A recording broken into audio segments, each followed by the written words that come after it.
lighting and reflections and background controls like blurs and transforms that Photoshop does not do at all. We're really honored that Adobe felt the need to take one of our tools and roll it into theirs. It's great because there's all sorts of folks who said, oh, sky replacement, nobody uses that.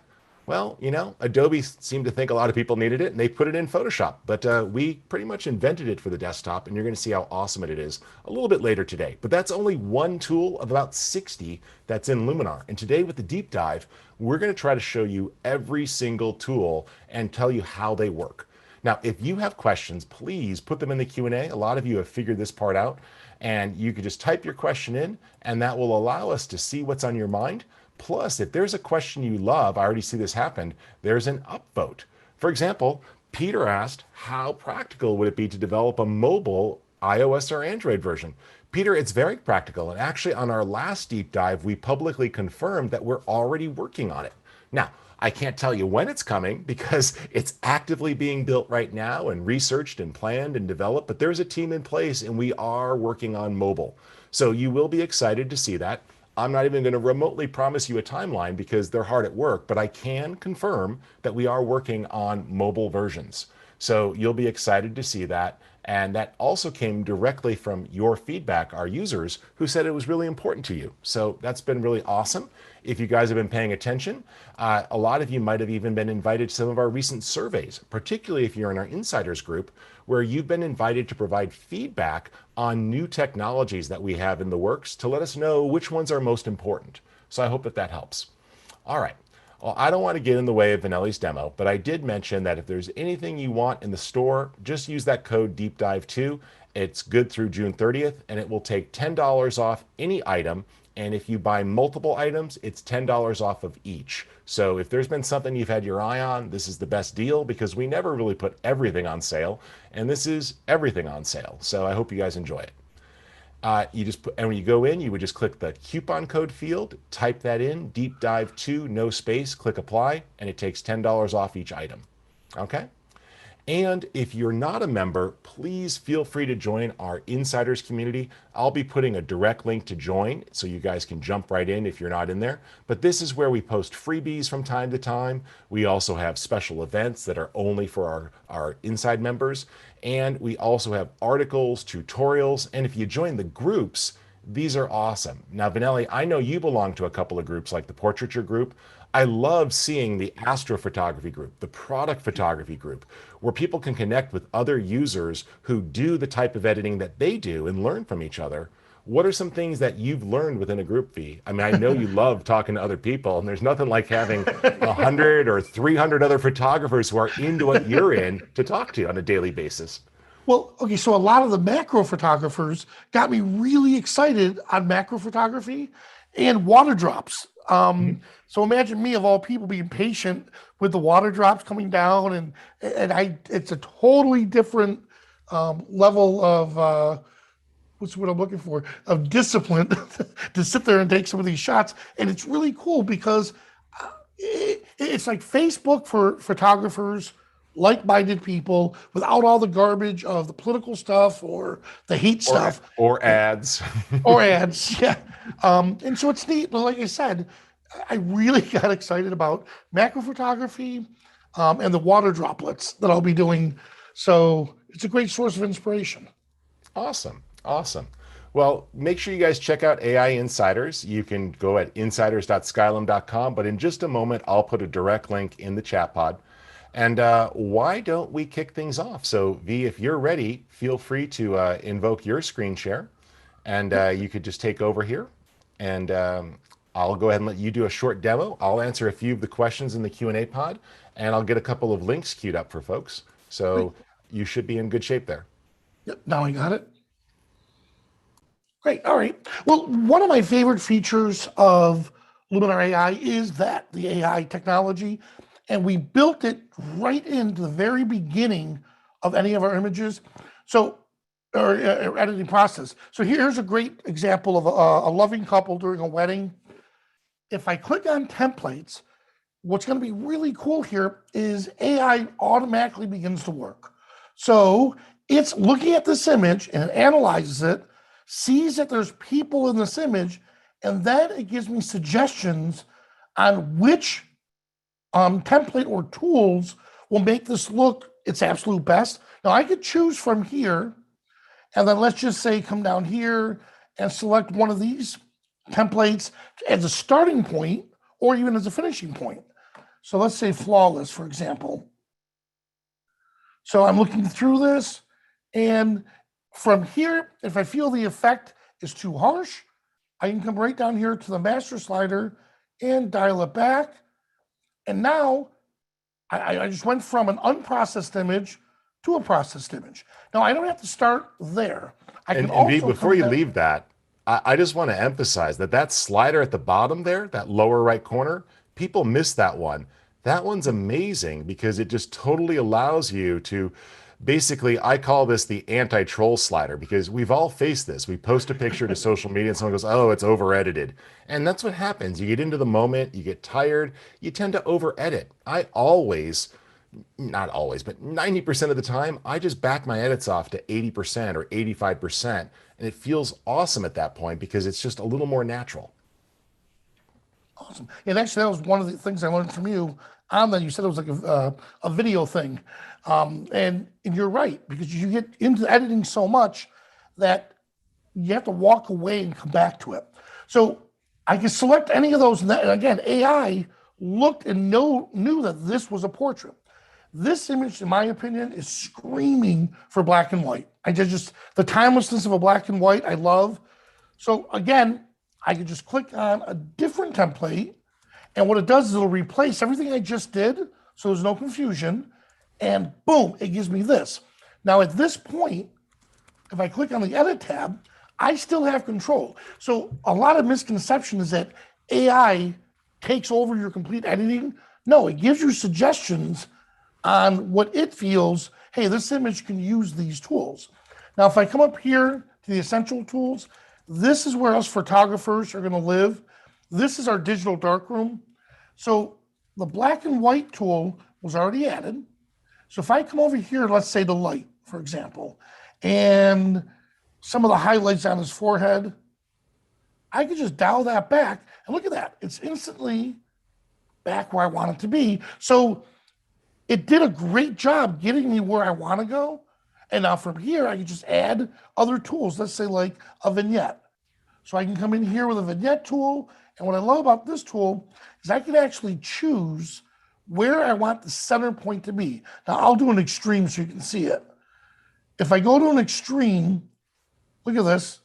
I can pick anywhere around the scene and it's going to give me the center point of focus. So I'm going to feather this here. And once I get it to where I like it, I'm going to dial it way back. And I can even add inner light to the center part of the scene. So here it is. And each of the tools have a little toggle switch to turn it on and off. So you can actually see what it's doing. So here it is without it. And just that little extra makes it look even better. Now, that was one example here. Let's do a landscape. Now, once again, I'll start out with template, and it's going to look at this, and it's going to realize, oh, okay, well, there's water in the scene. It notices it. So let's say I come down here, do a dark and rich, and if you notice up on top here, when this is illuminating, that's giving us, it's telling us that Luminar is thinking and is doing its job. So it's going to give us a couple seconds. And look at that. Before and after. Now I'm noticing there's a little fog in the scene. Well, if I click edit, now we just explored up here the essential tools. Well, now if I want to get creative, I can come down here to Atmospheres AI, and I can add additional fog or mist. I'm going to add layer fog. Now watch this. I'm going to go to a 100%, and notice not much was done here. It's this depth that does all the magic. Look at this. It makes it look like it's rolling across the scene, and it's applying 3D technology, depth technology, to where it makes it look realistic. Now, for this particular scene, because there was fog in it, This makes it look more natural. So here's before and after. Look at that. And then if I come up here, I can actually preview what it looked like before and what it looks like after. Now, obviously, if you add fog to something, let's say a bright sunny day, it's not going to look realistic. So, as photographers, again, just use these creative tools wisely. So, look how quick we were able to edit these two images here. Now, I can also, let's say, I love this image. I wish I shot this. I absolutely love, love, love this. I look at this like it is an engagement image or a save the date.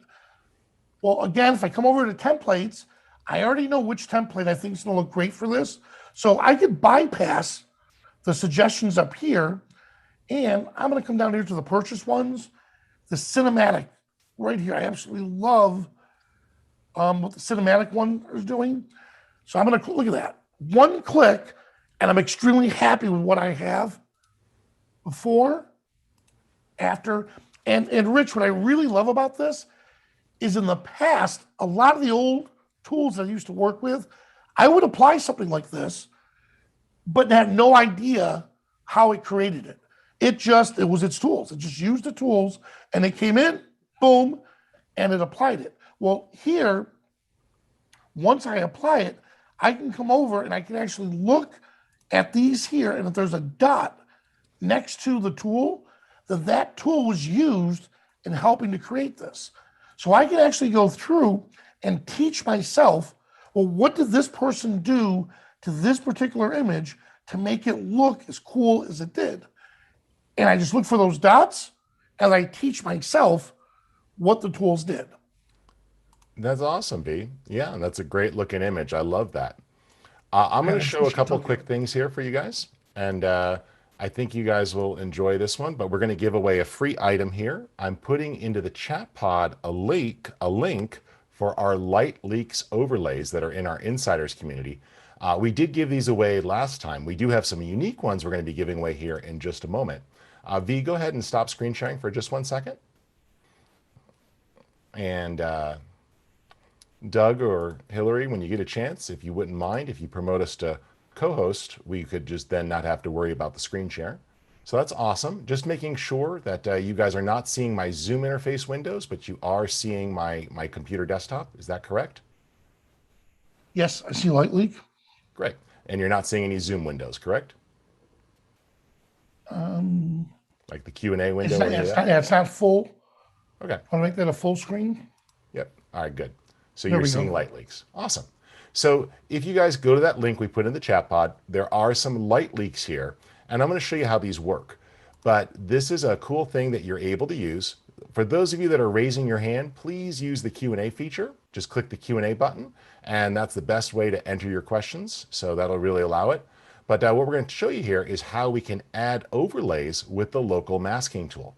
Now, a couple of you are asking about layers, and here's what I'll tell you. So Luminar AI itself doesn't use layers, but it does allow you to create multiple overlays with blending modes and masks. And so you can layer multiple images using that tool. And you've seen some improvements to that tool already, and we've got more coming. Now, one of the magic of everything we do is enhance AI. If you're not using Accent AI in just about every image, you should reconsider, because with one slider, it allows you to fix exposure, color, tone, and highlights. And it's a great tool. Additionally, structure is what happens if clarity got a major upgrade. It's kind of like clarity with superpowers, because it lets you add texture and detail, but what it doesn't do is mess up skin tones. And notice there how that light is now just really well defined, but the skin tones got nothing mucked up with them, because it uses AI to automatically mask out the skin tones, which works great. So that really makes it easy. Again, for those of you using the raise hand feature, please use the Q&A button so we can see your questions. All right, now what I want to show you is the local masking. So in here, we get the ability to add. So if you choose texture, this is going to give you the ability to load new textures. And a texture can be anything. It can be paper textures, for example. So a little bit later, I'm going to give a link out to this awesome paper texture kit that we created that you could use to give things a cool feeling. But what I want to show you here is also other things we can do, including those light leaks and how that's going to really make it easy for us to add cool feelings to our images. So let's just go in here and I'll go to my textures collection. I just keep them in a folder and you'll see light leaks. This is the same set that you're able to download and it contains 20 light leaks. And so these are awesome PNG files of sort of bokeh. And so you can layer these on top. And what it's going to do is when you drop that in, it loads the layer and lets you add it. Then you could adjust not only the opacity, but more importantly, never be afraid of this advanced settings area. This is where you can transform it. So we can change the blending mode in real time and use something like lighten, for example, or screen. And now that light leak is adding to the other lighting effects that were there. If I want to add another one, I could do that. Just click load texture now, and it's going to let me swap that out. Or you can actually add up to 10 of these local masks. So if you want to add another one, just click the add button and choose texture, and you can go through and load yet another one from that collection to create these cool overlays. And again, we put that link into the chat pod, and that lets you load in additional textures, and you can adjust the opacity of those, the blending mode, and everything. Plus, look, flip and flop very easily, or use the place command. And the place command gives you a free transform tool. So you could change the shape if you want to resize it, or you feel the need to stretch that and transform the overall shape of it. Notice how easy it is. And so there I kind of transformed it to put a little bit of a golden light on the guitar. And that just works really nicely. Plus, you can combine different styles of textures. So a little bit later, I'm going to show you that ability to load in textures with transparency. And you can do that, for example, with our paper kit. And so you can load those in, and we'll give this paper kit away a little bit later today. And you'll see in here that I've got different types of options. For example, here's some black edges. And these are ones that I personally made. I actually took some paper out, ripped it up, scanned it in, and created these overlays. And what you're going to see when it loads here is that it actually has a transparent area. Now, when you load a high quality texture like the one I loaded there, it may take just a second to kick in, but that's going to allow you to layer that, and you could then easily adjust it. So you can see there that I've got the free transform tool, and I could adjust that mask and create that effect to give it a nice sort of rough border. And these are just like the rough borders I used to create when I ran a music magazine back in the late 90s and early 2000s, which is a cool vintage look for rock photo. And Yeah, you a could lot mix of that or blend it in. a lot of coffee break members love Yeah. that you did these. They're a lot of fun. And here's Yes. something else. Even if you're not into this style of photography, I want to show you one of the most amazing things about Luminar. So now I've got this multi-layered look, right? I can go copy, select another image, and paste. Just Command C, Command V. So if you've got a style of photography that you want to quickly process or you want to reuse, you can actually take the look from one image and copy and paste it to another. And you'll see there that it actually applies it, all those different overlays and all that effect. But when you go in, everything is still layered. So if you need to, you could just go right into the edit menu again and tweak it. So if I feel like that texture is just a little too bright or I want to tweak it, no problem. When I jump into edit, I can see that texture, open it up, and I can continue to refine it. Now, when you open up a complex layered image here, if you ever see that little thing scanning there, that color shifting, that's indicating that Luminar is loading everything into RAM. It's just like when you open up a complex Photoshop document, it does the same thing. It has to load, and that's because we're loading multiple layers of information. But notice here, I have full flexibility, and I can make those changes and have everything update in real time. So I can refine that look and easily continue to modify my photo, giving it the look that I want. And there I made a much darker look. By the way, this could be a lot of fun. You can do double exposures with this effect, which is something we'll show you just a little bit later on. And I want to do one more edit, then I'm going to pass it back to V and answer a couple of questions. We haven't really shown a landscape example, and I just want to get sky replacement out of the way really quick. We'll come back to it for sure. And Elia Licardi just absolutely rocks sky replacement. He's the most amazing person that I've ever seen use it. But I want to explain how it works for a moment, but I'm going to do it in a different way. I'm going to show it to you on a portrait image so you really understand some of the benefits of the tools. So let's open up this one here, and I'll just reset the image for a second. And I'm going to remove the replace sky. So there's some things inside of sky replacement that people miss. First up, it works on portraits. And not only does it work on portraits, but it has some amazing tools for portrait photographers. So what we can do with sky replacement, I'll just give you the top to bottom really quick so you fully see the power. It's available here under Sky AI. So if you need to browse, you could see all of your skies here, and you could actually see what's in that folder. If you want to add your own, just choose Show Custom Skies, and you can copy folders in there, and they're going to show up. In fact, you could actually put other folders in there and nest them, and they will all become available in the drop-down menu. Or you can click the plus button. This makes it super simple, and now you see the ability to visually browse, which was recently added. With update 3, we also now automatically align the sky to match the horizon. So you'll notice in this case with the tilted horizon, it automatically detected that tilt and started to align it better. If you need to though, you still have great control here under sky orientation and horizon position. So horizon position lets you rotate that sky if you feel like you want to just tweak it a little bit to better match the tilt, or if you want to shift the sky up or down to change its relative position in the scene. Also, horizon blending is great because it allows you to create a smooth transition to the vanishing point. So you can have a nice gentle transition there at the horizon, which works well. Now, here's a couple things that you can't do inside of Photoshop. So in Photoshop, if you drag the sky around, you get gaps at the edge. We automatically scale it, so you could freely move the sky, and it's going to automatically scale and react really well. Now, a couple things here. The sky is in focus, but the water's out of focus because it's a portrait. Well, don't forget about that. Under sky adjustments, you have controls here that don't exist in Photoshop. So you could defocus that sky so it matches. If you want that sky to be a tad darker or a little warmer or cooler, look at how you can color grade the sky to match the scene. And even add in haze so it matches the real environment. Now, here's what's cool.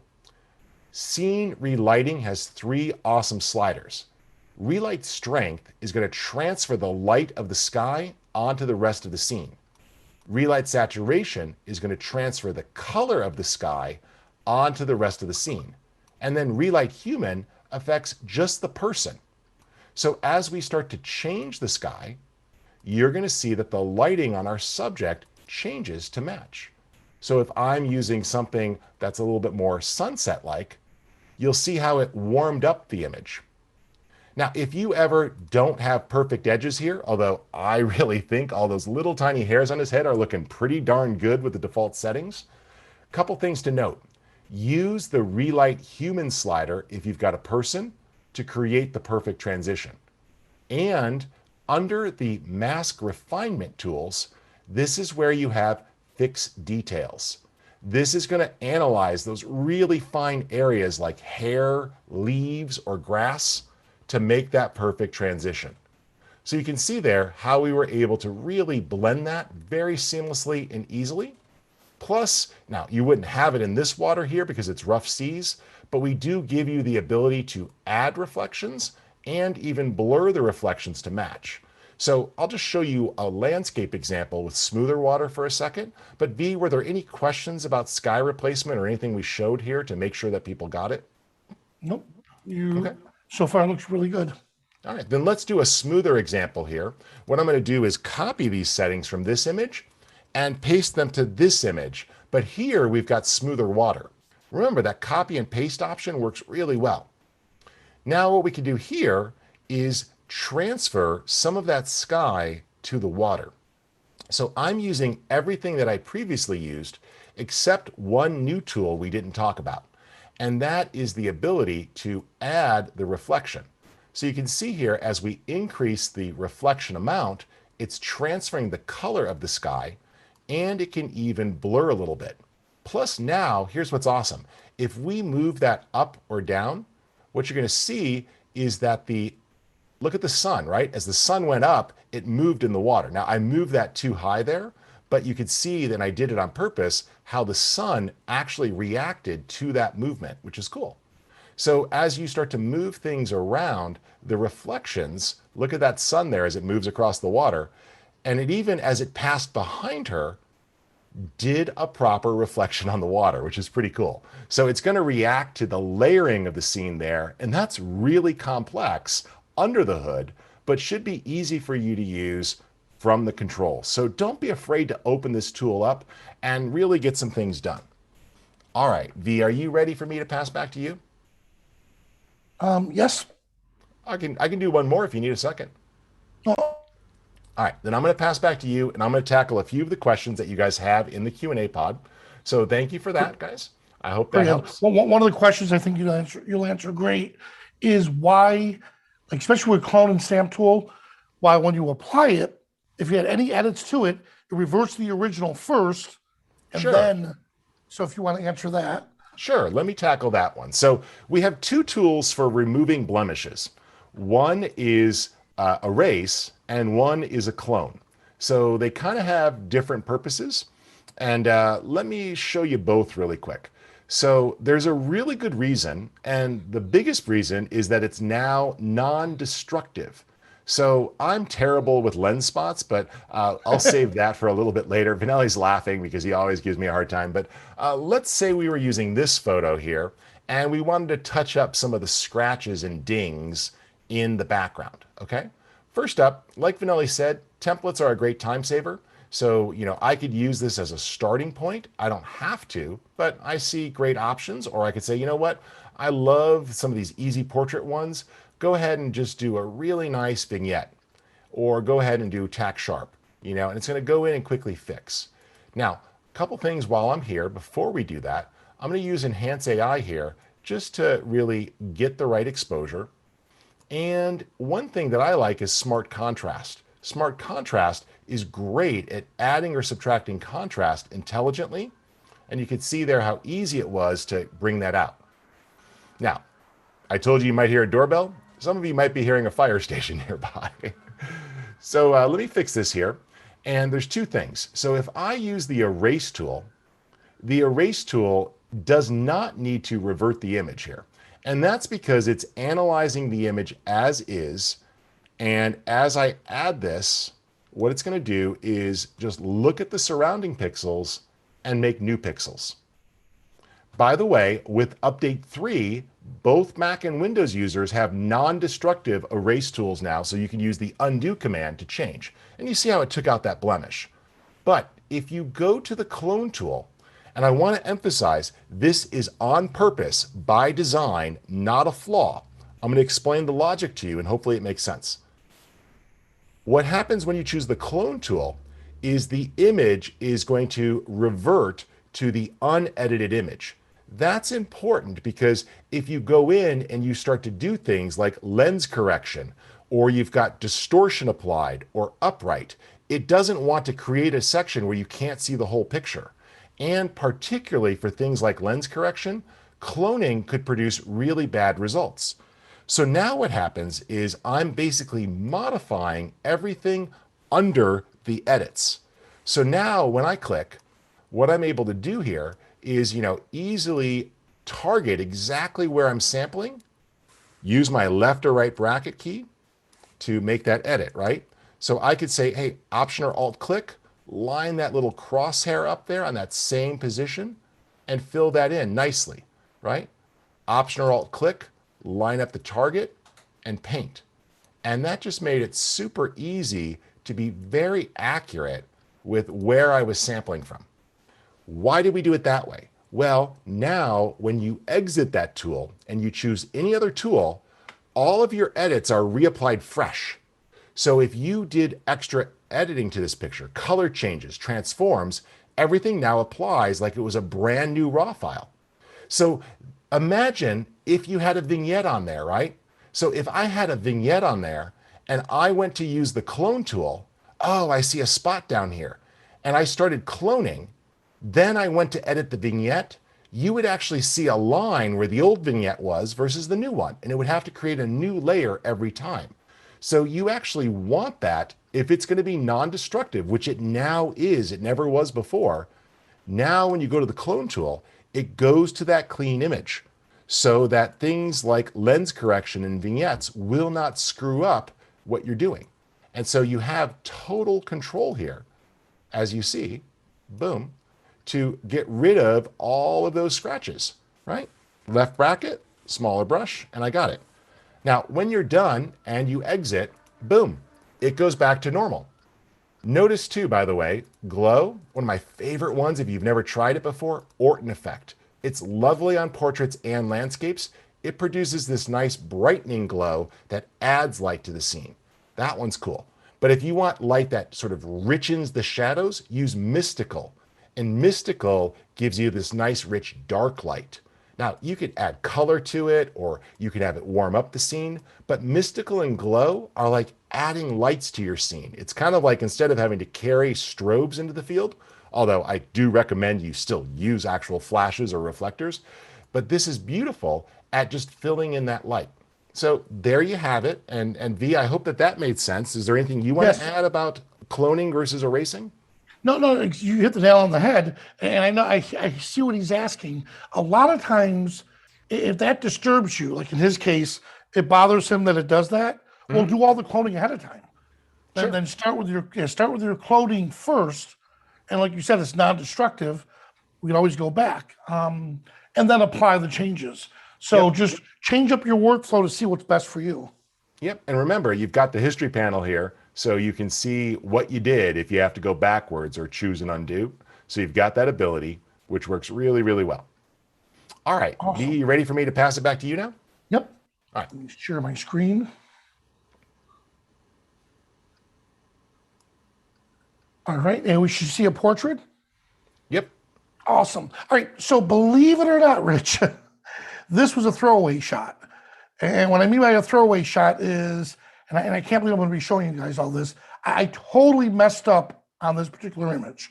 All right. So I'm going to come over here to the history tool and I'll show you what I mean.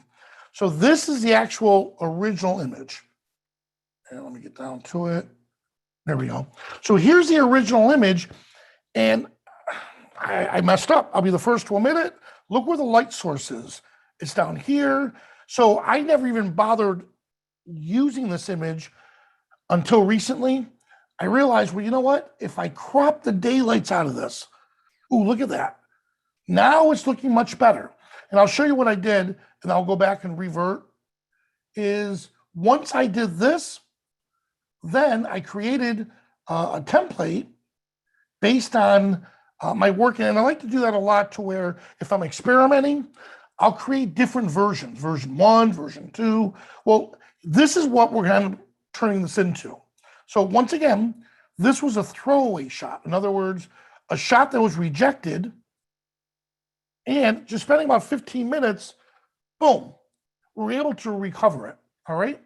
So, and like Rich showed, the history tool here is great for you to walk back through and see your changes. So the only thing I did different from the original is I did do a crop, and I'll get right to the crop here. Cropping at the head, I have no problem with that. I like that style. Some people don't. Here's my advice. When you crop, keep in mind, and again, this is all non-destructive, so I can always come back and rechange my crop. When you're cropping, especially the head, too little makes it look like you made a mistake. Too much makes it look like the person doesn't have a forehead.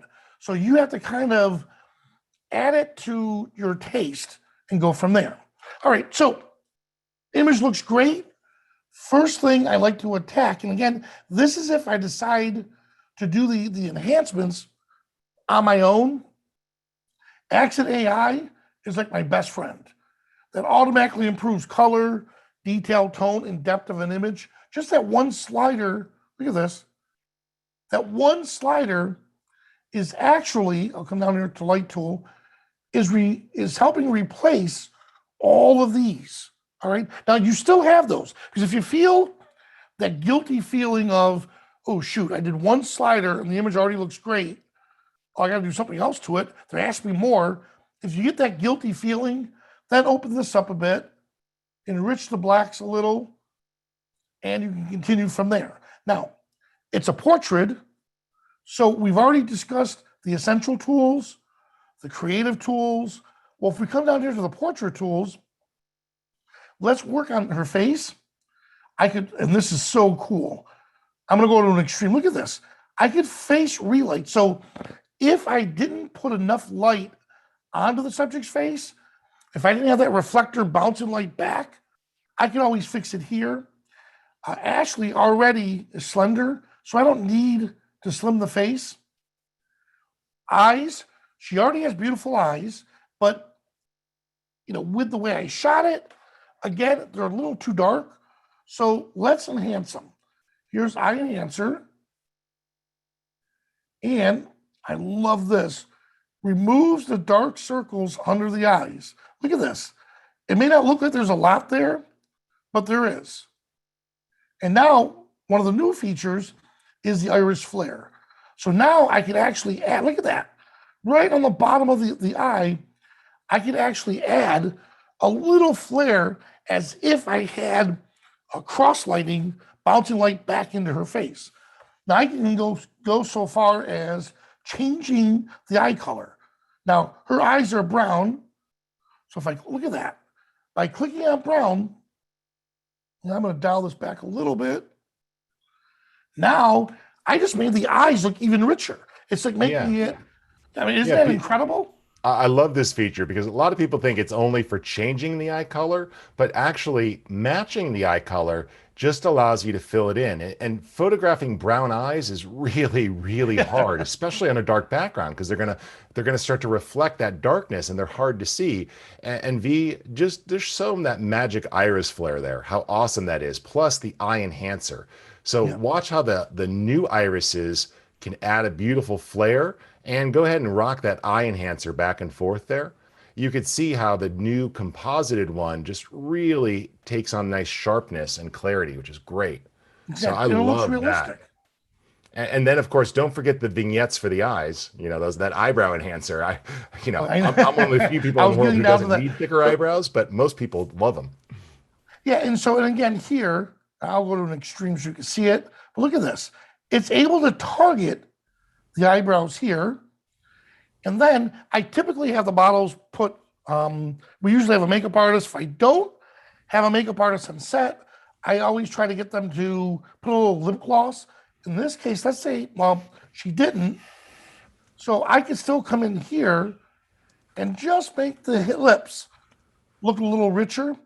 And then, of course, we can whiten her teeth. And look at this. It knows enough not to make them look like little chiclets. Yep. So I like that here.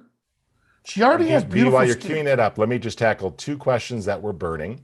A couple people are like, oh, I'm trying the links, it doesn't work, or I'm trying the link and it didn't work, or it's not inside my Luminar X membership. AI Insiders is not Luminar X.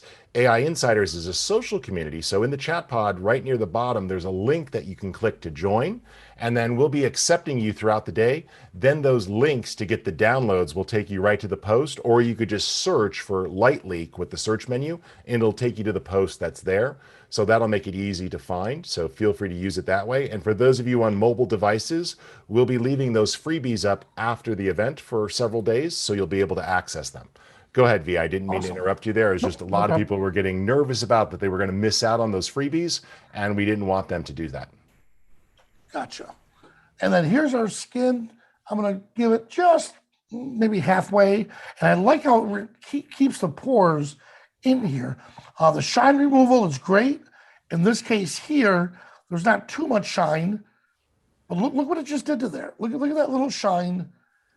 Here, I'll move it off. And now when I apply it aggressively, Look how it tackles that and gives it more like a powdery effect. But I want a little bit of that shine to come through, so I like it right about here. All right, look at that. So before, after, and one thing I will do is if I come up here to light, I can actually select the camera profile. And for this particular camera, I believe it was the D810, I just like the portrait profile best. And watch how it slightly changes it. It's doing its thing. And there it is. Look at that. So even that don't forget to check that profile. Now, one thing, Rich, right here, this is killing me, and this little Italian malarkey thing going on. So I want to hide it, and the easiest way to hide it is in the shadow. So if I use a vignette, I'll come in here, I'll select her as the subject, and then I'm just going to dial back. Now, when I do this, one thing I'm noticing is that the flower is not as bright as it once was. Well, I'll show you one last tip here, and that's the local masking. So for those that complain about layers, here's local masking. Watch this. I'm going to add a basic tool to this. And when I do, let me get out of it and go back in. Oh, you know what? There we go. And I notice, Rich, if I forget to choose a subject, sometimes that messes with some of these other tools. Yep, you have to just commit the tool before you switch. Yep. Yep. So I messed that part up, and I'll have to refresh it to get back to where I was. But a lot of times I'll just come in and I'll add a local mask to brighten just this area here. Or if I don't want to deal with masking, that's the whole goal with AI.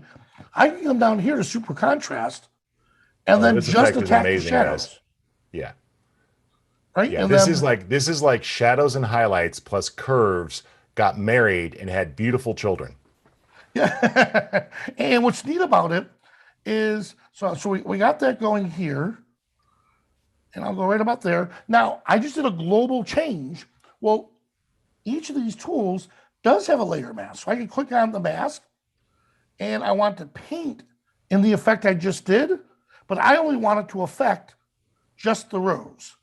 So I can pinpoint exactly what I want when I do this. So here it is, before and after. And I can even bump up the midtones a little bit. And the only thing that's going to be affected is that rose itself. Very nice. There we Very have it. nice. That's a nice finishing touch there, V. If Yep. you don't Well, mind, V, I it draws want the to. eye in. Yeah, absolutely. So I'm So going to share one more thing here, and it's actually perfectly timed. So let me go ahead here and let me just share my screen. And Stephen had a question. Actually, sorry, somebody just posted a question about a bird on a limb. It was Jan, actually. And I just happened to have a bird on a limb photo queued up because another person was asking about seeing a nature photo. Plus, I'm going to give you a Lightroom tip. So here's something that's interesting, right? So if you're working with raw files in Lightroom, there's two ways to use Luminar. You can go to the photo menu and you could say edit in, and what it's going to give you the ability to do is hand off a flattened image to Luminar. Well, I don't suggest that because you don't get the ability to re-edit. So you got two workflows here that are amazing. First up, if you want to hand the raw file from Lightroom to Luminar, go to the File menu, choose Plugin Extras, and just say Transfer to Luminar AI. This is going to actually hand off the raw file temporarily to Luminar so Luminar can see all the data inside the image itself. So when you switch to Luminar, it's going to actually open that up and give you the ability to use the raw file. So what you're going to see here now is that it brought over the actual raw data. So if I had any question on that, if I take a look there, I could actually see that information and this is the raw file. So now when I use accent, it's going to really evaluate that exposure and let me just get the perfect balance there. And if I use sky enhancer, it's going to recognize a little bit of sky back there. Structure is awesome here. Now, someone was asking, what happens if I'm going to apply the template? Templates generally do not have cropping. So apply a template either before you crop or reapply the crop afterwards. And that's going to help. Now, a couple things here. V was showing you that super contrast. That super contrast is an amazing tool because watch what we could do to our shadows here where the bird was getting a little lost. I could lift the shadows and then move their balance. And look at how that just totally rescued the bird and brought them out, right? And then I can do the same thing here with the midtones and emphasize the midtone contrast to really nail that. Plus, if you're dealing with a shot like wildlife, don't forget about structure and details. So structure is great for bringing out the details, and it's really nice because it does it in a very intelligent way. But the details tool offers small, medium, and large details. So instead of globally sharpening and adding a bunch of noise that you don't want, like you see how that just destroyed the background, sharpening would too. Medium details lets us bring out just the feathers. And small details brings out the small area, or I could tone that down a little. Plus, while you're in here, you'll actually see right below it denoise. So this lets you get rid of luminosity noise, which is that grayscale noise, or color noise if there's splotchiness. And that'll allow you to clean that up nicely. So you could use those to really blend that. Additionally, don't be afraid of dodge and burn. So dodge and burn are painting with light. So if you want to, you could use dodge and burn here to tone down an area. Now, usually it's going to be strong to start, and that's okay, because we're going to blend it at the end. So I could say that I want to go ahead and darken this branch down a little bit, and I'm just painting across the branch. And then I could say, what I'd like to do is lighten the breast of the bird here a little. And I just paint over the bird. Now, with the amount slider, I can tone down the strength of that light adjustment and just dial in that light fill. So I had both shadows and light added to really balance to pull that in. And that's really quite helpful. Plus, if you're doing a nature photo or a landscape photo, you may not want to do a classic vignette that we see with portraiture. Instead, what I would suggest is going over here to the local masking tool, come on into basic, and what we can do is actually make a nice adjustment here. I'm going to choose to use a gradient mask. Now, is our next guest arrived yet? I'm going to go ahead, is Jack here? I'm going to go ahead and cue this up. And just let me know when he's set and ready. It looks like he's here. That's awesome. So we're going to introduce our next guest. But watch here how I could pull down that exposure at the top of the frame to pull you into the bird a little bit. So this just makes it simple to do that. Plus, you can combine. So after you've added that one, and maybe we cool down the top of the photo just a little, and notice how we can separately process the shadows versus highlights there so that the trees got darker, but the sky really didn't get touched. But if I need to, I could also grab the paintbrush and simply erase away here on the bird so that that mask doesn't touch the bird itself. So this just gives you great control there to really finesse that. If you ever want to see what you did, by the way, you've always got this little eyeball icon here. So you could preview before and after, or you could take a look at a split screen with the one next to it. That's useful too. But what I suggest when you're ready is you click apply and it sends it back to Lightroom and puts it right next to the original. So this way, Luminar had access to the raw data. Now, one more workflow that's really awesome is if you have Photoshop installed on your system, I suggest a little tweak, and that's this. So when you've got a raw file here, instead of sending it over into Luminar directly, what you could do is say photo, edit in, open as a smart object in Photoshop. And you don't actually even have to know anything about Photoshop. We're just going to use it as a stepping stone because it's going to hand off the raw file to Photoshop. And if you did any edits to that image, they're going to carry over into Photoshop. So it actually opens it up into a layer. So notice it takes a second for Photoshop and Lightroom to talk to each other too. So if it takes as long to go to Photoshop as it does to go to Luminar from Lightroom, maybe you'll understand that that's Lightroom doing the handoff. But notice here, this is a smart object. So if there was something I meant to do in Lightroom, I just double click on it and I'm right there into Camera Raw. So maybe I wanted to use their optics correction. So I turn on the profile correction, right? And I said, okay, that's great. And oh, I really wanted to just do that auto adjustment first. Oh, that wasn't very good. So let's just go ahead and undo that. And I'll click OK. Well, now I am free to use Luminar. And I could run Luminar as a non-destructive filter. So it runs as a smart filter in Photoshop if you apply it to a smart object. Everything you do is non-destructive. So what I can now do is quickly make some changes to this image. So I can see that I really want to bring out the texture. I really want to punch up the detail. So to bring out the texture in this scene, first up, get the perfect exposure with accent. Then use structure to bring out the structure, the texture. That's looking great. A little bit of details here, and I could really refine those surfaces. So look at how the metal now is just looking three-dimensional with a little touch of sharpening, right? So this makes it simple. By the way, if you want to get some quick mood, the mood tool is amazing. And we're going to be giving away a bunch of free LUTs later today.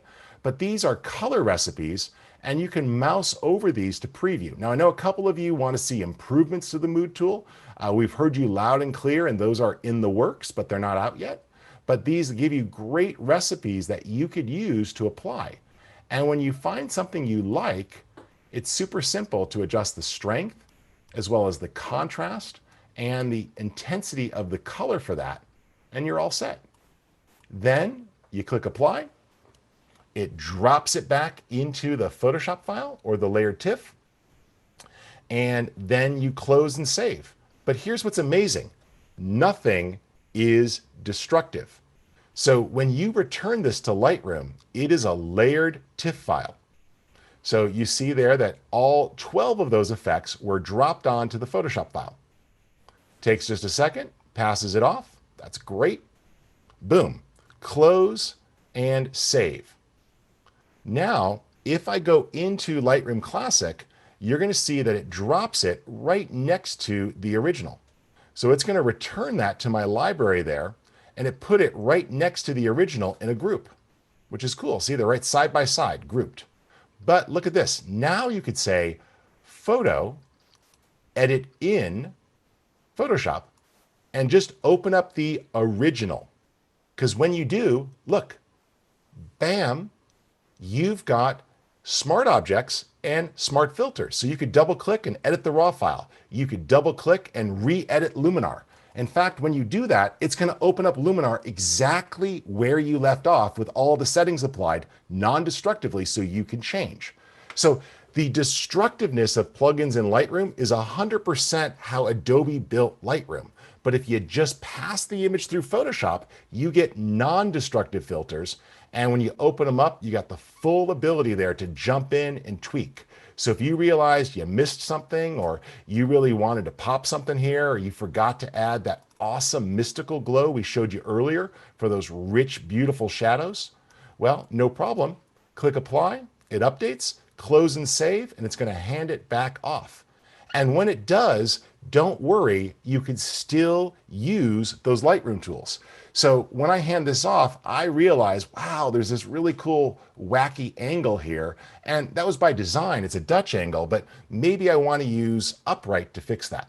So let me just do this one fix, and then Vanelli, we're going to go ahead and introduce Jack, and we'll get him started. But watch how this goes. Bam, we're there. Close and save.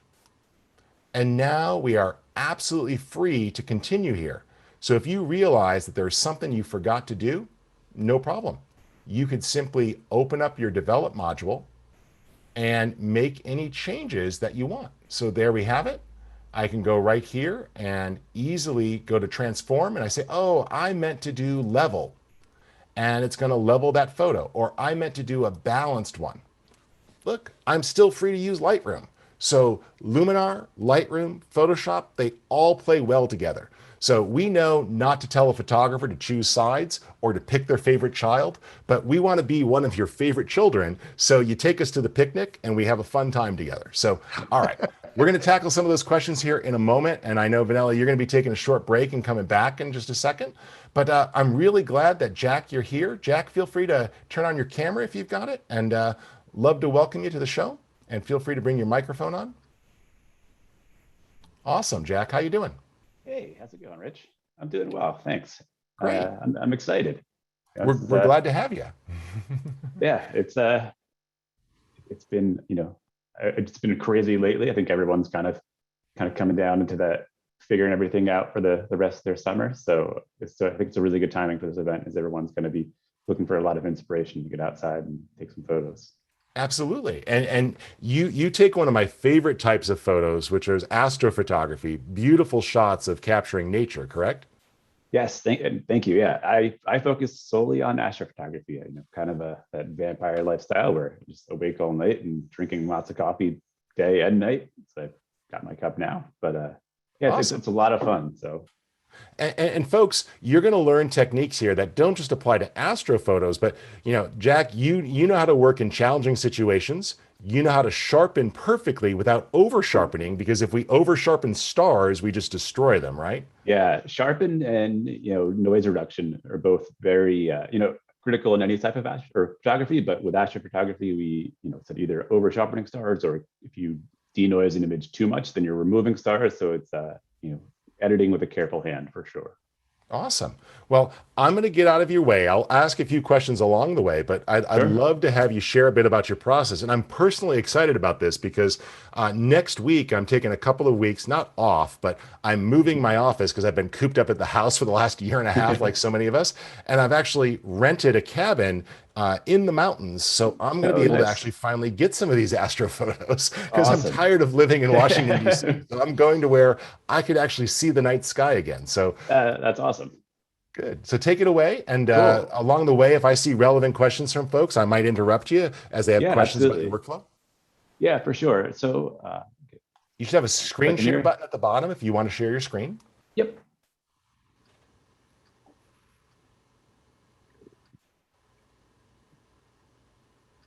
So here we go. All right. So Perfect. We see it. awesome.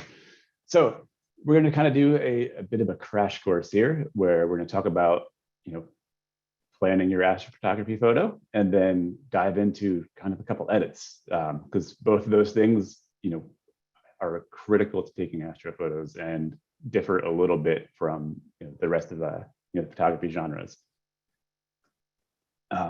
So this is something that I feel like has changed, and I'm more excited to talk about it now than maybe 5 years ago or so, because previously you used to have high-end cameras and absolutely high-end lenses, but the technology has advanced so much that it's astrophotography now is way more accessible than it used to be. You can spend $500 in a camera, or have a camera that's a few years old, and it still performs really well.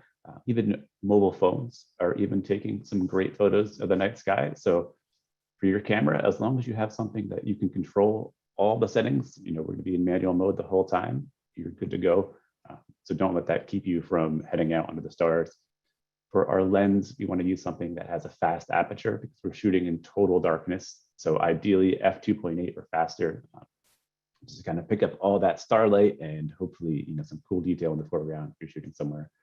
And then for your tripod, we want to have something that's really sturdy, because our exposures are anywhere from 5 seconds to 30 seconds, or if you're using something like a star tracker, your exposures might dip into those couple minutes. So we want to make sure that it is sturdy the entire time, and for that, keep your center column down. Kind of a running joke with a lot of astro, or just photography in general, just kind of getting that extra couple little bit of height with your tripod, but it just introduces a lot of opportunity for shake. So whenever I'm on workshops or out with friends, I always kind of point that out a little bit. Especially when they're using the center column and they don't need to because they don't want to bend over and Yeah. adjust the three legs. Oh, I'll just take the Yes. easy way. Yeah, absolutely. It's like it's kind of a fun thing to give people a hard time about, because like you said, most of the time it's not to get that critical reach over something. It's just instead of leaning down. So keep your center column down. And a remote shutter, kind of in that same vein of, removing any element that might introduce a little bit of shake or introduce a little bit of any issue that might cause our image to not be super sharp. So it's optional but recommended. If you don't have one, you can use a timer. I use a 2 to 5 second timer on my photos when I don't have a remote with me. So extra items, just make sure you have extra batteries because you're going to be using the back of your camera to review images a little bit longer than you would be during the day, just checking out sharpness and using it to focus so the batteries drain a little bit. Headlamp, make sure you have a headlamp that is fully charged.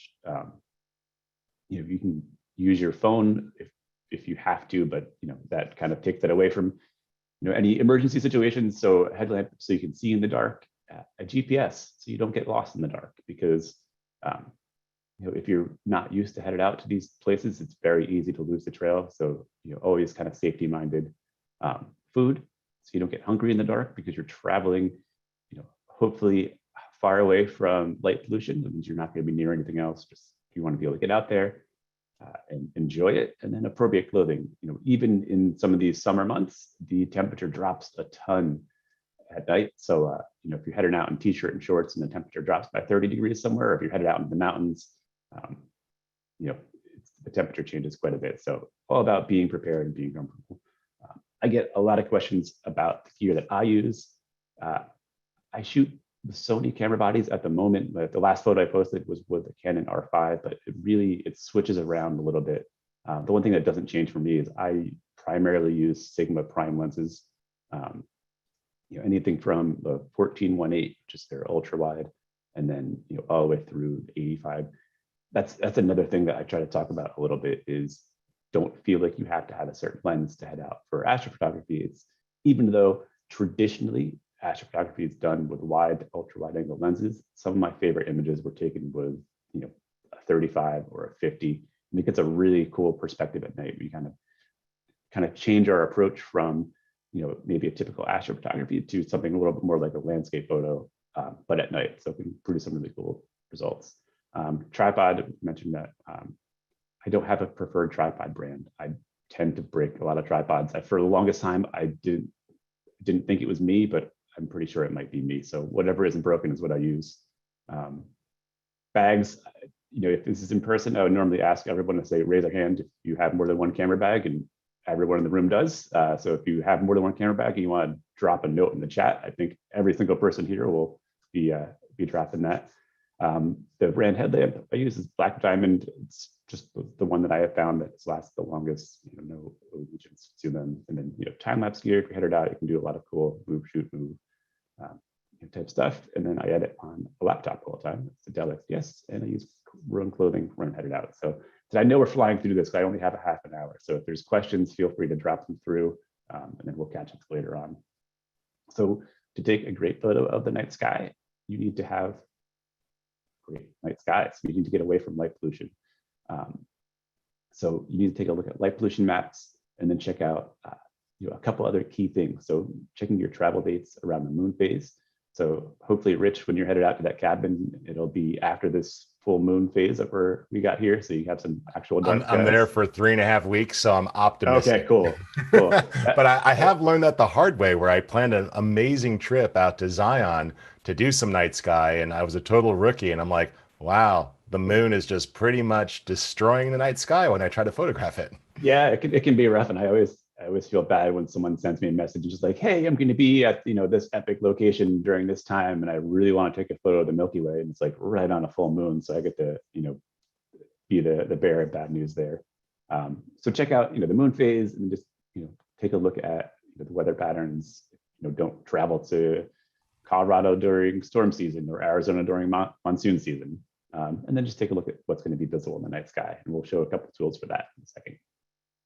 So this is a light pollution map. As you can see, the east coast of the country, or the eastern part of the country, is very more light polluted compared to the western half. So You see that little hole near West Virginia? That's where I'm going to be. That's right. Awesome. It's a good spot to head to.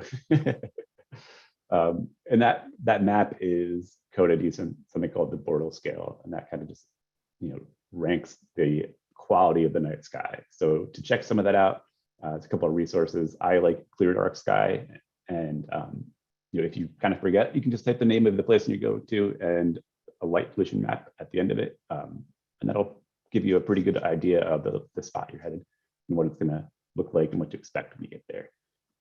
So to do those things, My Moon Phase is a app that I use to check what phase of the moon. It literally just tells you what phase of the moon it is. It puts a little widget. You might see that it's full or 30%. We're headed up on a new moon, so that's a really cool tool.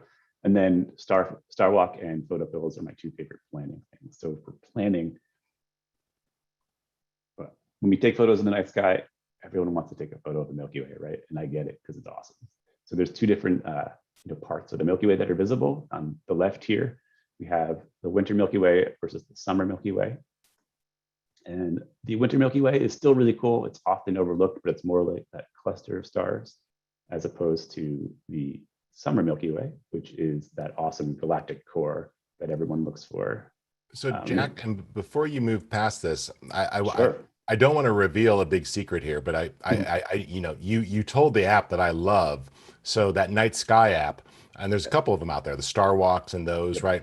Like they have an augmented reality mode. So when you're scouting locations, you could like set up during the day and say, oh, what day and date is the Milky Way going to be perfectly here and what time? It's not like you just guessed that the Milky Way was going to be perfectly centered in this cave here, right? Yeah, exactly. This was months and months of planning to get this to pull off or pull the shot off. And then knowing right when to be there instead of just showing up and like, oh, it's the Milky Way is way to the left of the cave, and I have to wait a couple hours. So a lot of planning for it. So that's these next couple of slides actually talking just about that. So for the summer Milky Way and the galactic core, it generally rises over the southeast horizon, and it's visible starting in late March. Thankfully, we're kind of well into Milky Way season. But one of the things that people don't realize is that the position of the Milky Way, it changes over the course of the year. So if this is using one of those apps that you mentioned and that Rich was just talking about, this is Star Walk. And one of the cool things, aside from being able to actually use it in the field, is that you can use it from home too. You change your location to that spot that you're traveling to and see exactly when something is going to be positioned where you're going to be standing, a couple of weeks, couple of months from now. So at 4 a.m. on March 30th, the Milky Way is well over the horizon, kind of starting to look a little bit vertical. But then each month, the Milky Way moves about 2 hours earlier in the sky. It'll be in the same position. So a month from March 30th at April 30th, 2 a.m., Milky Way is in the same position it was at 4 a.m. 30 days ago. And the same thing as it gets a little bit closer to 4 a.m. and then we get that kind of vertical look in the Milky Way. It can be really cool. And those are different things to think about when you're planning your astro photos. And then by the end of the summer, at the same time, we kind of start to get a little bit of that different part of the core. So I know that was a super crash course and there's tons and tons of stuff, but I would really love to jump into Luminar and kind of show a couple of different photos that I've got here and a little bit. That was very useful information, Jack. Cool. Awesome. Put it this way, it's kind of like when you talk about like, what do you remember from college? So I've been on a night sky workshop for a week, not with you, mind you, but I'd love to at some point. But you actually hit on every single thing that I actually made myself remember, wrote on my phone, and have printed out on my cheat sheet card that I have in my bag. So those were the essentials, folks. So that's like the 5 things not to screw up. Right. Yeah. It's so there's a lot to consider, and planning is just so important because when you get out there, it's going to be in the dark, right? Ideally, we're going to be in a complete dark area. So then trying to figure all these things out when you can't see anything, it just adds an extra level of stress that hopefully you don't need, because you're hopefully going somewhere that's really beautiful and peaceful. So stressing out over all these things and trying to figure out what's where and what you have to use, kind of the exact opposite of what we're going for, right? So I very, very recently, I think it's just there in the marketplace on the Skylum site for the first time today, I have developed new presets or new templates for Luminar AI that I'm very excited about. And there's also kind of a companion ebook, kind of infographic ebook that goes over, the stuff I just covered and a bunch more, all circling around the Milky Way. That's just, the that bread and butter of shooting the night sky, what everyone loves. So for me, night sky images are about achieving a balance, because we're taking photos that try to pick up detail from these really dark foregrounds, but then also pick up a lot of detail from the night sky that's light that is incredible, impossible distance away. So I was going into these images always trying to think about, how can I balance it, how can I approach this image, because astrophotography, when editing, it's got a little more creative room than a lot of other genres, because a sunset kind of always looks like a sunset.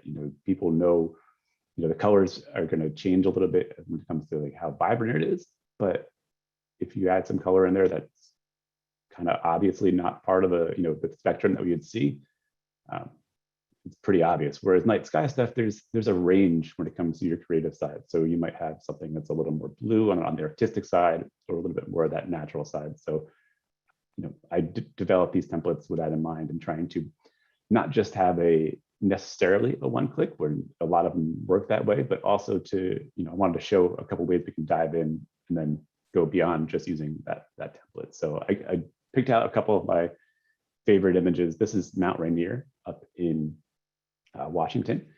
Incredibly dark skies there, and this is just a completely unedited image. So now when I edit, I always start with a template. It may not be where I end, but that's definitely where I start. So I just kind of go through, click them one by one, and see what kind of look we get. Another thing with astrophotography is that we have the amount of available light in the image changes a decent bit. So we can see the level of detail that changes in the Milky Way with each one, and kind of the tones that we get as each of these go through. So I start off by trying to find something that looks like a good spot to kind of just that to be a starting point, and then I dive into like the actual edit and make some adjustments as we go. So I also throughout creating these different ones, I love to take advantage of some of the tools in Luminar AI. So I'm trying to move my bar here. Sorry about that. Cool. So I like the way this kind of gives that kind of really dreamy glow to the Milky Way. And if we look at the before and after, we can see just that. So put a bit more detail in the the mountain, get some cool color in that. So that's a good starting point for this one. So I'm going to just go right over to edit. And so if you're not familiar with any of the templates, and the idea of starting with one and then making adjustments seems daunting, what you can kind of look at after you click the edit tab, any of the little dots indicate that there is something that's being used in that section. So that means you can either go through and maybe this one, I like the way it makes the Milky Way look, but I'm not really a big fan of how blue it is. So I can adjust the temperature, kind of dial that back a little bit.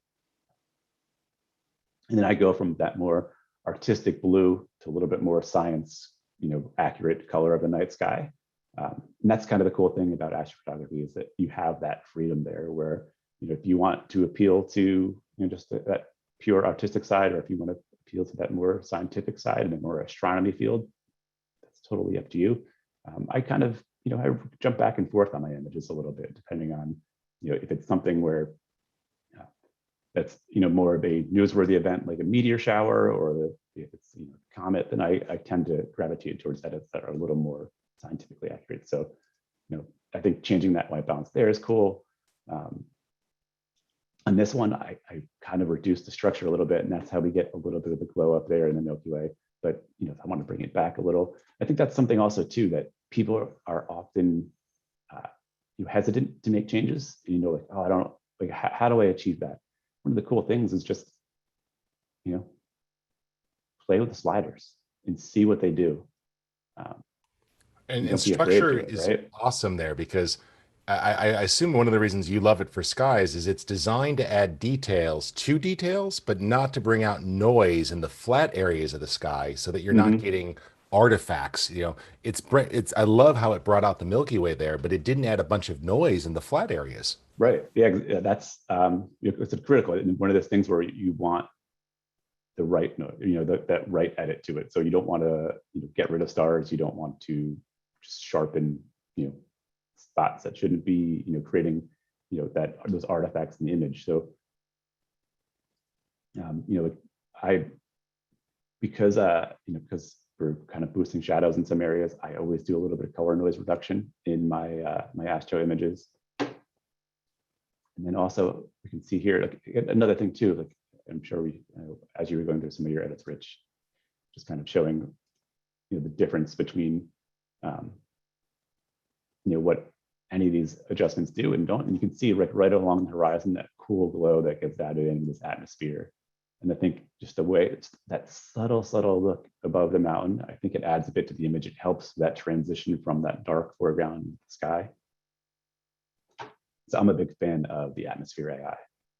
Um, Yeah, and one of the things I want to say to folks is like people are like, "Oh, that's cheating." It's not cheating because we used to do this sort of stuff with like dodging and burning and yeah, masking and absolutely. layering. All this is doing is the same thing without you having to do about 15 extra steps. Exactly. Yeah. Yeah. And like I said, as whether it's, templates that I created, or, if I'm using some that, someone else created, I always like to go through and just kind of see what they look like before and after, and, mess with the sliders and see what it goes through. Um, I know time is flying. So yeah, that's just, one of the many kind of starts. So I'll take a totally different image here, of the same mountain. So, one question for you, Jack. Folks were Sure. asking, were these shot as single images, HDRs, or did you merge a foreground and background before editing? Did you do anything beforehand? So that specific photo was a huge pano. It was all, so the foreground and the sky were all shot at the same time. That's my approach. I prefer to have everything taken sequentially. Whether I'm using a star tracker or single photos, it's always taken at the same time. Um, so I just kind of stitch that together. I use PT GUI for a lot of my panos, especially for the night sky stuff.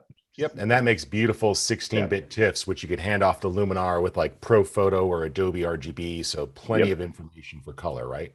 Yep. Absolutely. But this photo here is same mountain, different night, and it's just a single exposure.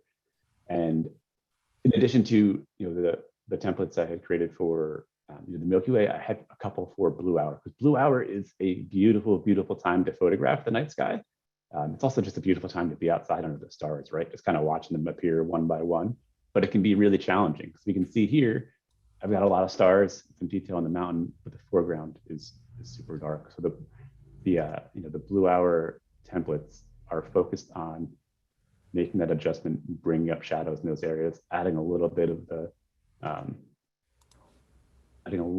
structure, I think, to the foreground, just to kind of bring out those details. And we'll kind of jump and see which one.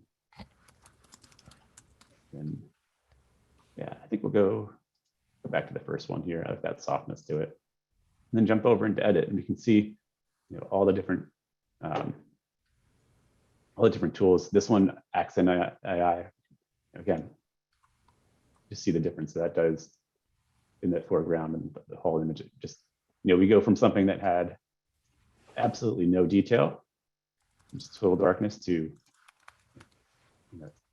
something that it's one of my favorite image dispersion that does that beautiful path at night. So again, it's got a little bit of that Sky Hansen eye. And I feel like I kind of come a little bit more from, and I don't know a better word to use, and I hesitate to label myself this at all, or anyone really, but like almost kind of that purist type side. So to be honest, I was like, oh, AI tools, right? Like I want to be in control of my edits. And then I started using them, right? And then realized that, okay, yeah, these are actually really cool. And especially if you're kind of in that weird creative rut where you're not sure to take an image, that there's something cool there, but you're not quite sure. what it is exactly. So playing with these, I think, just it leads to a lot of cool ideas and a lot of cool results too. So again, whether I'm starting an edit from scratch or starting an edit from a template, I kind of go through and just see how they look. In this image, again, night sky and any image, I look for balance. I want there to be good foreground detail, good detail in the sky. Composition AI is such a cool tool. It knows that maybe this rock over here is not the best that spot. So I apply that. I think that is a really nice crop for it. And then I don't know about you, Rich. My personal workflow, I always, if I'm not trying to fly through an edit, I will generally just kind of like work down the list a little bit, kind of go through and go one by one. I don't have a super particular, like, I go light and then, down to denoise and down to color. Like I kind of work Yeah, my way through. it's all meant to bounce around. The Yeah, only thing I'd say is changing exposure changes color, but changing color sure. doesn't change exposure. So I Yeah, try to get the exposure right first, because if I work on color first, as soon for as I sure. start touching exposure, it messes with the color. Right. Yeah, that's definitely um, I guess something to be aware of once you kind of dial it in. If you make any other adjustments that then kind of take you further away from that one edit you had dialed in. Um, this is another tool that I absolutely love in Luminar AI is remove color cast. I feel like it does such a good job in your astro photos. It just because very often we'll either have like just kind of a weird tone in the foreground, and not so much in this image here, but remove color cast if you are editing your astro photos. Definitely check out what kind of results can give. Like it just kind of dials in that color of your foreground really well. So one second, pause for 1 second, Jack. I just Sure. want to give people a quick check-in here. So our next presenter, Jim Nix, will be starting in about 3 minutes. And Jack, if you wouldn't mind me asking, would you Sure. mind, after you're done with your presentation here in about 2, 3 minutes, could you take a look at the chat pod and the Q&A pod? There's some great questions for you that if you Yeah. have time to just type a few answers before you leave us today, I know would make people really happy. They want to tap into your expertise.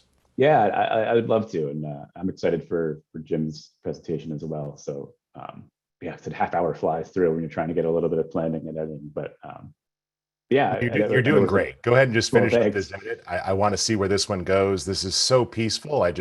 You're just making me feel soothed and relaxed here with this beautiful edit. Awesome, and I appreciate that. But yeah, so then, again, just kind of going through and seeing. I feel like especially like for these kind of transition time images, that blue arrow, like that little bit of haze, just adds like a nice little bit of softness and that peacefulness, like you mentioned, Richly. Um, yeah, I feel like that's like it's one of the habits I try to break free is I can spend forever just kind of messing with stuff and kind of figuring out like cool, like oh, I really like that, and then if I Yeah. keep going, I'll just I'll edit to no end because I just really And enjoy the Jack, I don't process. know if this one is part of your workflow. I don't want to put you on the spot, but have you ever tried Sure, super contrast at the bottom there under Pro? I It's have. I love Yeah, that tool for like because it just lets you sort of fill in the shadows or tweak them, yeah, and then the ability to move where it is, like you just move it a little bit, and it's kind of like curves and everything else. So move that balance slider underneath that, and you'll just see a super gentle transformation on your shadows there. It's just so natural because it's unlike a shadows adjustment or a curve where it just overdoes it. This is so subtle. yeah. Like you said, and I think, oops, clicked off it, but yeah, that it's a really cool tool, especially for images where we're inevitably dealing with areas that are pretty dark. And because I do think it's okay to have shadows in your Asher images. Like Absolutely. It's it's all night. about It's the night. yeah, it's nighttime, so I don't want to have everything super looking like the day and then have the Milky Way glaring above it. But um, yeah, it's a really cool tool as well. Well, Jack, this has been beautiful, and I appreciate that you're going to answer some questions. And I'm going to put it back into the chat pod, folks. As Jack said, he's got an awesome ebook and a new bundle of templates available in the store. And we do have a coupon that you could take $10 off all items. There's no limit. So I put that into the chat. And Jack as well. Please put into the chat pod. I know that you offer workshops and you've got a website with more resources. So just tell folks, for those who can't see the chat pod, where can they go to find out more information from you? And then feel free to answer a few of those questions and share a couple of relevant links in the chat pod too. Cool. Yeah. My website is just jackfusco.com, or on any of the social channels, just at jackfusco, and kind of constantly updating there. And I try to do these kind of little, like, I'll jump on lives and do little edits and stuff. So yeah, a bunch of workshops coming up that'll be announced soon. And yeah, thank you so much, Rich, for hosting this, and Skylum, the whole team, for having me here. And Jim, I apologize for running into your time a little bit. Oh, no, that wasn't you. That was me interrupting you with questions, but you had so many people just what you're doing. Jack, great job. And this is just such a beautiful way to start the morning. You have great images here, and I'm really happy. And folks, so you understand our approach to templates. Jack, feel free to stop screen sharing when you have a sentence so Jim can queue up. But one of the things I think is important here is that, we work with folks, like Jack here, and actually partner with artists. And so, when they make templates, we want them to be willing to share their knowledge. And so we try to find photographers who are excellent at what they do, but also love to help other people. And so, Jack, I know the best way that people can learn would be to go on a workshop with you, but not everybody has that luxury. Sure. The fact is that you've shared your approach to editing by making templates and making this ebook. So I think that that'll really help folks. Well, Yeah, that's awesome. Go ahead. I would say that's certainly the hope. And as far as the templates, there's something I use too, right? And that's, I think, something that I feel like is important, because I wouldn't want to pass along something that I wouldn't use myself. It's Yeah, no, it's great that you've got that knowledge, and I'm really glad that you are so generous in sharing that. So we've got our next guest here, which is Jim Nix. And Jack, thank you again. Time does fly.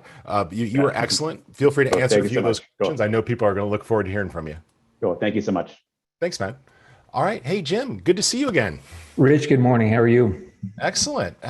Glad that you could join us and fit us in your day. And I know there's a lot of people here looking from hearing from you. For those of you who don't know Jim, Jim is one of the original Luminar experts. He's been using it from the very beginning. He produces more YouTube tutorials, sometimes I think, than we even do. He's always on it, and he always has amazingly hard questions for me. And so I know that he digs in and truly understands the product. And loves to share what he learns. So, Jim, thank you for your passion. Tell folks, maybe two things they don't know about you. I know they know that you're on YouTube and they watch your stuff, but how did you get into photography, or, what really makes you passionate about photography? Wow. So how did I get into photography? So it's the short version is I actually, through work, met Trey Ratcliffe. Everybody knows Trey, pioneer in HDR photography, and he used to live here in Austin. We had a meeting and we were talking about some stuff. And then he said, yeah, I do this photography thing on the side. And I was like, oh, that's kind of interesting. And he's like, oh, you should just go to my blog, and check it out. And I'm not exaggerating. I went to his blog, and this was 2009, I think. Right. I went to his blog and looked at his photos, and it was like a jaw dropper. I was like, what kind of camera do you have? That was my first question. Right. I was like, it's not the camera. Anyway, so that story. But yeah, so he kind of got me into it, and I looked at it and I was like, I want to do that. I want to do that. And I didn't have the gear. I had no knowledge. I really had no idea what I was doing. And I started trying to make HDR photos, and just sort of gone off in my own direction now. But that's kind of how I got into it. So kind of an accident, awesome, to be honest. That's awesome. Well, what do you want to show us today? I want to get out of your way because no one wants to hear me talk, but they want to learn from you. Oh yeah, no worries at all. Let me share my screen. Can you see that okay? Absolutely. Okay, great. So what I want to do here, I've got a few images, and I'll walk through whatever we have time to walk through. Now I've already, this is an image taken outside of Copenhagen, Denmark. I already cropped it, and I removed a little bird that was in the water over here. But as I have said many times, two of my favorite things, and I think frankly the most important things about photo taking and editing, is you're trying to manage light and color, and so that's kind of how I approach photos. And so I'm always looking at, how do I manipulate, / manage, massage, whatever word you want to use. How do I adjust the light to get it looking the way I want it to look? and then also color. And I tend to do those in that order, but not always. Sometimes I bounce kind of between them. And so this is a photo, and I'm going to walk through a little bit of an edit here and just kind of show you what I normally do. If you're newer to Luminar, one of the first things I recommend doing, in addition to just playing with all the tools, because you can always reset them and start over, nothing's permanent, but I recommend going into Enhance AI and using this Accent AI slider and just dragging it to see what it does to your photo. Because as you can see here, as I move it back and forth, you get a lot of bang for your buck, right? It's kind of what I call the one slider to rule them all. It's kind of a simple but powerful slider that does quite a bit. And And then Jim, for you this made a photo, I'm actually casual gonna, statement there that I want to reinforce. You said yeah, nothing is destructive.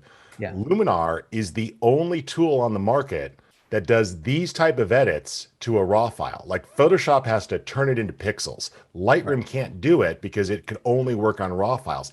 There's not another editor on a planet that could do glows and structure and sky replacement while still keeping the raw image in place, which means you never have to lose the flexibility of raw. exactly. Yeah, absolutely. Great point. So, like I said, if you're fairly new, I recommend trying those sliders. And even though I'm reasonably comfortable with pretty much every tool in Luminar, I use this tool all the time because, again, it's powerful and simple, and it gives me great results without a lot of time. I don't always start with that, but in this image I did. And then the next thing I'm going to do is cool this off. And I'm going to go a bit cooler than you would kind of expect. And there's a reason why, and I'll get to that here in a couple of minutes.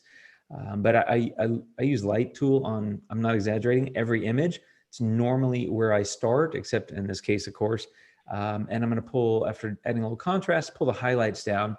Now that's pretty blue, and that's okay. I'm going to talk about why in a minute. But the next thing I want to do is get into curves. And this is a fairly advanced kind of component of a photo editor like Luminar. And I'm not going to spend a lot of time talking a whole lot about it. I'm going to do a fairly simple, what they call S curve. And all I'm really doing here is primarily just adjusting contrast, creating a higher contrast image. And so you can kind of see what that's done to the image already. We've gone from fairly flat, and you can see the bird there that I erased before starting this. There it is before, and there it is now. So very impactful, very colorful, and in fact, I would say over the top colorful, but I'm going to make some adjustments around that here in a minute. Another tool that I love is Structure AI. And in this case, what I want to do is really soften up some aspects of the photo, primarily the sky and water, because I like kind of a dreamy kind of look sometimes. And again, when I get to the end, some of this will make a little bit more sense than it may right now. But another great feature of Luminar, of course, is the masking. And so I'm going to come in and I'm actually going to erase this negative structure. So that smoothing I just applied, I'm going to erase it from the building. And I'm going to do this really quickly and not super accurately. So I'm just going to kind of move my mouse over a few areas here. I recommend taking your time. I'm doing this fast, of course, because we're live, but all I wanted to do there is basically mask in or out, in this case, that negative structure from the buildings. And so I softened up the sky and the water. That's what it looked like before, and that's what it looks like now. So a little bit softer, a little bit dreamier. And if you followed any of my tutorials, you know I kind of like that kind of look. So having done that, I'm now going to color. And again, another great feature of Luminar, of course, is that you can come in here and get into this HSL, which stands for hue, saturation, or luminance. You got a drop-down menu here. I'm in saturation. What I want to do is go to luminance. And if you look here in the bottom right corner, there's a little bit of green grass. And then, of course, with the sky and the water, there's just a whole lot of blue. So what I want to do is I want to darken them. And that's what the luminance will do for me. So I'm going to do something like a -50 there and like a -70 on the blue. And now it's looking really dark, but that's by design. And the reason why is because I'm going to make this a black and white. And one of the things I love about Luminar is all these various tools that allow you to really customize the look of your photos. And while I tend to be kind of a big color guy at heart, I've really gotten into monochromes. I have a lot of fun with them. And I also like dramatic photos. And I always feel like, hey, I can make a really dramatic black and white that in color doesn't look that real, kind of like this, looks a bit over processed. But when you convert to black and white, it looks kind of classy, right? And so I like to do that with my photos. Luminar gives me so much power to do that. And then what I'm going to do is further darken that green and slightly pull down the blues as well. And so now I've got, I think, a fairly nice looking monochrome photo. And this is really, the next two filters are the ones I'm really going to talk about while I'm here on the deep dive session today. And I heard you talking about it, Rich, right at the end of Jack's session. By the way, his astro work is just fantastic. Super contrast. It's an incredibly amazing tool. I'm sorry, go ahead. It's amazing. I love this tool. It is. I use it all the time. I just absolutely adore this tool. And the truth is, you know, especially if you're kind of new to it, I recommend just dragging the sliders and just kind of seeing what they do to your photo. And so I'm going to drag them about like that. But then after you've done that, I recommend coming back to the balance.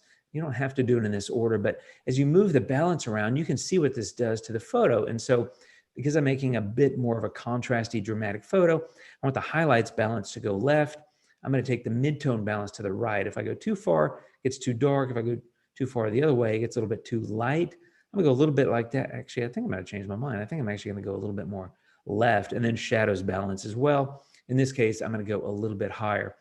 And let me show you the amount of impact that this slider or this tool and its sliders have had on the photo. There it is before. I think a nice looking monochrome, somewhat dramatic. And now I think it really pops where that castle is really standing out, and I've created a bit brighter sky behind it and a bit more dramatic look to it. So the super contrast, absolutely incredibly powerful and useful. And again, just experiment. That's the best way to learn these tools. So that was one tool. The second tool I want to talk about, I mentioned managing light and color. Super contrast is a great one for light. And for me, toning, and Rich, I know you like this tool a lot.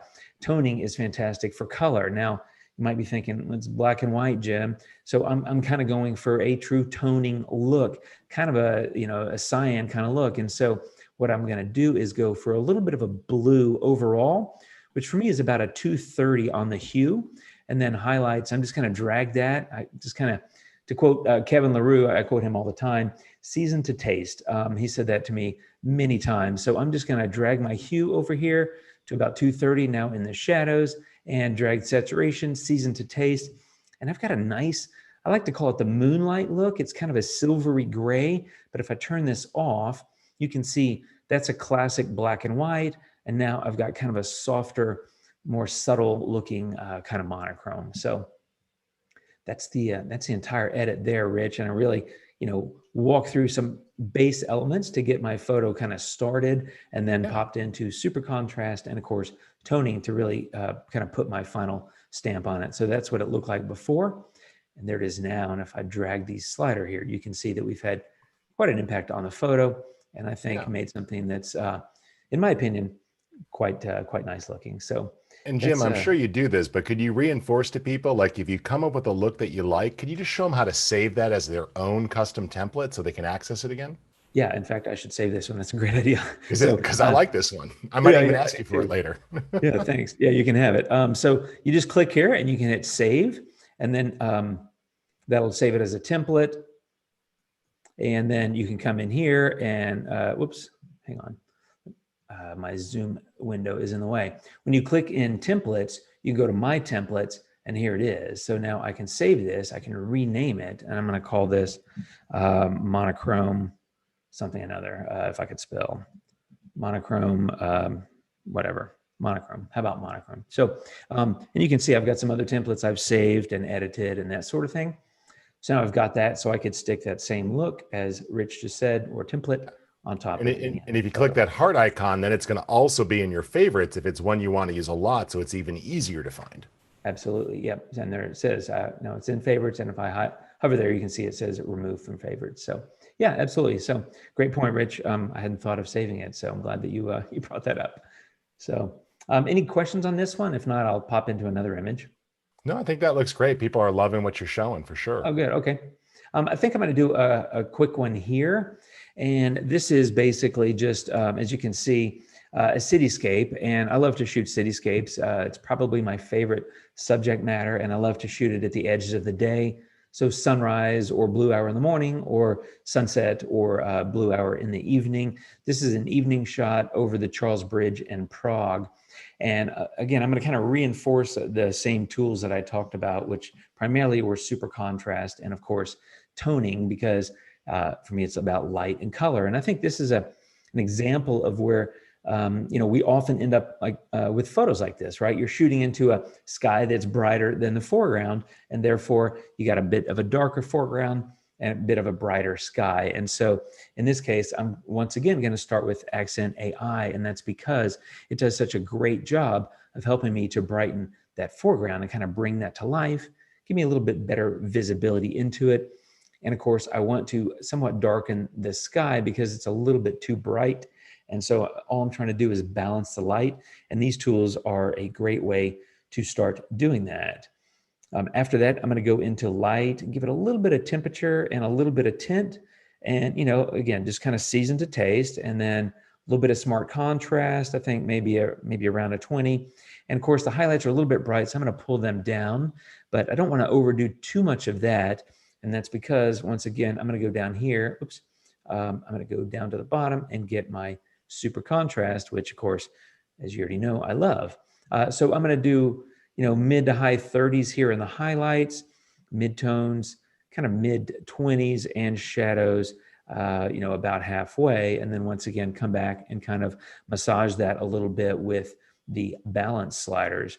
And, really every photo is somewhat different, of course. And so I recommend just kind of experimenting, moving these sliders around, seeing what they do for you and see how they impact your image. But let me turn this off and show you what we're able to do. There it is before super contrast. And then of course, afterwards, kind of brighten the foreground, brighten kind of that tier of the city in the background, and somewhat darken the sky. So again, it's a rearranging of the light by using the super contrast tool. And so I think that that looks really nice. Now, what many people will do is go over here on a sunset and go to landscape and use golden hour. And by many people, I include myself in that. I use it all the time, and it's fantastic. And as you can see, it gives a nice little warm kind of golden glow to the photo. But one of the things I recommend experimenting with is also trying toning in combination with golden hour. And in this case, I'm going to go just to the highlights. And I'm going to give that, maybe a 30 or something like that. And you can see how that's really starting to kind of perk up that light and give me that nice warm look. Again, I'm hitting just the highlights. If I wanted to hit the shadows, I could come in and do a little bit of that. In this case, I don't want to go very high. And in fact, I've chosen not really, actually, maybe I'll do a tiny bit, maybe something low like that for the shadows, but I definitely wanted to hit the highlights. And comparing this to the, what it looked like before using this one. If I turn this off, you can see it's got a bit more blue in it, and there's nothing wrong with that. I love my blues, but it's sunset and golden hour, which is kind of what this is. You kind of want to bring up those golden tones. So the golden hour tool is, of course, great for that. But again, I think toning is fantastic, especially when you hit the highlights. It gives you that nice warm pop, as you can see there. And so that's really all I would do to this photo. I mean, pretty straightforward and simple, but if you take a look at the before and after, there's just a massive difference in the color and the light. I think we've got better visibility into, the parts of the photo I want to see, which is, for me, the bridge is kind of leading my eye across the river. You can see it's brighter and warmer. And then I'm looking at St. Vitus Cathedral and the cityscape primarily on the right. So my eye kind of goes up the bridge and kind of over, and it takes in that light. So it's warmer and a little bit brighter, I think, in the areas where I want it to be brighter. Okay. So I think that overall is a quick and easy, powerful edit. And again, a lot of that comes down to super contrast and toning. So if I turn this off, you can see that the photo, there you go, it's a bit flatter. And then if I turn off the toning as well, you're going to see it's a bit less warm. And so that's what it was like before adding those two key tools. And that's why I'm kind of talking about those two in today's session, because I think they're really powerful. And I don't know how many people are comfortable using them or have used them, but experiment. Those are great. We've had a couple of people asking about sharpening and details. I don't want you to go deep, but would you mind just giving a quick overview of like maybe structure and details, especially on a shot like this where you have so many rich details, how you get that image feeling sharp? You did the first part, like, the use of proper contrast is the first way to make a sharp looking image. Right. Yeah. So Structure AI, it's a fantastic tool and I love it. And, one of the great things I think people don't know about it is that it's human aware. So if I had a portrait, I could apply that and it's not really going to impact the skin like it's going to impact the rest of the photo. But it does add a little, I use the word crunch. I don't know what else to call it. If I go too far, it gets over the top. Obviously it's applying everywhere. I don't want it everywhere, but a nice little pop of that, like maybe a 30. And then again, just use the brush, go into paint mask, make sure you're on mask there. And I'm going to make this a little bit bigger.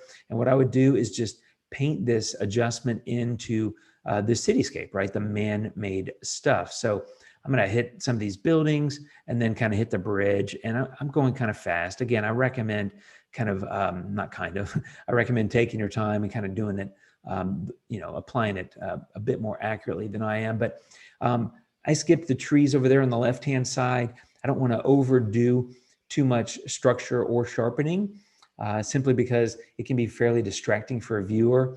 But now that I've got the mask in place, I can adjust this up or down. I can boost it if I really wanted to go crunchy, but like, I don't really want to do that. I'm going to go kind of low, like maybe a 30. But here's the cool thing. Now that I've applied that mask, I can copy that mask. And then if you want to apply details, it's unlikely you're going to apply details in the water or the sky. So you can just come down here to details. You can make, some adjustments here with details or sharpening, however you want to do that. And then just come into the masking and you can paste the mask. So if I hit the / key, you'll see that the mask has been applied, or basically copied and then pasted onto this tool from Structure AI. And that's giving me the ability to apply it in the exact same places and just, in other words, build a mask once, use it as many times as you need to. So I think that's given a nice little pop to the image. I think that was a great addition. So thanks for the suggestion.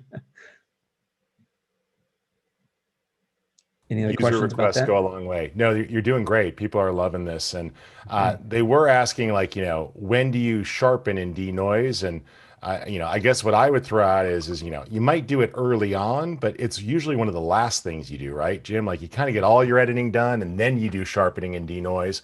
And Yeah. it's so critical to zoom actually to 200% these days, because with these high DPI monitors, if you don't zoom to 200%, you're not actually seeing the noise or the edges at actual pixels. Right. Yeah, exactly. I think that's very true. Actually, I also just thought of something else I could do to this photo. But yeah, I do denoise and sharpening very late in my process. I'm pretty much, I focus on light first and then color. And then for me, the third piece is detail, which would be, applying details and sharpening. I tend to do those last.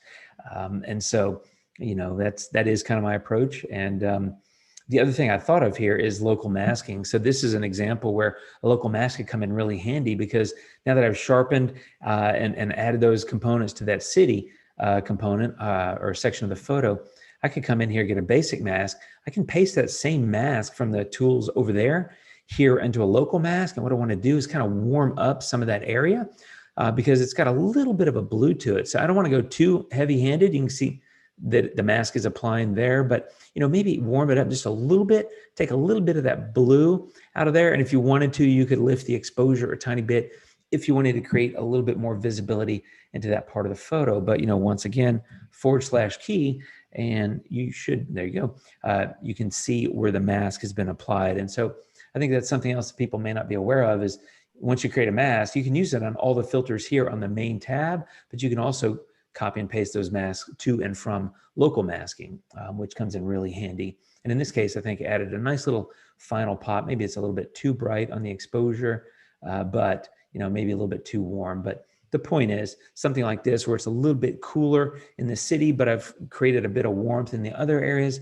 You might want to come back and do some customization with a local mask. And that's, again, I love that about Luminar AI. I think a lot of people might use local masks early, and it's, obviously you can use them kind of in any order that you want.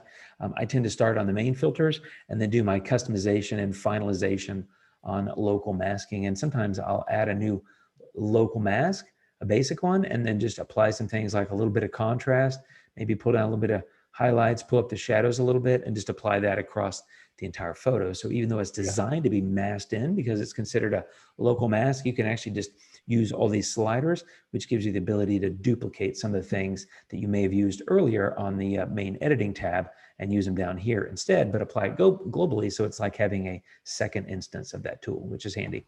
So Jim, we got about 4 minutes left, and I know time flies when people are all asking questions. One question people have that I'll just get out of the way. Trust us, folks. We've heard that you love the local masking tool and the texture overlay tool, and we will be bringing some improvements to those tools in the future. We're hard at work on that, so you'll see some awesome things in the future. We know that you want the ability to use multiple tools and overlays, and so you're going to see some cool stuff in the future. Jim, show us a couple more awesome things. People are loving this. And then the same thing I asked Jack, if you're willing, there's some questions in the chat pod and in the Q&A. If you have a minute or two to answer a couple of them afterwards, that would be great. Okay. Yeah, absolutely. So another image then? You're welcome to. If there's something you want to show as a quick fix, if you've got a super secret thing, we've had some questions on composition AI. It might be a good one on this one with vertical, or I don't know what you want to show on this image, but I see a lot of potential here because you got a great sky. Yep. We put a lot of noise on sky replacement, but I just see a sky here that just needs a little enhancement. Yeah, exactly. Composition AI I use all the time. I don't really need it on this photo. It's actually pretty straight already. But yeah, I think in I this wasn't case, challenging your photography skills. I didn't take it that way.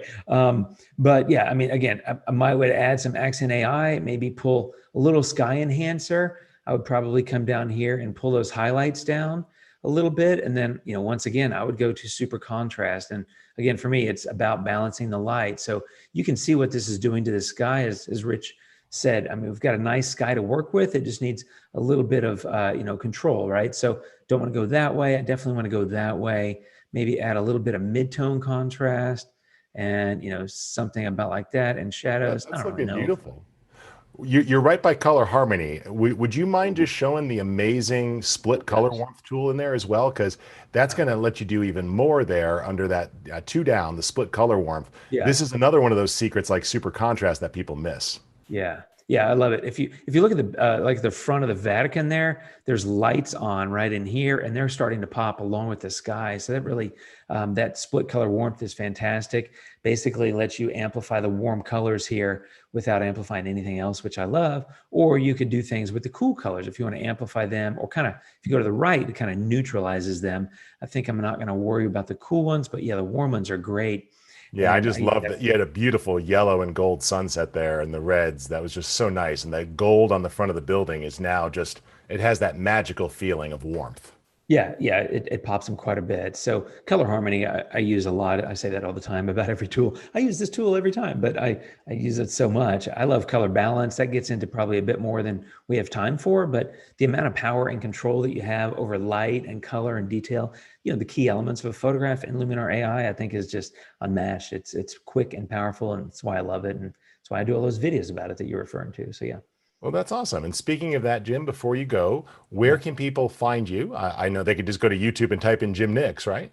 Yeah, they can. So on YouTube, you can just go to youtube.com/Jim Nix and find me there. My blog is jimnix.com.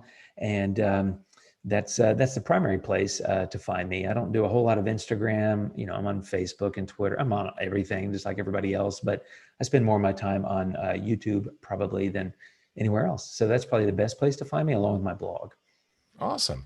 Well, Yeah. Jim, we really appreciate you taking the time today to share. And Yeah, thank that's you. awesome that you were here. If you've got a moment to answer a couple of questions in the chat pod, people would appreciate that. We're going to take just a brief pause and share a little bit of information about World Oceans Day. We've got an amazing campaign that we've been doing, and we've partnered up with the Whale and Dolphin Conservation Group. And in just a moment, we're going to play a video about that to tell you a little bit about that program. And then when we come back, we're going to hear from our next guest, who's got some great techniques to share. Jim, I really encourage people to check out your stuff. You do such a great job of helping people with that information. So thank you for that. Appreciate it. Thanks, everybody. Take care. I'll be in the chat for a minute. Thank you. And before we take off here, one more thing to let you guys know. Let me just bring my camera back on, and then we'll play that video after this. I'm putting into the chat pod 2 resources. And so one of those is I am adding a link so you can join AI Insiders. And you can click that link to join. And if you click that link, that's going to allow you to join the AI Insiders community. And we're just doing a quick record to the cloud here as well so that you guys can get the replays later. And then what I've also posted there now is Nicole Young has just partnered with us. A lot of you may know Nicole Young. She's an excellent teacher and photographer, super generous and knowledgeable. And she's put together a free ebook and video course about nature and landscape. So we just took that live. If you're already a member of AI Insiders, you will be receiving an email with a link to this here shortly. And you could download the ebook, and it's got 3 videos in it with hands-on exercise files, and it's going to teach you about nature and landscape photography. Once you join AI Insiders, there is always a search button, so you can just search. Or if you come on over to the left, besides joining photo groups, where you can find extra groups that you join based on your interest, right? So you'll see, for example, underwater photography. We got a great group just on astrophotography, street photography. It's there. But you can also go to topics and then just click on things like Luminar AI tutorials. And there you'll see, look, here's a tutorial from Nicole about crop and erase. Here's a tutorial about that landscape ebook that we just mentioned. So all you got to do is join that community. We'll go ahead and be approving people throughout the day. We ask you to apply to that community. There's just a couple of basic rules that you agree to join. And it's basically just that you're going to be nice to each other, respect each other, things of that nature. So if we're ready to play that WDC video, let's go ahead and roll that. And then when we come back from that, we'll be hearing from Vinelli and our next guest.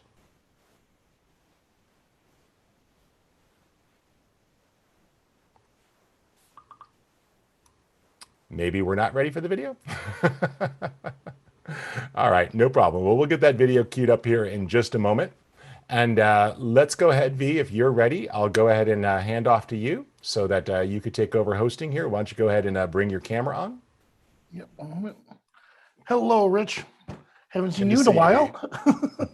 Hope you had a chance to take a little break there. Your camera just went off, V. Go ahead and put it back on. There you go. Awesome. Well, Vinelli, I know you're excited for our next guest. I'll be taking care of a couple of the questions in the chat pod, but let me get out of the way so you can invite him. And he's going to be sharing his personal style of photography with us, right? Yes.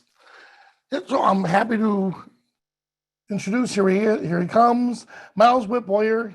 He's a wedding photographer. How you doing, Miles? Hey, I'm really good. How are you guys? Great. Great. Hey, start off real quick. What would you say is your go-to lens during a wedding? You shoot obviously the event and the portraits afterwards, because you know a lot of wedding photographers are going to ask you, what is that go-to lens you like to go to? You know that, hey, if I have this in my hand, it's going to be a good day. Man, I get to drive the Ferrari to work every day, right? So I shoot the TFX 100 series cameras, the 100 and the 100S.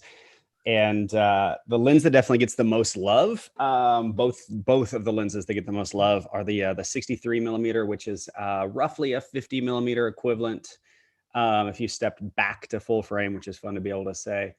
And then the 80 millimeter, which is a weird like 72 millimeter equivalent or something like that. Yeah. And those are the ones that get the most love. But I shoot with a lot of weird stuff. I shoot with an 18 millimeter 1.4 a lot. Nice. Yeah, I love creative stuff, right? I just I love proximity. We'll talk about that a little bit during this presentation, but I really love the way as a wedding photographer we're given access. And so I feel like a lot of people tend to kind of like play it safe in their distances. And I like to either be too close or too far away, very much on purpose, if that makes sense. Oh, that's great. Years ago, when I shot my very, very first wedding, a wildlife photographer told me, fill the frame. So I filled the frame. And then when they wanted an 8x10, you couldn't crop it to an 8x10. So of course I had to come up with hey, I'm giving you a special artist rendition 8x12. This is how I saw the wedding. So how are you? Do you shoot a little wider? You've been BSing people for a long time then. No. But that's about 2/3 of what we do as wedding photographers, right? Isn't that that's sort of our role is just convincing people that we know better for some reason, right? Sorry, you asked a question. I missed it. So for you, do you fill the frame or do you shoot a little loose? What do you like to do? Okay, so here's the joy of having a 100 megapixel camera, right? I can do anything I want. Yeah. So if you were to see my style of photography, I tend to shoot fairly far back on a lot of my work. But I do very intentionally compose in camera. And so there's not a lot of cropping that goes on in post actually. And so I'm a huge believer in like giving myself enough room to kind of straighten horizons or fix geometry, because I'm sort of a nut about symmetry. But no, man, I think that the magic is this. That's what we're going to talk about today, right? It's this collaboration between um, why you shoot, how you shoot, and what you deliver, and that process, like how you unpack that. That's the proprietary element. Like that's what makes you special. Because Awesome. we all And shoot I did this. check. I did check over your work, and I love how you include a lot of the environment in your shots. Yeah, yeah. And I was like, oh man. You know, I've always kind of laughed at a lot of wedding photographers. It's almost like they assume that the people don't know what they look like, right? Like I want to feel what a wedding felt like. I want to tap into those emotions for my couple, and I want them to be able to feel that again. But a lot of times sight and detail and perfection interrupts those emotions, and you get in too tight, and sometimes you're so caught off guard with the fact that, you know, your hair wasn't how you wanted it to be, or your tuxedo didn't fit the way you wish it would. And if you would just back up, you remove all that vanity and you just show the emotion. So Awesome. um, All right, yeah, I'll let you take it away from here. cool, man. Let's go. So I'm going to screen share, and I am going to give everybody a like a cool, I think it's, I want to say, I think it's a little bit of a different perspective from some of the stuff that has been spoken to so far. Let me know, Vanelli, if my screen is live. Yep, we got it. Yeah, cool. You So want to make it full screen? I want to, what's that? Can you make it full screen? Oh, sure. Is it? About... It's full screen V, I think. Oh, okay. Or maybe just click the green dot just to be safe. That's all. Okay. Yep, there we go. All right. Perfect. Okay, so, and then I just lost it, didn't I? Dang.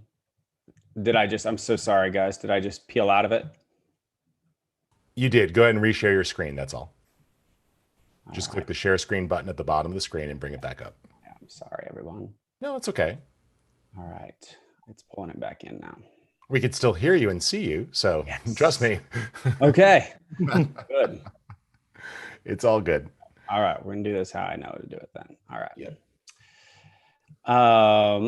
If you just go to the bottom of Zoom, or if you're on your Mac, switch back to the Zoom application. There you go. There we go. There you go. You're up. Okay, so one of the things I really want to dig into here is more the why than the how. I know that there are some remarkable editors that you guys have already heard from and that you're going to hear from that really want to dive into, you know, the nitty gritty on how things get done, and that's really powerful. But you know, as a working photographer, I think one of the things that is really valuable to hear sometimes is a couple of quick notes. Number one, just because you can doesn't always mean you should.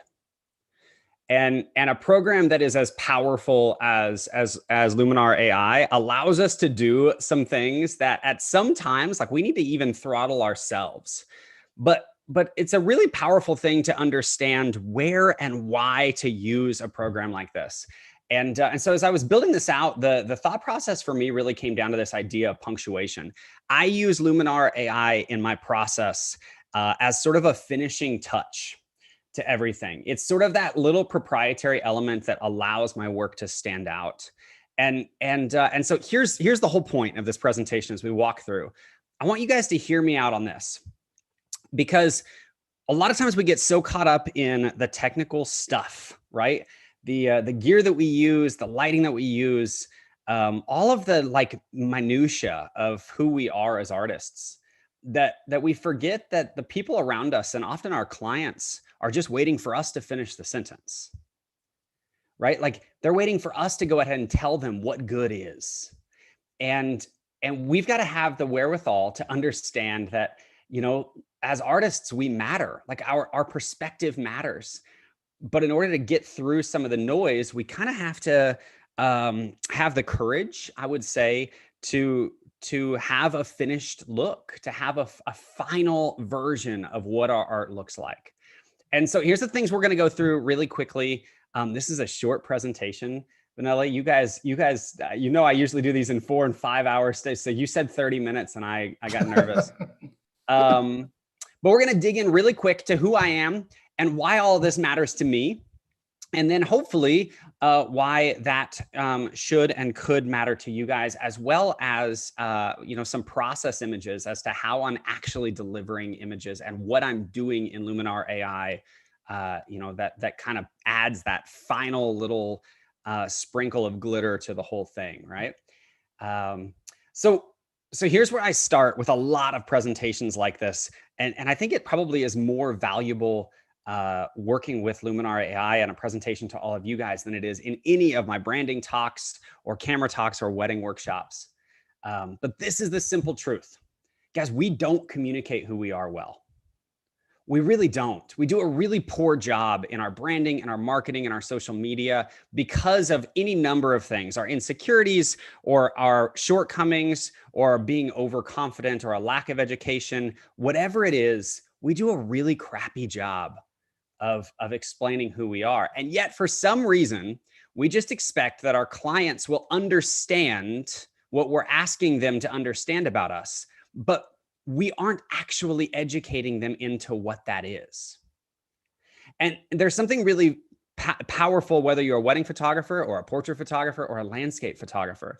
There's something very powerful about having the sense of balance to explain and to educate the people who are hiring you and seeing your work, to say that this is what authentic is, this is what good is, and here is how I connect those two things. So I guess the next step then would be to say, like, who am I, right? I'm assuming a lot of people in here have never heard of me, and that's okay. So I'm Miles Boyer. I'm a wedding photographer. I'm based out of Arkansas in the United States. I do what we all do. I travel around. I shoot fancy cameras, and I play for a living. And behind all of that, there's a big business. There's associates, there's editors, there's designers. There's sponsors and speaking engagements and all of that stuff. But the reality is that I'm just a wedding photographer. And so are a lot of you guys. And so what separates me from my industry and from my competition often comes down to just a few quick little degrees in my work. And that's what happens at the end. It's how you capture it, but it's also then how you present it. And so I kind of have this very maybe evolved vision for cinematic color and dynamic composition. I really love for my images to feel like stills from a movie. And so because of that, I focus really hard on making sure that I am involved and engaged with my clients, as well as with the light, as well as with the editing process. But here's a challenge to all you guys that are listening. I'm genuinely curious. What if because of your brand or your style or your communication, your equipment, maybe your tendency to stop just before your work is finished? What if just because of those couple of degrees, you're forgettable? And you're putting all this effort into trying to create something that you're proud of and that you can get behind and that you love. And you're spending all of these hours in pre-production and shoot time and post-production, and your clients forget about you simply because the work isn't quite finished. The feeling isn't quite there. And so though I want to absolutely and obviously say the words Luminar AI 150 times during this program, what I actually want to convince and challenge you guys with is to find that proprietary element for yourself, to dive deep enough that you understand that if you use this program or this process or this concept or this relational client experience, it will put you over the edge. It is where success is hiding for you. And for me, it has really found itself a lot in how I'm able to use Luminar AI to just add, as I keep saying, that little sprinkle. So a lot of these images that you're seeing, it's hard to tell what I've done. And that's the goal. For me, that's the goal. I don't want my images to look over edited. I just want them to look just a little bit better than real life, just like a little bit extra, right? And where that hides for me is I want to make sure that I'm never forgettable, that our clients know my name, that the work stands out. And it comes to this paradox right here, this dichotomy. We've got to learn to connect the voice of the photographer with the art in the photography. We have to align those things. And it doesn't matter how many six-figure classes you take, or how many workshops you take, or how many times you sit in a branding course with a pen and paper, or an editing course and get screen captures and try to reverse engineer everything you see. Unless you can connect the value in the photographer with the value in the photography, all you are is a camera technician. You're a content creator. And the art comes after that. It's the next step. The art comes beyond the camera technician, beyond the editing. The art comes in the experience that you deliver to the clients at the end of the whole thing. So I want to dig just a little bit into how subtle I'm often using Luminar AI to present a final look. And so you've got here an entire process, the whole process. This image was just edited yesterday. A straight out of camera image from a GFX 100 with a quick, very simple color edit done in Lightroom. And then I'm pulling into Luminar AI. And the magic is happening in there. And here's what I think is remarkable, guys. After 10 years, 500 weddings all over the world. What I love so much about Luminar AI is sometimes just the templates, just the suggested templates are enough to completely blow my mind with what is possible.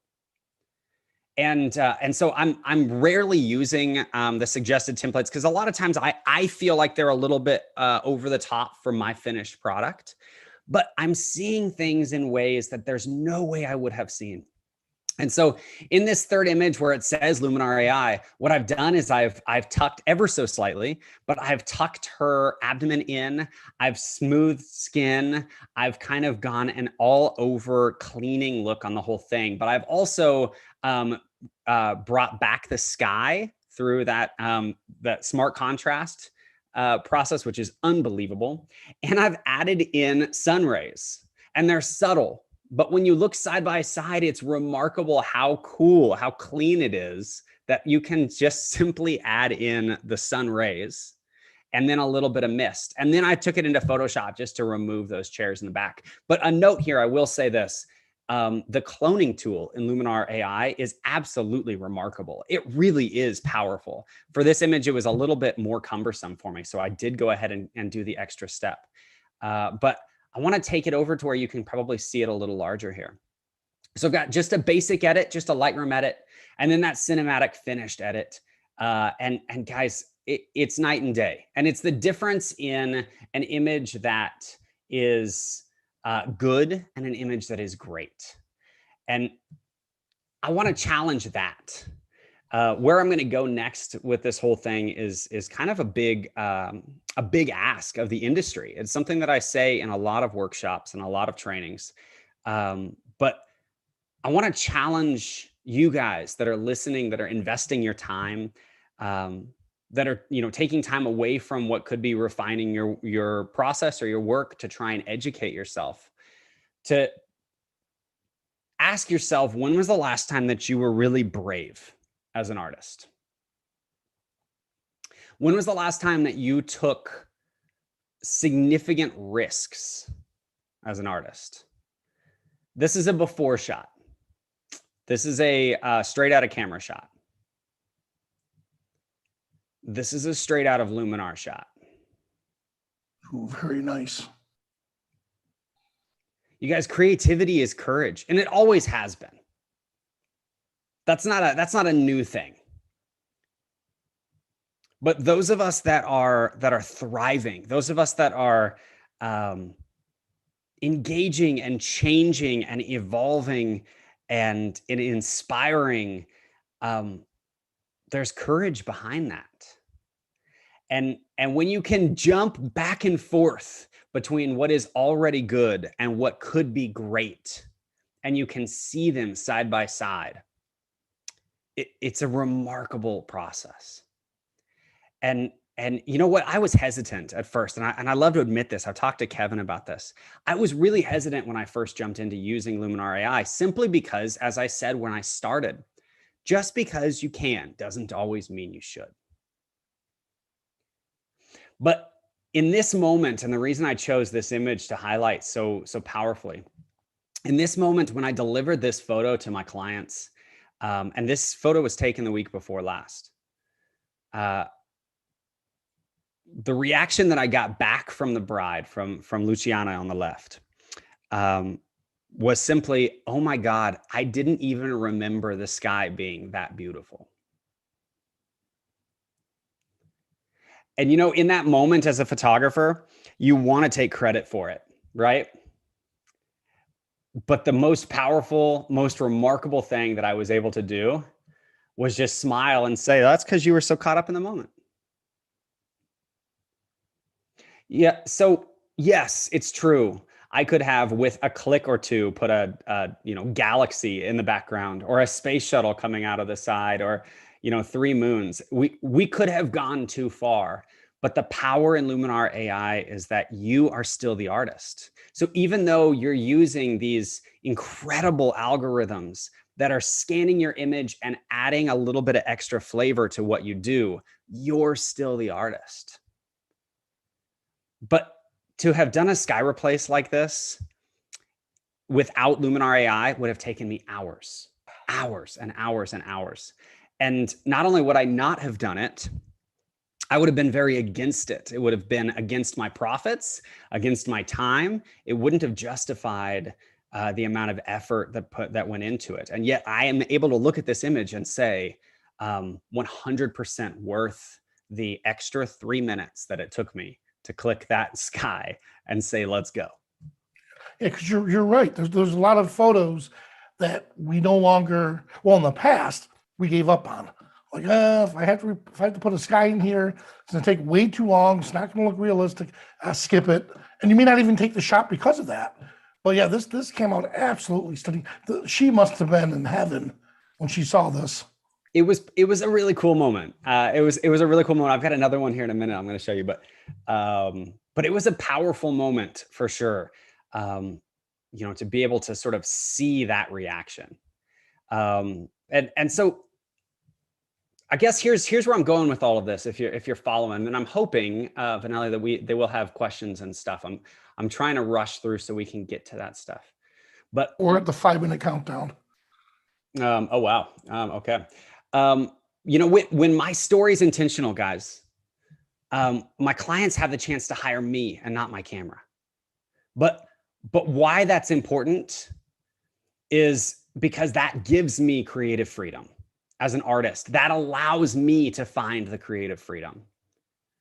And I know I mentioned just a few moments ago the templates. This was one of the suggested templates. I never would have, oh my gosh, I never would have color toned this image like this, ever.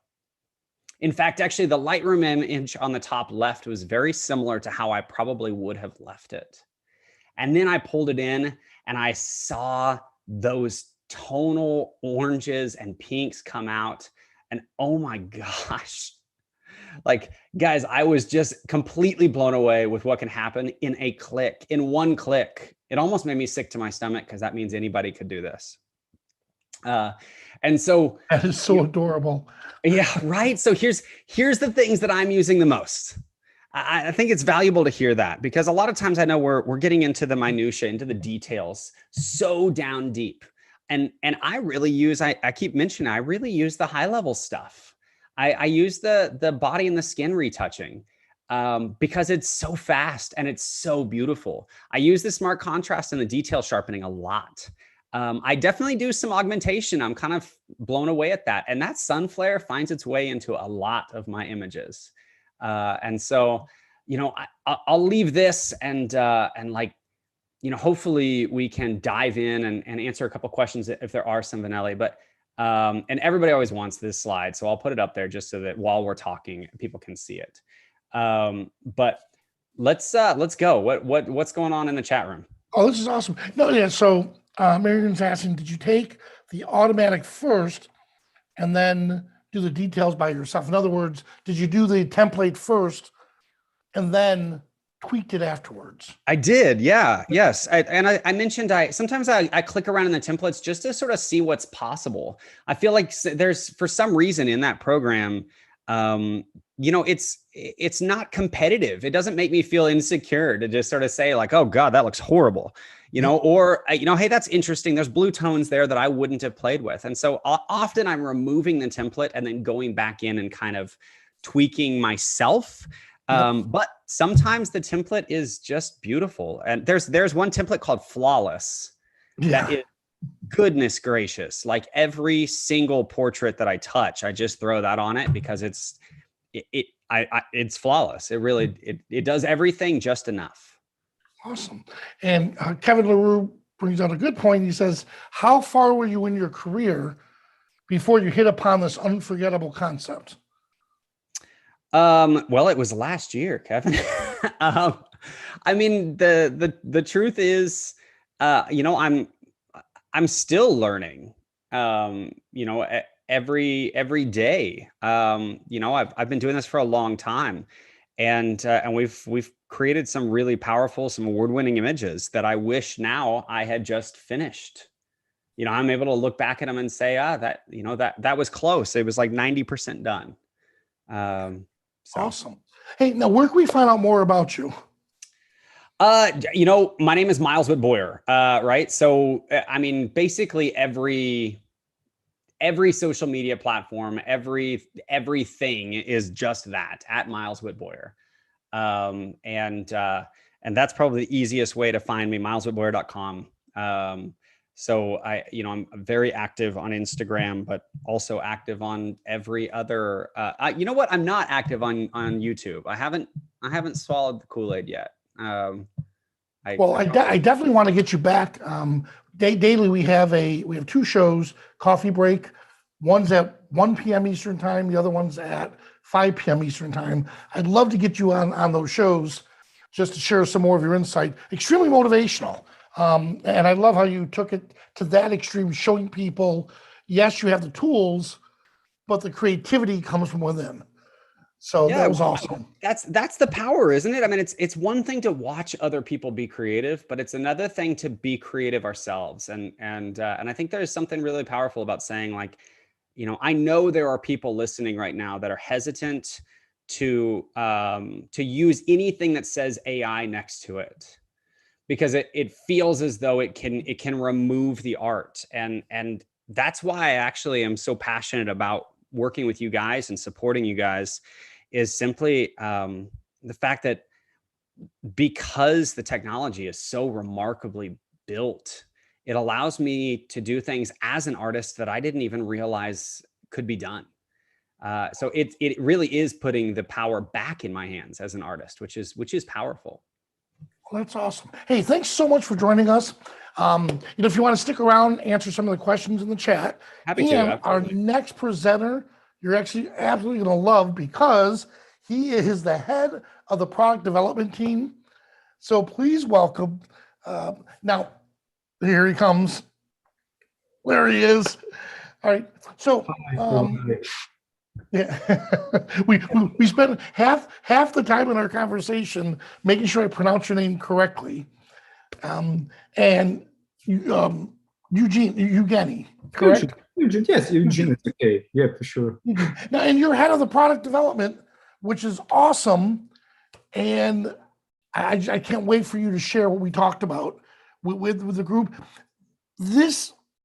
I'm so impressed on how well Skylum is so in tune with our customer base and willing to listen to new ideas. So with that, I'm going to let you take over. Yep. And I'll be here with you. Sure, sure. First of all, hello everyone. It's really nice to participate in this deep dive to event, and it's really cool for us to be much closer to our users, and we do really appreciate it, and that's really awesome. So. If you don't mind, I will start. I would like to share my screen and start with the presentation. You got it. Okay, okay, just a second. Okay, that's my presentation is over here. Okay. Okay, before I start, I would like to say that my presentation is not going to be so creative as previous ones, because I saw previous presentations. They were really cool and creative. So I think Eugene, if I could say though, for a lot of folks, they don't understand how Luminar is made, or they want to understand, like when we say, oh, we need you to file a bug report, or oh, it'd be really helpful if you could send in those photos that aren't working correctly for you for AI, because you're going to explain how Luminar gets made now, which is actually fascinating because most people never understand where software actually comes from other than the internet. Okay, Richard, thank you. So I will start. First of all, I would like to cover a couple of topics. The first one is about what changes we did in our product management process, and the second one topic is about how new features comes into Luminar. And at the end of the presentation, for those who will stay with us, I have prepared some facts, interesting facts about Luminar, so I hope you will like it. So let's start from the first one, from the changes, what changes we did in product management process.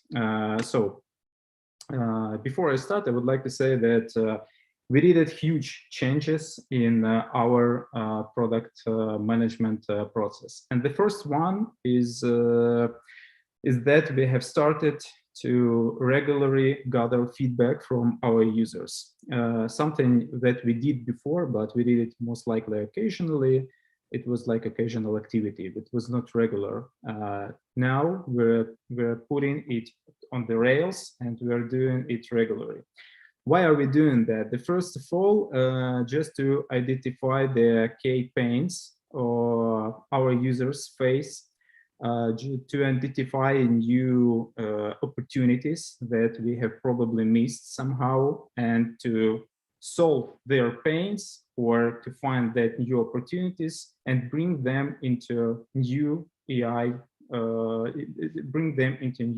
features, or using AI technologies to solve our users' problems. That's the first thing and the main thing. Why are we doing that? Because we need our users' feedback, our users' pains, some things when they are missing something, like a source of our like a source for our creativity. The second one thing, oh my god. The second one thing, another one change, that developing a new features or developing a new technologies, the first one thing we're thinking about is how our users are waiting for it, or is there any if this feature is desirable for our users, whether it could help our users to solve their problems. Only for that we're thinking about whether it's viable from the business perspective. And the third one part is whether it's feasible from the techie side. So And to make sure I'm understanding, Eugene, what you're doing here is, before we even look at is it possible or is it cool, we're making sure that Skylum customers, Luminar users go, this really is going to help me, or this really solves my problem, because otherwise we don't want to make a tool that's not useful first. Exactly.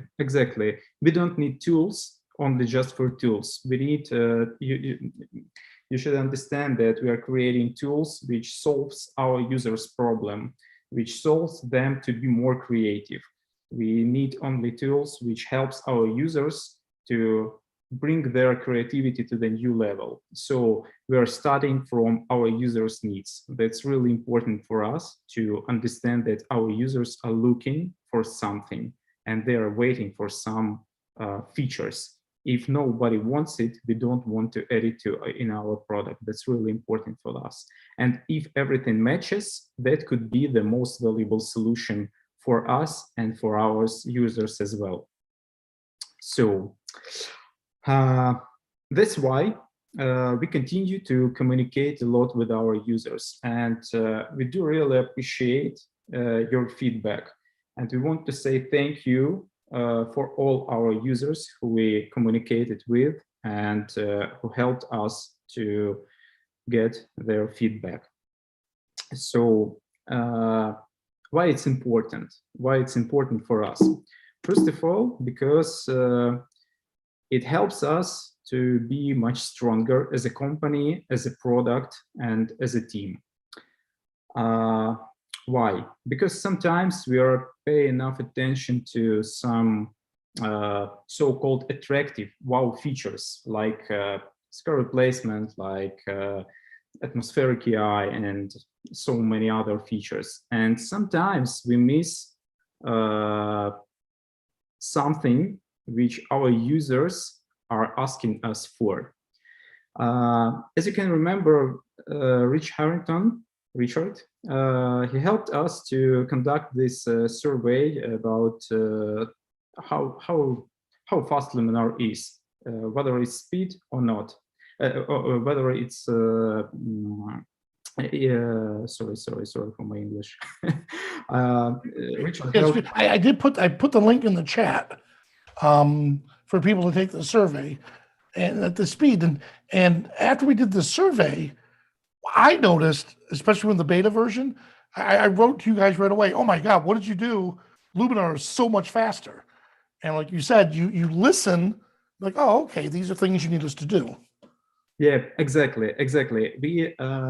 We decided just to ask our users how fast Luminar is. And we saw that we decided to split some part of Luminar into some logic cases and ask our users to give us a feedback whether this part is slow or not slow, or it's fast or slow, fast or slow. And using this information, we understood that in some cases Luminar is a bit slow. So understanding that, we decided just to hold some AI features and to bring a bit more attention to our speed, to Luminar speed. So that's why we did a huge changes in Luminar 1.3 version, and we have increased that. We have increased the speed of Luminar. So that's why your feedback is really important for us, and we do really appreciate when you give it to us. Okay, the next one, change in our product management process. We decided to split a bit our activities from product management perspective into two directions. The first one, we decided to create two dedicated teams. The first one team, so-called as a first mile experience product team. It will be focused more on new users, newcomers who came into Luminar, just to work with their engagement into the product. The main activity of this team is to help our new Luminar AI users to engage into the product and to help them to get much more value from Luminar AI in the shortest period of time. That's something that we have missed before, and we understood that people who are new to Luminar AI, they can't feel the full power of our product, and we decided to empower this activity. The second one team is retention team. It will be stayed with our. It will be more focused on our current user, and the main activity of this team is to bring our user much more value using Luminar AI, for those people who are using Luminar AI on the regular basis. So we are thinking about new functionality, about some new workflows, what is going to be changed or not changed, about users, key users' pains, and so on. How to solve them how to bring them into new technologies, new AI technologies. Yeah. So Eugen, it's funny because you guys pushed that on us to make sure we're helping with the new members, and Harrington invoked a new user Friday, and one of the members put your product evangelist and insider host do an excellent job in engaging the new users. And it's funny because it's you guys and Harrington, but we're the ones getting the credit for it. So, but we thank you tremendously for your work and effort. Yeah, I know. I would like to say also, you guys, a big thank you, because you helped us with that new onboarding process in Tron, which is already designed in our Luminar AI. So the new users who will get the Luminar AI will try our new onboarding, which is inside the Luminar AI. So Rich is already knew about that, and he helped us with designing it. So that's something how it works. This next topic is going to be phenomenal. This is what everyone likes to know, how these new features come into it. So okay.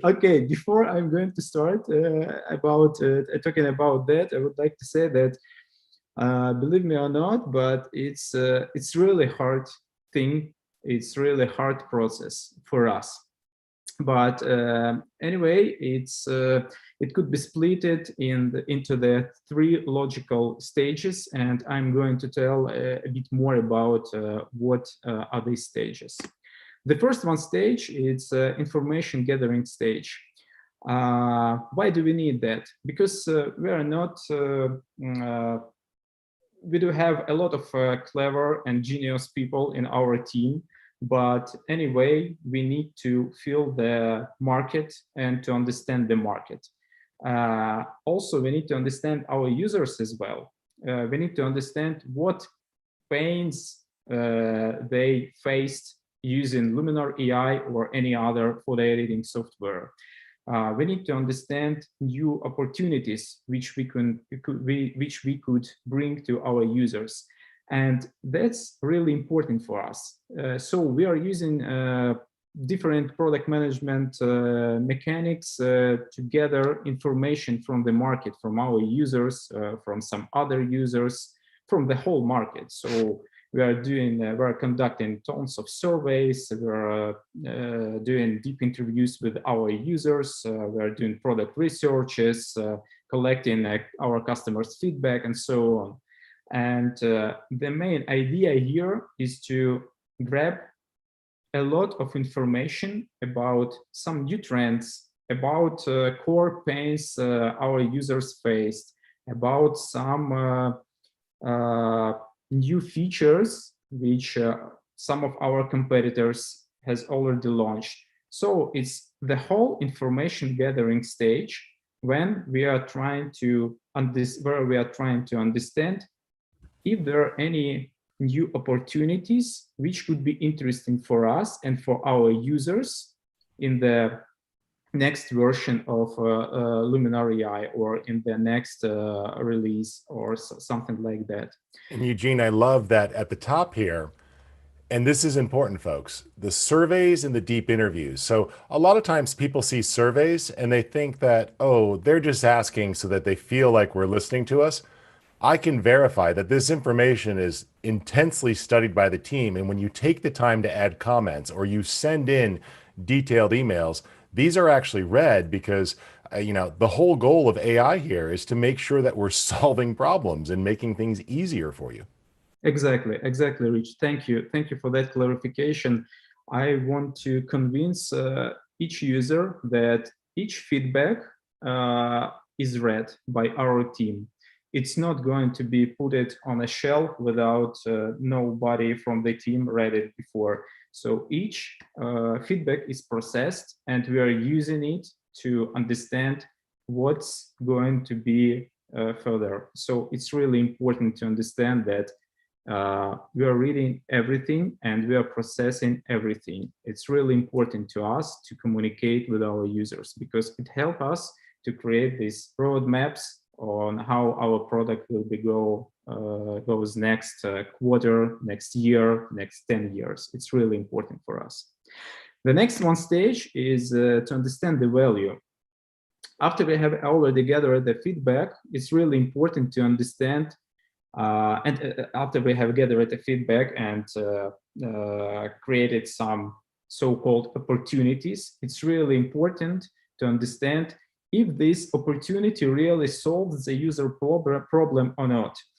How many users ask us for that feature or new opportunity? How do it really easy to use? If we need an AI to help users to use this feature or not, and so on. So it's really important to understand that this feature does really solve users' problems. If not, it's better for us to take those opportunities which solves users' problem, or which could bring our users and the new value or the value as it is. And Eugene, I want to emphasize here that when you guys are looking at the AI, one of the things that's been amazing, and I'll just give an example of this, right? So like with our portrait tools, we had a lot of great input and we released them. And then a bunch of really great retouchers, gave us a lot of positive feedback after the release, but also wanted to see the way that we gently shaped the face tweaked a little bit. And we also got some great suggestions for shine removal. And they were able to provide wonderful before and after examples where they showed the team what they did, but it was taking them like 20 or 30 minutes. And then you guys were able to take that feedback through those intense interviews and those before and after images and create completely new technology, because AI is learning from the best photographers. That's how we work. It's just not a button you push or something you download from Google. You guys learned from that and were able to take that 20-minute step or process and turn it into 2 sliders that they were happy with. And so I think it's really important here that like you guys not just learn the problem, but then directly involve the people who have the problem in teaching the software to solve the problem. Yep, exactly, Rich. We're not, we are using our users' images, not users, we are using our users' feedback to help us, and that their feedback helps us to improve our AI technologies. That's Right. really important. But that's only, and just so nobody worries here, that's 100% opt-in, where people volunteer to send us before and after images or challenges. We don't see anything in your Luminar library. We don't see any of your images. We don't store any of your images on our servers, none of our cloud processing. All of the processing and AI happens on your local machine. So unlike Adobe's, which cloud and AI tools have to upload data to the cloud to analyze, we do everything local. So for those of you who are a little secure or nervous, what Eugene's talking about here is 100% voluntary opt-in, where people are sharing their info with us. But for those of you who have privacy concerns, we have the most amazing, solid privacy policy. So I wanted everyone to be reassured of that. Sure. Be sure that we are not using any images. All your images are stored on your devices. We don't have permission to use them, and we even can't see what's going on over there on your computer. So as Richard has said, that's really as it is. So let's move to the third stage. The third stage is the really important stage for us, because even we understood that opportunity is really valuable for us. We need to understand if it's possible to bring the magic into your life. In other words, whether our developers could code this, and using our AI technologies could help you to solve your problem, because it's really hard sometimes to you understand the problem, and sometimes it's really hard to learn your using our ML. Using our ML, sometimes it's really hard to create the best solutions. Sometimes it works not as it was expected. So our research and development team is doing the best to get you the best solution with the highest quality.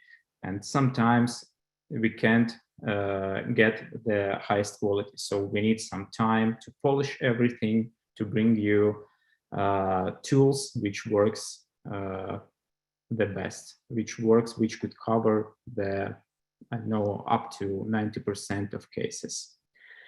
So that's most likely, I can't deep into the details because I don't have a lot of time, but believe me, if you would like to hear a bit more about that, you can ask us. I think that next time or during the next event, we can bring a bit more information about what's going on behind the scene in our product management team. As I have already mentioned at the start of the presentation, there are some interesting facts about Luminar AI. I hope you have never heard about them, because if you did, it would be a bit wired, how it's better to say. Yeah. Odd, I don't know. Yeah, this is amazing. Okay, the first one fact is, if you have never heard about that, Luminar consists of 1,420,000 lines of code. It's wow. That's a lot of code. Yeah, that's a lot of code, and generally Luminar could be seen as a really smart product with a lot of sliders, but you would never think that it consists of too many lines of code, because we have a lot of engineers who are trying to deliver a bit more features, more interesting features. Our product managers are trying to bring a lot of new interesting features to which solves our users' needs or problems into the product. So that's why it's this. And that's one of the reasons why we restarted Luminar AI from the ground up, right? Because the old code couldn't keep up with the new code. Yep, exactly. Sometimes it's not only how to say, it's better to say that for example, when we decided to speed up a bit our Luminar AI, we removed a lot of code which was useless or which was not so effective. I do believe that one day our Chief Technical Officer will join this deep dive or any other event, and he will share a bit more information about that, because I can't share all the information because I do believe that other guys will do that a bit much better than I could do that. So that's the first fact I just would like to share with you. Hope it was interesting. Another one thing that tech guys could probably knew about that, but our product we are using these technologies for Luminar AI in terms of development. This is C++, Objective-C, C#, OpenCL Suite, and many other technologies, many other new technologies we are starting using today and going to use in the future.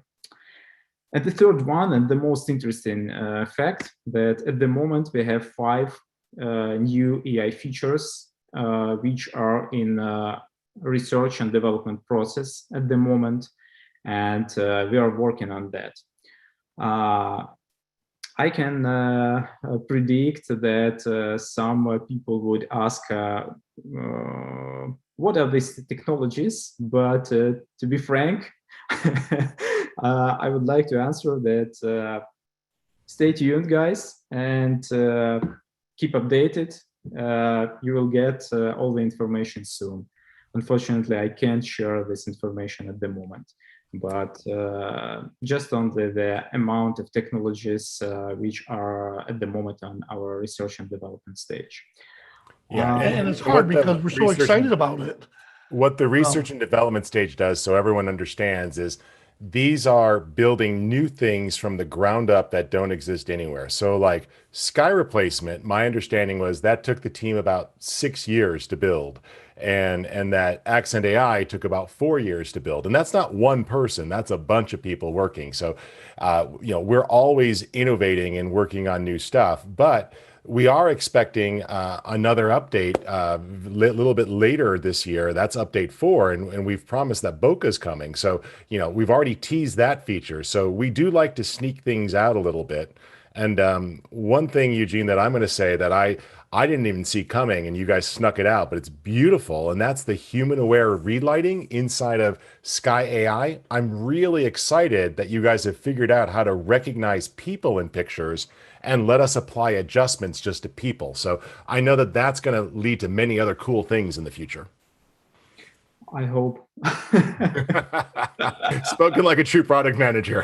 I hope I can keep everyone focused and working hard because I know what's possible and I want to deliver amazing things. Oh yeah, guys. Okay, and the last one thing I would like to ask our users who are just participate in this deep dive and listening to us, and what I'd like to ask, Bonale, I have shared with you a link to our survey. Yep. Do you have it right now or not? Yep, we've been putting in the chat throughout your talk. Yeah, could you please put it on the chat? I would like to ask our users to help us with their feedback, because we need new inspiration for our teams.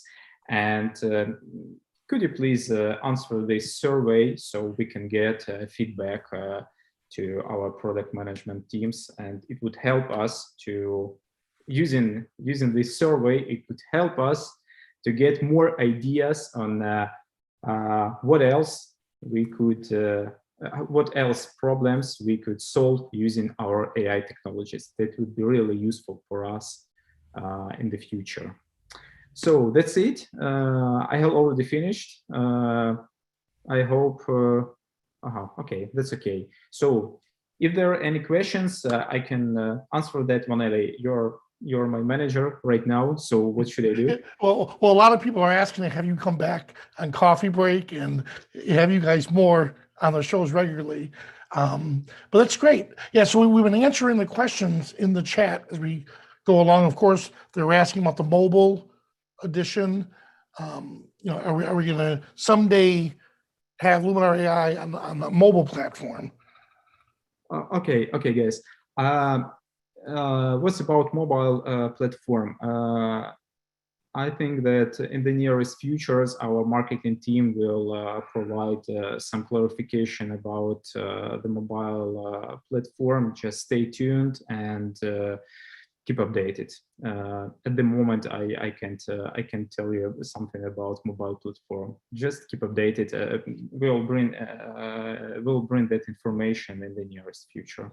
But what you just did there, just so everyone's clear, because we did unveil this at the last coffee break, in case you didn't know, because we haven't made a lot of noise about it, Eugene did just basically say, though, we do have people actively working on mobile stuff, and soon we're going to be sharing details with you about that. So if you didn't catch that, we are confirming that we are working on it. So that is the first step of being willing to say, yes, we're actually doing that, means we're pretty excited about how it's going. So, and Eugene, people would love to catch up with you on those coffee breaks. So it's a great chance to hang out, and we've got some of our most passionate, active customers who come and ask questions. So if you're willing to join some of those, I know that they would love it.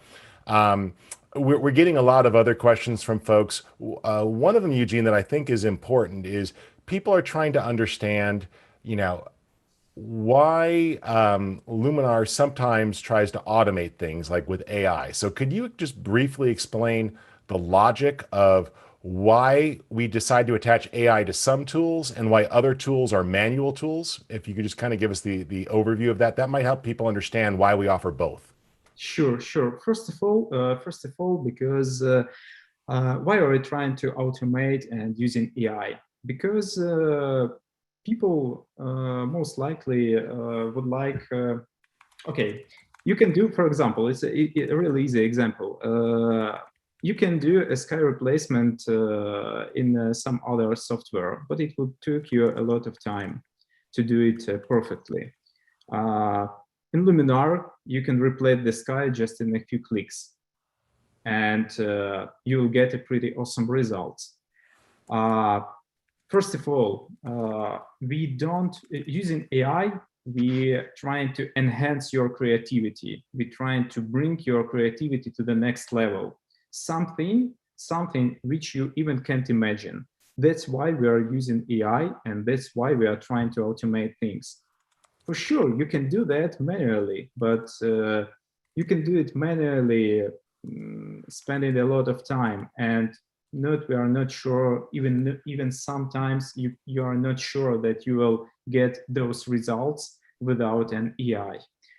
So that's the main reason, because we want our users to be more creative, and we want AI to help our users to bring their creativity to the new level.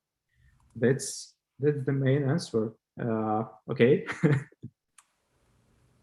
That's awesome. Well, Eugene, this has been so helpful. We really appreciate you taking time out. I know it's a little late for you over there in Europe, but we really are so glad that you made time in your day to share this info. And folks, what this really means here is, I hope you're seeing that we've really been, with the launch of Luminar AI, it was based on listening to what people wanted. And I know, and I'm seeing in the chat, some of you are asking about features like, well, why not this? Or will you bring this back? And what we're looking to do is, we're gathering that feedback, but what we try really hard to do is to continue to not just duplicate what's in other tools, but find new and better ways. And so while you might find it useful to be able to search on a property in your library, you might also find it useful to just let the computer find your sharpest photos, as an example. So, there's many different ways to solve problems, and Luminar is going to continue to give you that perfect balance of ways that are fast and innovative and let you do more. But that's why we still also have HSL tools and the light tools so you can fine tune. So you heard Miles talking about being an artist. You've heard Eugene giving you some of that insight. Eugene, this has been excellent. I know we've got another guest coming up. Eugene, if you have a moment, it would be wonderful if there's any questions in the Q&A or the chat area that you feel comfortable answering. And Vinelli is going to share that survey link again. Folks, if you take that survey, there's an opportunity to provide some feedback as well as your contact info. And so that would really help us out, and you might actually be gotten in contact with. So Eugene, is there anything else you want to toss out here at the end of the day before Benelli brings on our next guest? Just one thing that I would like to ask our users that if you have some interesting questions, or if you would like us to cover some topic, we can do that on our coffee break. We can join. I can ask other product manager to join this coffee break event, and we can cover some other topics. I think that it would be more detailed, more interesting for you and us as well. So that's all I would like to say, and thank you for your attention, and I hope that you have understood what I was talking about. Okay. Absolutely. No, you did great. The feedback and the questions have been wonderful. Thank you again. Thank you. And one piece of good news that people were asking, a couple of you missed it. There was a question of, oh, when will there be an M1 native version? We already have it, guys. It came out with update 3, and you could download that by just logging into your My Skylum account or going to the support page. You have to download the M1 version. So if you didn't have the M1 version installed, when you run the update, it installs the non-M1 version. So just go to the support page and you can download that. I'll put the link into the chat. V, are you ready? I see our next guest is here. I think Gary's here if he wants to turn on his camera. So I'm going to get out of the way. And Eugene, thank you again so much. Thank you. Bye-bye. And here he is. Hi, Vinelli. Hey, Gary McIntyre. So, hey, I'm so glad you're here today. And what are some of the wonderful things you want to show us? Well, today, what I'm going to do is a couple of images there. Thank you very much again for asking me. And I hope everyone can understand me with the Scottish accent. But what I was going to do, I've got a couple of images here, and I was just actually going to go through the process of editing, because as photographers, everyone edits differently and they look for a different end result. So what I was thinking was, it was a very recent image in one of the workshops, and what I was taking was just the image of Loch Atroichen in Glencoe. And what we were actually doing was we were doing long exposures because there was no light, and then the light changed, so how we were shooting had to change as well. And I just thought I would like to go through the edit, just to show everybody else just how different photographers edit work. Awesome. All right, take it away. You can share your screen. I will do it. I'll just do that in a second. And it is screen 1. Can you see that okay? Yep. Yep, we have it. We have your Luminar on the screen. Brilliant, brilliant. Right, what this is, as I said, this is Loch Atroichen. It's in the Glencoe region. I do a lot of workshops up there, and most of the time, as you can expect, in Scotland, the weather is quite grey. But every now and again, we get breaks in light, just like this here. And what we were doing in the workshop, one of the things that I do with the workshops is we'll go out for the day and we'll shoot. And although we're going through different processes with the photographers, what I actually do is I'll take a couple of shots in the different locations that we're on, so that we can do a 1-hour zoom edit at the end, some other day that suits everyone. So this is why this image was actually taken. So it's just one of those chance images. What we were actually doing with it was we were doing long exposures, and it was just to blend out the grass. But as I say, the light actually changed. So switched from the long exposure, and this was actually shot. This was a 30th of a second because the light was just moving across the glen, and it was at 34mm and f10 for this one. So what I thought I would do is I'd just get through the edit with you, just how I normally process images. And this one in particular, I'm just going to run through, as I say, the ones that I would use. Plus at the end, I'm also going to show you, I think I mentioned it at the last deep dive that was done, how I can bring all these effects into one, just and with the click of a button. That's what I really like Luminar AI. It gives me a really, really good starting point when it comes to editing. So if that's okay with yourselves, I'm just going to go through my process and my considerations with this. First thing, as always for me, because I absolutely love what it does to it, I'd love to know what's programmed behind it, but I see there's 1,420,000 lines of code, so maybe I wouldn't like to know. First one for me is just the accent AI, and it's just from the difference that actually brings. I like subtle edits most of the time. I do a lot of image editing as well, and that's when I can just go crazy with everything and create different worlds. But I really like the subtle edits, and that's what I find with Luminar. It helps me with that, and that's just one slider, and that's made so much of a difference to me for a starting point for this image. The composition is, I'm going to leave the composition at that, and then basically jump straight into the structure as well. But I also use a lot of masks when I'm editing, so there's certain areas within this image that I don't want the structure to affect too much, because I don't want our eyes drawn to it too much. And in particular for this one, for me, because there's a lot of texture there, I want to pull back the texture here. So basically I'll go into the mask and the eraser, and I'm just going to leave everything at 100%, simply because it's a deep dive event and I don't want to eat into the time. So I'm going to take it out from here. I do like the texture that's in it, but it's not what I was looking for when I was originally shooting this. So that's pulled that back a wee bit. And as I say, I actually really love one of the simplest things in it is this. I love just being able to see the progress so quickly with that. So I'll turn that back off. My next process as well is the details. I balance the image at the very end. I get my edits to where I really want them to be, and then I go in and balance the image. And I suppose, as I say, everybody will work differently with this. And you'll find your own flow and how you edit and what you do as well. So, but this is what my main process. And to be honest as well, as I say, I'm going through like AI enhance and enhance AI, structure AI, and then I'll get into the details. It also really depends on the image, what I'm actually going to do first. But most of the time it's landscapes for myself. So I'm going to jump into the small details here.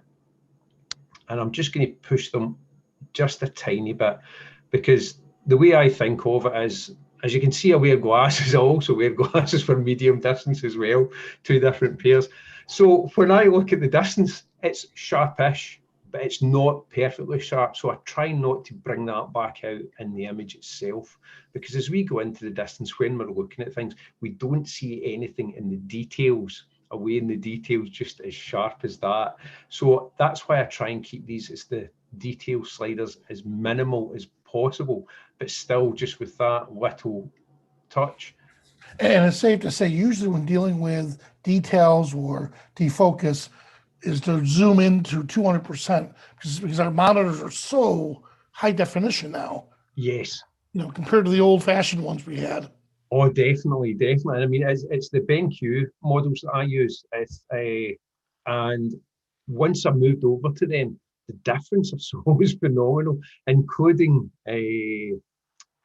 what do you call it, with the color balance as well. So for me, that change as well. I know most people, or a lot of people, use Macs, and I used to be a Mac user as well. And it was the BenQs I had plugged into the Mac as well, but they made a massive difference for me when it came to processing the images. From here, although I've added the small details, it's not too much in here. So I've taken it away from the bottom, from the loch here as well, but it's added it back in just ever so slightly. It doesn't really affect what I'm going for in my overall view here. So that's me done with the details here. Landscape.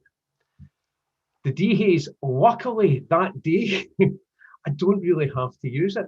And even when I do use it, it affects too much for my tastes. It affects too much because it was good light that we had that day and it was good clear. But normally when we're up shooting in this region, you have a dehaze slider all the time.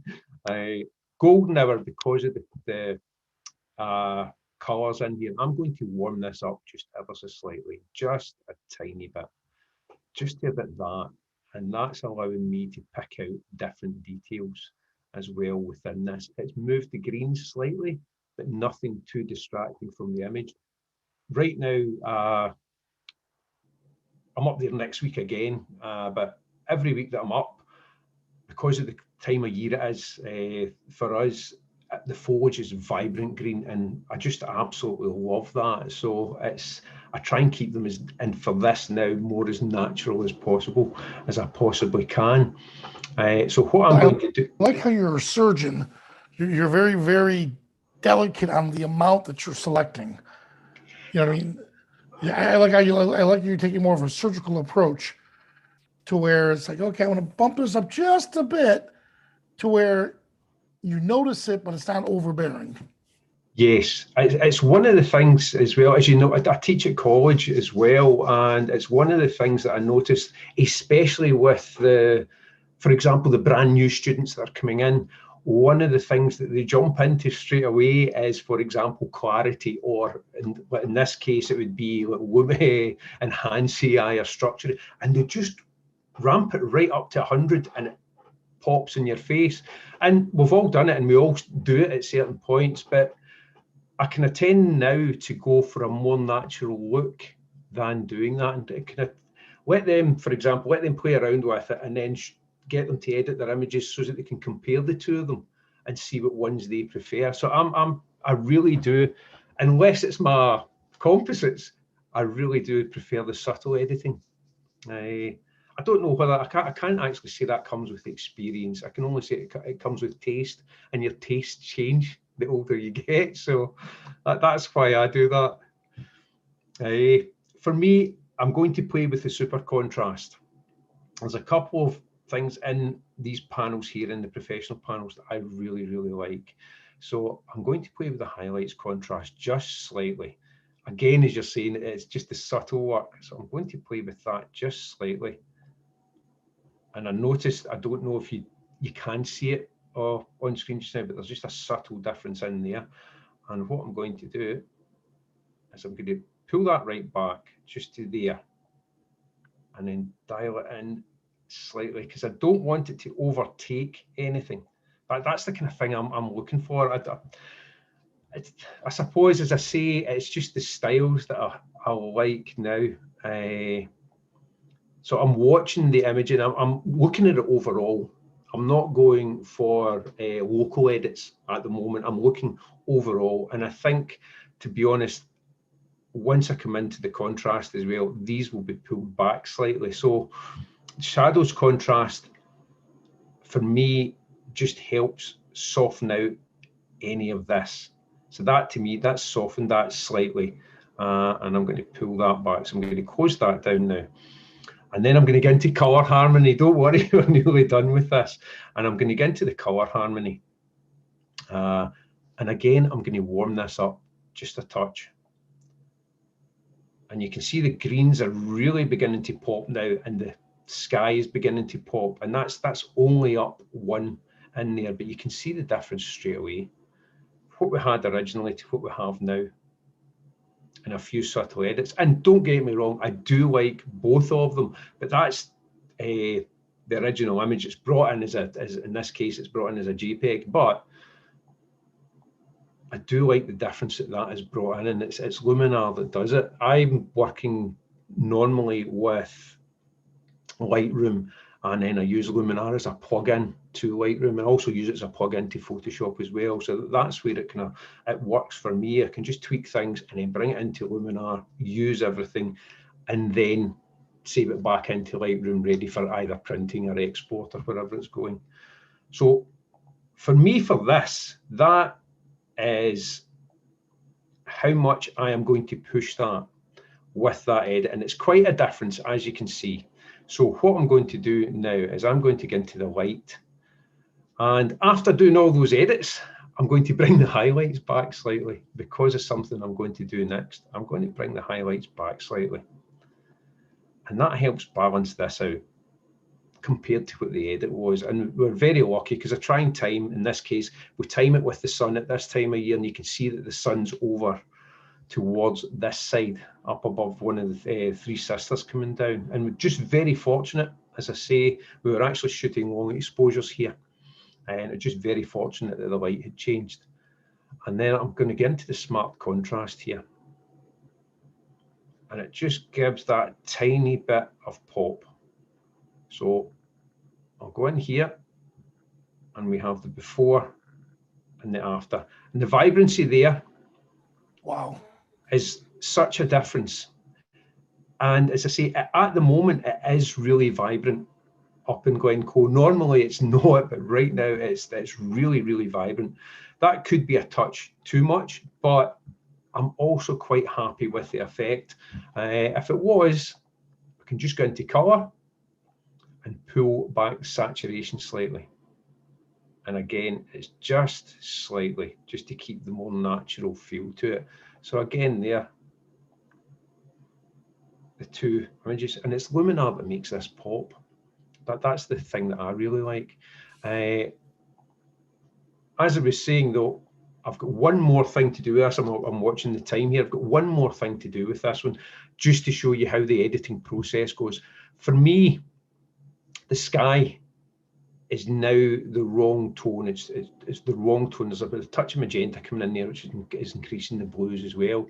So what I'll do is I'll go into local masking, and I'll add basic. And in here, I am going to bring it back the saturation, and it's going to affect everything. But I'm only looking at the sky just now, although it's affecting everything, because I'm going to use it as a mask to paint back in. That I'm happier with. I might put a tiny bit of shadow into it again, just to see. That's possibly a bit too much, but Then what I would do is I would go into the mask and just paint it into that area. I'm just going to paint it at 100% just now, and just hopefully not bleed onto the mountains. If I had more time with this, I would take my time with it. I'm just being quite liberal with this just now. Yeah, so the goal for us is, as photographers, is don't look at what you see, look at what you want it to be. So Yeah. you did the global, but you were looking strictly at that sky, Mhm. not getting distracted. Yes, and it's so is that you're breaking the image down. You see it, as you say, you see it globally, and then we need to break. In my thought process, I need to break the image down so that the areas that I want to pop out and I want the viewer to look at is and not be too contrasty or not pull the view away, because this was basically the light that's leading you round and then round there, and the fact that the light just came behind those 4 trees at the time, it looks like there's only 3 there, but there's actually 4. That's when I get really excited, when I saw the light just passing over everything, and that's when I get really excited with that. So that's a basic. It's a quick edit. It's a 20-minute edit, 21-minute edit. But what I actually do as well is, although that's a different, slightly different edit from that, one of the other things that I've done, and I think I showed you this in the last one as well, this was taken in the same day. And it was later on at night. This was ISO 500 F9. I've got it written down here, 16th of a second at 35mm.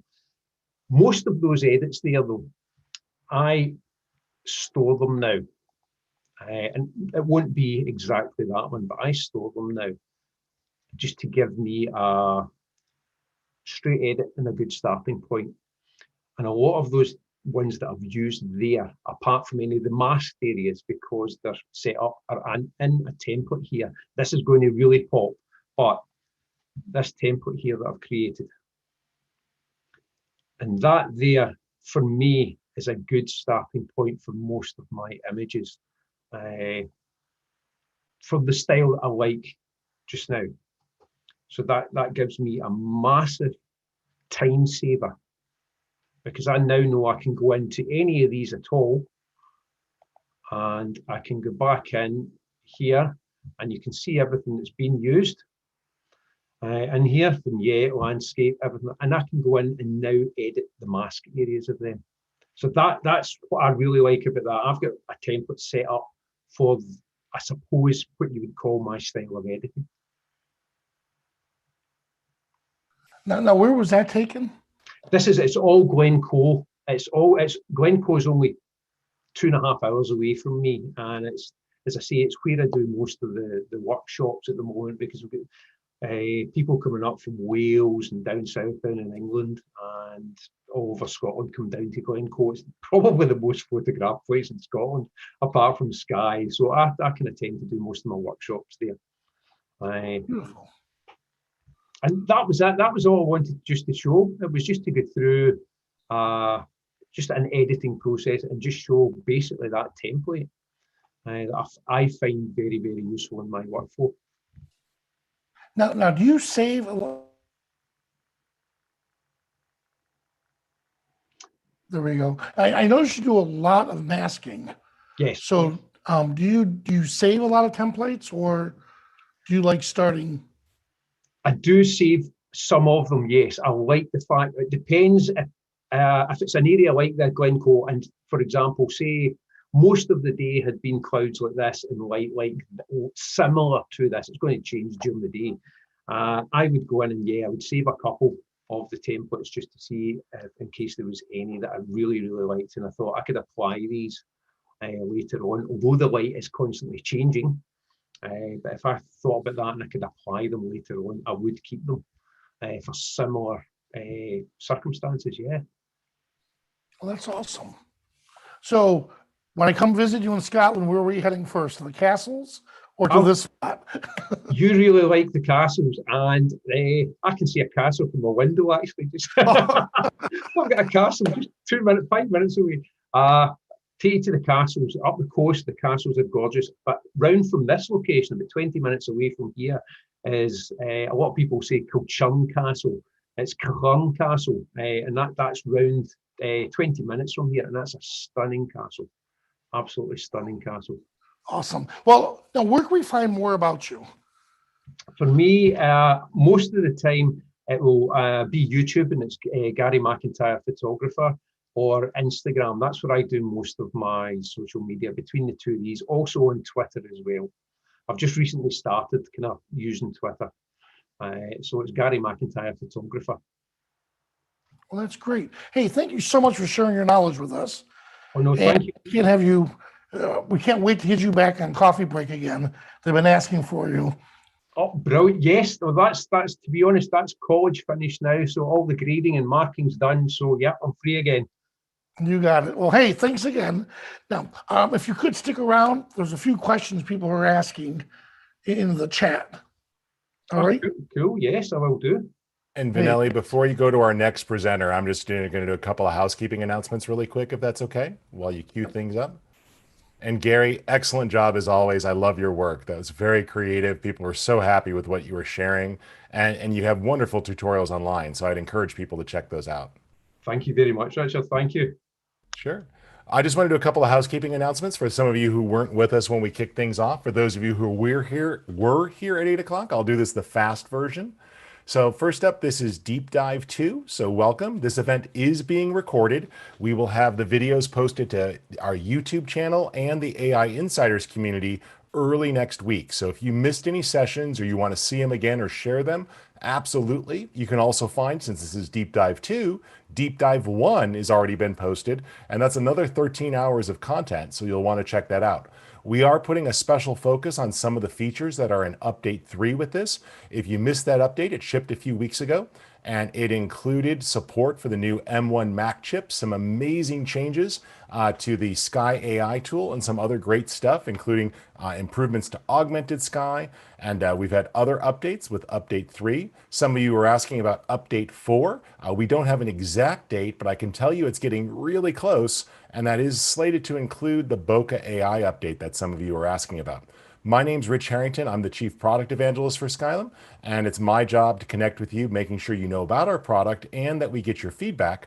And Vinelli is also here as our co-host. Vinelli is one of our product evangelists, an excellent author, educator, and photographer as well. And you could join him every single day for one of our coffee breaks that he hosts, along with Angela, who's going to be here later today to answer some of your questions and do some teaching.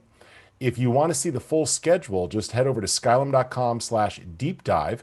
The schedule is very accurate, except we had one guest who had to drop out due to a personal family emergency. That was Ayush Panada, our street photographer.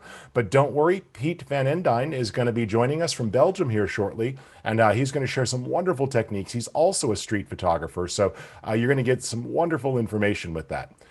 If you have questions, please use the Q&A button. That's the easiest way for our presenters to see those questions. We will also try to respond to all questions in the chat. We can't get to all of them, but we will eventually respond to all of them and do our best. So please feel free to use that feature. If you are wanting to pick up some of the cool things that we have in the store, you can use Deep Dive 2 to take $2 off any item. And in fact, it works on multiple items. So a couple of people have already checked that out and picked up some of the templates and presets. When you go to checkout, there's just a field that says enter coupon code. You type in Deep Dive 2 and click apply, and it will take the $10 off just about each item. So if you put 3 items in your shopping cart, it should take off $30. So be sure to check that out. In our AI Insiders community today, we've been posting some freebies. So we have posted things like some cool textures, some cool ebooks. We're going to be sharing a grunge paper pack here in just a few minutes, as well as a regular paper pack and some LUTs. So I'm getting 3 more freebies queued up that you'll find in the AI Insiders community. We've been putting that link into the chat pod, and we'll put it in again if you are not a member of that community. You can also go to insiders.skylum.com and apply, and we'll be accepting those throughout the day. It's absolutely free to join. There's no cost. It's a great social community, so feel free to check that out. All right, I'm going to get out of the way and tackle a few more of the questions, but V, you've got our next guest ready? Awesome, yes. And we have with us Elia Liccardi. Elia, how are you doing? Good. Looks like I'm going in and out of exposure, which is oddly appropriate for what we're about to talk about. Great. So what do you have for us today?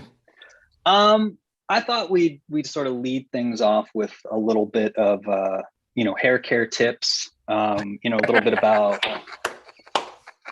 I'm sorry, but that's some pretty much useless exfoliating. to the two other teammates here. So Oh no, it's definitely it doesn't help Vanilla or I anything. So we're just gonna intended to say that topic, okay? intended to be a little cheeky towards you guys. No, but thank you for Rich and Vanelli and Doug, who's in the background, and everybody, the whole team, for putting this together. It's really cool. It's fun to watch. Amazing lineup of people. You guys just got to see Gary. He's amazing. Very inspirational. Vanelli's not so bad either. Once you get to know him. Aside from some cat photos, which is my true passion, I thought today we'd talk a little bit about what's that software again? What is it again? Luminar. So we're going to talk a little bit about Luminar, but specifically, it's amazing when we start to talk about things like AI, right? Because we have drones that are flying around right now. We have semi-autonomous, autonomous vehicles driving around. Skynet and the Terminator is obviously going to come pretty soon. I'm pretty convinced about that. But it's an interesting element now. I find myself about 15 years into what I call kind of modern photography, digital photography, and just this idea of being able to take our raw files to, God, any level we want, really, with the amount of data that we have. And back then, I I remember when Aperture came out, and I remember when Lightroom came out, and I remember when we were able to catalog and we didn't have to use Photoshop so much. These things changed, and 2012 we were started to be able to have a recovery slider, which was like revolutionary, right? We could get details back that we thought were lost. We could combine multiple RAWs and HDR, all those things.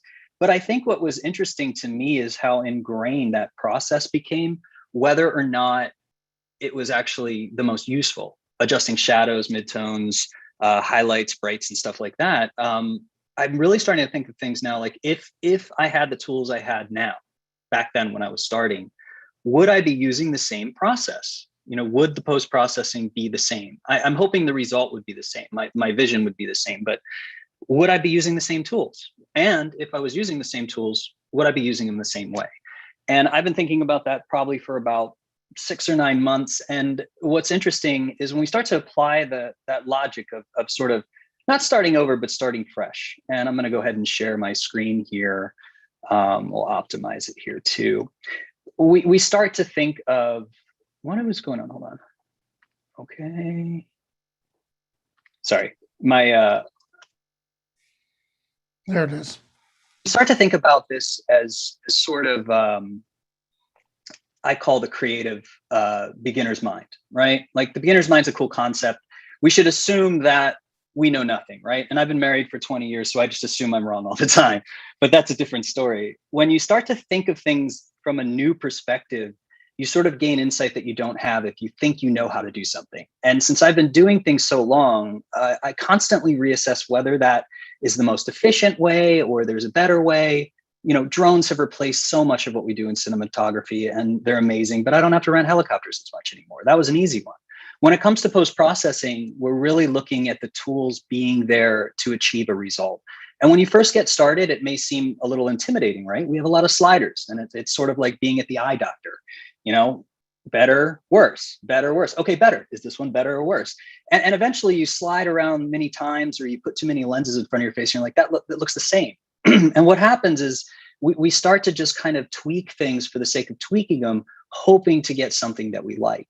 And while certainly we have templates, we have all these things that can help you do that, these tools are really meant to solve problems. And the more you start to get into post-processing, shooting and post-processing, the more you think about post-processing not as, editing this large, process photo. You're like starting to think, hey, I'd like that area to be a little bit more warm, or you know what, there's a little bit of bounce light there that I need to take care of, or hey, the whole scene needs a little bit of adjustment here, or the saturation. You're starting to think in terms of micro adjustments, or more specifically, the things that you want to change, enhance, or remove, add, or change. Not just I want to edit my photo. I want to make it a little bit more vivid or sharp or things like that. And that just comes with time. And so what I've been doing is looking at some of these tools and thinking, hey, if I had these before, would I use them? And in some cases, let me make this a little smaller here so I can see Vanelli's lovely face and edit at the same time.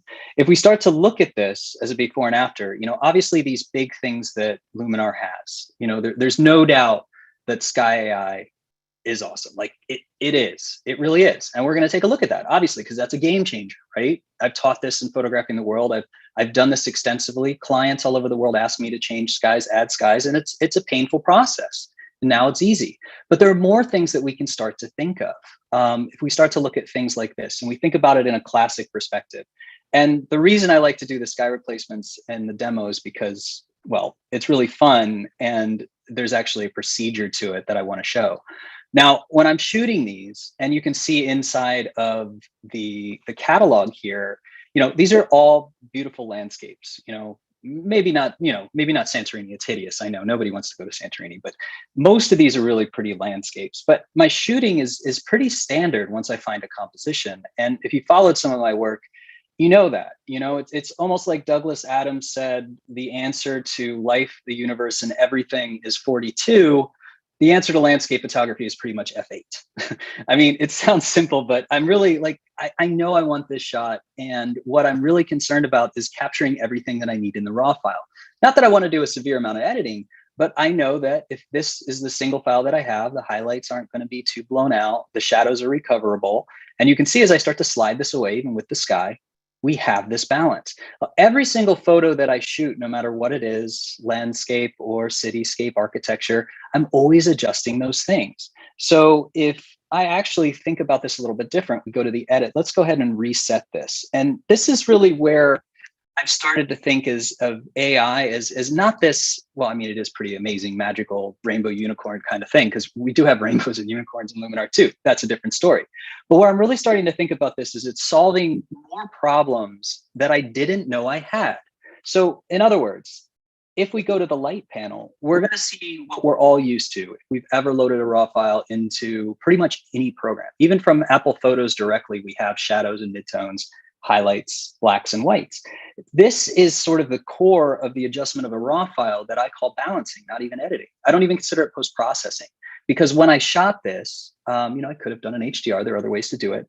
It's very underexposed. If I would have exposed more after I figured out the composition, I would have blown out highlights. And in the cameras I shoot, Fujifilm, Nikon, now Fujifilm medium format, there's more to recover or get back in the shadows than there is in the highlights. So I have to make sure I protect the highlights and I maintain a balance in the shadows. So immediately, almost on everything that I'm doing, I'm finding myself, okay, you know, I know that the shadows have to come up. I know I'm going to have to adjust the blacks, and we'll even pull the highlights back a little bit and maybe bring the exposure up, you know, and we're starting to see that balance a little bit more. And you can see it on the histogram, right? The little histogram here that we're kind of making this, we're shifting it so it kind of encompasses the entire spectrum of dark to light. But it also pushes everything to the middle. So when we start doing this, pushing it to the middle, you know, we get this, we get the blacks, we pull the whites back, it looks a little bit more flat. And that's because we've actually shifted this all to the middle. It's a midtone. Everything's more of a midtone. We can use smart contrast to start to get that back, adding vibrance in, you know, and very quickly we're starting to get that baseline result, but it still needs work. So I kind of call this is like the everything, every image requires some of this. So if I reset this, this is where I've been thinking a lot about it. What we really do, what we all do, doesn't matter if you've been doing it for 15 minutes or 15 years. You open up Adobe Lightroom, the raw file loads, and you hit the auto button. And sometimes it works. Sometimes you're like, that's awesome, it works. And then you tweak it. None of us ever admit that we use the auto button, but we're always curious, you know, does it actually do something good? So the idea of AI is that process that I just did took longer because I was explaining it, but it becomes so ingrained that we think we need full control over everything. But if you look at this image, shadows, right? Highlights, and then we know the contrast is going to change. This is not rocket science. And I live on the Space Coast, so rocket scientists probably heard me say that, and it's a little mad. But it's easy stuff, you know, and if you're just into this, it'll become easy in a couple weeks when you start working on it. So Enhance AI takes that into account, right? So Accent AI, if I had this when I was starting out, I'd try it, because if I do this with Accent AI, it's basically analyzing the scene and determines that it's pretty much the same thing. It's the same thing that I wanted to do in one slider. Now, this is where the mentality changes. Do I want to do this all manually and then start to give it a little bit of an accent? Or do I want to let the AI or the machine learning and the software take care of most of it for me and then go in and make those adjustments? And it turns out if I basically don't think about the fact that I'm doing things the easy way, which I constantly remind myself doesn't make it wrong, it actually makes it better if it's easier, that this is the way that I'd work. If the software can, oh, sorry, what'd you say? Yeah, the guilt trip. One guilt trip, yeah, you're like, oh. Oh man, and that's, we get that a lot. And when we were working on the Sky replacement, and I was on that for a couple of years, a lot of people, this destroys photography, but I don't care. I mean, I do care about the tools. I'm working with Luminar to make them better, but I really want the results, right? Like ultimately, I want to love this photo. And if I have to spend 5 years or 5 minutes on it, I'm still going to try to love that photo. And that's really where I'm starting to think this gets me there faster. This gets me there faster. Maybe sure, the shadows maybe need a little bit more of a bump, but that's sort of the baseline, right? And I'm going to go ahead and reset this because, this is where it gets kind of fun, right? We look at this image now. I could have, I bracket too. You always should bracket if you're not sure, and whether you use 1 or 7 or 9, it's good to have. So I could have done an HDR with this. There was no wind, so I wouldn't have issues on the trees. The water's pretty much stagnant in its movement and the lines with the exposure.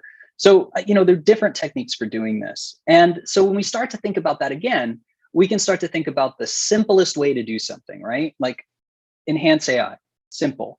Even using the light panel, simple, but a little bit more time consuming. An intelligent auto button would be the best way to go. But there are even more advanced things that you can do. And when you start searching on the internet for anything, you've probably noticed that, not 100% of it is good or these days accurate, So when we start to search things in totality, like how do I make my images better, or what's the best post-processing method, or any of these things, we're inundated with some good stuff and just some things that are overly complex for no reason. So the second thing that I've told myself over the years, for 15 years, is I'll never add complexity where complexity is not needed. That goes for shooting, that goes for using filters on the front of the camera, that goes for post-processing. So when we start to talk about using HDR, or how are we going to do this? Are we going to use a blending panel? Are we going to use luminosity masking? Luminosity masking, it's an awesome name. Everybody loves it. It's great. And it's a great tool, but it doesn't have to be a solution. Frequency separation. Even if you don't know what it is, it sounds awesome. You want to use it. I get it. But when we start to look at things, like this, like enhance AI, and then we start to talk about, okay, well, if I bring this back into Photoshop, I can use luminosity masking. I can use that panel I bought that has 3 trillion buttons on it. I can do all of these things. But we start to think about these and other tools. And really, when we're starting to dig into the tools in Luminar, it's easy to get overwhelmed at first. And you want to focus on these AI tools because they're really cool. There's some really cool stuff. But there are some things that are a little bit more hidden. And in this demo, I want to show some of the more useful things. And then the next one, I'll get a little bit more advanced. And the first one is when we're on the lines of exposure or balancing, adjusting the raw, however you want to call it, we can start talking about varying degrees in between shadows, midtones, and highlights. So when we were looking at the histogram, we move the highlights to the left, we're actually pulling it all down, and you do too much of that, it turns gray, it turns flat. The luminosity masking, if you're not familiar with it, is a way to use the luminance of an image to make specific selections for further editing. So if you were to turn this into a black and white image, that's the luminance. White is selected, black is not selected. You can fine tune that. So you can select midtones, highlights, shadows specifically in Photoshop, add color and tweak things to some varying result, but you're not doing it on the raw file. This does it on the raw file. So a tool that's often overlooked is super contrast. So sometimes now with super contrast and Accent AI, I don't do anything in the light panel, because what super contrast does is similar to luminosity masking. It not only adjusts that highlight point, in this way sort of rolling it back from being blown out, it also calculates things in between. So it's not just moving a value from one side of the histogram to the middle. It's actually filling that area with a little bit more data. So if I start to do this in the highlights, you can see that it's going to fix that exposure issue, but it's also going to start filling it with rich value. Now, there's not much there. That's why there's a sky replacement. But we do the same thing in the shadows come up. But you can see it's not doing the same thing it did in the light panel. It's actually adding and compensating for the contrast. That's the difference. So we're not just shifting the histogram, we're looking for micro contrast in between shadows, midtones and highlights, or shadows and midtones. If you used Photoshop back in the late 90s, we call those quarter tones, but I don't think we have quarter tones anymore. Do we have quarter tones? Do we use quarter tones anymore, V? I don't think so. No, no, we don't. So it sounds I'm old. cool. It sounds good. Let's adjust the quarter tones. And this is really fun. So, you can do this very easily, maintain contrast and not have to worry about too much. You can also see the highlights here. If I sort of move in on this, we're going to see those highlights kind of fill in. It's not just turning gray, it's filling in. Then we can take it to a different level. Mid-tone luminosity masks are fun because if you're new to photography and new to post-processing, it seems really advanced, but it's actually like the simplest thing. But a lot of people like to show that because it seems advanced, so it seems right. Now, what that actually does is, it doesn't really move the mid-tone point like the exposure does. Exposure to the right, brighter, to the left, darker. What it's actually doing is trying to split it. In other words, it's spreading all of that contrast out. And that's what's kind of neat in the mid-tone contrast.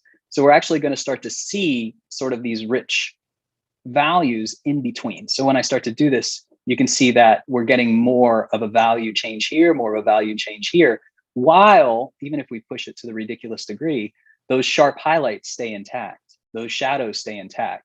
So we're not breaking anything. So very quickly, without ever touching a light panel, this can be applied. Now, super contrast is extremely useful and it's become sort of a go-to. Obviously, that still leaves the ultimate level of changeability and modification, because we can still go in and change these things. And other instructors will go over, we can do this selectively with paint. We can do it with sort of adjustment layers, different things like that. There are so many ways we can do this. But super contrast and this enhance AI slider has pretty much solved it. And you can always roll it back. It's really easy. So very quickly, we get this to the point where, it's going somewhere. I'll like to add a sky to it, at the end. But let's take a look at this too. So this is Santorini. It's I joke that it's hideous, but I mean, it really does. It really does look like one of the most beautiful places in the world. It's very romantic, very beautiful. And right now, for the next couple of months, if you do have the opportunity and you have the vaccinations, you feel good, Greece is open. So you will get to experience this place without, a trillion people. So it can be a very special experience. But this one's, it's got some stuff going on and it's got the sky replacement. At the baseline, it's actually a pretty simple scene. And again, there wasn't anything super fancy that I did with this. I just made sure the important thing was I liked the composition. I made sure everything was in focus. And then I kind of locked down my settings. And the most important reason that I did all that early was because I bought like 2 liters of wine. So you make sure you set everything in camera first, then you start drinking the wine. Remember that, V. That'll save your life someday. So if we look at this again from the beginning, I'm not going to explain too much about the sky selection, but I'm just going to go ahead and drop in a sky because this is sort of a lesson on relighting and scene relighting. I'm going to pick the same one that I had before, and I'm not going to do too much to it. I just want to show that, this is my custom sky pack that I have. There are 2. There's one that's sunset and one that's just blue hour. But I'm not going to make any changes because I just want to kind of bring up the scene relighting. So if we look at this before, we have a very blue sky. Getting into the blue hour after sunset, this happens too. We have quite a blue cast on things. And you can see that in the buildings themselves. And especially when we start to look back here, this is a blue color cast. This is a reflection of the light from the sky. You can see that white objects start to look like this. If you've ever shot a snowy scene, during the day, sunset, or even, the blue hour, you see that, it's going to pick up that blue, which is fine. That's just light accumulation.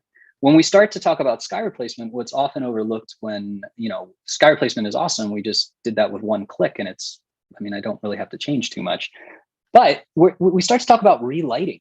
And that's what's really interesting about this. So if we take all of this off you can see that's just with the sky. I picked a sky in the next, I think I'm on at 3:30 or 4:30. I'm going to explain how to choose the right sky, but basically the hardest thing that we can do, even after the painful part in Photoshop of doing this manually, is figuring out how to relight the scene.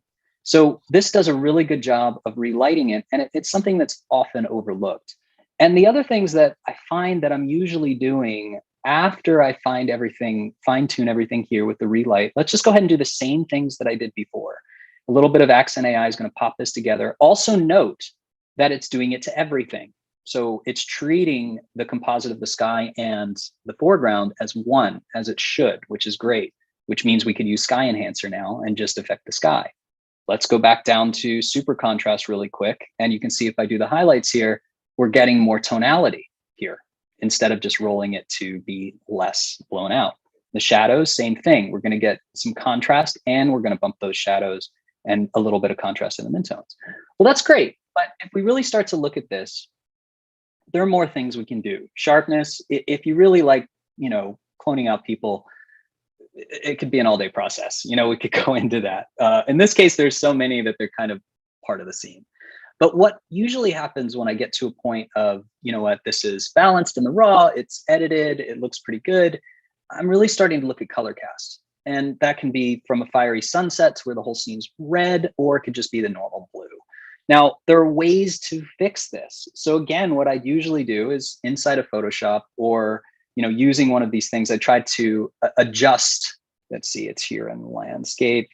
Oh no, we have a couple different ways, but manually is always the way that I try to do it. If remove color cast isn't actually picking it up and I can't select it, it's so easy to go into hues or even the saturation or even the luminance. I could change the luminance of the blue to make it a little bit more vibrant, just like this. And then I could also go into the saturation and pull the blue down. So we could very quickly do this and then mask it in. And you can see really quickly that that's gone. That is one way to do it. And that's the way that I've done it for a long time.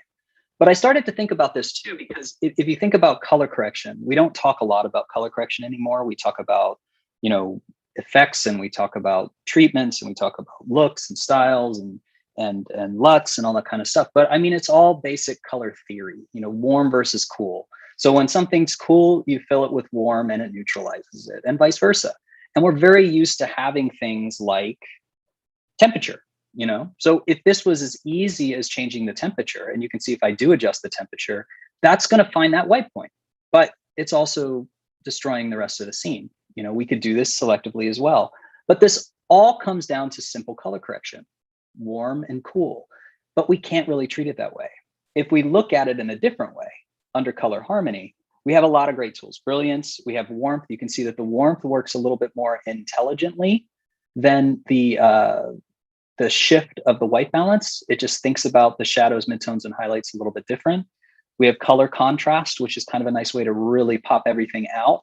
These are all finishing tools that are great, but something that's really overlooked is unique actually to Luminar is split color warmth. So usually we can slide things cooler or warmer, or if we have in the chroma that we have when we're doing things, it's like more magenta, more green, things like that, but it's a global thing or we have to mask. What's neat about this is we can really treat the image as multiple tonalities. We have areas that are cool, and then we have areas that are warm. Sky's cool, blues are cool, whites are neutral, warm tones are warm tones. This splits that. So it gives you the ability to adjust the warm tonality independently from the cold tonality. So if I were to take all of the warmth out, you can see that that's already starting to remove the sky. I could warm up just the warm areas, and you can see that's in the highlights. Obviously that's a little obnoxious, but I can do the same thing in the cool. So in the cool tones, I can just warm it up. So when we start to look at this, we're not really identifying a problem of saturation, which it usually is when we're talking about RGB. What I'm actually doing is identifying a color issue. And in this case, using a complementary color and just warming it up will actually neutralize it. But it takes into consideration, like, look at this. As far as I go, even when I break it, notice those blue doors? Those doors are a rich blue. If I take the blue saturation out, then I'm going to lose the saturation on those doors, because those actually don't have the same influence. When something has that much of color data in it, that much blue, when I warm it up, it's still going to say stay a dark navy. So this is really, really interesting to me because now I just identify that problem. And when you're, well, not printing in RGB, even though we're sending to printers in RGB, the rule is with color correction, and it's been this way for years and years and years, sometimes it's better in RGB, or usually it's better to fill something with a different color than it is to remove the color. So in this sense, we're actually, instead of removing the blue, we're filling the blue with a warmer tone. And again, that just starts to neutralize that. And even in the, like if we go ahead and show this before and after, even in the sky here, well, oops, that's not what I wanted to do. That's the other thing that you'll learn. It doesn't matter how many times you get into this, you're still going to mess something up. It doesn't matter how many times you clicked on something. But if we look at this here, what I wanted to show is even in the sky, it's really not doing that much in a negative way. So I could mask it out, but here I don't really need to. Even if I push it a little bit further, it's not really affecting those colors that have tonality in both. And this is a mixture of warm and cool together to create sort of a purple hue. The only area that I might want to mask out is here, or just leave it because it looks pretty good, or just warm some of this or cool some of that back down. There's a lot of ways to avoid masking, but if we wanted to mask, it's also easy to do that. You know, I can just paint or erase the area that I don't want it to affect, just like this. So in that sense, we can do the same thing, but very quickly and in a different way. So the challenge here, and I'm going to wrap up because if there are any questions, I'd love to answer them. The challenge I give myself all the time with my work, with my editing, with pretty much everything is every couple of years, I try to not reinvent for no reason, but I question whether I'm on the right path to what I want to achieve. You know, that works for life, the universe, and everything. And I know I said it was already 42, but we have to look at the work that we're creating and how we're doing it, you know. And it's easy to say technology, yeah, the new Sony, the new Fujifilm, whatever, you know, these things are great to have, but it doesn't replace the vision, you know, the work, the body of work, the series, the client work that you're doing. And sometimes it's about speed and efficiency. Sometimes it doesn't matter. To me, sometimes it doesn't matter. When I'm working on a big project where I have to shoot an entire state in 2 weeks, yeah, I want, you know, fast results, but mostly I want results that I like. And so with technology changing as fast as it is, with AI tools advancing to the point where it's like the best auto button ever, if it's solving the problems that you're looking at or the issues that you're facing in your photography, there's no reason not to embrace it. If somebody gives you a really complex answer to a simple problem, even if it does solve that problem, question whether the complexity is needed. So that's the rule that I follow from the beginning, and when I teach and when I shoot and pretty much when I do anything in life. Like, who wants to add complexity? Never add complexity where complexity isn't needed. And I think that's where we're starting to see these tools like Luminar and these AI features really, you know, not just take that pain away, but just give us the ability to not have to work so hard to get what we already know we want. Exactly. Great job. I absolutely love the relighting. I just love how you tied everything together, you know, local change versus global change, and then your philosophy and how you get to it. Yeah, and I like what you said at the very beginning, how if we didn't have these tools, then what? You know, what would the outcome still be the same? You know, think back when we were younger, when we had a copier machine and we had to do desktop publishing, right? And on a typewriter, you would type something cool, and then you would put it on the copier machine, and oh, look at that! We were able to add different things. You know, of course, the quality wasn't nowhere near as what we have now. But like you said, I love that philosophy on where will we be with the different tools. It's worth asking, you know, and I think it's interesting too. And you know, we learn from the past. Obviously, like we've come to this point of technology today because we had all of those things. You know, I learned Photoshop in 1999, and at the pre-press. Remember pre-press, Melly? The pre-press place that I worked for, you know, they had the old system before Photoshop, and I was so fascinated with it. I wanted to learn it. I wanted to learn RubyLith so that I could do masking. You know, that's why it's funny, you know, the RubyLith paper, to be able to mask, to be able to change things on the printing press. And that fascinated me because I always feel like we can learn a lot from old processes, and we can learn a lot from new processes. And I think it's really, as an artist, you know, it's it's taking all that aggregate data from everywhere and figuring out how to apply it, and you have to break yourself out of those mindsets, like if you're still doing the copy thing and faxing people, you might want to try the internet, like there are other ways. Like just because you do something and you think it's right and you've been doing it for a while doesn't mean it can't be improved.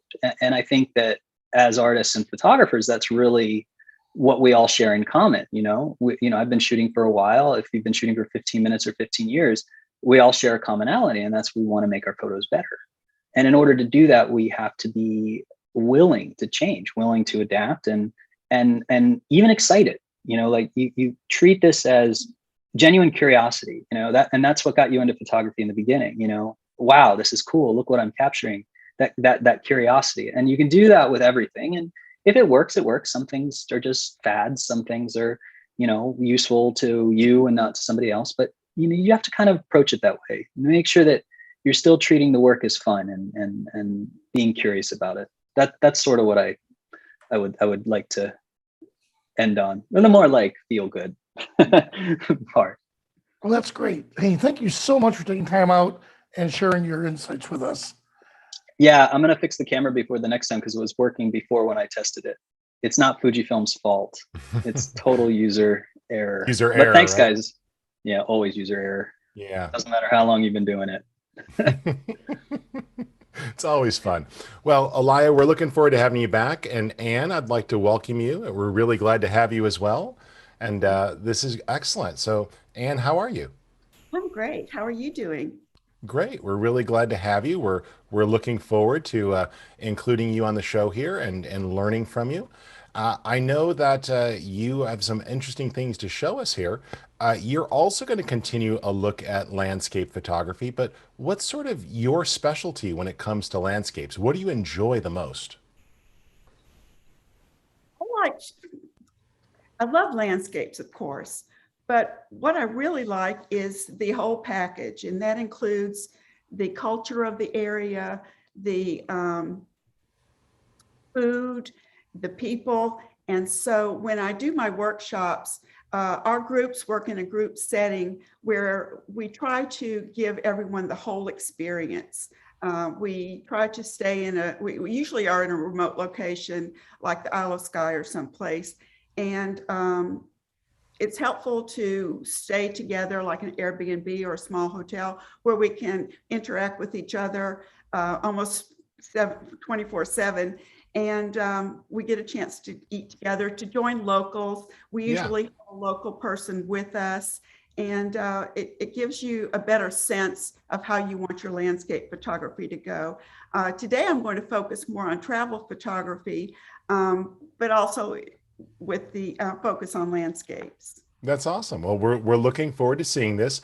I'll keep an eye on the chat and Q&A, and from time to time I might interject with a question, but we're really glad that you could join us. And why don't you go ahead and take it away, and I'll confirm that you're screen sharing. So go ahead and give it a shot. Great. Well, thanks for having me today. I'm delighted to be here, and I hope that you'll find my presentation helpful for you as you learn how to navigate through the Luminar program yourself. I've made some slides to show some befores and after, and a little bit of quick editing, so hopefully that will help you. Let me share my Sounds screen great. here. So you should have a button at the bottom of your screen for share screen. Okay. For some reason, my PowerPoint is not coming on. There you go. It's coming up. Yep, we see it. All right. Feel free to click the present button, and I'll tell you if it's working. Okay. It's thinking. There we go. A little bit about me. Hold up for 1 second, Anna. It hasn't. It's only partially sharing the screen.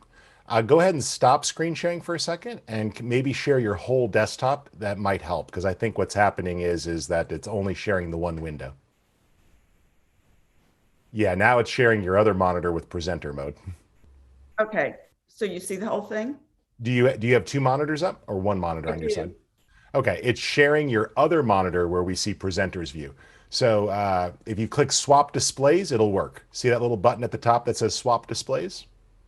in your top toolbar and your presenter mode where you've got your thumbnails and your before and your next slide? It's not there. Okay, it's on your second monitor. It's okay. We're just going to see your slide count and your film strip on the bottom, but we can clearly see your slides. That's fine too. If you look on your second monitor, you might see a swap displays button next to tips and use slideshow, that thing. But if not, just go ahead and start to present, and I'm sure people can see. No, it's not working. No problem. Feel free to just go for it. Okay. I'm having a technical difficulty here. All right, let's go. A little bit about me anyway. I am a landscape photographer. I'm an ambassador for Skylum, and I'm an ambassador for Nisi filters as well. I run photo tours and workshops primarily in the UK, and we were scouting in Norway last year in March, and we had to leave on a whirlwind trip there because of COVID. And I caught COVID on the way home. So I've had an exciting year, and I'm anxious to get back though to traveling and doing some more landscape photography beyond the United States. I've been published in online and print media, and I live in Birmingham, Alabama. I was formerly an attorney, before that a paralegal and a French teacher. I love Luminar software. It's very easy and intuitive. And the editing software uses artificial intelligence, as you know, to help with time-consuming and complex editing tasks. It makes things easier for all of us. It can be used as a standalone system or as a plug-in, and I like that. I use it as a plug-in to Photoshop and Lightroom. It has a quick learning curve. Beginners and occasional photographers can learn to edit images easily with the templates, and the presets provide you with a variety of creative editing programs. Advanced photographers can manually take control of processing images with Edit and provide a variety of tools such as erase, sky replacement, atmosphere enhance, and so on. And I use those quite frequently. The before and after slider allows you to see the progress of your edit during workflow, and that's very helpful as well. And the editing tools are very powerful, and it's at a reasonable cost, and I like that portion of it. And you can add additional tools as you go, and plus there's no subscriptions. And I think that Skylum offers a lot of opportunities for learning like today, and that's very useful to all of us. And most of all, Luminar is fun.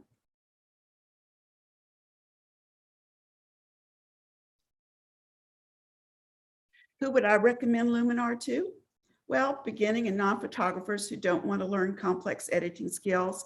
It does so much of the work for you, and it gives you professional looking photos. Both professionals and advanced photographers can save editing time.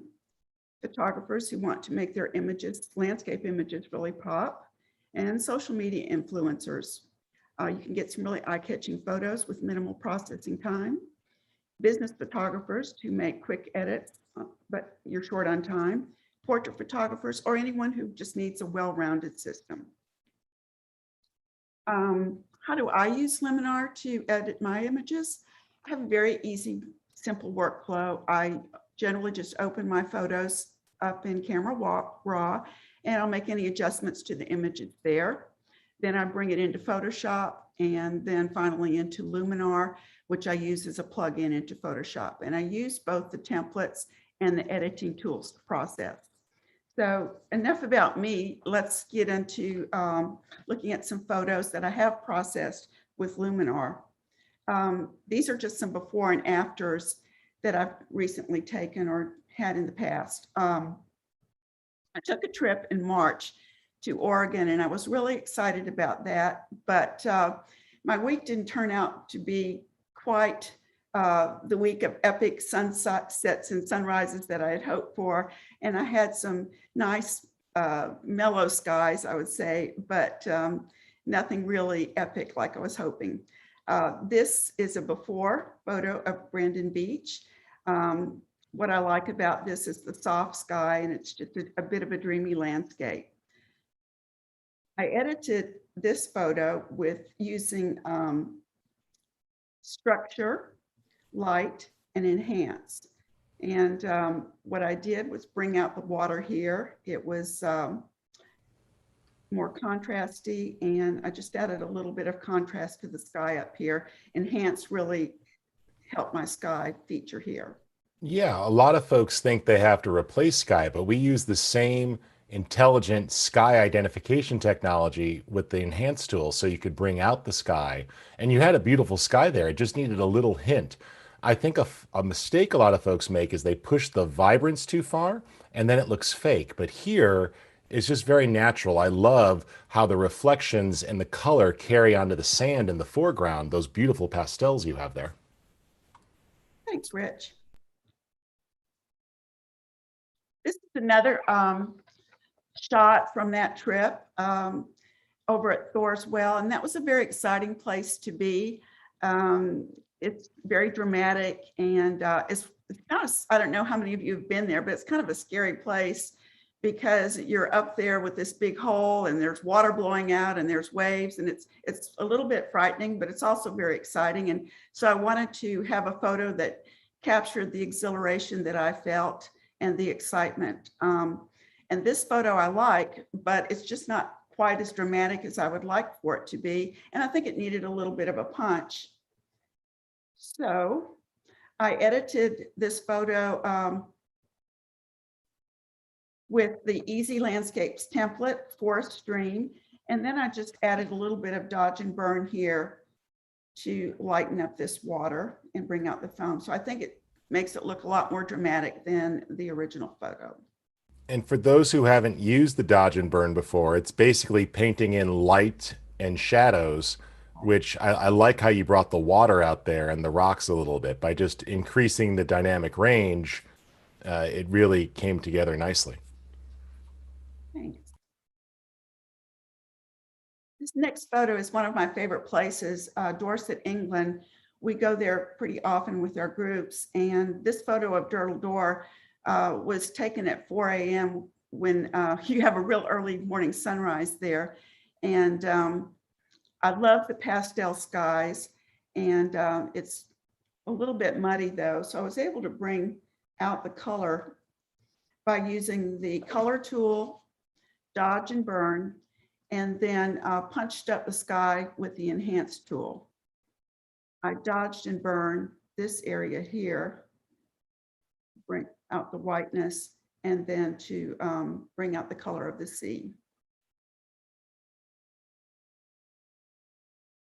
Here's a photo that I took in Búðir, Iceland. What I really liked and what drew me was the isolation here.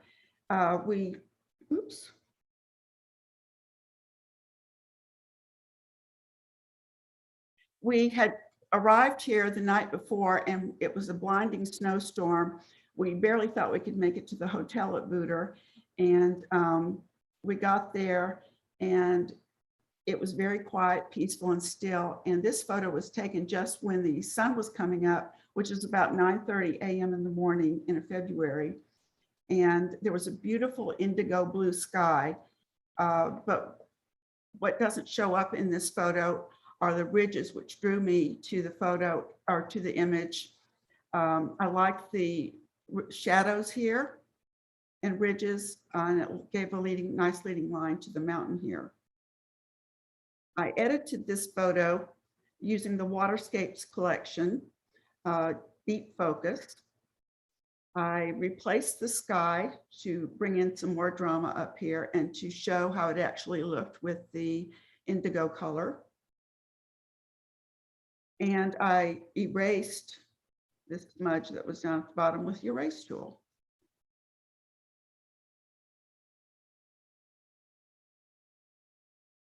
The next photo was taken at Harris Beach again in Oregon. This day was very windy and there was sand blowing real swiftly across the beach here. And this rock was very colorful, a lot of earth tones, and there were some plants on it. I wanted to bring those out. Now, Anne, when I look at this photo, I notice one thing that a lot of folks miss. You didn't go perfectly perpendicular to the rocks. Like a lot of people see a feature like this and they angle themselves up at a perfect right angle, you have a little bit of a diagonal going on here. You know, for those who don't think that way, what's the logic here? Why do you add that little sense of perspective to it?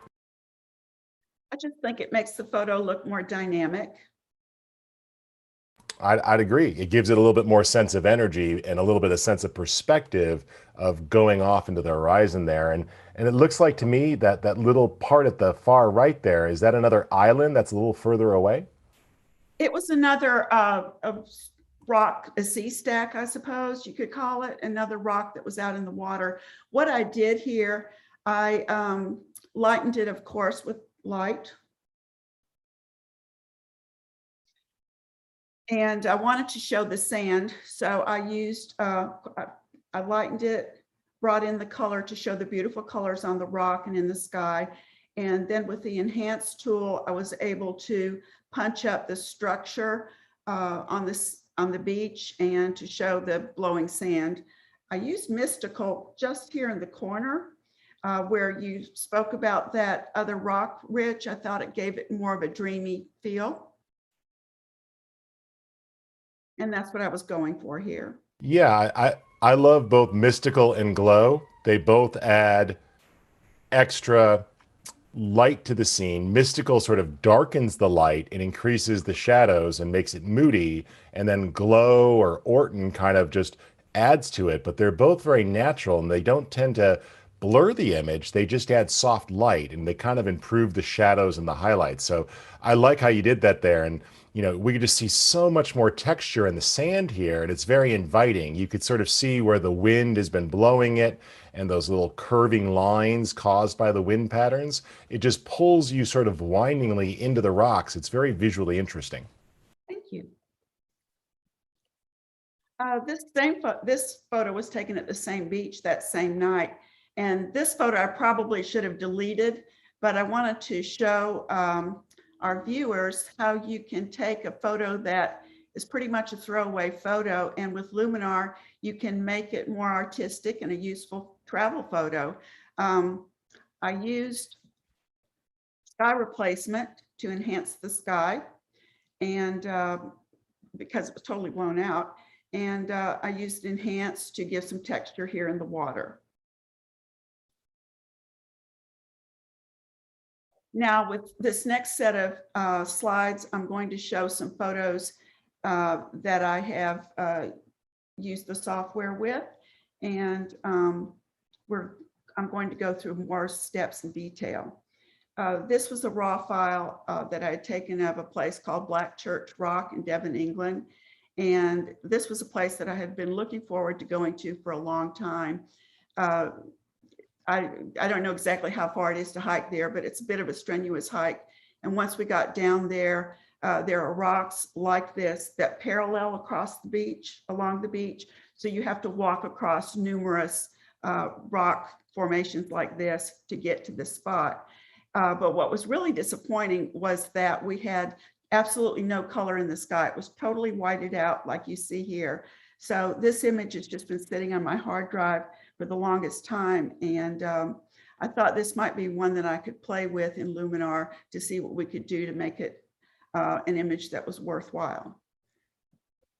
So I brought the image up into Luminar, and I used the template Big City Lights, which gives more dynamic range in the photo. It really punches up the rocks. It makes it look more exciting and dramatic. I used the preset City Thrills. I did not bring the slider all the way to the right. I usually, if I'm going to use a preset, the presets or the templates have already done a lot of the work for you. So I will often use those and then go into edit and fine tune everything. But anyway, I thought City Thrills kind of brought up the dynamics really well in this photo. I am not an astrophotographer, but I thought that this Sky Galaxy 2 was a great sky replacement for this photo. It kind of has a Game of Thrones feeling for me. And I thought that the Galaxy 2 just worked really well. It makes the photo more exciting. It has kind of a mystical feel. And that's what I was going for here.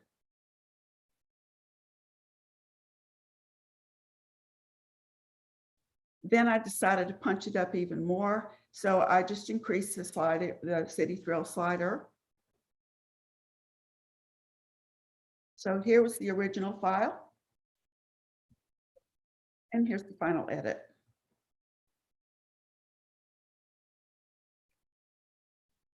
This next slide was the Buder Church. It was taken on the same day that the photo that I showed you earlier with the mountains. And this was a little bit, probably about an hour or so later. And the sky was pretty much nondescript there. So I wanted to add a little bit of texture to the sky. So I replaced the sky. First of all, I used the template Easy Landscapes collection, and I chose a preset Snowfall, which added some drama in the foreground and punched up the church and the mountain range in the background, but the sky was still dull. So and what I want to reinforce here for folks is that, you know, you're really tapping into why we had the templates. The templates are meant to just get you started and to kind of point you in the right direction so that you can spend less time guessing or experimenting, but then you're doing exactly what's intended. You're customizing it and tweaking it to match your needs. And that's why they're there. They're not just meant to be locked in or stationary.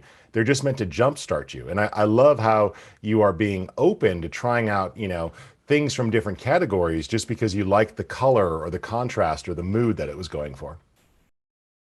Yeah, that's a good point. I was hesitant as a photographer to use the templates at first, but the more I got into the program, I started using the templates more and more, just to kind of jumpstart it. It does some things that I would do manually, and I can adjust the slider there and go into edit and fine tune the way I want it. So I'm showing the sky here. I used Dramatic Sky 4 in sky replacement. This is just too much though, it's a bit over the top. So I wanted to soften the sky. I made my adjustments within the sky replacement tool, which I want to make a comment here. The tool really has advanced from the initial sky replacement. One of the things that I didn't like about it was that the tool didn't allow for a horizontal adjustment, but that's been taken care of with the new program. And it's really helpful to really customize your skies. So what I did here was to adjust the Arctic template to about 35% opacity, and that toned down the sky to give it a more realistic look from there to there. Then I adjusted in edit the lights for shadows and highlights. And then I wanted to point out one feature that I really like with the software is the history feature. And you can go back and look and see what you've done and what kind of edits. And this just shows I've done quite a bit here. With every little tweak, it shows up in history, and that's very helpful when you're editing. So finally, this is before. And this is the final edit.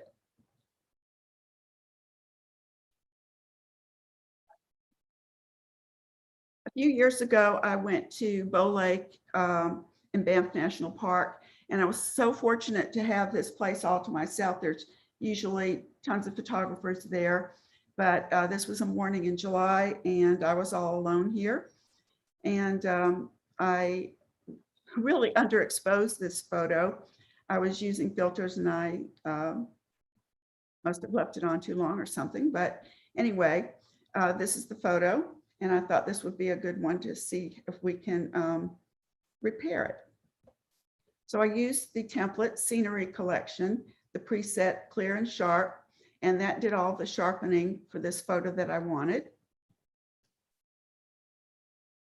Then with Edit Tool, I lightened up the photo. I made some adjustments with highlights and shadows. Finally, with the enhance tool, I enhanced the sky and the rock in the foreground.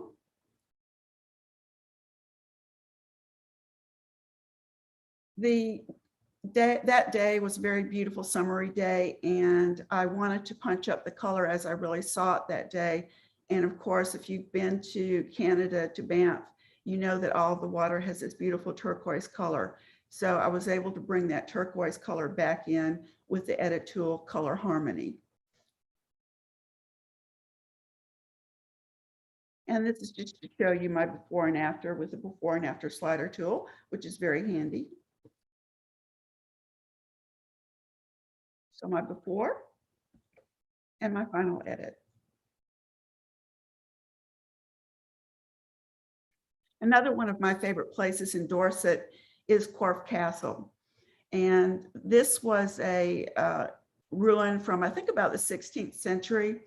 It was a home to Henry VIII, and there's not much left of it now, but it sits on a high point, a promontory, and they could see whoever was coming after them or coming to visit or whatever.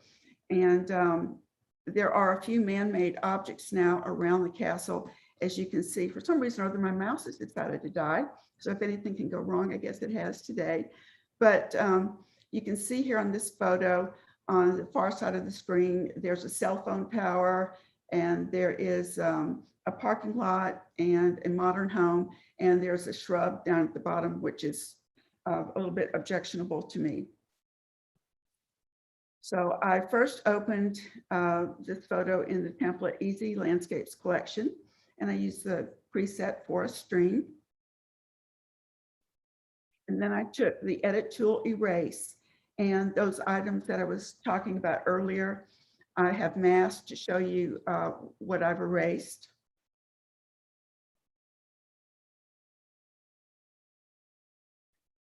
So as you can see, those items are gone now. And I've used the sky replacement sunset number 4. I chose this sky because it had a sun in it. And when I brought it into the photo, the sun was on the left. So with the horizon tool, I was able, or horizon slider, I was able to bring my sun where it would be normally placed if the actual sun had been shining that morning, and it would have been shining behind the castle ruin. There's another hill opposite this hill, and it's usually crawling with photographers, but that day I think there was myself and just another person that morning. But anyway, depending on where you're standing on the hill, you can see the sun rays coming through the openings in the castle. So this particular sky does not have sun rays. So what I did was go back in with the edit tool, and I added sun rays to my photo, which probably would have been there in that position. But if you'll notice, the sun rays look really unreal because they wouldn't be coming up above into the clouds, but they would be shining down below onto the landscape. So what I did was go in and paint, and I show here the mask that I've used to paint in my rays where I wanted them. And so with this edit, it shows the sun rays, which are just a subtle change here and not the big drama that you'd seen there earlier. Finally, one of the things that Corfe Castle is known for is its mist. And on this particular morning, there wasn't a lot of mist. And of course, with the sun shining through like that, the mist would have dissipated. So I wanted to add just a little bit of mist. And oops, I did that with the atmosphere tool, and I used the layered fog. And so I just have the fog down around the valley where that would have been. So I painted that in. It looks great, Anne. And I see you've got your contact information to share with folks. Where can they get in touch with you to learn more? Well, you can find me on Facebook, Anne Robinson Strickland, or you can find me on Instagram and Strickland Photographer. I'm working on my website now. I'm changing directions, and so I'm switching from my old website to a new one, which I'll have out in a few weeks. That's awesome. And feel free to put up that last slide of your contact info if you want there real quick so people can see it. And Anne, there are some questions in the chat pod that if you have a moment to stay around and answer a few questions in chat, people would appreciate that, I'm sure. So that's excellent.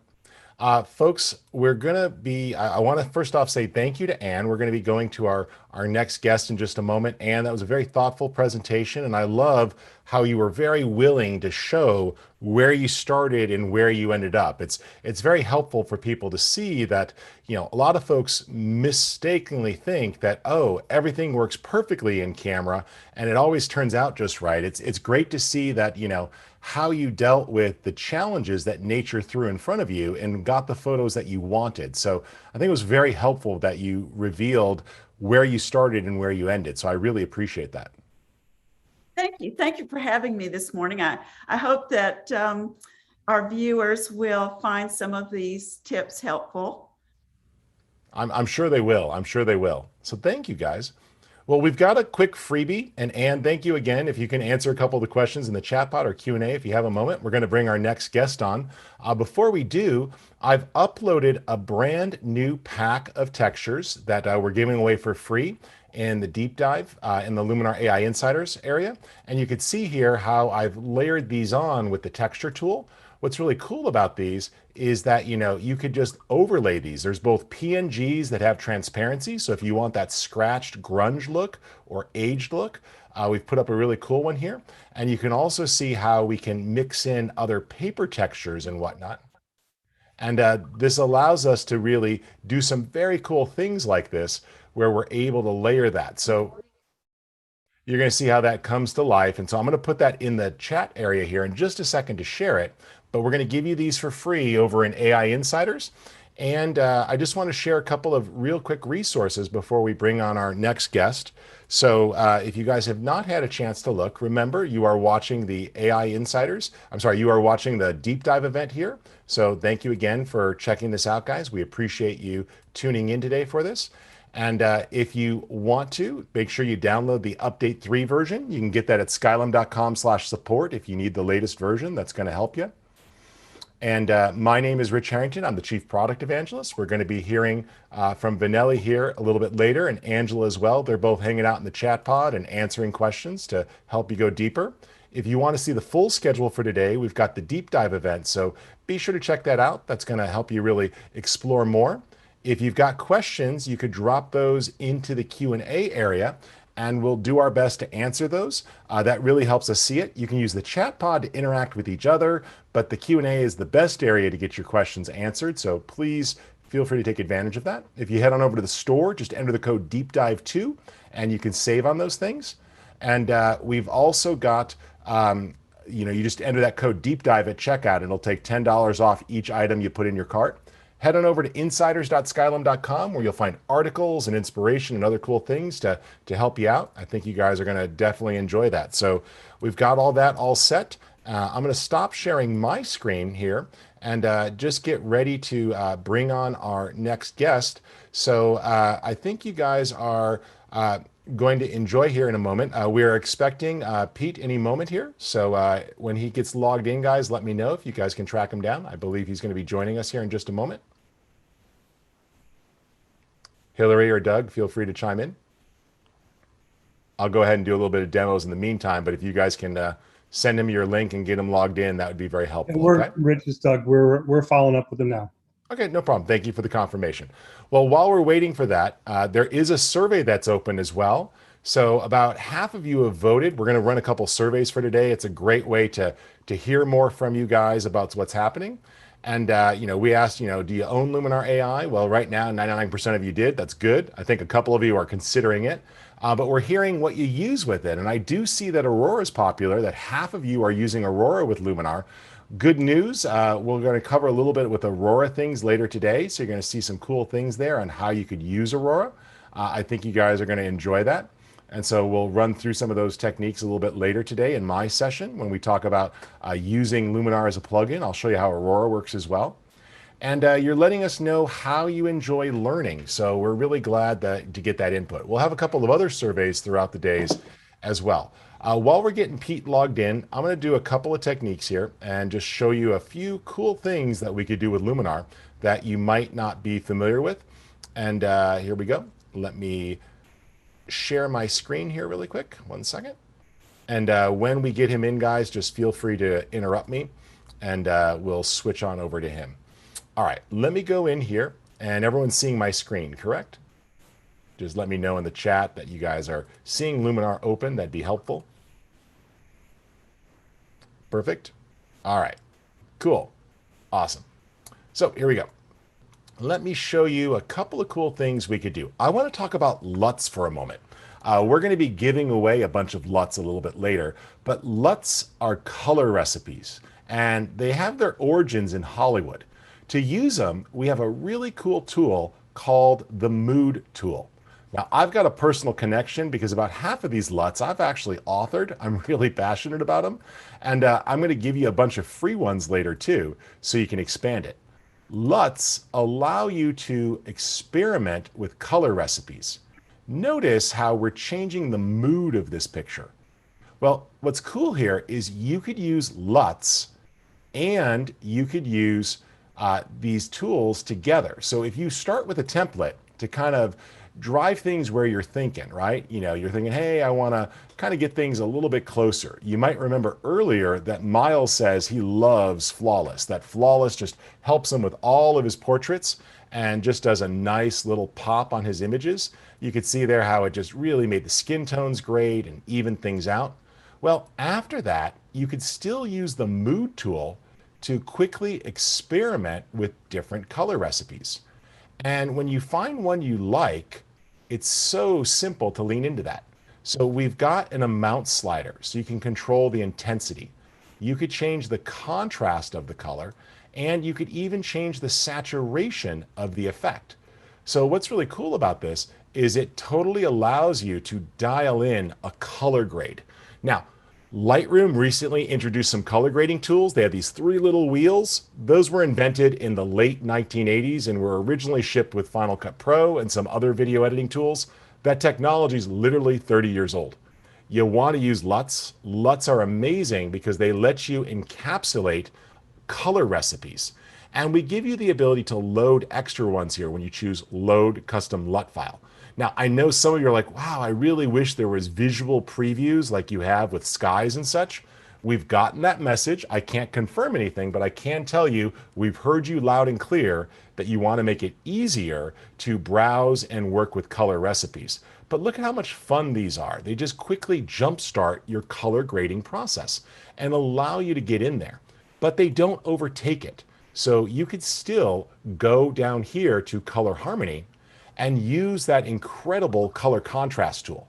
So color contrast lets you pop a color like, hey, I want to go after the greens, like of all the vegetation here. And notice how what it's doing is it's increasing the contrast in just the greens. So it maximizes the dynamic range of one color. We can use split color warmth to warm or cool those skin tones. And maybe I want to lean into the blue feeling of those flowers, so cool down the blues. This is like split toning, but it allows you to just really dial that in quickly and make it work, okay? So this totally allows us to fill that in and just get a great, great image. So I think you guys are gonna love that here. Vanelli, if you're here, I'm gonna have you go in just a moment so I can give Pete a call, but let me go through and show you guys a couple more things here. Super contrast is also a great color grading tool because it allows you to refine tonality. So notice how we can rescue those skin tones. And this is a JPEG, folks. Look at how I brought back detail in the skin tones by adding contrast to the highlights.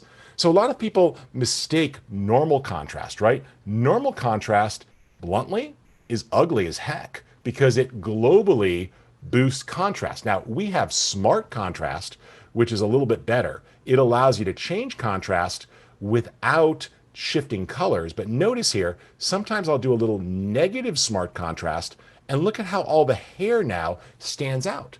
Before that, the hair was getting lost. Now we could see all the subtle variations of the blues, the grays, and the browns in this lovely couple.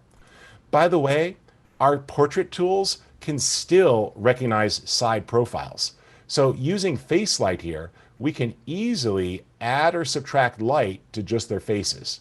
I can still go in and easily whiten their teeth nicely to give them that beautiful, bright smile. So this is going to make it really nice to just go in there and finesse that and be able to bring that to life very cleanly. So as you can see there, just great color. Now, if I make something that I like, I can actually save this as a custom template. So when I save that there, it's now under templates. And if I go into the My Templates area, which is right here, I can rename that. So I'm going to call this Blue Romance because, you know, it makes sense to me. So all you got to do is click the little 3 dots and tell it that you want to rename it. And here's something that's really cool. A lot of you don't know this, but you can actually give this to another person.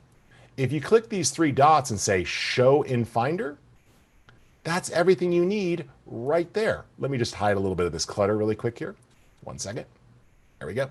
So you can see that it's got the icon, it's got the preset, it's got the LUT that was actually used to create that, and it's all in one folder. You just give that folder, this stands for .lmt, which is a Luminar template, and they copy it into their users folder. So if they ever want to add those, all they got to do is launch their templates folder, and they could easily go in and drop in their own templates here very easily and put them into the My Templates area. This allows them to just add to this. And if they want to use it again, make it easy, just click the heart icon and it's added to favorites. So now when I'm working here, if I see another picture that I want to bring that feeling, maybe it was a couple session or a group of pictures, we can go in, jump into templates here very easily, and just apply it. So there's my templates or my favorites, and you see it right there, Blue Romance.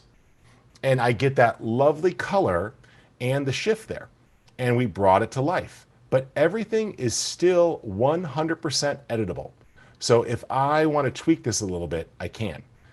Also, another amazing color grading tool is right up here under color. There's 2 things I like. First up, you've got HSL. So if I'm looking at this clothing here, I like it, but it's not quite right. So I can go here to the cyan slider and the blue slider and shift that blue around. I like it going a little bit more denim-y. I don't know if that's a word. Denim-like. There we go. Blue jean-like. Feels good. And now I'm going to go into the saturation of that blue and just tone it down a little bit. And with luminance, I'm going to target that blue for just a little lift. See how easy that was to just tone it down? So I didn't want the blue to be so dominant that it took us away from this amazing couple, just this sign of love as they've linked their fingers together and we see this engagement session. So that's worked really well. By the way, though, don't be afraid of structure. Structure is going to add a little bit of detail in, but not muck with your skin tones. So it's easy to put a little pop in there if you need it. Or remember the power of a vignette. So you don't want to overdo the vignette. If someone ever says to you, that's a nice vignette, that's not a compliment. What you can do here is go a little aggressive to start. Check where you're going to put the subject. And I'm going to go right on that diamond ring. Tweak the feather, play with the shape, and then tone down the amount. You just want a little subtle kiss of edge, and that pulls you into your subject here so you can really see where that's going, and it comes together nicely. All right, I'm going to switch over here and do a little bit more editing. Vanelli, are you here with us? All right, not a problem. Let me keep going forward. The joys of live. Let's do some street photography because that's the session we advertised for right now. But apparently both our street photographers are out on the street. Let's take something here. I like this. It's both street and couple. We got a nice urban environment, and the photo already had an in-camera look applied, right? This was taken on a mobile device with some processing, but we realized that we wanted to go a little bit further. Well, first up, templates can be helpful. We do have some templates here that are designed for street photography, experimental influencer. These work great, but I want to show you what's in play here. So with Color Ramp, for example, it's going to mix a nice black and white image in, as well as some overlays to give it a little bit of a light leak feel. But let's break this one down. First up, that texture is right here in the local masking tool. So you could tweak that texture. If you don't want it to have color, you could take the color out and have it be subtle, or you could lean into the color and lean into the contrast and play with its exposure value to get more or less of that effect. And notice how simple it is. You have full control over how it behaves. So that's pretty cool. I just wanted you to realize how flexible that was. And if there's a part where you don't want it, just grab the eraser tool and you could take it out of that area. Notice, by the way, I'm erasing with partial opacity. So I didn't remove it entirely, I just lowered it down. Now in that case, I was painting there, and that's easy. But you can even reverse the mask if you needed to, like that. So it's super simple to be in total control. Now, I see a couple of you raising your hands. Please take advantage of the Q&A section. That's the best place to ask your questions so our team can help you. We can't open up your mics. It's just too hard with 500 to 700 people to open up a microphone. But let me keep working here. I'm going to go back to the regular edit area, and I want to show you a little bit about street photography, black and white, grunge type stuff that we can do. First up, don't be afraid of structure. Structure is awesome. It's better than clarity with nice dynamic contrast. Notice how that really brings out the texture. Boost. The way that Anne showed her process is the best way to learn how to use tools. The other presenters went I'm sorry, your mic is open. Can we please remove the extra person who should not be in as a presenter? Consider making her way standard, in my opinion.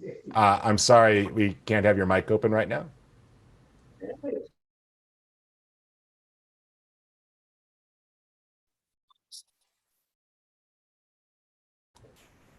Let's go forward. So what we can do here is we can really boost that so it is more intense. And if I zoom to 100%, you're really able to see what happens with boost. There's been a couple of questions of what does boost do? Boost increases the aggressiveness of the effect. So notice there as we push it, it's increasing the graininess and how strong the effect is. Additionally, within black and white is not just removing all the color. That's part of it. But with the black and white effect, we can actually change the luminosity values of different areas. So this allows us to target different areas there, like the yellows in their skin tones, so that we bring more of that skin tone to life. Notice there how we could pull that down. And that's giving us the ability to mix a custom black and white recipe. Plus, on top of this, take advantage of a couple more tools. First up, the vignette is always popular. It's going to work nicely, but I'm a big fan of Mystical and Glow. Mystical is going to give you moody, dark shadows, right? You can see there how the shadows get richer. Glow is going to give you nice, gentle highlights. Also, another thing that you'll frequently see is the use of film grain.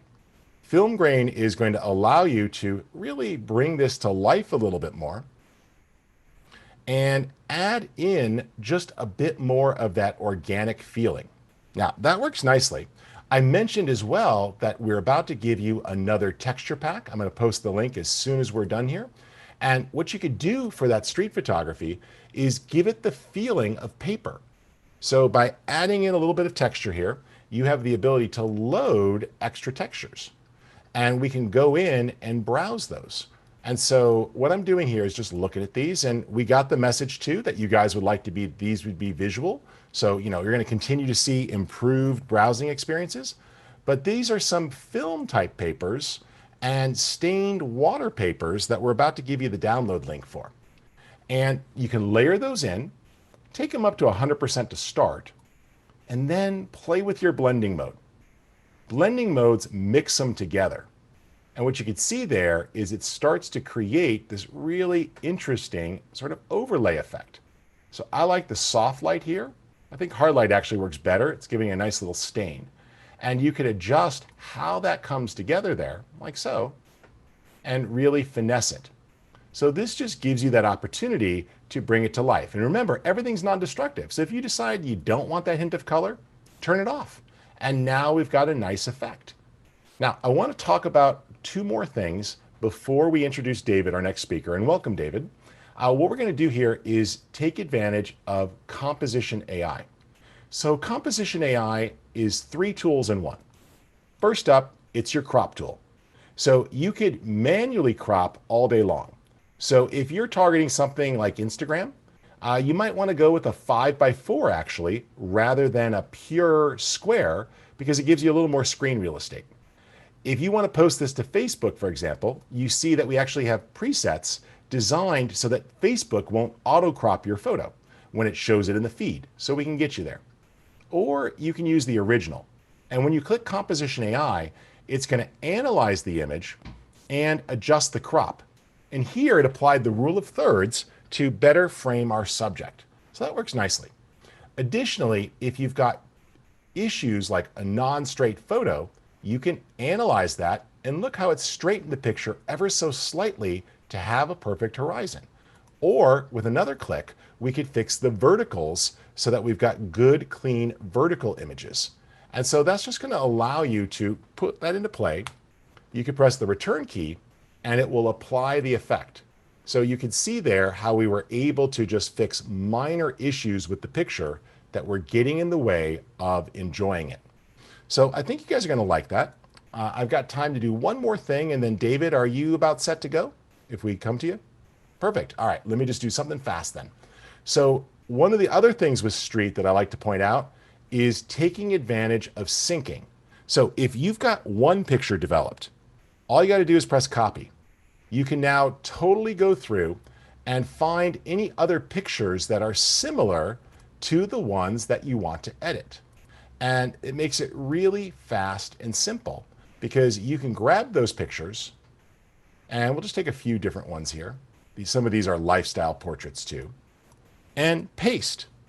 And everything from the LUT to the color grading recipe to the Accent AI for the auto exposure, all of that is globally synced, giving us a consistent look for a series. So that's a huge time saver. But everything you need to do is still there. So instead of starting all over, I could just jump right in, open up the image and analyze it here really quick. You can see it just decoded there. And using my edit module, I don't have to do a lot of work. You've seen our landscape folks talk about super contrast. It's amazing for fixing your shadows and highlights. So I could use this to improve the highlights of my image, as you see there, letting me just totally get the type of sky that I wanted. And I could use it to improve the contrast there on my shadows.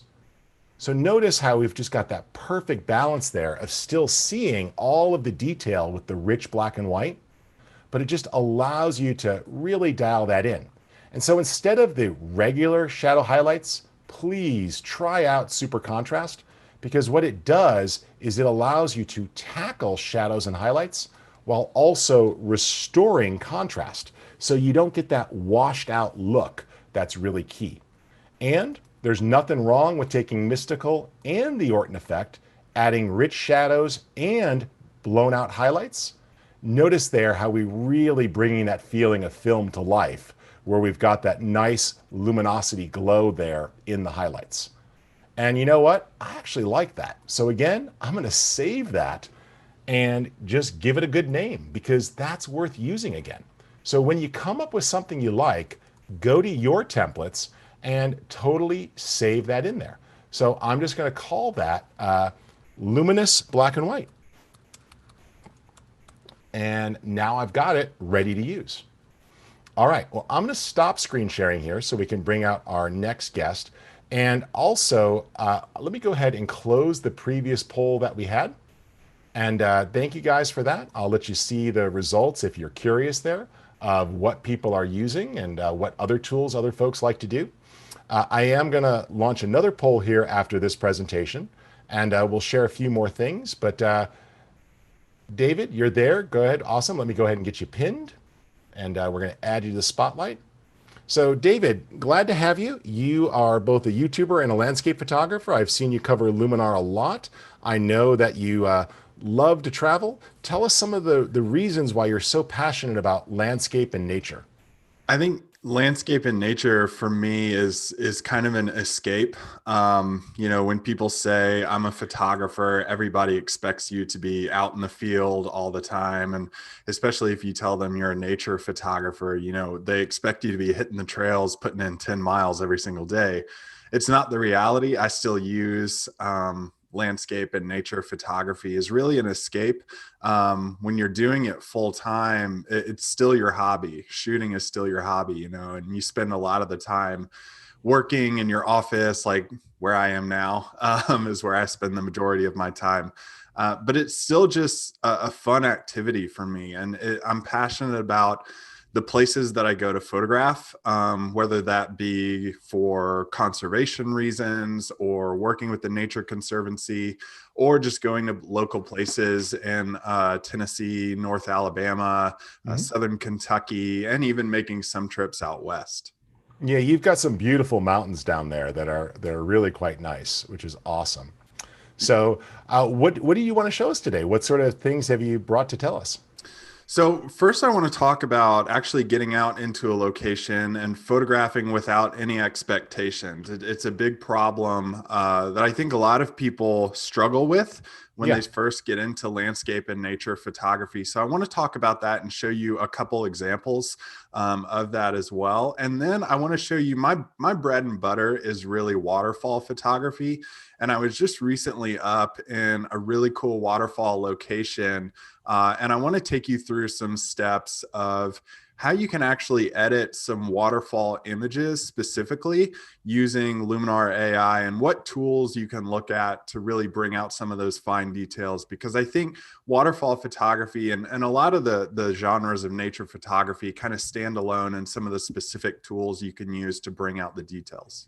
I think that sounds awesome. And you hit on two things there that I think a lot of people who want to do landscape and nature photography struggle with. Like, so much of landscape photography is beyond your control. You get up at the right time of day, you hike those 5 miles, and despite what the weather report said, the sky never clears or the dramatic sunset never happens. But with waterfalls, not saying they're totally predictable, but water keeps flowing. And I don't want to say it's easy, because it's not, but it's a little more controllable. So if you take the time to master how to shoot them and how to edit them, you could get consistently good results, from most waterfalls. Sure, you got to learn composition. You got to learn how to properly configure your camera. And I'm sure you've got some tools that you use to control your exposure, but it's a much more controllable thing than, say, I want that beautiful sunset. Exactly. And that's probably why I flock to them so much, is because they're much less frustrating, but they're also fun. Like, you can look at different seasonality. If you're going to the same ones a lot during the year and multiple times a year, like I do, you kind of look at weather patterns and how much rain you get in specific times of year. And the water levels in waterfalls changes how they look. And you can photograph a lot of different little smaller scenes within them when the water level isn't so high that you're getting that gushing waterfall flowing over. So it's really fun to visit a lot of the same places over and over, especially when you're dealing with water and trying to see what's different about them and how you can frame them up. Cloudy skies, you can shoot all day. If it's going to be sunny, you can get out there at sunrise or sunset or golden hour about 2 hours before the sun goes down. Awesome. Well, I'm going to get out of your way. We're looking forward to your presentation. I'll keep an eye on the Q&A and chat pod for you and occasionally give you some time cues, but thank you for joining us today, and thank you for being willing to share your process. Absolutely. Absolutely. I want to share my screen first off and talk about some of those like expectations issues that you can kind of run into. I'm just going to hit present real quick here. I think you guys can see this. So I'm just going to back up here real quick. So if you've seen this photograph before, you probably know where this is. This is in Zion National Park. I actually just got back from a trip out to Zion, and I was looking at this location and, you know, where do I go to photograph in Zion and what do I go to shoot there? Because I had never been there before. And honestly, I relate places that you're going kind of like culture shock. If you're going into a new location for the first time, it can be super overwhelming and kind of put your mind into overdrive when you're looking for compositions. So one great thing to do is you can go to the popular spots, and that's what this is. This is the classic overlook shot of the Watchman, and you have the river kind of taking you directly to the Watchman Peak, which is right here. And it's easy to see why this is the most popular composition in Zion National Park. You can photograph sunrise here. You can photograph sunset here. You can photograph Milky Way. I mean, the Milky Way rises right behind that mountain in the early part of Milky Way season. So it's pretty obvious to see why people flock here. And you can see people lined up all across the bridge when you do go to this location, even though there are signs that say don't stand on the bridge, people still do it. But I photographed this and I thought, I've seen this shot before, you know, and my expectations were to get this scene exactly how I wanted it to be. But something was lacking for me, and having that expectation of what the shot was going to look like for me made me struggle a little bit when I was thinking about this isn't my creation. This isn't my photograph. What else can I do here to frame it up in a good way that I like and still make it this iconic scene in Zion National Park? So I think it goes without saying that you can do your research when you're going into a park and find the areas that you want to shoot. But after you get that shot, kind of throw expectations to the side and throw to the side what you think you should be getting in a location and flock to something a little more your style. So I kind of crawled down the bank and got right next to the river and framed this up in a new way, waited for that sunlight to get really far down on the side of the Watchman. And I photographed this right in golden hour. The sun wasn't all the way down yet, but you get some really interesting rock textures. These tree roots were going all over the place in the foreground. And I think ditching expectations, ditching your plans allows you to think really like way outside the box when you're starting to work with iconic locations like this. Now, you also get ditched expectations when you get photographs like this. So if you're going straight to the Watchman in Zion National Park, you know, that's the only place you're looking to photograph. You expect to get there, you expect to get that shot. But when you go into it like this is just a photograph that I got along the side of the main road in Zion National Park. When you go into it with an idea of, you know what, it will be cool to get that shot. It'll be cool to photograph that in the right light. But what can I get along the way? Am I willing to give up that iconic shot that a lot of people have to get kind of my own interpretation of a location, my own interpretation of a natural scene in Zion? And I photographed this tree that was just budding out in spring, and you have this bigger tree behind it with evergreen on it. And it puts that contrast against one over the other, old versus new, established versus just growing. And then, I mean, Zion everywhere, you have these amazing rock textures going through the background of your scene. So it's always fun to photograph scenes like this.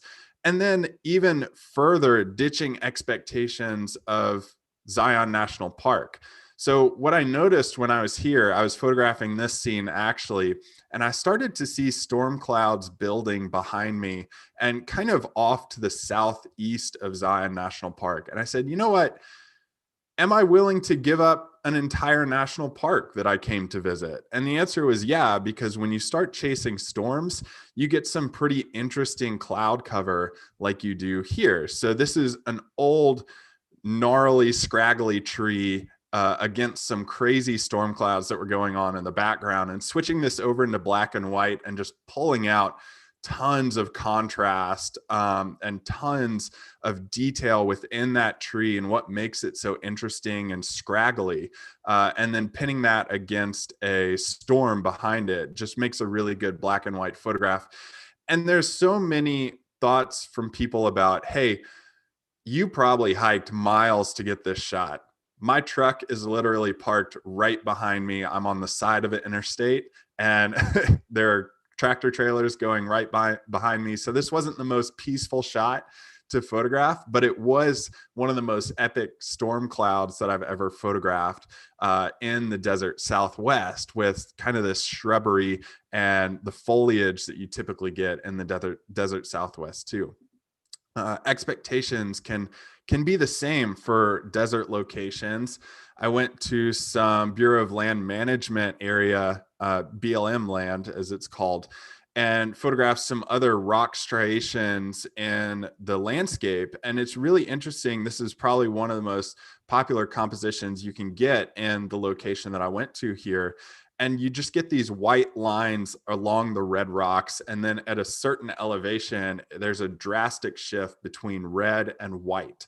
And photographing that in golden hour, allowing the light to illuminate and sidelight all of these rocks, makes for some great textures. And it just reminded me of like some interesting clouds in the red sky in the evening. And then all the white is this tumultuous sea down below it. So I like to make up stories for my photographs too, and create some interesting compositions there. Now, how do expectations work in with that? Well, this is the classic composition that you can get here. It's what everybody flocks here to see and to shoot. So how do you think differently about that? Well, I photographed this for sure, but as I waited, I watched the sunlight kind of change how the landscape was appearing, and everybody was pointing their cameras in this direction, but nobody pointed their cameras or looked behind them. And what was going on behind them was this. And probably one of the most epic light casts I've ever seen on a landscape just highlighted this area of hoodoos in the Utah desert perfectly.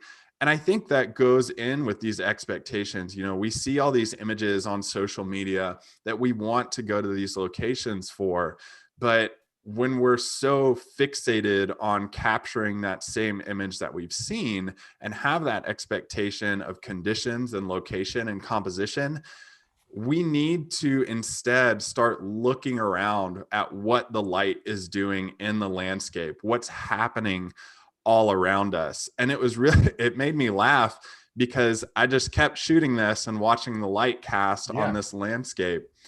And eventually I said to everybody in there, hey, look behind us. There's some pretty cool stuff going on in the background. So it was fun. To that end, David, I want to add a comment to what you were sharing there, because I do a lot of time-lapse photography. Yeah. And so I usually bring 4 or 5 cameras with me in the field, because like once it's running, then I need it, you know, and I can't touch that camera. But I actually learned a technique from Elia the other day, and you probably do something similar, which is he told me, oh, look, I use the interval timer too. And once I find the angle, I just keep letting it shoot, because as the light keeps changing, sometimes it gets more amazing. And so he taught me about this idea of committing to the shot rather than like taking one and then wasting time hunting for another, because the light might be getting better. So, you know, you saw something over there and then you like stopped looking over there and just looked around. You're like, that's cool too. And so is that. So you can't get so obsessed in one direction. Yeah, that's so true. And time lapse, like you do commit to it. You're fixated on it for sure. And that's why I bring multiple cameras. You have to. And it's one of the cool things you can do with that too, is having like your time lapse on a wide angle lens and then having your 70 to 200 or something like that stuck on your second camera body. Absolutely. And I'm a little bit scatterbrained in the field, you know, so I'm always like, ooh, what's going on over there? And, you know. Yeah, and then you take out your smartphone when those cameras are busy, and yeah, you're just looking around. Well, Yeah. excellent. So you've got some editing techniques now with waterfalls you're going to show us next, or what are you going to do next? Yes, that's exactly what I'm going to do. So I'm going to Awesome. share my Luminar screen with you guys and show you exactly what I'm doing with that. So here we are in Luminar. Just going to minimize this for me. So here's a waterfall shot. This is one of those examples that I was talking about when water levels get low. Behind this is probably a 50-foot waterfall. And the water levels were low on it. So I kind of fixated on this smaller scene down below it. And Now, it's before really, you jump right into the editing, because uh-huh, I know it's second nature to you, but there's a lot of folks here who don't do landscape photography. Could sure. you just briefly explain why your water looks nothing like the water they see when they get into their shower in the morning? Yeah, you mean the longer exposures here? Yes, yeah, that's the part that a lot of folks don't understand. Like, just talk about like if there's any camera gear you're using or any camera settings, because that's one of those in-camera tricks. It was like the first time when Vanelli and I were traveling together internationally, I took him to a museum and we screwed on the ND filter and dialed everything down. And I took shots at a museum and all the people disappeared. And we had this, it looked like we had the museum to ourselves. Yeah. And he's like, "How'd you do that?" Because he's a portrait guy. And I'm like, "Dude, this is like common landscape trick." But what I said is, "Ooh, it's magic." And Yeah, we laughed exactly. about it. But explain the magic here. Because if you've never done this, it's really seems difficult, but it's not, right? Like this is just a matter of thinking through time. Exactly, exactly. And you have to think about it in terms of settings and what you want to accomplish with your water. So what I was using a kind of medium range lens here. I was using a medium format Fuji camera, and I was photographing with a medium lens, probably something like a 50 millimeter would get you. And then I was using a circular polarizer. So that's the one filter that I always recommend to people for waterfall photography, because as you spin it, you can take glare off of certain areas, hence why you can see through the water over here on the left side.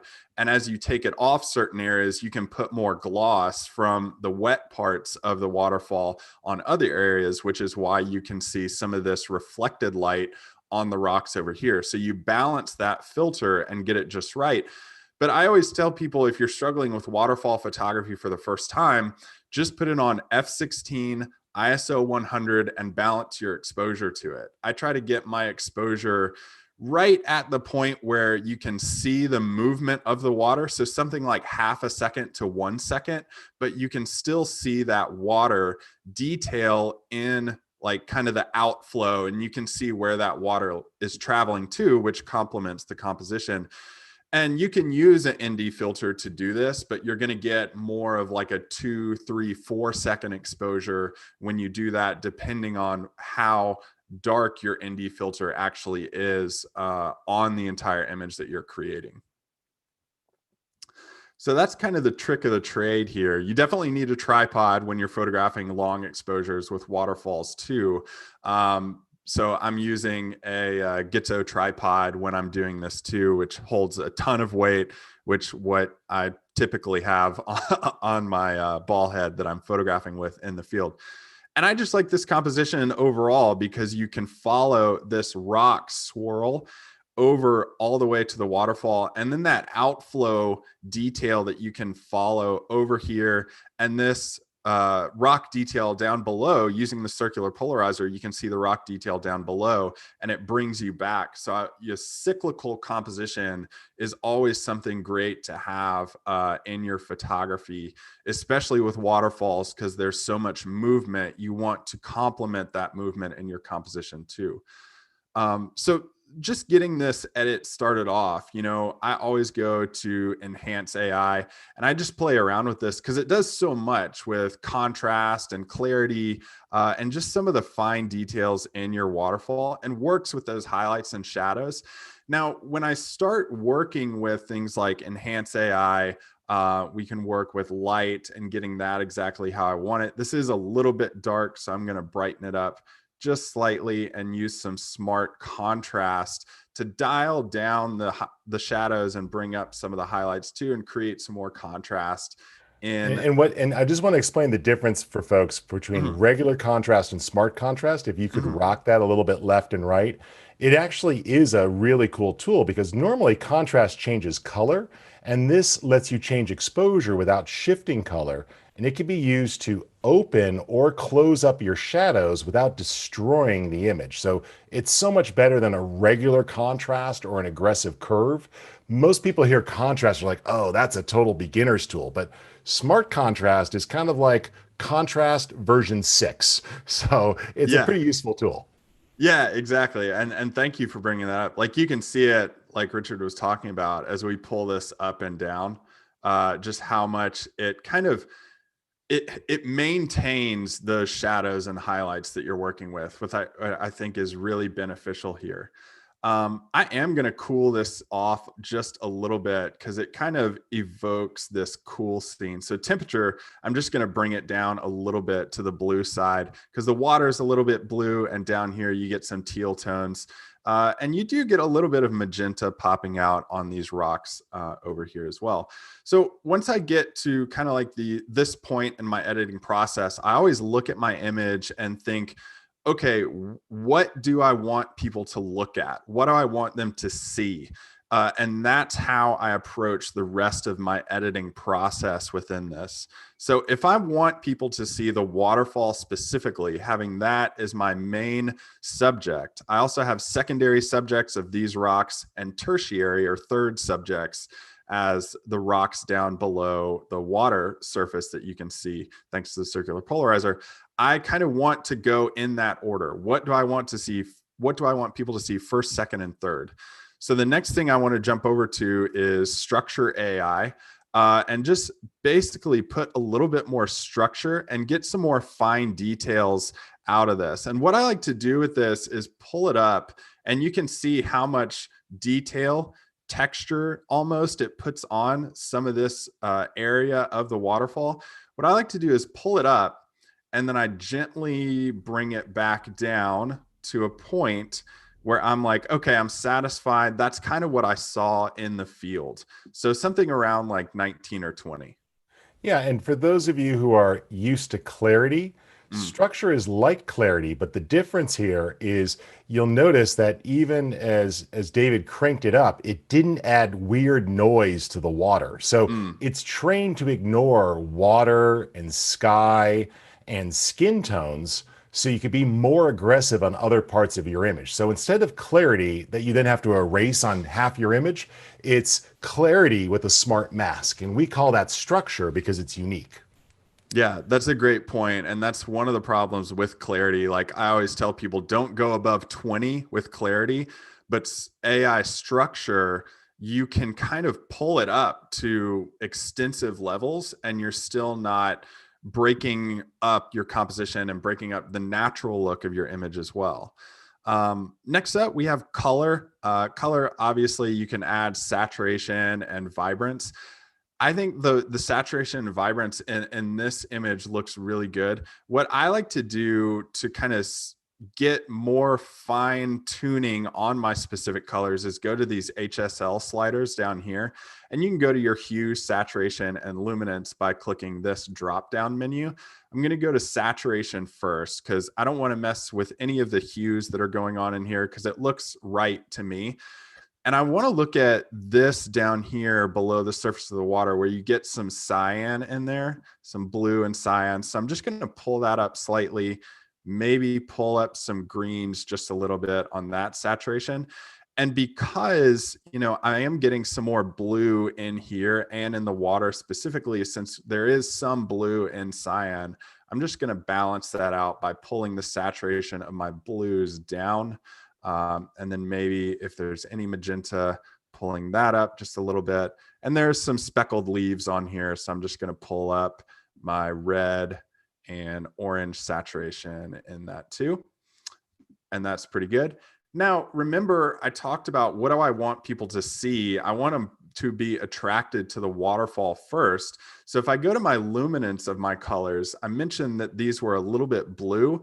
What I can do is come down here to my blue slider for my luminance, and I can just pull that up gently to just a little bit. And that looks good right there, having just a little bit more blue luminance in my edit overall.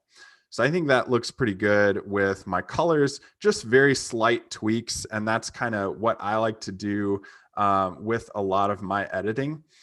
And then what I'm going to do is come down here to this professional section, and I'm going to do some dodging and burning. I think dodging and burning is one of my favorite things to do to bring detail and bring attention to specific parts of my image. So remember, I want first, second, and third subjects being highlighted in that order. So I'm going to get a brush size that's pretty good size, probably about, let's go down to around 75, something like that. My softness, I'm going to have all the way up because I don't want people to see where that hard edge is. As you see, that feathering as I get down to 0 becomes like non-existent. I want to have that pulled up all the way to 100 because that gently blends this effect into the image. And then strength, I am just going to pull this down to something like 15. And that's just making sure that these are very minute adjustments because these can go overboard pretty quick. I just want to really lighten very seclusive parts of this. So I'm going to pull my strength actually down to 10. And because I'm on lighten, I'm going to work with what I want to lighten in the image. So I'm just going to paint in lighten on the waterfall itself. And you can already see just in that, it jumped out a little bit more than everything else. Now, what I'm going to do, since I just brightened that a little, I think the rocks are a good secondary brightness right now because they stand out, but they don't stand out as much as the water. So what I'm going to do is going to go over here to darken, and I'm going to work on this water down below here to darken that up so you don't get so much attention pulled to that part of the water. So I'm going to go to darken, have the same brush size pretty much. I can have it a little bit bigger because I'm working with a bigger area. Softness all the way up, and then strength I'm going to pull back down to about 10 so you guys can see this. Sometimes I work with like a 5 strength and then I'll make another adjustment on top of it and work with that. So I'm just darkening this little area right here, just kind of removing some of that attention from this water down below. And you can see that it does a good job of keeping that detail there and keeping the exposure overall for the image intact. But I'm just maybe bringing up the exposure of certain areas and bringing down the exposure of other certain areas, which you can do in a mask as well. But I really like the dodge and burn tool and using that in there as well. Yeah, and you could build that up by using that lower opacity. You can keep brushing over the same area to add or subtract. Then you've always got the global strength slider on it that you could pull down if it get the amount slider if it gets too intense. So that's a great tool. Yeah. Well, yeah. And David, a lot of folks don't know this. Could you open that tool up for 1 second? Because there's a cool shortcut that people wouldn't know. And that's when you're using any of the brush tools. If you could put your mouse over the canvas, just show them the left and right bracket. Yes. And it's going to change the size of the brush. And then if you use the option left and right bracket, it's going to change the hardness or the softness of the brush, or maybe it's shift. I can't remember. But there are cool shortcuts that you could use to change those so you don't have to keep going back and forth between tool and canvas.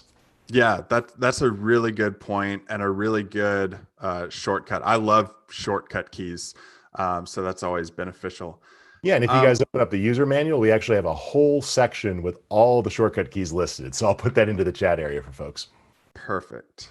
The last thing I always do is maybe kind of find something within here that I do want to create a mask on. So what I'm going to do is actually add a little bit of contrast, a little bit of warmth, and a little bit of the structure AI, just very minimal there. And what I'm going to do is paint a mask into here. And I'm going to do this to try just to bring the detail to that waterfall specifically. So I'm just painting in where I want that to be, bringing up just a slight more of the structure, the warmth, and the contrast into just the waterfall, and the masking, that the very simple masking, you know, in other softwares takes hours to do if you're not familiar with how to do it. But this, as you can see, just the water, it brought out that much detail in the water overall. So that's what I like to do with that. That's So awesome. that's Yeah. And I love you're really pointing out, and I think it's interesting because with landscape photography and landscape painting, it's many of the same things. And that's why you keep using these brush tools, because it allows you to brush in a little bit more or to subtract from areas. Because what we're really doing is painting with light. You're bringing out shadows and highlights and colors. And what you've really done here, just so folks could see it, could you toggle between the before and after up there at the top, like, or the split screen, either way? I just Yep. wanted to see how much you've really changed those colors and the dynamic range. It's a lot. It's subtle. It's not overdone, but it's very deliberate. And it goes from being a well shot photo with good color to a well shot photo with interesting dynamic range that pulls you in and makes your eye want to work its way through the picture. Yeah, and I think the most important word that I could use is kind of what you said: subtle but deliberate. I'm very I'm very deliberate about where I want that to be in my images, and it's subtly there. And I really like the way that it works with that, which is one of the reasons that Luminar AI is a great tool to use. Awesome. Well, David, that was great advice. People were really enjoying this, and I know they loved hearing from you. Where can people go to learn more from you? And I know you have content on YouTube. I'm pretty sure you have a blog. If you got some links, put them in the chat pod for folks. But where can they learn more from you? Yeah, if people go to my website, you can go to davidjohnstonart.com. And you can find all the links to like my social media. I think I'm David Johnston Photo on a lot of the social media outlets. And then I have a podcast called The Landscape Photography Show that people can go to and listen. I interview a lot of the best photographers all over the world. And we talk shop, we talk about what makes them tick. And then other than that, my YouTube channel, if you just search David Johnston Photography, I'll probably come up. But I'm on there under that name. And I have a lot of fun kind of doing some behind the scenes videos on that, and also doing some editing tips. Like you said, I review Luminar stuff and show you some stuff in there. And then just kind of have fun along the way. Like I recently did a video with my baby strapped to the front of me to see if I could actually photograph spring flowers. So that was a challenge. Nice, nice. Well, thank you for sharing your passion and for letting folks see how you think. And that's what a lot of folks commented on. We actually are running a poll right now where people talk about, what they struggle with. And it's as I suspected. You guys are going to see the results here soon. But right now, when we ask people, what do you find hardest about taking a photo?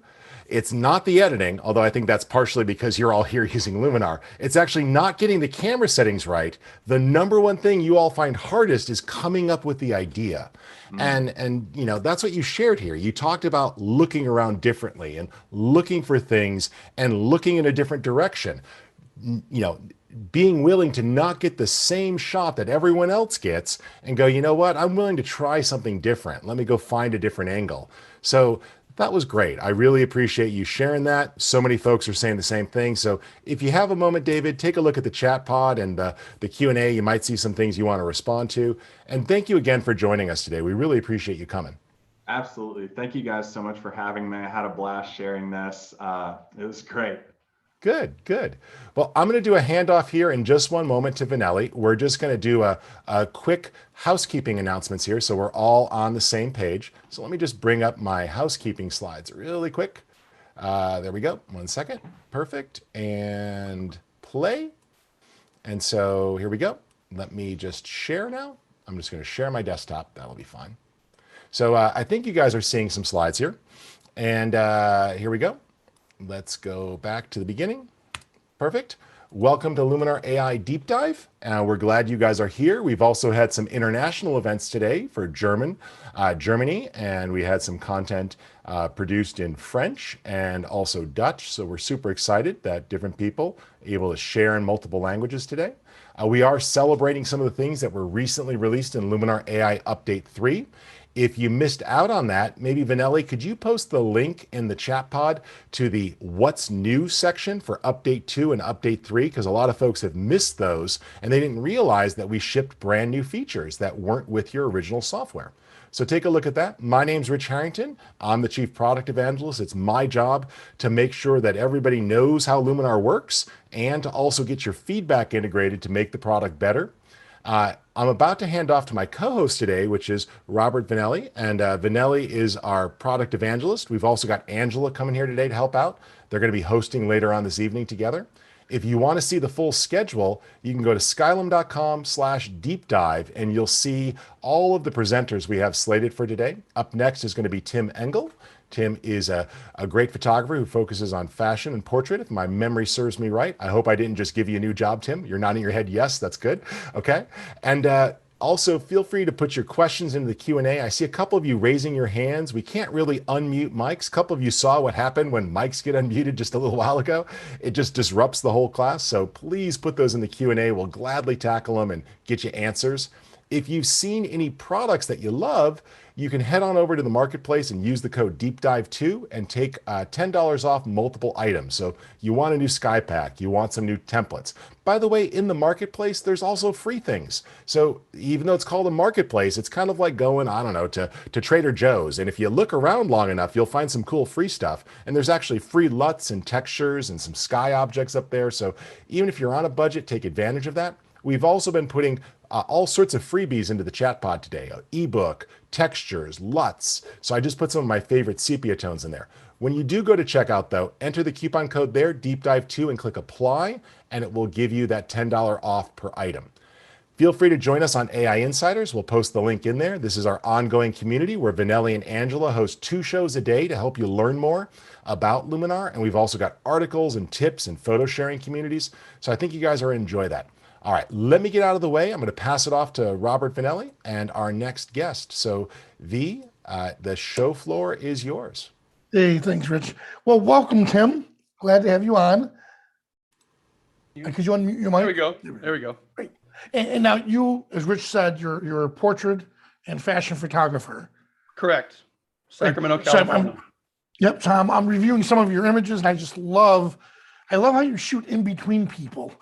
For some of your captivating shots. Oh, thank you. So, hey, so what do you have for us today?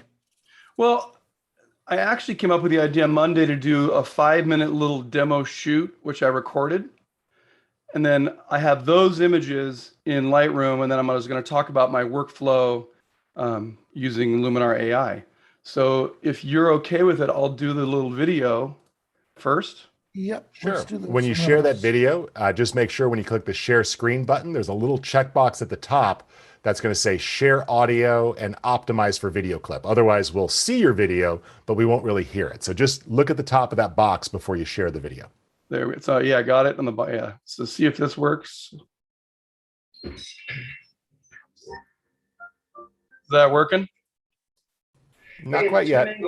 It's almost there. Today, and I wanted you to come over so we could talk about some of my. If you've got a link, Tim, to that video, we can also play it here too. To approach this stuff, you can use strobe. Oh, it didn't go. Nope. It says it started screen sharing, but it hasn't gone all the way. If you want to, oh, there it is. It's there now. Okay. There's reflectors, which I do. But today I'm using natural light with an. Why don't you go ahead and start that over? And could you make sure that you're using the share audio feature? So why would I waste it? Just click on the more button and make sure that share audio is there. Or if you look at the lower corner where your mic is, you can make sure you're sharing the video audio. Oh, it did it, and then it wasn't there. Let's see. Yep. Let's see. Just so you know, folks, running Zoom in a webinar is actually a hard skill. There's like 14 buttons that you have to click all at once. So thank you to our guests for being flexible with us here. I apologize. I thought it was live TV. Easy. I'll give you this. Let's see.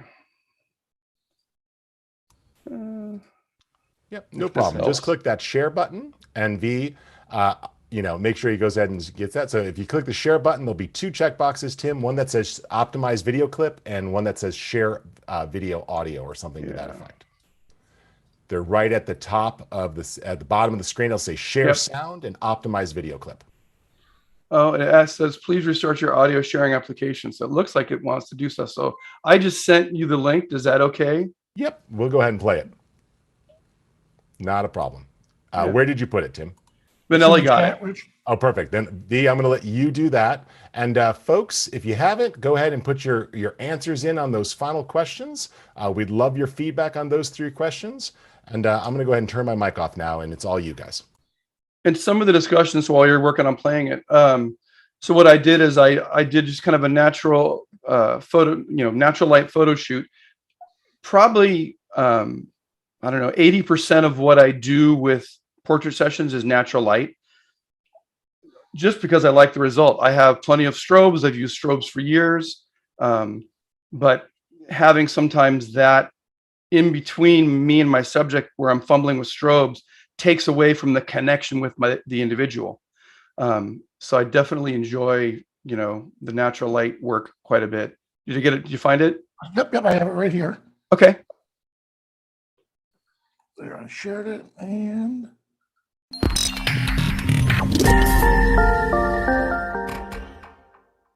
Hey, it's Tim Engel, and we're at my studio today, and I wanted you to come over so we could talk about some of my process for portraits. Now, there's many ways to approach this stuff. You can use strobes, you can use reflectors, which I do. But today, I'm using natural light with an open door. It's hard to replicate natural light like this, and why would I waste it? So what I've done is I've set up a black background, some black sides. I do have a mirror over here that gives me a reflection back and an edge on her cheek. And of course, I have my beautiful Nicole with, how can you go wrong with that? But a lot of times, my portrait sessions, somebody comes in and it's the first time I've met them. And I'm gonna back up a little bit and talk about personal space. We all have a personal space, which is about it's buffering. So sorry. No problem. I downloaded it, V, if you need me to open it. Yeah, could you you have Yep, that no whole problem. one I've got up and down. No problem. Let me just cue it up. Thank you guys for your patience here. We're in good shape. 1 second. How can you go wrong with that? And when I step back and enter that bubble. There we go. I got it here. Here we go, guys. Thank you, everyone. 1 second.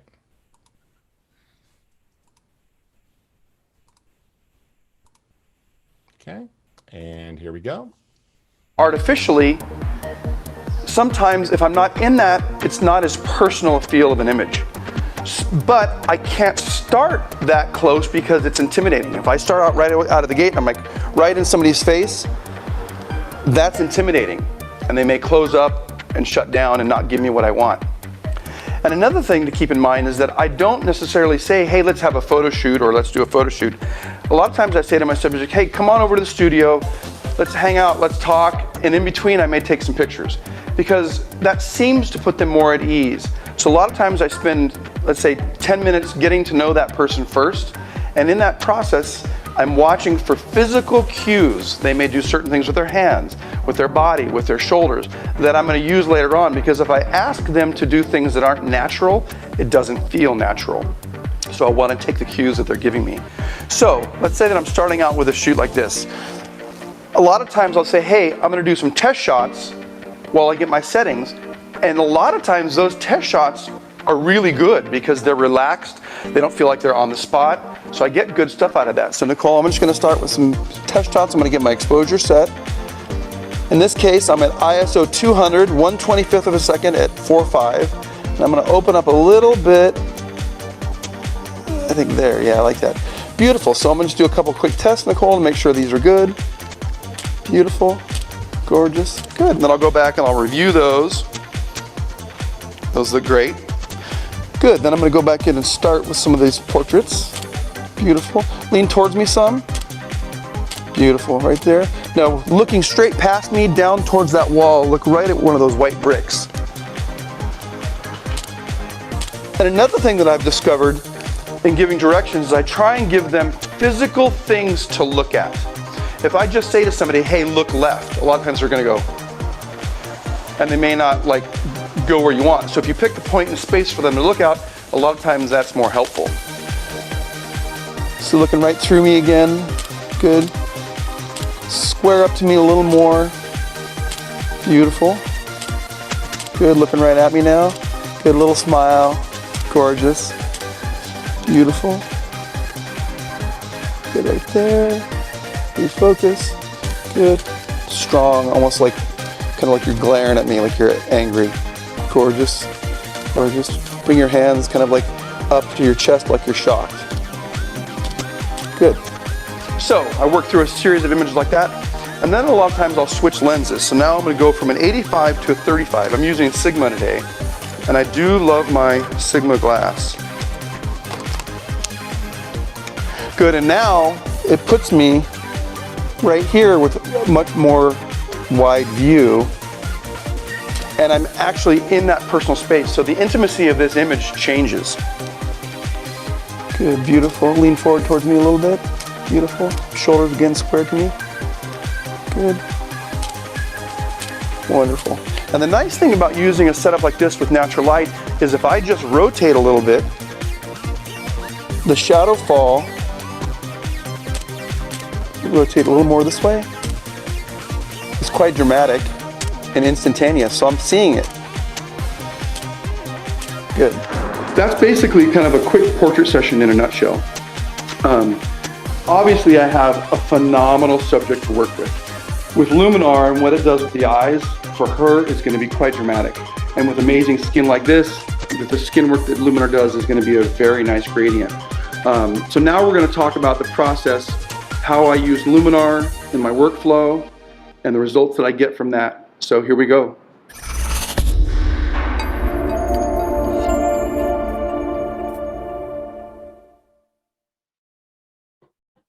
There you go. Good job. Thanks, Rich. Hey, Tim, I liked how you talked about that, where, because that's one thing a lot of portrait photographers are forgetting is how to communicate with the subject, especially children. I mean, look at me. I look like Shrek. If I were to high five, a little kid's hand, can you imagine this coming by their face? Of course, they get freaked out. But I liked how you brought attention to making sure as portrait photographers, we need to be aware of that. Yeah, and I talk to a lot of different photographers as they're starting out, and that's one of the main questions is how do you get people to feel comfortable? In the beginning, I was not very good at it, and it's definitely one of those things over the years that the more you practice and the more you do it, the better you get. And then people say to me all the time, well, I don't have anybody to practice with. Well, you have your family, you have your relatives, you have your neighbors. I shot my next door neighbor, who was this good-looking older gentleman and loved cigars. Every night he was sitting out smoking a cigar. So I would walk over every once in a while and just photograph him and talk to him. This goes back years ago. But bottom line is you have to practice. You have to do it. I was fortunate, and I brought Nicole in, who she's just like a beautiful model with great skin. So there won't be a ton of skin work needed on her, but I wanted to talk about some of the workflow, and let me get over here and share some of the images from that. Is that working? In a moment, I'll come up. There it is. So I selected some of the top images that I like from her, and these are essentially right out of camera. So there's not a ton. I mean, you could get away with putting these out now. And let me talk about my workflow. I am not a heavy editor. I prefer getting it as close as I can in camera. If I work with makeup artists or hairstylists, I prefer to I would rather not say, hey, I'll fix it in, post. I'd rather get it right out of the gate as close as I can. And that's even like with natural light. It's like, this is so forgiving to people with their skin. It's just this massive wash of light. And that's one of the reasons I like it. And what it does for the eyes and the catch light, you can see, it's just beautiful. I shoot with a Nikon Z6 II, probably for 85% of what I do. And then I also have a Fuji GFX 50, which makes up kind of the other part of my studio work. So the workflow on something like this, let's say, is I pull these over for JPEG just for speed reasons, but I normally export into Luminar. and I do an open source file. And I think I'll have to switch over to the sharing Luminar screen as it opens.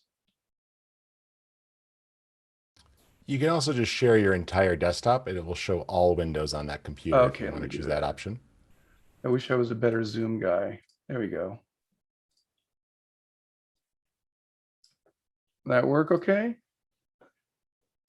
Yep. I got it. Yeah. So I have saved a lot of my presets. I shouldn't say a lot. I mean, I actually had more in the older version of Luminar, and I'm still kind of like rebuilding some of these. But you know, especially like let's say with a beauty edit, I start with this, which gives me, you know, some enhance, not a ton. I have some exposure work in here where I'm just kind of like working the shadows on the face. I do definitely eye work on that stuff, which you can see is a fairly impactful difference, I guess, if you will, from that to that. On skin, I do some skin, you know, work. I do some shine removal almost always. I prefer to go in personally and work on the defects myself and remove those later. And that's really kind of like a simple beauty edit that I'll do. And so if I apply that,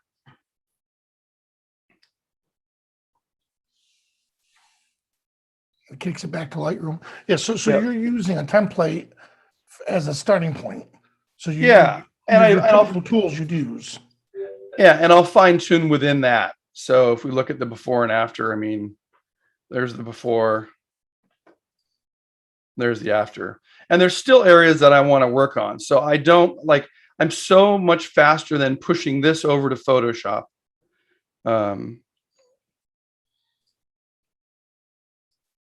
To get some of the other pieces that I want done. And like I say, I'm not a big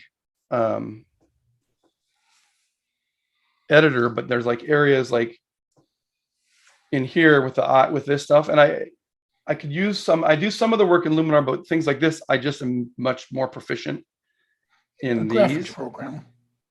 Yeah, and I'm not like, I don't have all these toolkits and all these things, and I'm also terrible that I rarely do another layer. I like commit to what I'm doing, and then I leave it at that. You know, so I'll do some of that work in there. And I don't like to necessarily alter what doesn't naturally exist. Like this little kind of like wart right here. That's something that she has normally, so I'm going to leave it. But I'll look for skin tone variations. I'll look for, you know, eyebrow stuff. There's, you know, stray hairs in here. Now it's interesting because you use natural light. Look how constricted the pupil is. Yeah. It's beautiful. You know, whereas if it were studio lighting, unless you have a very powerful modeling lamp, the pupil is usually larger. Right. Dilated. So this is a good, you know, kind of an example of some of the skin work that I'll do. You know, even in the under the eyes. And I'm not, like I say, I'm not Mr. Photoshop or Mr. Editor guy. And in a lot of cases, Luminar gets me 90% of where I want to go. And I, you know, like I could technically be okay with that.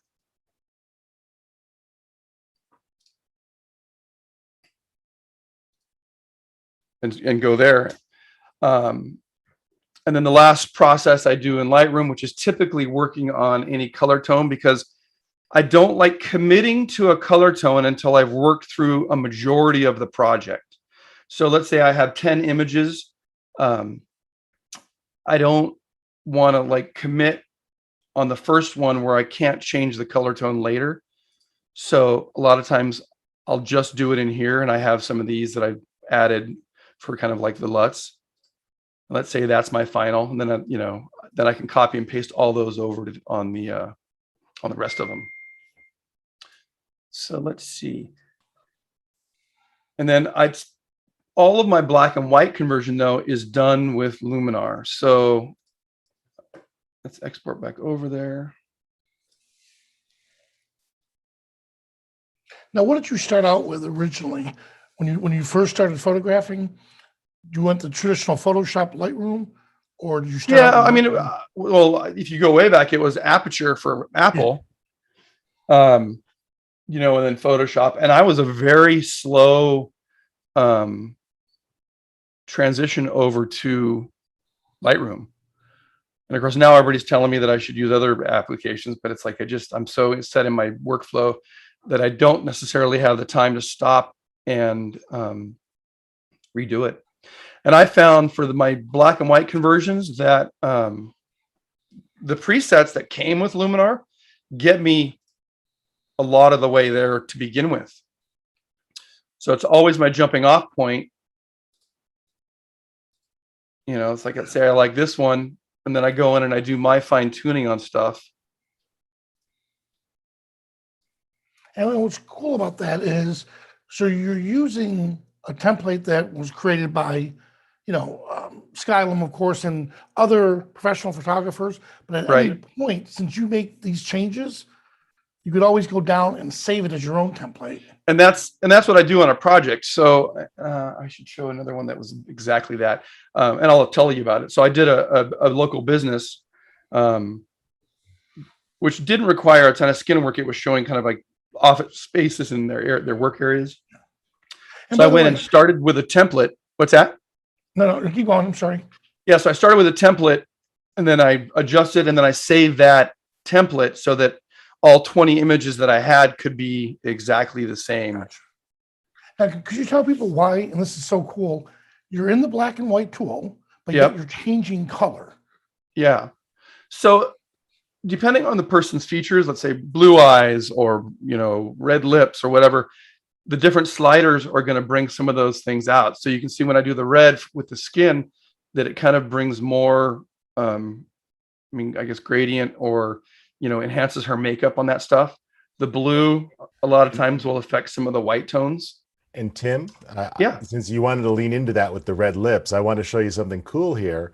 Scroll down to the portrait tools for a moment and go to the Face AI tool, because sometimes it's going to seem strange to add color, but open up Face AI and open up the mouth there, and you can move the lip redness and lip saturation and darkness.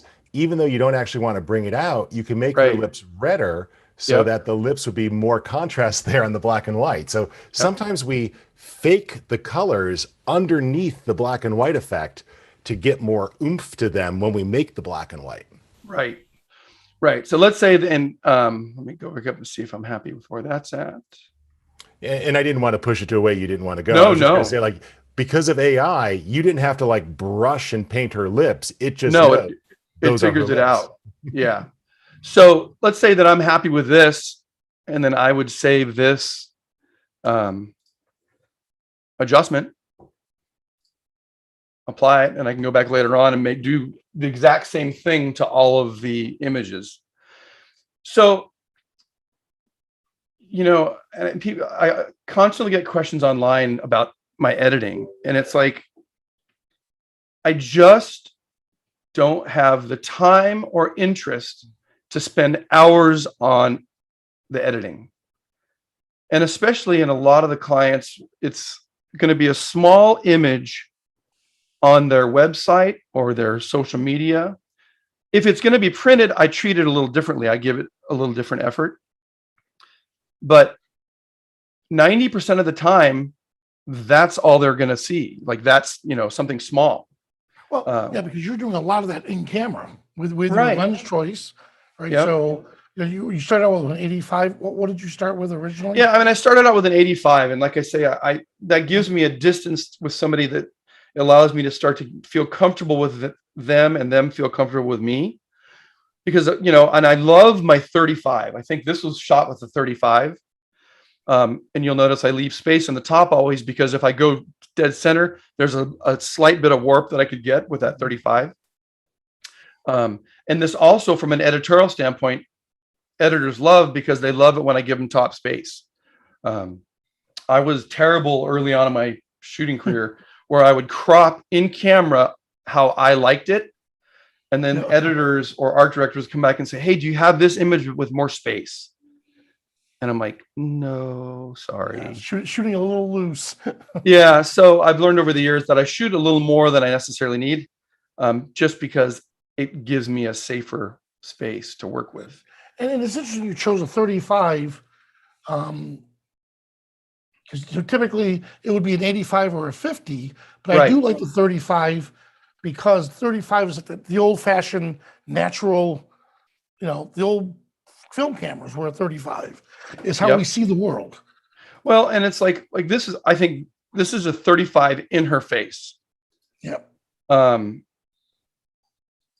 And there is an intimacy change, like I say, when I'm in their personal space.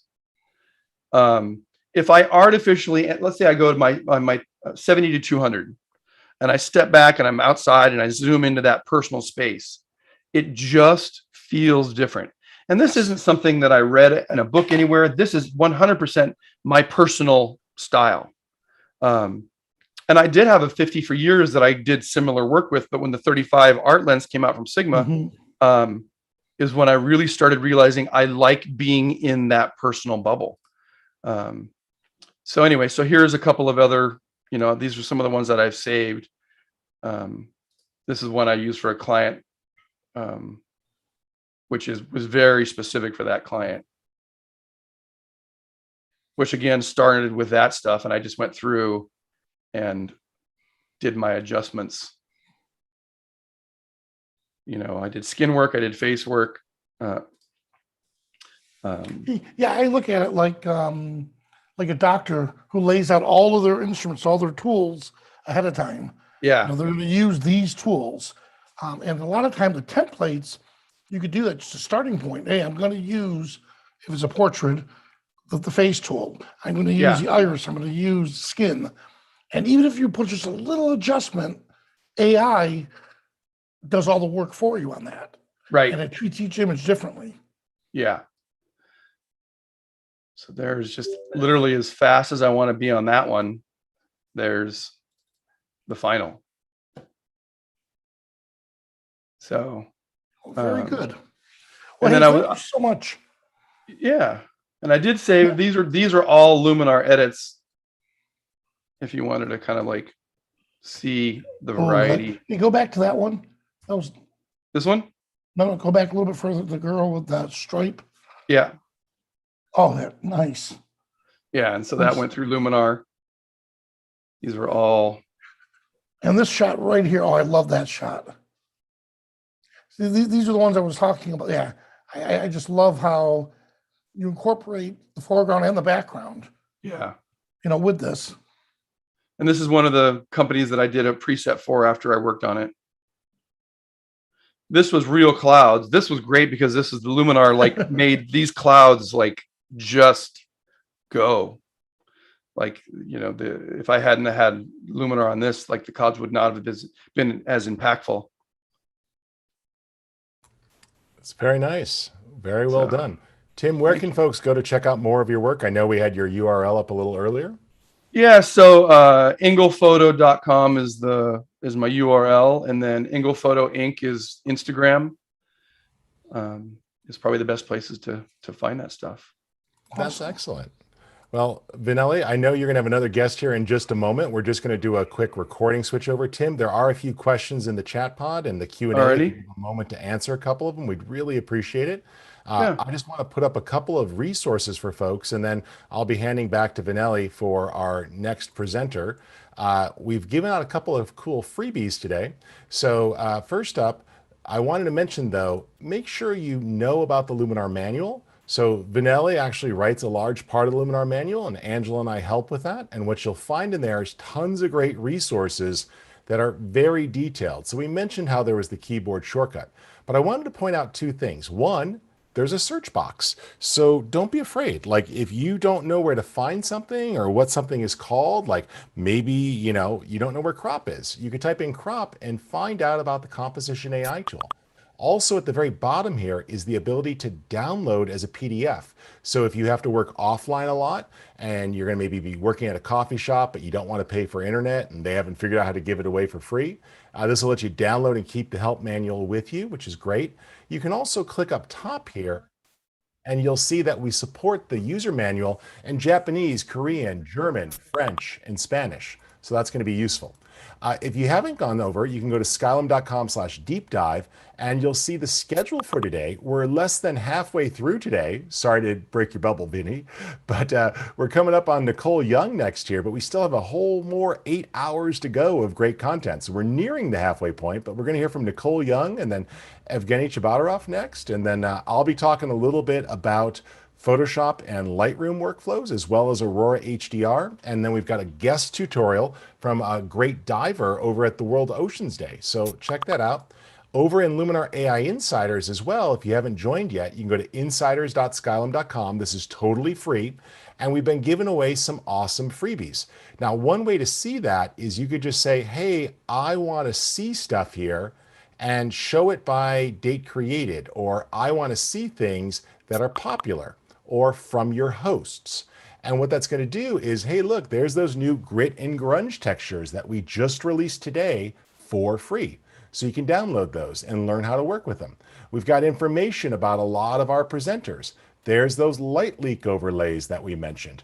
Here's that nature and landscape book from our next guest, Nicole Young. And she shares with you some of her favorite techniques for editing landscape and nature photos, as well as some great video tutorials. So you're welcome to check all of that out and definitely get some new ideas. So be sure to take advantage of that. If you scroll through the chat, you'll find it as well.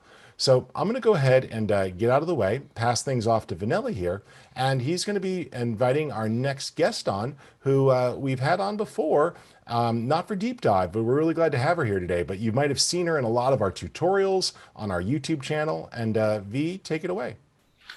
Hey, thanks, Rich. Hello, Nicole. Welcome. Hello. I'm so glad to be here. Yay.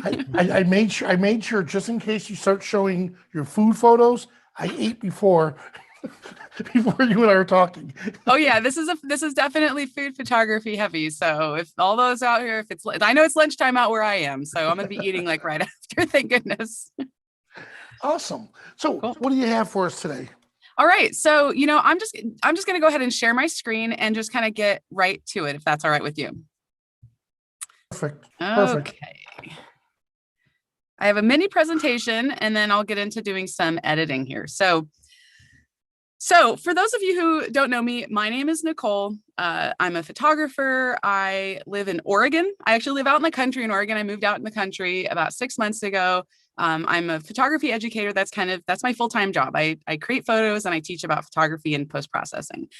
So today, I am going to discuss food photography. And for those of you who do know me, I have done a lot of food photography. I have a few books out there on food photography, but today I'm kind of focusing on using your phone as your food photography camera.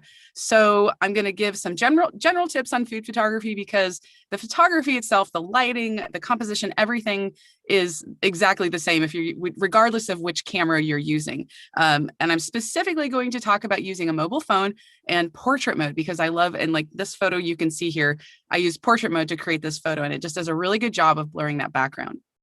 And then I'm also going to jump into Luminar to show you how you can quickly make these photos just kind of go from what they look pretty good now, but taking them into Luminar, you can do a lot of really great things very quickly. And I really like Luminar for my food photography. So why use a phone for food photography? Obviously for my kind of professional photos, I would say the finger quote around the professional photos, right?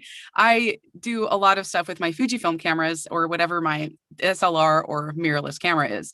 But I also like to go out to eat. I like to cook at home.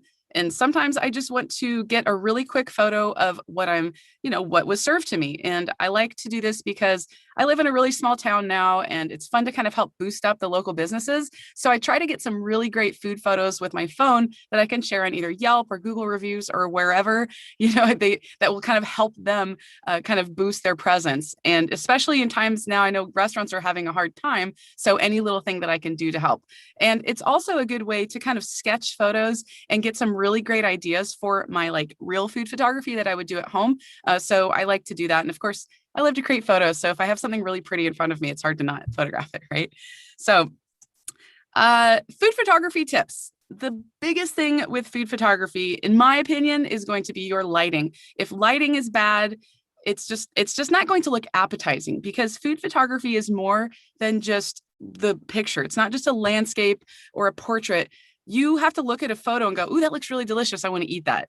The best compliment people give me with my food photos is when someone tells me that my photo made them hungry. So you want your photos to look appetizing. So diffused sunlight is probably going to be your absolute best, or any type of diffused white light, if it's maybe artificial lighting, you kind of want to avoid tungsten or yellow lighting, overhead lights in restaurants, for example. If I'm in a restaurant and it's dark and dim, and my food might look beautiful, the presentation might look great, but if the light is yellow and orange, then I probably will just not even try to photograph it if it's something I wanted to share it, for example. So I usually just avoid that. If you have the chance to sit next to a window, you'll get some really great, usually you're going to get some good diffused light coming in there. Try to backlight or side light your food as much as possible. It's just a really pleasing way to kind of add a lot of depth to your photo. Front lighting is not bad, but it can make the food look really flat. So kind of play around with those different angles of light, and try to avoid using your flash. Most of the photos that you're going to see here are going to be either things that I photographed in a restaurant. This one was photographed actually on a rooftop. It just happened this weekend. I was on a rooftop out in California, and I had a nice like shade over me because I do not like the sun. If you can see it all, I have a little bit of a rosy nose right now. I got a little bit sunburned on my trip out there. So I was all nice and shaded, which gave like the perfect light for this dish. Plus, there was a lot of white light kind of bouncing back and reflecting from all the white elements on the table. But avoid a flash for a lot of reasons. The food photo is not going to look great, and you're also probably going to annoy people in the dining. If you're in a dark, dim environment, you just don't want to have your flash popping off. And you also want to be kind of quick too, because everybody wants to eat their food as soon as it's served. All right, so surroundings, you kind of just want to be aware of what is around your photo or around your food. There's a lot of stuff going on here. I probably would also have maybe some chopsticks if I had them available, and they probably were there. I just didn't have them in a good spot. But you want things that are relevant to your food dish in your photo as much as possible. So here, the background has a lot of there's a lot of dishes and things that we're eating, or maybe a little sake cup back there. So just kind of be aware what you have, and you don't want it necessarily too cluttered. You just want to find that nice balance, and relevancy is really the biggest deal. Background is another really important thing when photographing food. I pay a lot of attention to my background, especially when I'm setting up shots at home when I'm doing my own food shoots. I'm always constantly moving things around. But when you're in a restaurant, you don't have that luxury, because here there are a lot of other diners at this table. This was like a big family style meal. And so a lot of the things in the background were just there, and I had to live with them. However, they were very relevant to the scene, and I don't feel that they really take away from the food itself. I also really like that the glass of wine there on the left has wine in it. I've had some photos that I've taken just at restaurants when they were empty glasses, and it looked like unfinished. It just didn't look quite right. And this is a good example of having a distracting element in the background versus a non-distracting element. This is a photo. This is photographed. I cooked up some burgers, and they looked really delicious. And so I had some great light. I was covered under my gazebo outside, so I decided to get a quick photo. And there were some drinks in the background. Probably LaCroix. I drank a ton of LaCroix. And I had some koozies, and those koozies were bright red. So it's really pulling that eye away from the food. So I tried to kind of recompose. And the photo on the right, I did a touch of cropping, and I'm actually going to edit this photo once I jump into Luminar. So you'll get to see how, and all these photos here that you're seeing are actually unedited. So you're going to see how I actually transform them into like just adding a lot more color and just balancing things out in Luminar. But There's no red in that right side on that photo. So it just really focuses that attention to the food instead of like wanting to kind of constantly draw your eye over to that red element in the scene. And here's another example. This is just a really quick snapshot of an ice cream cone. And I think I took it inside at first or sitting at a table, but I just didn't like the way it looked. So I found a really simple background to give it a lot more contrast and just simplify it. It's not the most beautiful. Sorry to interrupt you. Yeah, go ahead. We can't see the slide that you are referencing at the moment. Oh, could you see the other ones before that? I don't think so. We are with the one with the pretty little flowers on the rice. I wonder if there is just a delay. The flowers. Go ahead and stop sharing and just reshare, Nicole. And sounds it should refresh. good. Sometimes that happens. Yep. All right. So let me get back to, I lost my Zoom here. Okay. Share screen. It's always fun having to troubleshoot live, isn't it? Desktop 2. That's what I want there. All right. Where was I? Could you see the burger shoot? Can you see the burger photo? Yeah, what we saw was the salad with the wine glass half full. Oh, okay. So are you seeing the salad now? Not yet. I wonder if there's a delay. No problem. One way that we can check that, Nicole, and fix really quick, although your video is not delayed, is usually you can toggle. Are both machines on the same network? I'm on one computer. Okay. Go ahead and just turn off your video completely and then re-enable it, and then stop your screen sharing as well. And we'll get that good. So just disable your video for a second. Go ahead and start screen sharing with your video off. Oh, I see. Sometimes that'll cause it to connect a little faster. Sure. Let's see here. And if not, you're welcome to send me a link to your presentation and I can run the slides for you here if we need to. You know what? Let me just do that real quickly because I know we don't have a lot of time here. Yep. And I will message this to you. While you're getting that sent over, I'm going to launch a real quick poll here just to learn a little bit more about our folks who are here. And we'd love to learn more about your photography. So just take a moment to answer this quick poll. We are doing live television here, so sometimes there's occasional widgets and whatsits and little things that go challenge, but that's why we're here as a teammate. So I'm just going to get this presentation downloaded and open, but if you guys could take 30 seconds to answer that, we'll have this opened here in no time whatsoever, and I'll be able to share it, and I will be Nicole's PowerPoint for her. Did you get my link, Rich? I saw it. Just don't call me Clippy if you remember the old Clippy icon. Oh, goodness. All right. I got it here. Deep Dive 0621 Keynote. Oh, you're one after my own heart. I prefer Keynote too. Let me get that open. And Nicole, what slide should we be on? The burgers real quick? Yeah, go to the burgers. Yep. And then I'll kind of just let me see if I can. Let me stop my screen share so I can actually see what you're sharing. I'll go ahead and share here. And all right. I got to tell you, I am more than hungry. I'm on a medical fast. I'm on day 4 of a 5-day medical fast. About 400 calories a day. So right now, while I love you platonically, I hate you vehemently. Awesome. Okay. There's like a strange thing in the middle. Is everyone seeing that too? I think you oh, there we go. It's probably just your Zoom bar. Okay, so when I was talking about the burger and you all were all very confused about what I was saying, this is what I was referencing here. I've got the red koozied LaCroix in the background there, and it's just drawing a lot of that attention away. But on the right side, I composed it differently, and I tried to crop out that red area. You can go to the next slide, Rich. And then the ice cream cone that I was referencing, I've got the one on the left. It's just kind of a boring, the food looks great, but it looks a little bit more pleasant on the right. Okay, you can go to the next one. All right. Oh, let's see. Okay, here we go. Mobile phones. Let's talk about, you know what the bummer about this is? I don't have my speaker notes. I can't see my notes. Wait, hold on a second. Give me just 2 seconds here. I'm going to open up. Here we go. Sorry, everyone. Thank you all for your patience. I know this is always fun to have to do all this stuff live, isn't it? Okay, so While you're Food getting that photography. open, Nicole, Joe was wondering, how did you make that background? Was that a piece of fabric you brought with you, or did you just hunt around until you found something cool at the location? I'm pretty sure it was just something at the ice cream shop somewhere on their wall. I didn't bring anything with me. I usually go pretty low key when I'm doing my food photography with my phone, because I kind of just want to enjoy my dinner and try to get my photos as quickly as possible. So yeah, it wasn't But anything as a special. photographer with a good eye, you still can't help yourself. It's like when I go Exactly. out with my kids and my wife, they're like, could you stop taking pictures of the brick wall and the cement pavement and that flower over there? Because we'd like to leave. So, okay.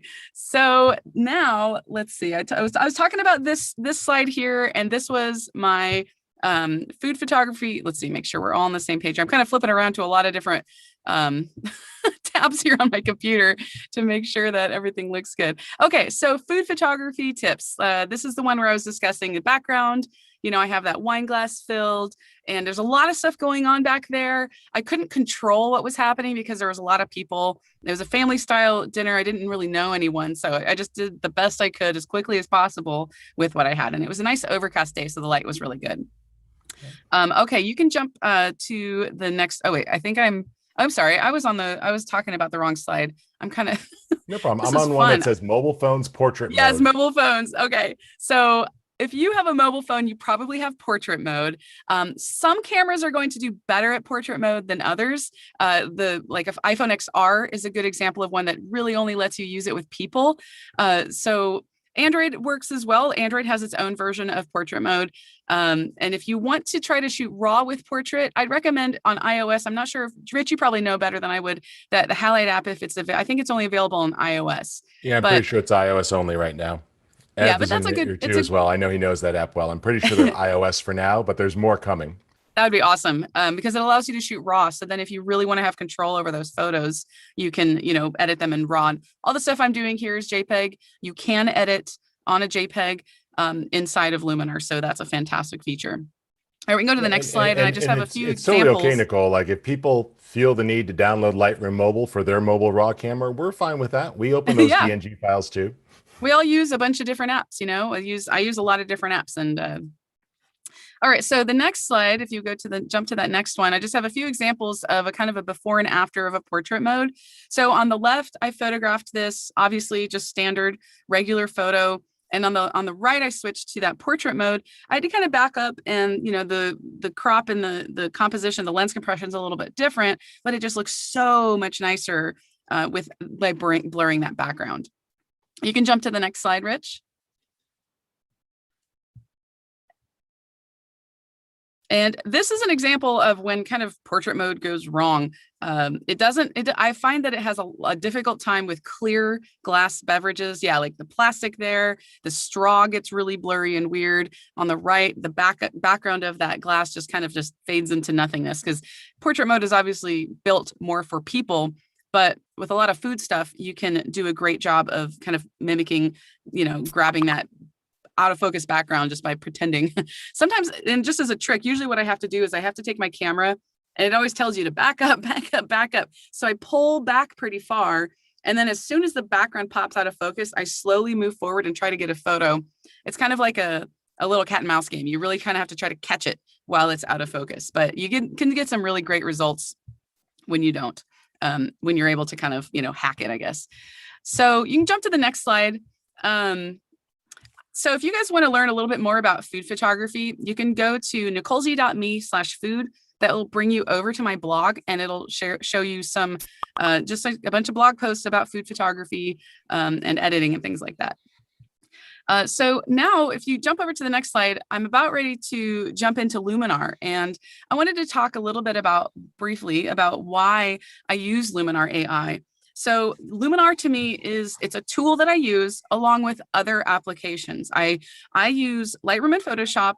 I like to use Luminar in conjunction with those two a lot of the time, but I also like to use Luminar from start to finish. So it works from start to finish, with raw photos, with JPEG photos, and I think there's some other file types it works with well, but you can also use it as a plugin from other apps.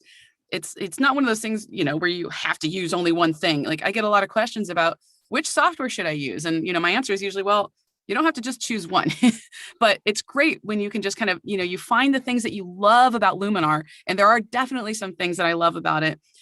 For example, the color cast removal tool, it's a slider within the color tool. That's probably one of my favorites with food. And there are a lot of features in Luminar that I just cannot quickly replicate with other apps. So I prefer to just jump in and out of Luminar if I need that one thing, or if I want to edit a photo from start to finish. And it's great for food photos too. So, and just super briefly, if you'll jump to the last slide there, Rich, I just wanted to share that I have a brand new, it was just released last month, a video course all about Luminar AI from start to finish. I show a lot of different photos, not only food photos. It's getting some really great reviews. If you guys are interested in learning Luminar from start to finish with I have a lot of short clip videos that'll walk you through every tool, every feature. Go ahead and check it out over in my Nicole Z store. So store.nicolez.com. Okay, now I'm actually going to jump into Luminar, and I'm going to show you guys some of the tips and some of the things that I like to do to edit my photos. So hopefully, cross your fingers, everyone, that Luminar works for me here. Do you see my screen with Luminar? Yep, here we are. Yeah, we have your screen up.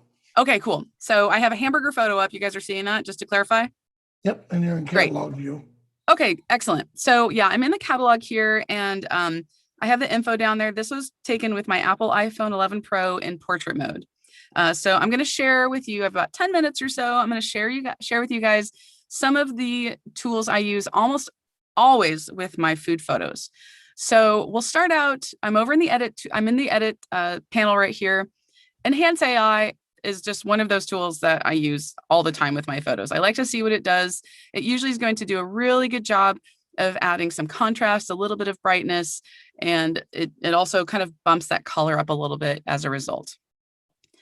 Composition AI, for this photo, what I want to do here is I want to kind of crop out that distracting element. So I'm going to take the corner from the top right and just drag in just a touch. I don't want to cut off too much of the burger here. It's just kind of clipping the edge of that lettuce, but that's okay. And then I'm finished with that. So I'm just going to collapse that composition panel. And now I kind of have that photo where that distracting element is no longer there. But another quick tip, and I'm going to jump back into composition, is if you go, this is great for food photos, when you photograph them kind of at this perspective where you're kind of like at a sitting level, when you're not overhead is a better way to describe it. So I'm just kind of showing the front of the food. If you go into that vertical slider and increase it by just maybe 1 or 2, I would go no more than 5 on this. It's going to, and it was a really subtle adjustment. So let me kind of show you before and after. If you notice that the food in the front is kind of pulling forward a little bit, I'll show this on another photo too, so you'll get a better feel for what it does. But that's a great tip to kind of help bring that food forward into the image. Or, so it's kind of like, it's one of those things you're not going to notice that someone did, but it just makes the photo look a lot better. Color, I love using the color tool, specifically the remove color cast slider. This thing is fantastic for food because a lot of times you're still going to implement a lot of kind of that yellow, kind of tungsten-y light in the photo. It doesn't, and I even photographed this in daylight. So, but if I toggle this off and on, you can see it's really doing a good job of cutting through and removing that color cast. Surprisingly enough, another really great tool for food is the landscape tool. If you go into that foliage enhancer and increase it to the right, you're going to add some nice saturation to those greens. And I like to have a lot of green elements in my food because it just adds brightness and freshness to the photos. So I just happen to have it. Now, this was not a styled photo shoot. This was just me literally making burgers for me and my boyfriend. And I was like, oh, this looks really pretty. I'm gonna take a picture. That's basically how I get all of my food photos with my phones. And then of course, the last one. That was a good tip, Nicole. That was a very good tip. That was a very good tip about the green. Oh yeah, I use that one all the time. It's so great. And if you're a little afraid of the greens getting like kind of too like neon green, jump into the advanced settings there in that landscape tool, take that foliage hue and just move it to the left. And it'll kind of like, if you go to the right, you're going to get that weird green color. So I like to kind of subtract it a bit. And that adds a nice brightness to those areas. And Nicole, before you leave that, I actually discovered something, and maybe you've already figured this out, but go down to our fun color harmony section at the bottom. Yeah. And if you take a look at the color contrast, open that tool up, move the amount up, but don't freak out. All right, so now move the hue slider over to the green zone and then tone down the color contrast, but it's targeting the contrast on just the green. That's great.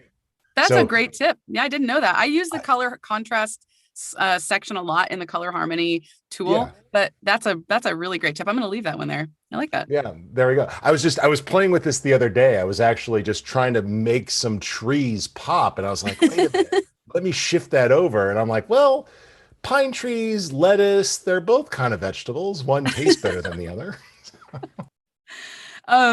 So then I'll show you my last, I always joke that I use Mystical on a lot of my photos. It's just, and I think Rich, you were in the same boat. You love this tool as well. Bringing this up to usually somewhere between 20 and 30 is usually a pretty good, like, balanced number without overdoing it. It just adds a little bit of contrast, a touch of glow. It's just a really great kind of polishing effect. So I'll do a quick before and after. And I'm going to jump real quickly into one more photo just to kind of re-emphasize a few of those tools that I use so you can see them a little bit clearer in a different image. So let's go over to this nice, beautiful sushi photo. Jump into that edit tab. So first I'm going to start out in the composition AI tool, and I'm going to go straight down to that vertical slider. Now you'll watch the bottom of the photo. And as I do this, I'm going to move it pretty far. I'm not going to go this far to, finish, but you can see how it's really pulling that plate closer to the front. So if I just set this at 4, and then I'll just toggle this off and on, you can see it's really moving that front of that food closer to the front of the image. And it's a great way to just add a little bit of enhancement. And then the color tool, again, this is a great example because I did photograph this indoors. I didn't have a lot of natural light. I still felt the light quality looked good, but it's a little bit yellow. So if I take that remove color cast slider and push that to the right, I'll toggle that off and on. It's really bringing back a lot of the natural color, bringing some of that blue, kind of covering up some of the yellowish tones with more of a blue cast, which is ideal for this image. I'll jump up to Enhance AI. And we'll see what that does. And this adds a lot of brightness to the photo. There's no green in it, so I can skip those other tools, but I will jump into the vignette and add a super quick vignette here. So I'm just going to drop it pretty low just to start. I like to see the vignette when I'm working with it, but I also like to jump into the advanced settings, and I like to add a touch of inner light. But one thing you might notice is that the entire vignette is kind of emanating from the very center of the frame. So because a lot of my food photos, I have the subject in the bottom third of the image, I'm going to click that choose subject button and then go over to the food area and click it. And now everything shifts down. So the top area is darker. Let me toggle that off and on. And then I can reduce that amount a touch. Doesn't really look like there's much of a vignette there, but if I toggle that off and on, you can see it is really making a good effect. And just for fun, let's go down to Mystical and add a touch of that Mystical to really give it a good finishing result. And there's that before and after. When I edit food photos, I'm not usually making crazy big dramatic changes, but each little thing that I do inside of Luminar AI, it really helps to kind of build up that perfect look for the photo and just cleans it up. I really like clean, bright, colorful, vibrant, tasty looking food images. So that's always what I'm going for when I'm editing them inside of Luminar. And that's all I got for you guys. That looks great. That looks great. Well, Nicole, we're going to switch to another guest, but can you, there are some questions that you had in the chat pod and the Q&A pod, if you can answer a few of those. And yeah, I can do that. So I just jump into the URL again for folks to check out? Sounds good. Can you go ahead and put the URL in the chat pod as well if people want to check out your website? I sure will. I'll do that once I'm off and you got the next one coming in. Awesome. Great job Thanks, today. everyone. Bye. Thank you so much, Nicole. All right. Well, our next special guest is Ev. Hello, Ev. How are we doing? Hey, I should have started with food photos too, because luckily I ate before this. But yeah, they're very, very tasty looking photos, Nicole. Yeah. Now, ironically, I've always known you as, co-founder of 500px, an education. I always saw you as a how do I put this? An intellectual person. And then all of a sudden I started looking at your photography, and we were in New York City when you photographed the stairs. Do you remember? I couldn't make it. And you said, I'll come back and I'll get you some pictures. And you came back with the most incredible shots of the stairs. And I thought that was awesome, the way you did your architectural. I loved how you looked at it, and your just the eye you have for your architectural photography. Now, well, what do you have for us today? Well, that's a good question. And Vessel, that's in New York, that's definitely one of the very interesting architecturally places. You know, I've never seen anything like this before, so it's really cool that New York has something like this, and definitely new, you know, a new attraction for many people. I do have some architecture photography today. I'll share my screen in just a second. There's a bit of landscapes, a bit of city ones, and I think we'll just go through and we'll edit a few photos. And I'm going to share the style and the way that I look at photography, you know, kind of like how I edit this and what I look at things. So I'll be sharing my screen in just a moment. And, you know, kind of like related to the things that I look and then edit, you'll see some patterns. You'll see some things that are repeated over and over again. So bear with me, but I do find that I really like messing with the color. So how about we just pick one photo to start, and then we'll pick another one. So let's just go from the top. Just kind of like a normal photo from the from the hike, a mini walk. And this is already an edited photo. So I'll go to my edit tab, and I will show you before and after, so you can kind of see how it looks before and after. And you know, it's something that everybody can take a picture of, which is kind of like what I've been trying. So first of all, with the lockdowns and COVID, like I didn't have a chance to really travel and take a lot of exotic pictures. So I decided to edit the pictures that I took, this year or last year. And basically that's not far from where I live in Toronto on a hike. So you can see right away that, the image before, it's a raw file, and the after image has gained a lot more contrast and color. So we actually gonna reset this, and I will, try to get as close as possible to the same image, but kind of like explaining the process in a way.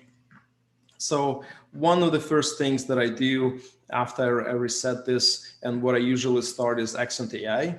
Obviously, that's a great tool, kind of like highlights all the important parts of the photo. And, I usually would go and see would I like it at, maybe 30% or 50%. Just kind of like I need a touch of contrast and details and a touch of that. So I'm leaving this as this, but at that amount, which is, hey, let's make it at even 20, right? And so one of the favorite tabs that I go to is color. And color has some very unique things which I really like. One of them is hue shift. If you go and use it, it can dramatically change the photo. Like, for example, at -40, it starts to resemble infrared photography. And that's what I like about this. It can really mess up the image. But at the same time, if I put it at just a little bit, like at -4 and -7, you can see it makes it more interesting. It almost like makes it like a film emulation more than messing up with all the colors. So, a lot of my photos have this hue shift.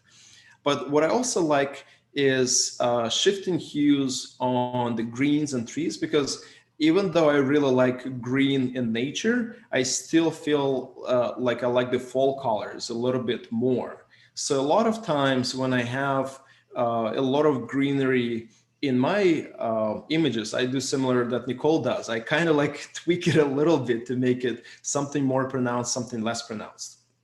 So here's two things that I operate with, and they work together really well. One is color, the other one is landscape. So with landscape, I have golden hour. Obviously, you can see how dramatically enhances all the greens in the image. So definitely like a first step to do this. And the other one is foliage enhancer, that looks for greens in the image that relates to the tonality of leaves and things like that. And you can see that it dramatically changes as well. but it's not, it's basically enhances the greens, but I already adjusted the greens. So now we can also tweak this and see which areas it affects. So I will actually keep it more to the left, more to the yellow. And if I go back to the color, now I can really tweak it. Look, I can make it like autumn feel, bam. Wow. You wouldn't even know. Just gonna show you before and after the usual green summary type and the after, which feels like it's full autumn. Obviously, you can tell by the grass that it's tweaked. So I would take it back a little bit. I would kind of like tweak it so that it's yellowish, kind of like fall color, but without going all the way like this. Even though I really love this view, you know, personally, like somehow red trees, red leaves really leave me, you know, really interested in this.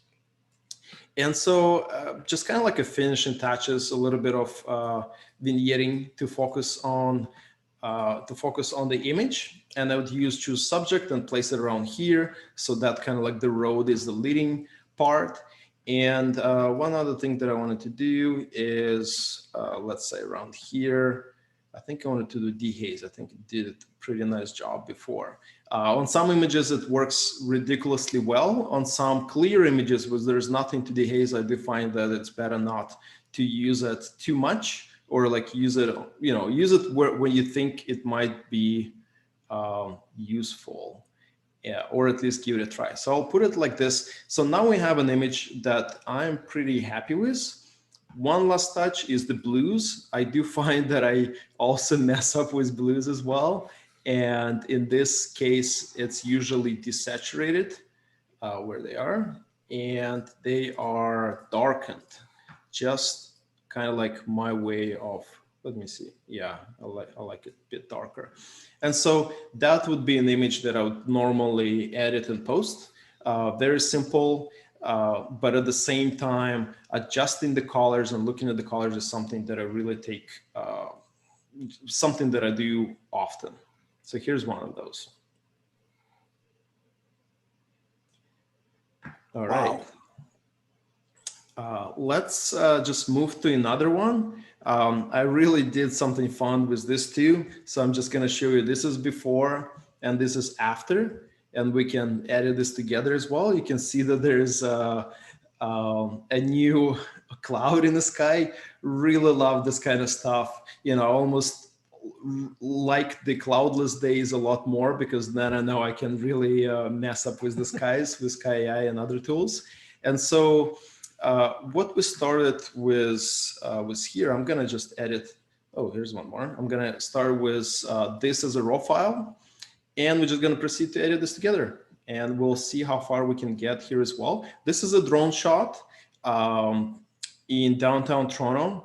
You need a license to fly, which I have, and you need to have a license plate on your drone, which I also have. So this is a fully legit image. And so what we're gonna start here is, once it loads up, we'll start, of course, with Accent AI. All right, just to pick up some of that color.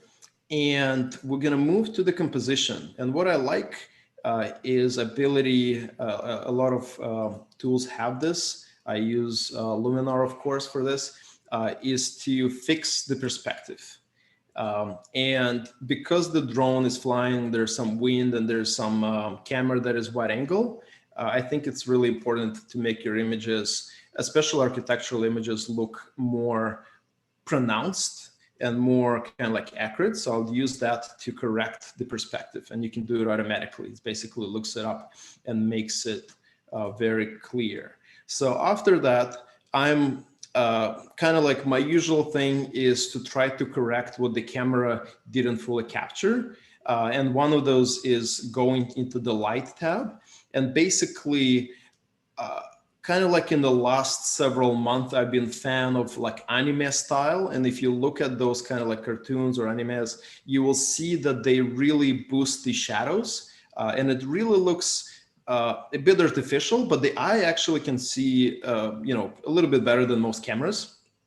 And so I'm trying to adjust to that. I'm trying to kind of like highlight the blacks to make them basically more less, I would say, less pronounced and more visible, so you get all the details. And after that, the usual tool that we get is going back into the color, and you can see when I'm shifting this, hey, it creates a really interesting scenes. But I don't need to go all the way. I just leave it at like, let's say 4 or 3. And it reminds me of Fujifilm color quite a lot. So I actually like this style, like this look. And that's what I'm going to leave here, with one exception for blues. So let's actually make them also dark and also less saturated. And that's because you have a lot in the sky and reflection. For the blues? Yeah. It Is just, that why you targeted the blues? It's just like if the scene has, like, look at this image, there's more than half of the image is blue, and I feel like it's a bit overwhelming. We do have a lot of blue color outside in general, so the sky. So I'm kind of like feeling that it would be a bit too much. And personally, maybe it's the film era, maybe it's the Fujifilm cameras that I like to use, but I don't like it when it's too saturated. So I kind of like just make it more film-like, so to say. And so the other tool that I use a lot, that's probably my favorite, is Augmented Sky. And that's where I just let myself play a little bit and add some objects. As you can see, the skies are usually pretty high, right? And the clouds are usually pretty high in the skies as well. But from time to time, we do actually have pretty low-hanging clouds, and it's pretty rare. Like it's a bit of fog and rolling clouds that we also get in Toronto, similar to San Francisco, for example. So it is possible to capture something like this, where like an individual cloud may be lower than the building, but it's so rare that you really have to, pay attention to this and really have to be at the right time or fly the drone at the time. And sometimes it's pretty hard. So the next best thing is to use Augmented Sky to kind of like start to mess around with this and add clouds right in between the objects. And here you can see that this construction in front, it's a building not too tall, 39 stories. And the cloud is kind of like behind it. And I really like that story aspect, like, oh, is it real or is it not? Like, how did it get there? And so that's something I use quite a lot as well. So if we look at other images, I put a different cloud here. But one that I like as well is this, because if you look at this image, it looks, I don't know, Vanilla, you tell me, what do you think about this image? It's all one color. And the shadows are a little muddy. I love the composition of it. Hold on. And I'm going to show you before and after. My hard drive decided to take a nap. So 1 second. And where did you photograph these? Oh, those are in Vancouver. The totems for Indigenous people. We have pretty sad day in Canada today, but they are celebrating Indigenous people and their culture. But kind of like going to this image, I'm going to show you once it loads before and after, so you can see that in this instance, the cloud on the right was actually added to the image. And, I lifted the shadows, didn't change too much of the color. And basically, if you look at this, it just complements it. There's two little clouds on the left, but there's nothing on the right. So if you look at the original image, it's sort of okay, but you can see how it's missing something. So it's not a masterpiece by any degree, of course, but you can just kind of like complete the story by just adding a small cloud and make it more balanced in a way. So that's what I use it for. There's a lot of images like that I have with extra cloud added to this. And another way that I, of course, really like as well is adding additional sun rays. Again, this is something that is it's never that I'm adding this to images that didn't have sun rays before. It's just that the drone that I'm flying, like in this example during sunset, and it's like after a storm, so it's stormy clouds and there's sun that's appearing. I'm going to show you the before image. It looks very, I would say, pretty much complete before, and I didn't want to make the shadows, to leave the shadows, so I wanted to make it more dramatic. But I just added the sun rays where the sun already is. So it's just kind of like right outside of the scene, because the sensor on my drone is pretty small, so it will not get the sun and the details properly if I expose it to the sun. So I actually, every time I shoot, I kind of have to shoot outside of that, like right outside of the where the sun is, and just turn it a little bit the other way. But I still want to add sun rays to this. And so in this case, the sun rays are set right outside of the image. And let it load for a second, and it will be right here, basically on the outside of the image, where I can control and add this after the fact. And I think I'm messing with this. Let me actually reset this. Here's my sun. And, like obviously it's on the right side and it's not in the middle.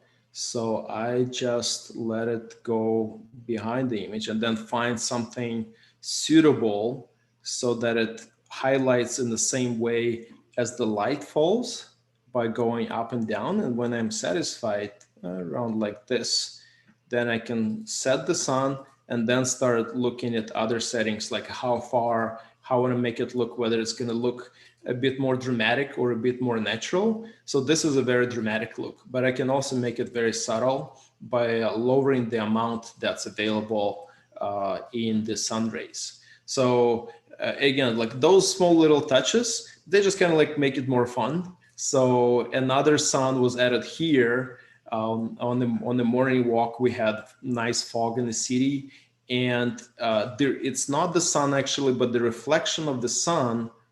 Is it the sun? Yeah, it is the sun.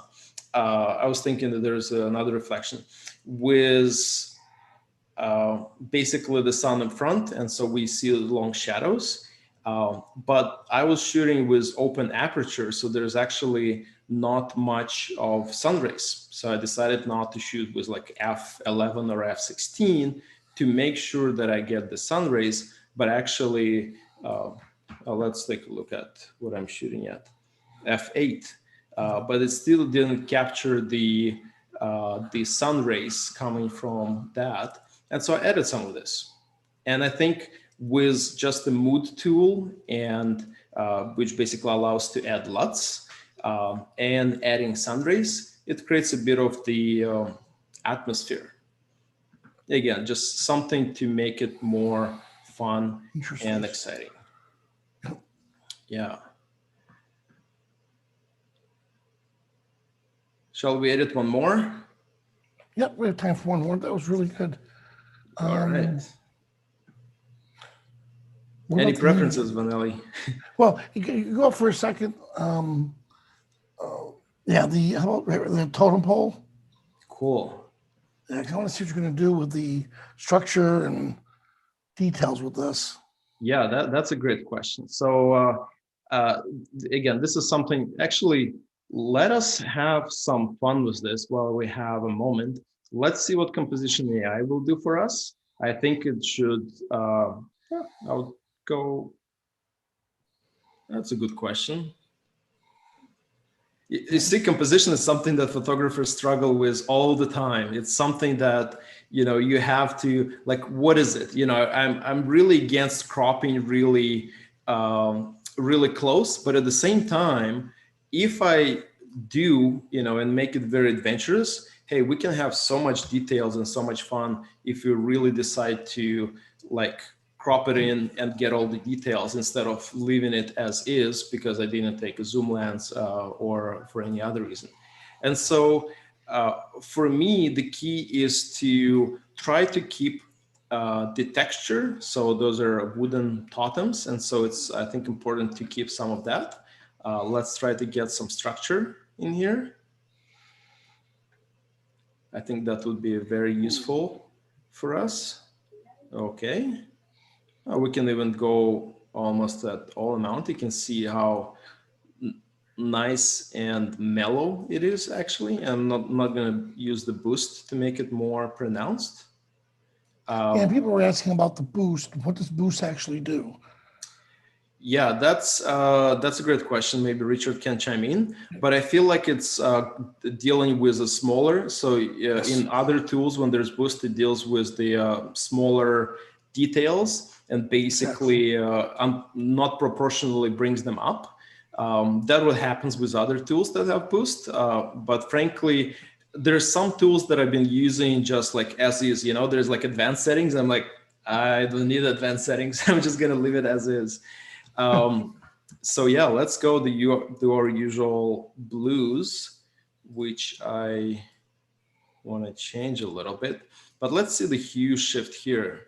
Look that we can make it like a different storytelling. We can make it like it's a night mode, or we can make it like a graphic detail basically. And that's something you can also achieve if you feel adventurous in the light tool and in curves. You can actually achieve things like this if you go and basically change it upside down, you know, for some of those curves. Not gonna go like in all of details, but look, if you're into like graphic design and you need some elements to adjust, this is a cool tool to actually get into because it just basically tells what will be green and why should it be green. And so it's possible to make it very graphic, especially if you want to, you know, make it for like a flyer or a concert or things like this. I think it's kind of fun. And I'm gonna do this, even though I'm a big fan of those kind of experiments. And from this, so what I do want to highlight a bit more colors. So I think foliage would be nice to make it more, let's make it more red. Let's make it more sunny as well. And I feel like I'll need to bring the blacks once again a bit more. Actually, not the blacks, the shadows in this case. And so that would be closer to what I would be doing with this.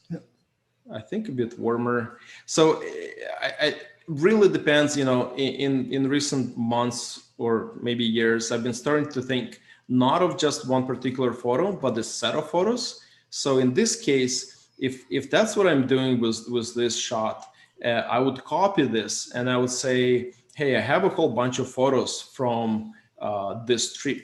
So let me copy and paste those settings and see whether this works on the body of works. So like on 10 or 20 photos that I want to finish, because I want to finish them all at the same time. And I want to post them or, you know, do something with them, save on my computer at the same time. And so that's what I would do. I would basically, from the same trip, you know, this photo would be the same and this photo would be the same. So I'll just basically paste. And I would say like, it doesn't same lighting conditions, right? They're not in the same lighting conditions. So then I'll have to say, does it make sense? You know, because it's not as moody as it was before. So maybe I have to go back to the landscape tab and actually undo those colors and then reapply it to all of other photos. So let's undo this one. You see how it changes? So maybe that's what I need. Maybe like I'll go back and again, copy this and apply this once again. And it's not going to be as yellow or fall colorish. And maybe that's what I'm going for. So I need to make sure that all of the photos in this body of work would look very similar. I would create an album for those. Like, for example, I'll select, let's say this one's from the trip. Let's say something similar from the trip. And I'll create a new album. And once I have this, copy the specific settings, and I'm using the keyboard and paste all the settings and basically start looking, does it make sense to me? Do I need to change colors a little bit more? Or do I need to be a little more gentle with the colors or with the settings? Because more pictures, kind of like the more I've been thinking about this, pictures would tell the story. When you have several of them, it's a bit easier to tell the story, and it's a little bit easier to show that you're not jumping from like, this is black and white, and this is too contrasty, and this is too, unbalanced or too dark.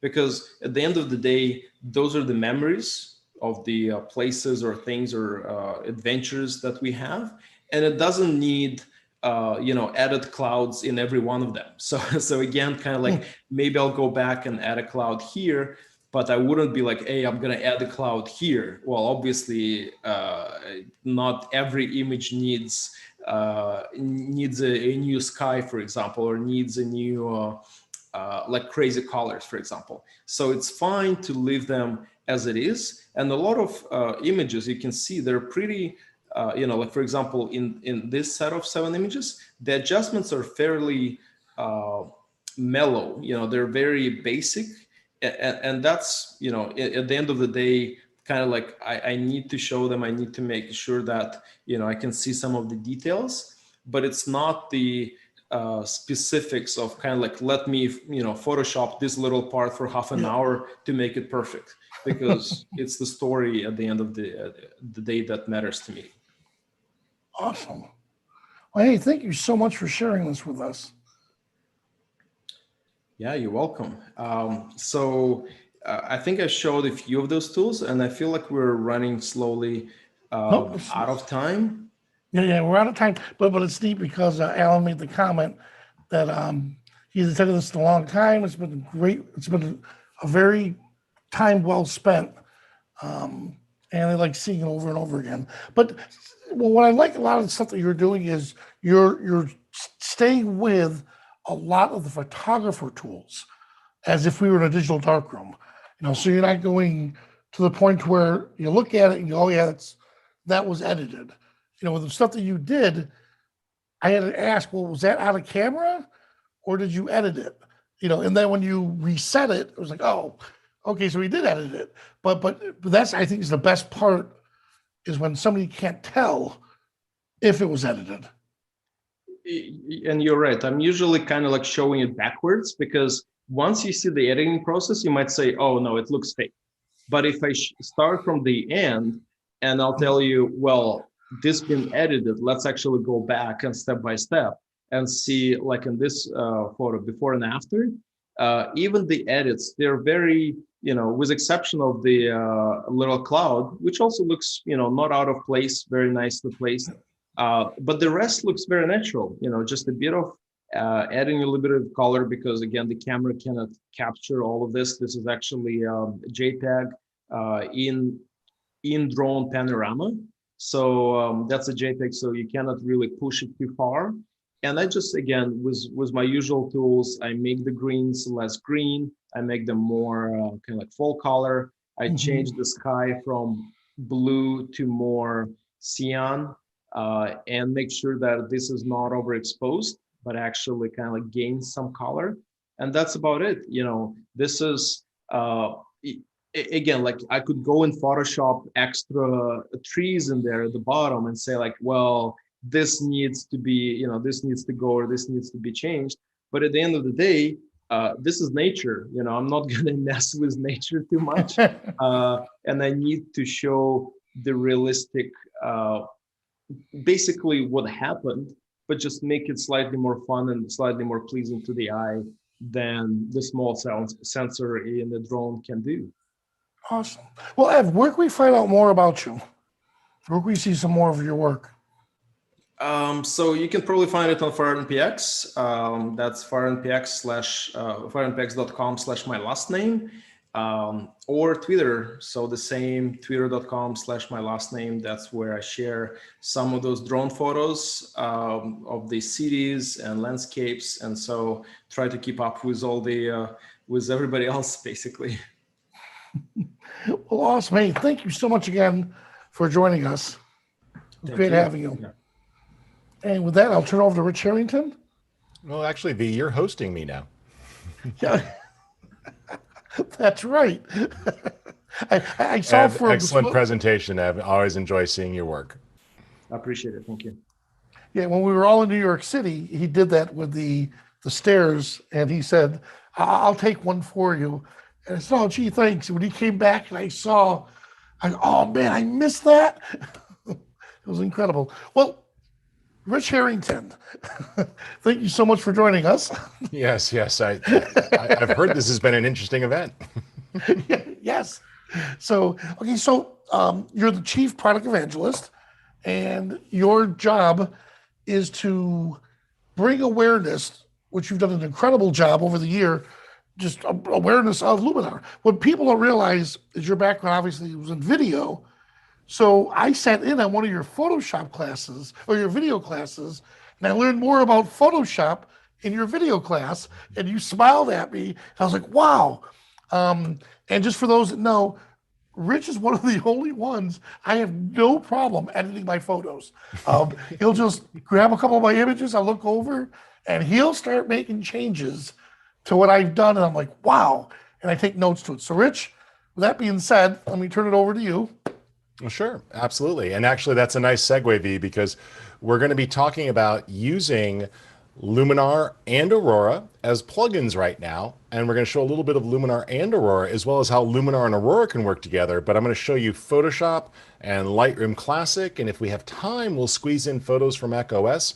And then we've got a bonus tutorial for about 10 minutes on some wildlife photography of editing some great images of dolphins from our partners over at the World Oceans Day. So we've got some fun stuff. So V, just do me a favor. Let me know when about 20 minutes have passed. Feel free to interrupt me. And we're going to do some fun stuff now, guys. So I want to show you how these tools can work together. And I've already launched Aurora, and I've also already launched Luminar. Actually, you can see I got a lot of apps launched. What I would suggest, if you've never done so, is you can always go under the menu itself and choose Install Plugins. Now, when you do this, make sure that Photoshop and Lightroom aren't running or they won't install correctly. So you need to install the plugins when the Adobe apps aren't running. And we give you the Adobe plugins absolutely free. And so they work great. I saw somebody earlier ask a question about, well, why not Photoshop Elements? We used to officially support Photoshop Elements. While we still don't officially support it now, it actually still works. Just contact the support department and they'll give you instructions on how to manually install it. We just don't officially support it because there were not that many Elements users. And so the company decided to end of life the Elements product. What's happening actually is Adobe's taking the plugin spec one direction and Photoshop Elements is going the other direction. But for right now, they both work. So if you use Photoshop Elements, just contact our support department and they'll show you how to make those two work together. All right, so I want to show you a couple of things that are possible here. And I'm going to show you how these apps can work together, which not everybody thinks through. So I'm going to start actually with Aurora, but then I'll go to Luminar. And first up, I want to show you some stuff that a lot of people don't think about. So Aurora is not just an HDR app. In fact, Aurora is the perfect app if you've got noisy images or underexposed images or tough exposures or images that lack contrast, because it's all about maximum dynamic range, not just high dynamic range, expanded dynamic range. But here's the thing. I don't care if you're using Luminar or Aurora, please strongly consider stop using the photo edit in command. This is the least tech savvy way to use Aurora or Luminar because it lets Lightroom generate a dumbed down TIFF file and it throws away all the raw information and hands that off. And it's like you're starting at the halfway point. I've seen a lot of presenters today talk about how they tone their images in Lightroom and then they handle Luminar. I want to challenge those of you who are doing it to stop, because you're going to actually see that there's nothing that Lightroom can do that Luminar can't when it comes to color or toning. Now, there are some great organization tools. I love their Upright tool. And as V said, I'm actually a member of the Photoshop Dream Team. I've spoken at Photoshop World for years. I have nothing but love for Adobe. I also just happen to love Luminar and Aurora for what they're great at. So watch this. File, plugin extras, transfer.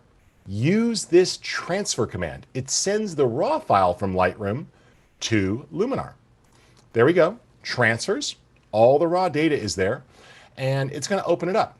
Now, what this is going to do is analyze the image and maximize the dynamic range.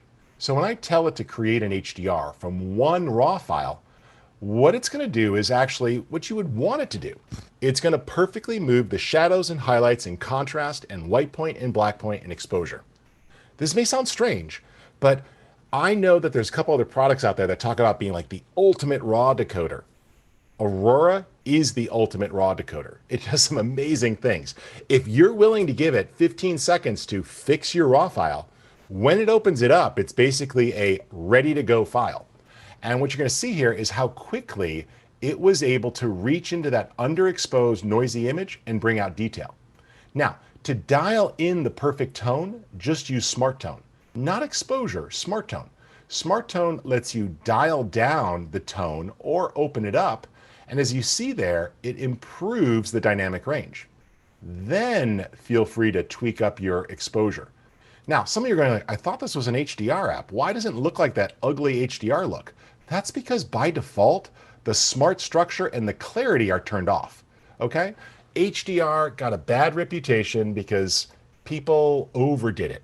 But the technical benefits of HDR are amazing. And people all the time go, oh, I hate HDR. And I go, do you use the shadow highlight slider? Oh yeah, all the time. That's HDR. It's just HDR with training wheels. It's the baby version of HDR. Look at the dynamic range we got here with just opening up that file. It brought out every piece of detail. Great. You don't have to do anything else here. You could just apply and send it back to Lightroom and keep working. Or I'll show you later on how you could send from the app to Luminar and start editing over there. So this makes it easy to just get that image into such a great place.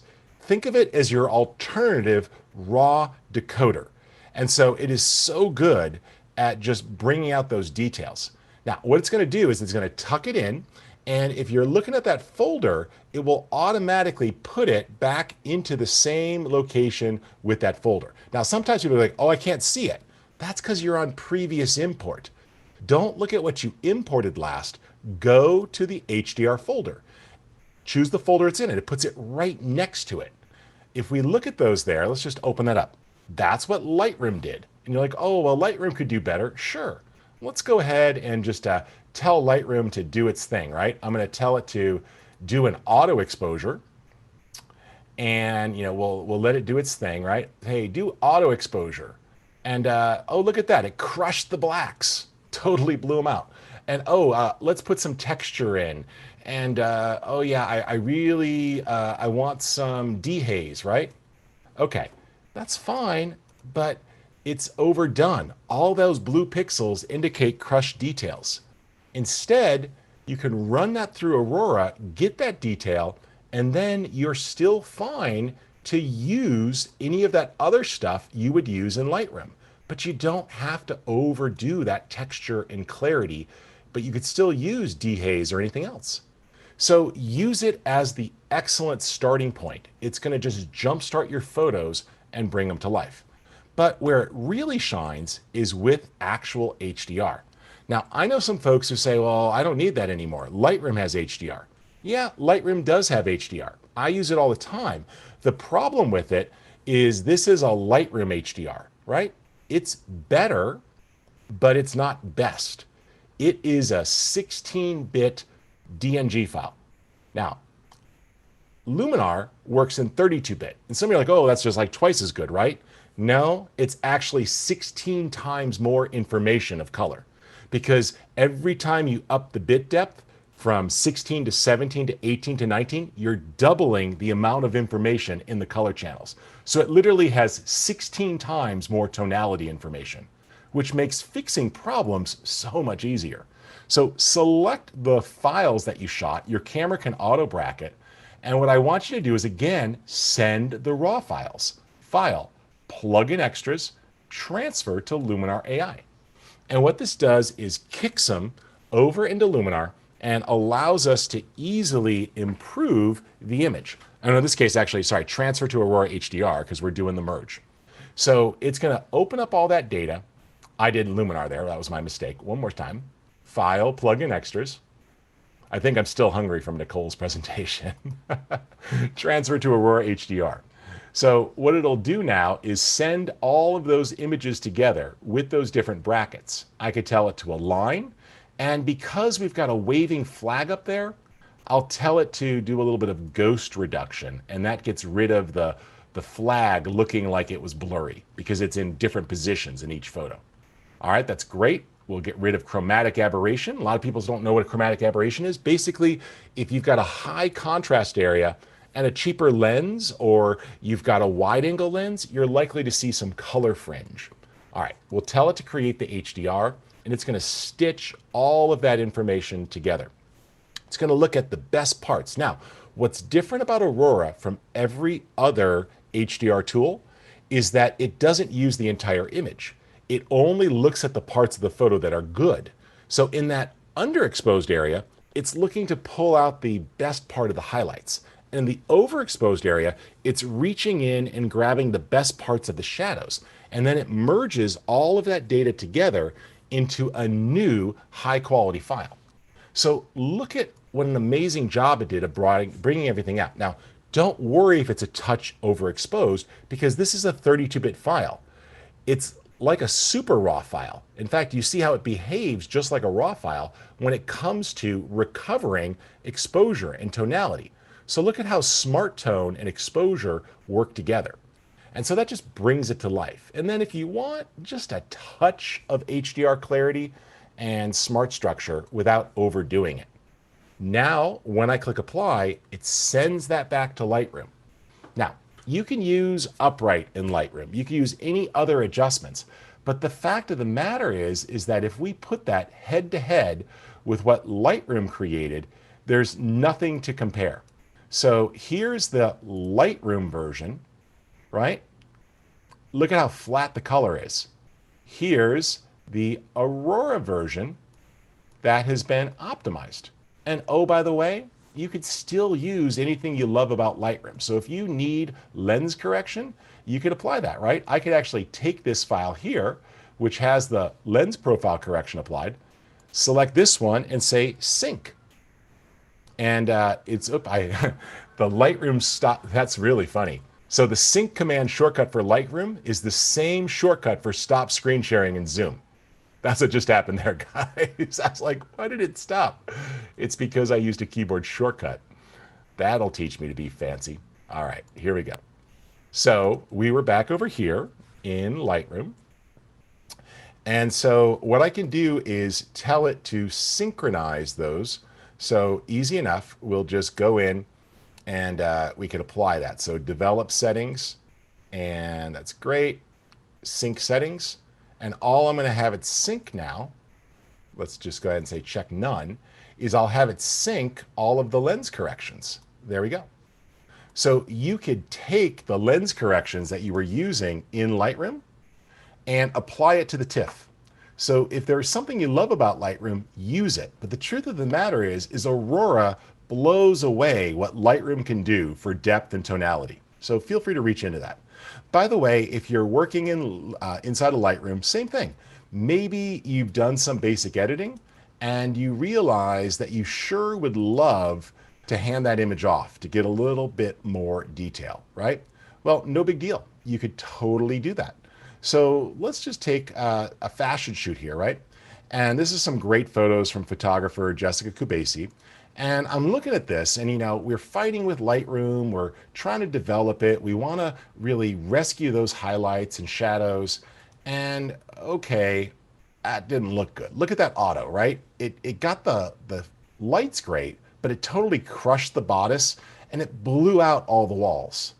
And I hate the way the skin looks here. Now, we could fight with this, or we could play here and do that shadow highlight dance, right? You move the shadows, you move the highlights, you drag on the histogram, you turn on the clipping. Guys, it's like Elia Liccardi said earlier in the day, just because this is how you've done it for 15 years doesn't mean you would do it this way if you didn't have to. So you know it, but you don't need it. So instead, go ahead and say File, Plug in Extras. And when you do, you could send that to Luminar, transfer to Luminar AI. it's going to do that handoff and just send it. Now, I already had Luminar AI running. In fact, it looks like I've got it running 3 times. So let me just close one of those. There we go. Cancel. 1 second. And when you transfer that, there you go. See, it sent it over. And this is the actual raw file. So what I can now do is use Accent.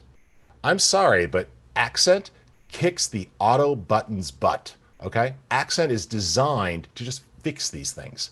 Look at how it balanced that.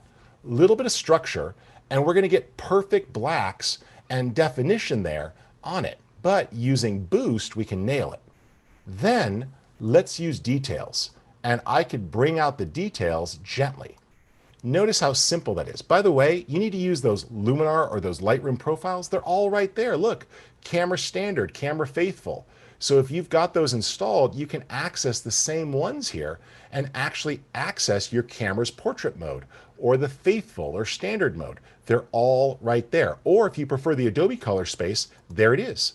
You can load it so it uses the exact same color model as Lightroom. Just choose Adobe Standard. As long as you got Lightroom installed, we see all those profiles. So now look at Smart Contrast. Smart Contrast is beautiful because it lets you refine the contrast without shifting the color. Now I got great blacks. That's so much better as a base exposure, right? I love it.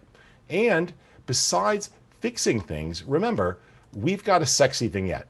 So you don't have to go right to the center of the photo. Why would I put the vignette around her chest? I want the vignette around her face. So this allows me there to adjust it because we could choose the subject and set the vignette to be centered on her eye. So that's what choose subject does. And look, we can also add a little inner light. Plus the ability to use our portrait tools means that we could gently lift the face with face light. Look at how easy that was to hand off. We can go ahead and put just a little color there, and I'll enhance the eyes and put a little vignette there to thicken the eyebrows. Now, I want you to appreciate, we'll just let that load in there at full quality. I want you to see that we're really able to just fill that in. Now, there is a little noise because it was a very high ISO shot. So a lot of folks go, oh, you need a noise tool. We've got a noise tool. Just go in and take a look at details, and with your details controls, pull down the small details, and it's going to clean up the noise.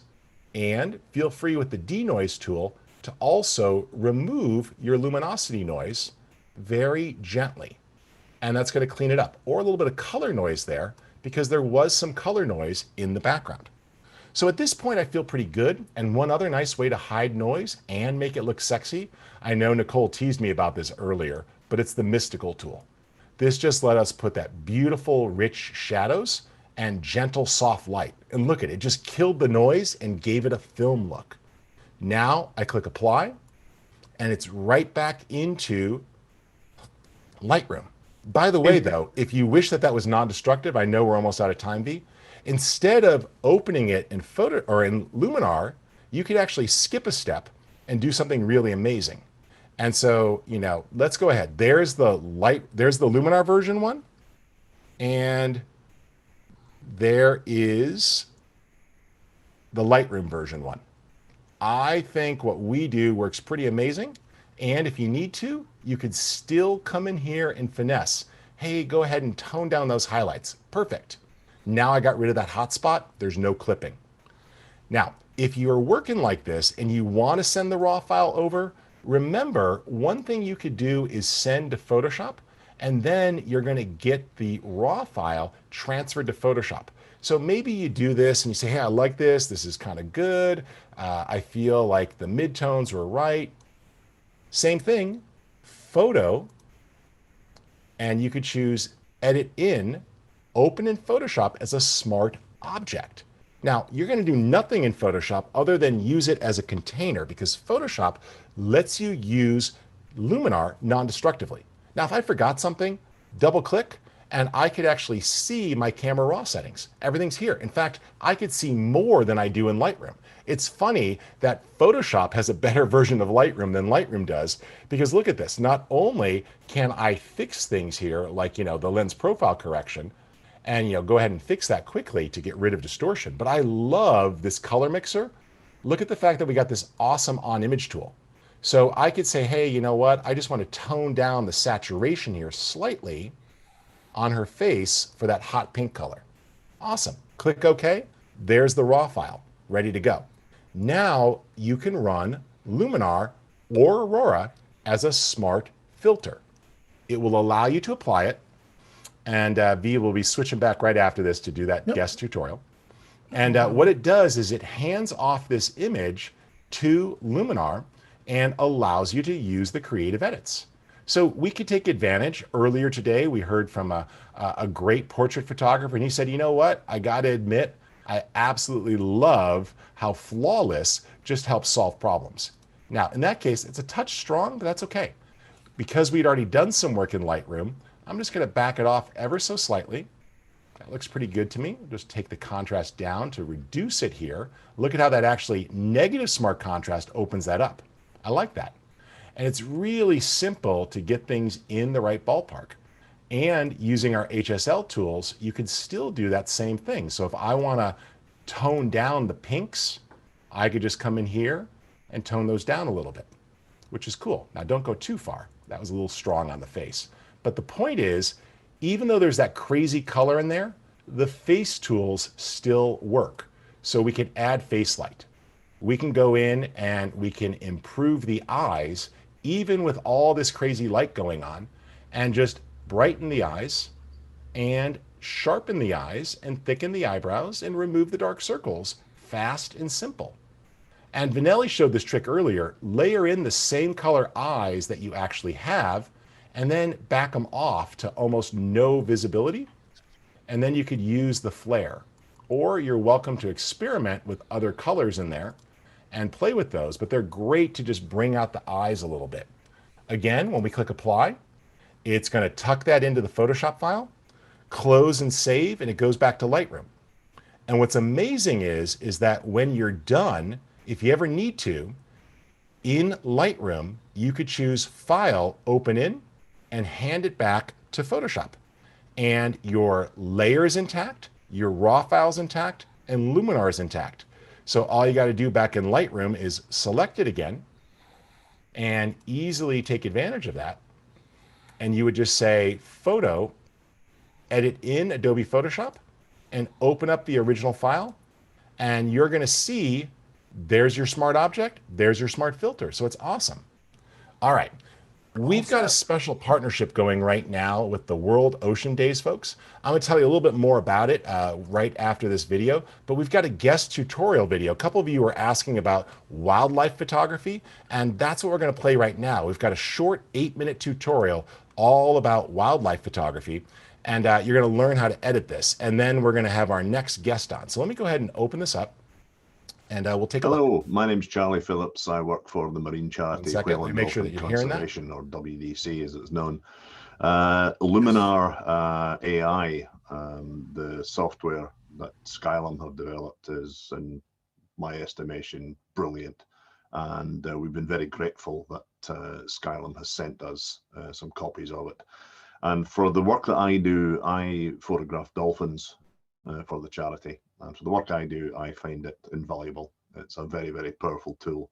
And in these days where images are very important, I find it a must-have, really, an absolute must-have. So what I might try and do is I'm going to share my screen with you and go into Luminar AI, and I'll maybe talk you through some of my processes to do a little bit of editing. When I need to do stuff to some images, generally I don't need to do too much, but once or twice you'll find that maybe the light's not quite correct, or something's happened maybe in the exposure. So what I might do, this is a baby dolphin coming to the surface here. What I might do is I might go into the light slider. I'm just going to put my small box over there. And I might just lift the exposure just a tiny bit, not too much. What I might do is I might also go back to enhance. The enhance slider, the accent is brilliant. I love it. And what I might do is I might just put it up to about 30. And that's raised the whole picture. It's wonderful. It's a great slider. It does a lot of things all at the one time. Now, as far as structure goes, I think it's okay. As far as details go, when you go into the details, it's almost like enhancing every single pixel, but you can do it on 3 different levels. You can do large details, medium details, and small details. For this one, I may just increase the magnification up so that I can see what I'm doing to about 100%. That's just about 101. And the tiny details, I think I'll go for some small details first, and we'll raise that up a little bit. And I'll maybe just pull it back down a tiny bit, down to about 9. And medium details, I'll maybe pull that up just a tiny bit. That doesn't look too bad. I'll just zoom back out a little to have a look at that, and that's not too bad. I may go on to just a tiny bit of denoise, a little bit of luminosity denoise. That'll take out any rough edges. And then, now here's one I love using every now and again, even although it's wildlife that I'm doing. The landscape sliders have a thing called dehaze. Now, dehaze is something that's crept into quite a few photo editors these days. And dehaze is another one that actually just pulls the whole image together. It can enhance the background. It is wonderful for landscapes. But where dolphins and the sea are concerned, it can actually make the picture much clearer. It's almost like a clarity slider. And if we just do a tiny little bit of dehaze, that's just going to tighten that up a little bit. And then if we go back to composition, composition's okay. I don't need to erase anything. The light's fine, and the structure, I'll maybe just give it a tiny little bit of structure, maybe up to about 5 or so. And that'll maybe do that. And then after that, all I need to do is really just size the picture to what I need. What we'll do is we'll just have a little look and show you the difference between that and that. And you see the difference there? It just pulls it up. Sometimes when you're editing photographs, you don't need to be heavy-handed with stuff. You just need to have a fine touch. And that's what I love about Luminar, the AI. It can give you that very, very fine control. Now, here's another photo. This is one that I'm using to show what we use in science to identify individual dolphins. Dolphins are generally identified by their dorsal fins, and the dorsal fins tend to be different shapes and different sizes for each individual animal. And during their lifetimes, they pick up scratches like these 2 horizontal scratches that this dolphin called Rainbow, who's one of WDC's adoption dolphins up here in Scotland. She has a couple of abrasions there. I think she's actually rubbed against something. This doesn't look like maybe teeth marks from another dolphin, but the little gaps at the back of the fin, those actually have been caused in the past, maybe with some rough and tumble with some other dolphins, maybe some males. But she's also got a little bit of shading. A little bit of shading on the fin here. She's starting to lose some of the pigment in certain areas because she's getting on a bit, Rainbow. She's a lovely old girl.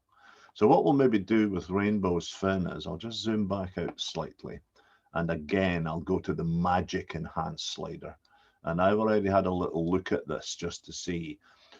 Untouched, the photograph's quite flat. There's not really much life to it. And I can tell who it is. For me, it's actually not too bad. But to just highlight a little bit how accent can help, if you just gently take it up to maybe about 40 or so, then what that does is that very gently and very subtly actually enhances the background, but it also enhances the actual subject of the photo too. Now, if we go to light, light's not too bad.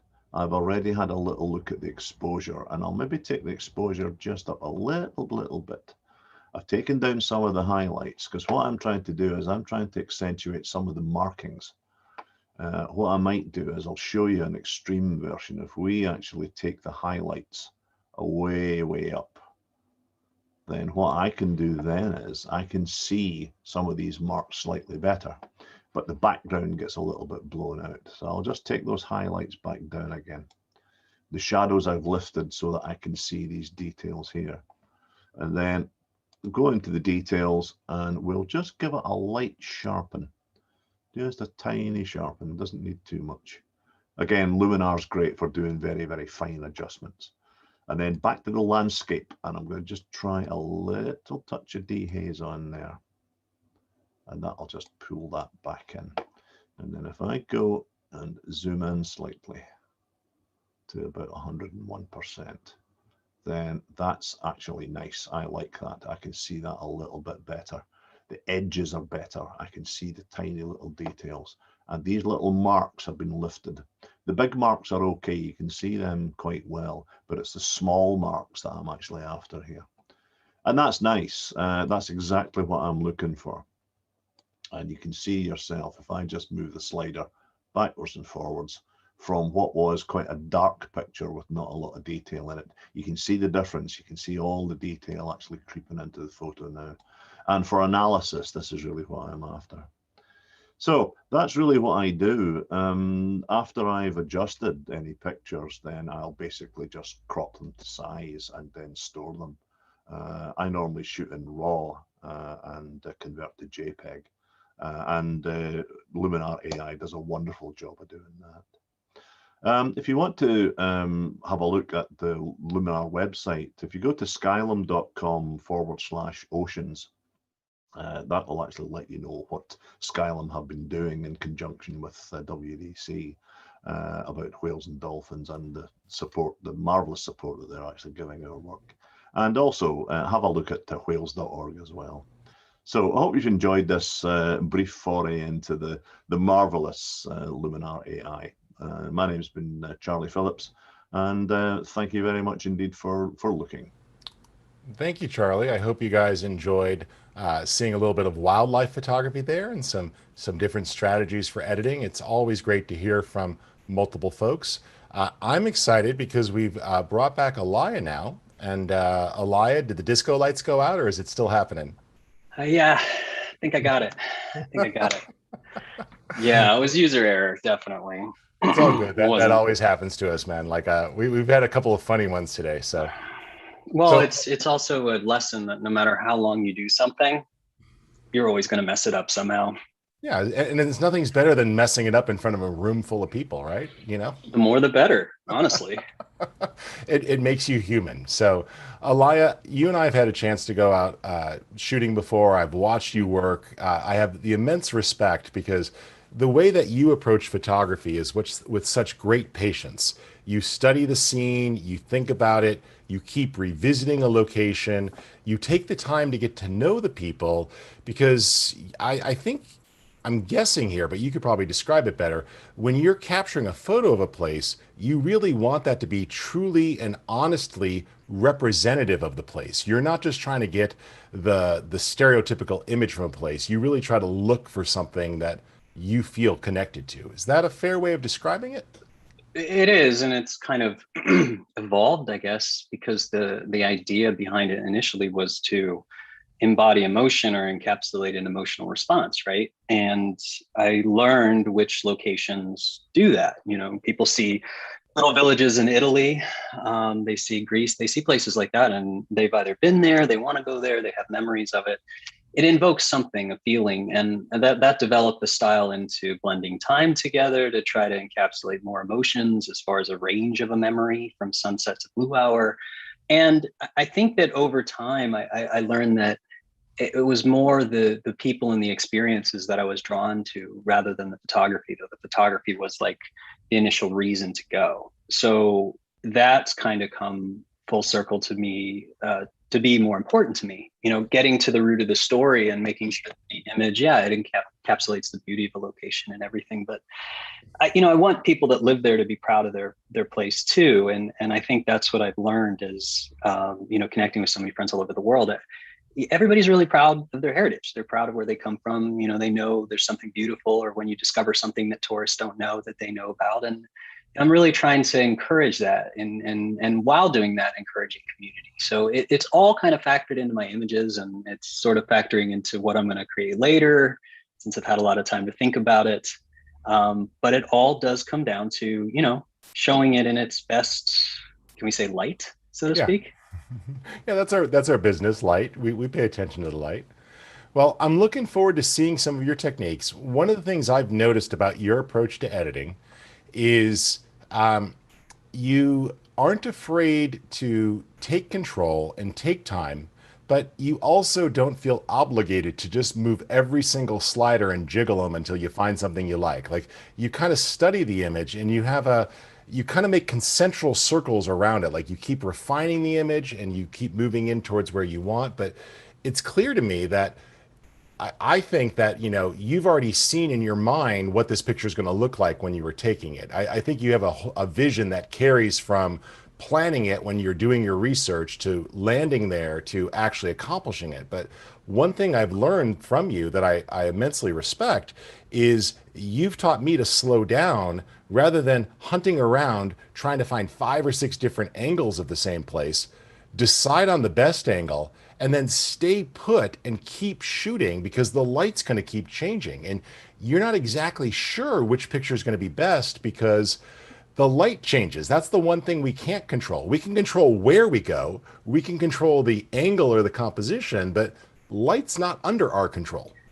That's right. You kind of have to break it down into, it's one, vision, and then 2, there are controlled variables. That hopefully the city's going to be there, things like that. And then there's variables that are outside of your control, and that's for the most part weather, even though you can average it, and seasons, and there's a lot of things you can do, but you have to almost schedule spontaneity. So what I learned early on is that when the vision is too strong, unless you're familiar with the place, it can hold you back from experimentation and what you actually didn't know you wanted in the end, because you get so locked into this idea. And it could be as simple as like epic sunset, like obsessed with it. I've been obsessed with these, and then I get it in a lightning storm and I'm like, wow, that's so much better. I never even thought to do that. So you gotta understand that I guess the very intentive, like specific approach to editing, which is your intention to change something, right? We do that once we're comfortable with what we want, but it shouldn't always be that way. Especially when we're starting out, we need to experiment. And that's the slider mentality. And certainly when we're first starting, that's when we're kind of sliding things to the left and the right. And I find that sometimes, I'll even get to an image where I'm like, I think this is close, but then I'll experiment a little bit with sliders. It's not a better or worse eye doctor situation, where I'm trying everything, but I am using some templates. I'm just trying to think outside of the box, because no matter how long you do this, and actually if you do it for a long time, you'll conform to something. You'll repeat procedures even if you try not to be procedural. It's just our nature to form habits in this stuff. So it's one of those things where you have to accept whether or not your vision comes to light. And sometimes you have to appreciate what you have. If you don't have time to go back. So that's certainly something I've learned over time. And in fact, all the images that we're going to look at today are all outtakes. They never made the portfolio because there's no sky, but we have a tool for that. Yeah, and actually this is a cool point, which is we now have seen changes in technology, both the processing and the cameras and computing power. I've found myself going back to raw files that maybe I even shot 15 years ago. And the technology I have today lets me take some of those photos I marked as rejects and make them look amazing. So like some of the problems I encountered. And like I said, when we went shooting, I was just glad to see that you don't have like a special relationship with the weather gods. You have the exact same problems I have, which is like, okay, this is the 4th time I've gotten up at 6 a.m. and damn it, the sky hasn't come out. So, well, I mean, there were reasons why there were multiple sky gods in Greek mythology. Yeah, because no one ever really liked one of them. No, and you have to pray to the different ones depending on the trade winds and everything. That was a lot when you're sailing culture. But yeah, it's a really interesting thing, and I think that even though we try to, do something in a specific way, it also, kind of, it begs to be simplified, and that's what I'm always trying to do. I want to simplify the method because I don't feel like it's complex, but I feel like I can easily make it overly complex for no reason. So what I do is I constantly kind of reassess my editing, my shooting, and I kind of figure out what, makes most sense. Like years ago, I used to press the camera shutter over and over and over and over again because I felt like I was doing something. And then I just kind of figured out, you know what, there's an interval timer mode. Do I really need to be pressing this button over and over again? Can I just do that and walk away? Yes, I can, and Rich, you said something that's really interesting too. We have been so spoiled lately with the new raw files, new software, the capabilities of dynamic range cameras and everything. Problems we had to overcome in 2010 and 12 are not what we have to overcome today. We have the luxury of saying, hey, that one little specific color around that pixel range is wrong. Let's change it. Before it was like, man, I don't have a sky at all. I have to combine 7 or 9 exposures together. And that's not that long ago. So we have to remember that. But we also have to think about it in terms of, is this editing style relevant to what we are doing today? And I think that's what I really challenge myself with. And let's go ahead and optimize this too with an open Luminar.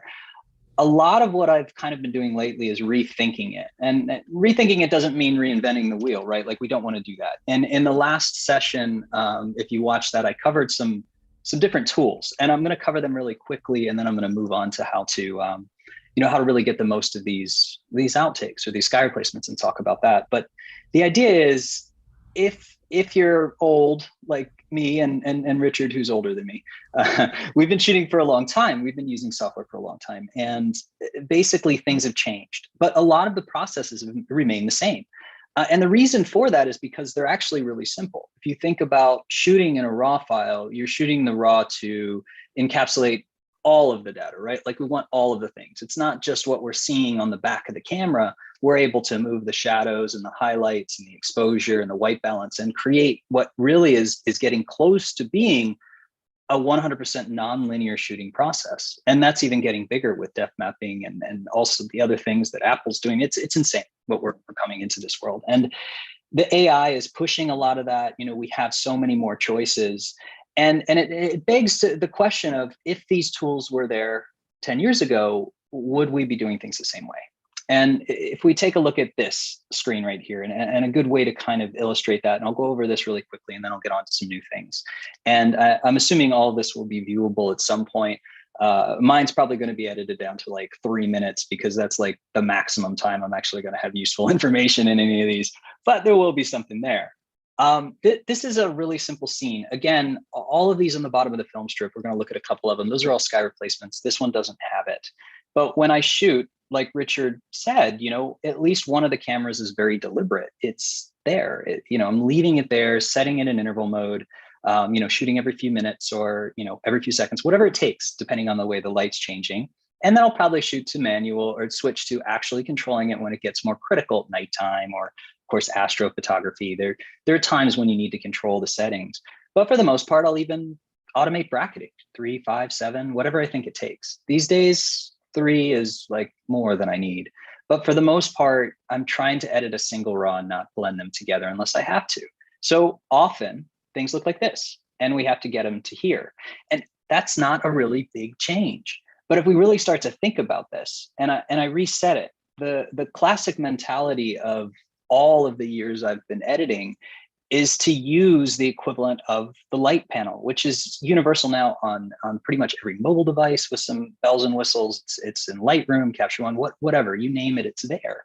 And it's the simple art of balancing the exposure and the raw file. So most of the time I'm having to adjust the shadows. Most of the time I'm having to pull the highlights down, the blacks, a little bit of the white balance change, the tint, the exposure, all of these things to pull the histogram back to the middle. So it's not, as bad as it was, or as, straight out of camera as it was.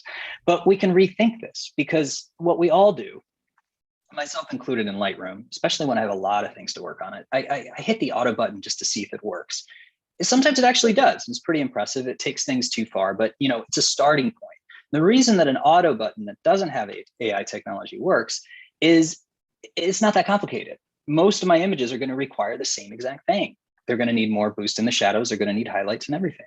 So if we had a way to intelligently do this and automate it, make it a smart process, why wouldn't we use it? So if something like Enhance AI existed from the beginning, and all I had to do was slide Accent AI or one slider to get mostly there while adding the contrast in, why would I use the light if this is already doing that to the raw file? So then we start to think about, this is what I'm trying to get the file to begin post-processing. I'm just trying to get the shadows and highlights balanced. Now I can fine tune. So when you think about it this way with Enhance, we can do a little bit of fine tuning. Maybe the shadows need to come up a little bit more. What I showed in the last one that I was on, I think it was 1030, but those will be on for view, is that we also have tools that replicate things like luminosity masking. So where you could go into the raw, tweak this a little bit, shadows, midtones, highlights, fine tune it. There are complex ways to do it that aren't necessarily necessary. Yeah, I guess that works.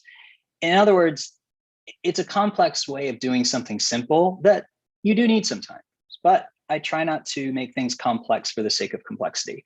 Like, for example, I could walk out of my house doing a handstand and walking on my hands, but aside from everybody being impressed that I can actually do it, I'm probably just going to walk out on my feet. So sometimes the simple answer is the answer. And when we're talking about doing things in a raw process, it gets more powerful.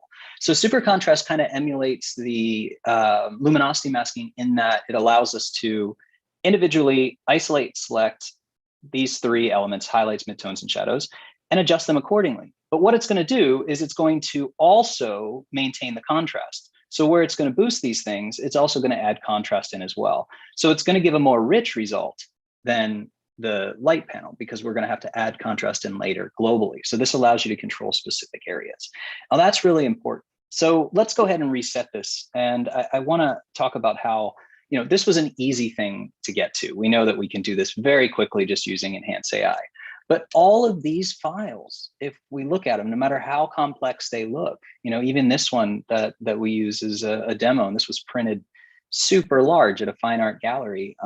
This started as a reject shot. There's no sky, there's no anything there. So it was the perfect testing for sky replacement. But if we look at these things, we really have to think about it in terms of what is realistic, right? And it's kind of unfair to say realistic when we're putting a sky in, but it's something that I've done for years. And I think a lot of people are really shocked to hear that clients ask for it all the time. I mean, like international big clients, and the blue sky just isn't selling it, unless it's a beach vacation and somebody wants a blue sky, that's a different story. But for, gallery work and things, you'd be surprised how many people are actually doing it, but it's a painful process. So just because we have that solution like Sky AI, and you can see how easy this is when you just click Sky Selection, you can put anything there.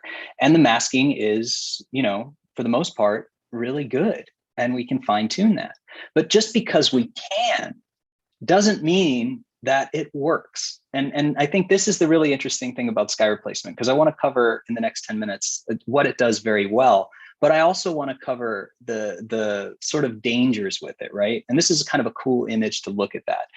Right now, obviously that's a really cool sky, right? Like it's in the Sunset collection that I released, and it's also, I think it's the Blue Hour and the Sunset collection. I have them kind of mixed in here, but I call this getting greedy. So everybody likes a fiery sunset, it's nice. Obviously we want this, but it's pretty obvious that it doesn't work, right? Like this is kind of a Blue Hour.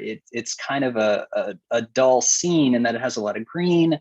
This sky is just not realistic. So we have to keep it in the realm of believability, or at least in the context of some sort of reality. If we start to get too crazy, Milky Way and all that, you can see, obviously these things, you turn this into a client and well, I don't know, it depends on the client these days. Maybe they do want the Milky Way, but for the most part, we have to fit things in that make sense. You have to think about sky replacement in terms of not only what fits the scene from a directional sun aspect or a light aspect or a time aspect, blue hour, sunset, golden hour, things like that.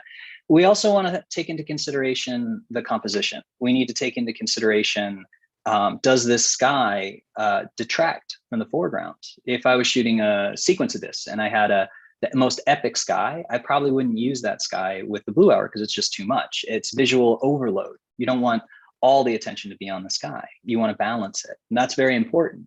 So when we start to pick something really close, then we can start talking about fine tuning it. And what I'm doing here is just, I'm bringing, since this was so underexposed, I'm just kind of exaggerating a little bit of the adjustment here like I was before. So we can kind of see how the bounce light's going to kind of work. Now, the first thing with the sky, once you realize that it's going to work and masking looks good, you identify something that looks right. Obviously, the light direction is really important. And here it kind of works either way because it's later in the blue hour. The sun did set over here on the side of the mountain on the right. So either way, this doesn't really scream left or right orientation with the sky. The composition kind of matches, creates this nice circular position here. And then the horizon blending, you can see, since it was sort of a percentage of itself into itself, in other words, these tones of the sky kind of already match the tones of the sky I'm putting in. So it will blend easily. And that's really important. Now, obviously, we can change position of horizon, mask refinement if we start to see things around the edges. If I have time, I can show one more example where we can use that. Now, probably the most important thing, and one of the things that's kind of overlooked in sky replacement is whether we do this with Luminar, or whether we do this with, manually and Photoshop with layers and masking and everything, we can do that, right? Like whether you cut out every little pixel yourself or you automate it. But what really transforms the scene is the relighting. Obviously the fiery sunset didn't work. We can't bounce that much light onto a blue hour scene. But here's where you can really take advantage of that because Luminar intelligently relights things. And you can see that it's not just relighting the scene itself and flooding it with some of these values, but it's also taking into consideration the sky and the blending points. And then we can also change the saturation to pull that up. So if we had humans in the scene, which I try very hard to exclude from my scenes, we'd be able to relight the human. So it's human aware, and that's really important too. And then obviously here is very nice, like we have a reflection. So we have a reflection amount and also a blur. So this is where the baseline kind of starts. And it's important to understand once you have it, editing it down. So a good example of that would have been if I didn't do any editing to it originally. It's very dark, but since I did a little bit, what I'm going to do is kind of match it. So if you do have a sky that's a little bit too intense, a little bit too distracting, it's very easy to use atmospheric haze to kind of mute it a little bit. So we can soften it out and then match the tones of the scene. Every scene's different. Every atmosphere is different. We can also make it warmer. So if we want to warm this down or cool it down to make it feel like a blue hour. So all of these things can be adjusted, focused, and grained to better match. And once it's matched, everything that we do here is going to be done to both the sky and the foreground. So even something like this, the AI Sky Enhancer, can be used on this. So it's a really fast way to be able to put everything together, but you have to kind of choose the right sky. So this is, again, something that I demoed in the last one, and I just put the sky in. What I want to do actually with this one is reset it so we can talk about it. Because this one is a completely different scene shot at golden hour, so it requires a little bit different attention. Obviously, every scene is going to be different. So having a good sky library is very important. So every time you're outside and there's nothing going on in the foreground, it's your backyard, whatever, you have a clear view, take photos of the sky. Whether it's a regular just photo with your camera, whatever you have, you can actually stretch them a lot further than you think. Because the more you have, the more you can find that fit. Like for example, here we can try something epic again. Does it work? And very quickly, we're probably going to find out that no, it doesn't work. So let's tone it down a little bit. Don't be as greedy. That's a little bit better. But I feel like this one, it's something where you have some interest on the right side. So it kind of works with the scene in that it brings the attention through it rather than away from it. Because Santorini and Ia, this little town, this little village, is so much detail we don't want to get away from it. And that's where we can start to do some fun stuff. So we already see there are some issues and artifacts here. So the first thing is that horizon blending. What we can do is just start to pull this into itself, which is really nice because this automatically had some haze on the water. It's a little bit of atmospheric, marine layer, basically. And then we can also take into account the refinement. So the closing gaps here, We'll kind of tune that in. We can fix the details a little bit, and very quickly, just with a little tuning, we can fix all of those little things. It'll go in and it'll reassess it. But here's where it gets really fun. So one, we have the relighting. So you can see that it's really going to pull this down. We can relight it here, but here's where we can get even more creative. Down at the bottom, where I was showing you before, the atmospheric haze, the warmth, and the brightness, here's what's interesting. So if we can say that this scene is mostly warm, the sky is mostly warm. If I warm it up, now it's going to mimic the adjustments in the sky, and it's also going to apply them. You can see it applying to the highlights, especially right in this area. So that scene aware lighting actually does manipulate and independently manipulates the shadows, midtones, and highlights. It's not just putting a big color overlay. So we can start to tune this into something that looks a little bit more blended, right? Like it looks a little bit better. And then once that's done, then we can do all the fun stuff. We need a little bit of XNAI, a little bit of the sky enhancer. We can do that. We can come down to what I did before, the super contrast. And you can see as I start to do this, you can see that we're adding value inside of the highlight regions as opposed to the light where I'm actually just taking the highlights back. You can see it's pulling the highlights back. And another note about that is the light panel always stays independent for the foreground if you need to make fine-tune areas of selection here. In other words, if this doesn't match up with this, you can always tune it here in light. But what happens is when you're pulling everything to the left or the right on the histogram, it's not really considering what's in between. So in order to take advantage of what we call quarter tones, and that's really defining what's between that area of highlight that we're trying to adjust, that's where super contrast comes in. So here you can see it even fills in some of the color. Shadow contrast, same thing. It's sort of filling out those areas that are dark while adding contrast, and we can even pick up the mid-tone contrast a little bit. And from here, we can start to get a nice result, and we can add quite a few different things. Well, the other thing that I showed before, and this goes into, and it was part of the first one. So if you've seen both, thank you for watching. Again, this will probably total about 6 minutes of useful information when they edit it.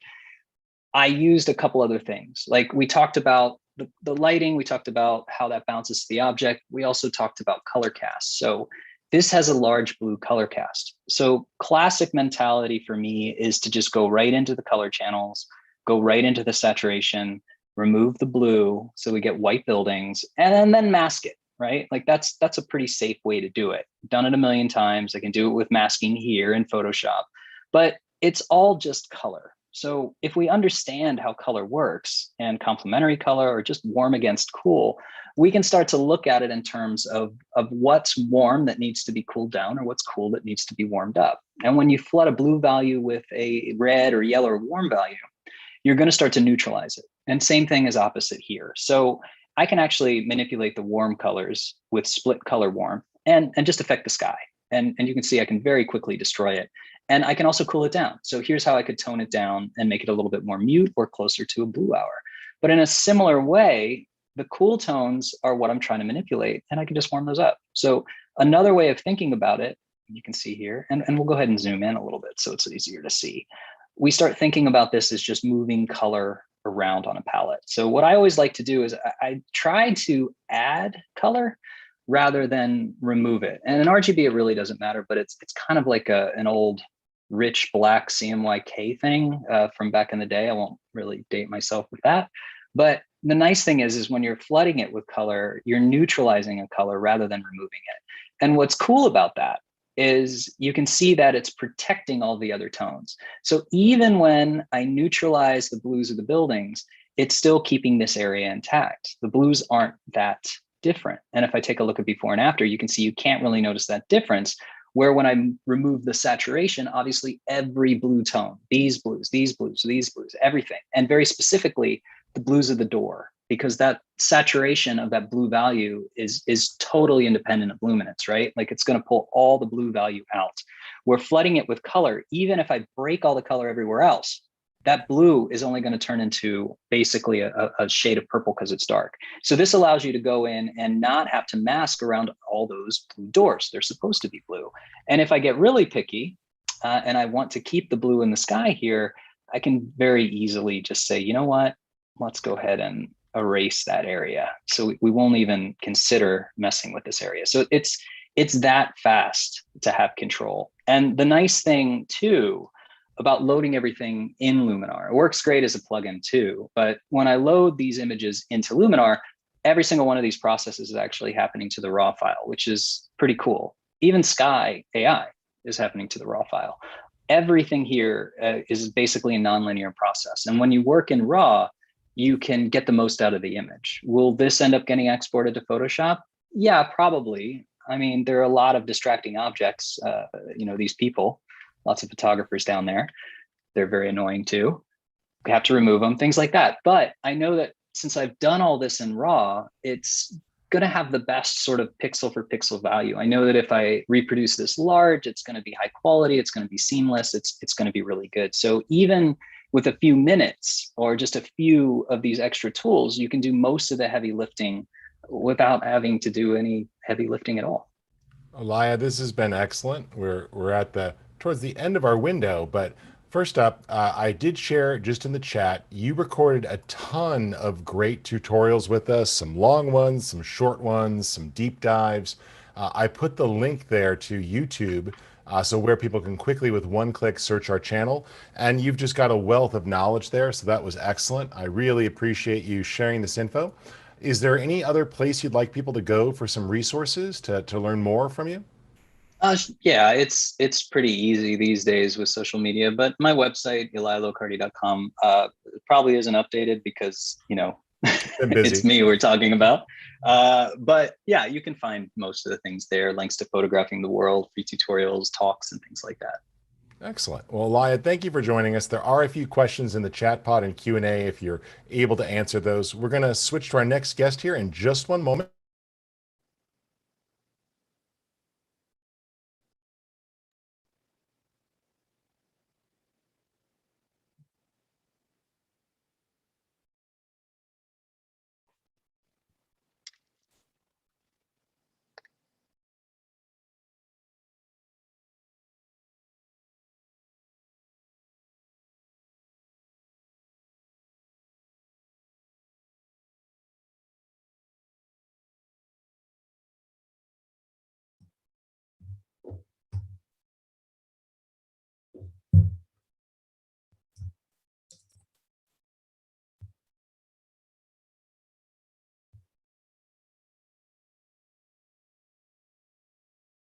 Hello, can anybody hear me? I think we've lost Richard. Sorry, I'm here. Let me say that again. No problem. So let me do that. I was trying not to talk on a lie, and apparently my mic was off. So 1 second, Darlene. They were just restarting the record anyways. So I'll just get this part done real quick. What I was trying to say is a couple of you were asking about that plugin extra workflow we just showed. If you don't see it in the folder, it might be because you're in previous import or because you're in a collection and then you wouldn't see it update. But you can always select the source folder and it should be there. If for some reason it's in the folder but Lightroom hasn't updated, just right click and tell it to synchronize the folder, and that will scan the folder and make sure that the contents of the folder are up to date so that the image is updated. So that synchronize command is quite useful. All right, Darlene, thanks for joining us. I'm glad that you're here with us today. I'm looking forward to seeing some of your images. Darlene is a wonderful educator as well as a photographer, and she has a ton of information. She's also going to be featured in a new book that we're going to be releasing later this week, maybe even today. It's a new ebook all about portraiture, and we're very excited. We think you guys are going to enjoy this. So, Darlene, I want to get out of your way, but what are you going to be showing folks today? What are we going to be talking about? I've actually got some of the images from the ebook. Doug suggested I use those. So I've got some street and travel photography. I know most of us haven't been traveling in a while, so we can live vicariously. We're looking forward to it. For our images, yeah. And I'm wearing orange today because, as Ev mentioned, it's a sad day in Canada. So I'm wearing orange to stand in solidarity with my Indigenous friends today. Thank you for that. Well, I'm gonna get out of the way, but I'll keep an eye on the chat pod and the Q&A pod, and if there's anything super relevant, I may occasionally interrupt. But I want to let you have as much time as possible for your presentation, so take it away. All right, I'm sharing my screen. Let me get this Zoom thing out of the way. Can you see my screen okay now? Yep. Working great. Luminar? Okay. So my workflow is similar to what you guys were demonstrating earlier in terms of I generally go from Lightroom into Luminar, or actually I'll go from Lightroom to Photoshop. I think you mentioned that workflow as well, and then work as a smart object. So even more non-destructive. And I love that workflow. But I've also actually just created a set of templates. Maybe you don't even know about this yet, for portraits. So I wanted to show you a few of these. Now, this is one of my favorite images that I took in Japan of this anime character. I know that Ev was mentioning anime as well, so funny that. And one of the things that I liked about this image is the costume. So I wanted to bring out the costume. So one of the questions I get a lot from like students and my followers on my YouTube channel stuff when I'm demonstrating editing is, how do you know what to do to an image, right? And that's what I love the templates, because if you don't know what to do, just play with a few and see what comes up. So I'll show you a couple that I made. Actually, I made one for this image in particular, and a couple of them that work really great. So I made one called Ghoulish Grunge, and I wanted to really punch up the texture and give it like a cinematic look. So this is what I came up with for this one. And I really love the tones and things that it kind of creates something a little bit different that goes with the costume. The other thing that I looked at when I'm editing this image is this background over here is kind of, busy and messy. So I created something with a bokeh image, and that's something else I'm working on as well, is a set of bokeh texture overlays that will help you to fix your images that have sort of messes in the background.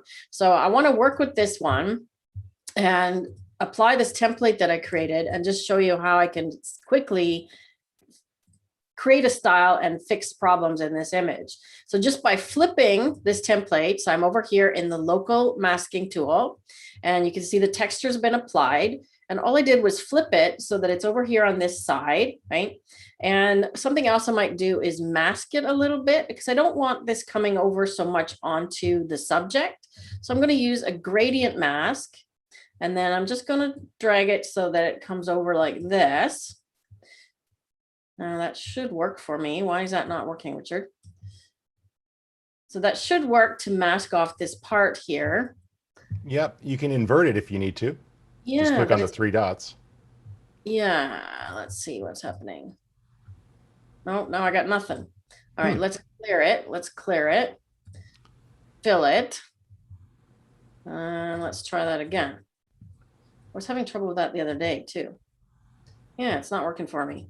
All right, so I'm going to do a radial mask and see if that works. So I just want to get it off of the subject. Well, that's not working either. Of course, technology for me today is not going to work, right?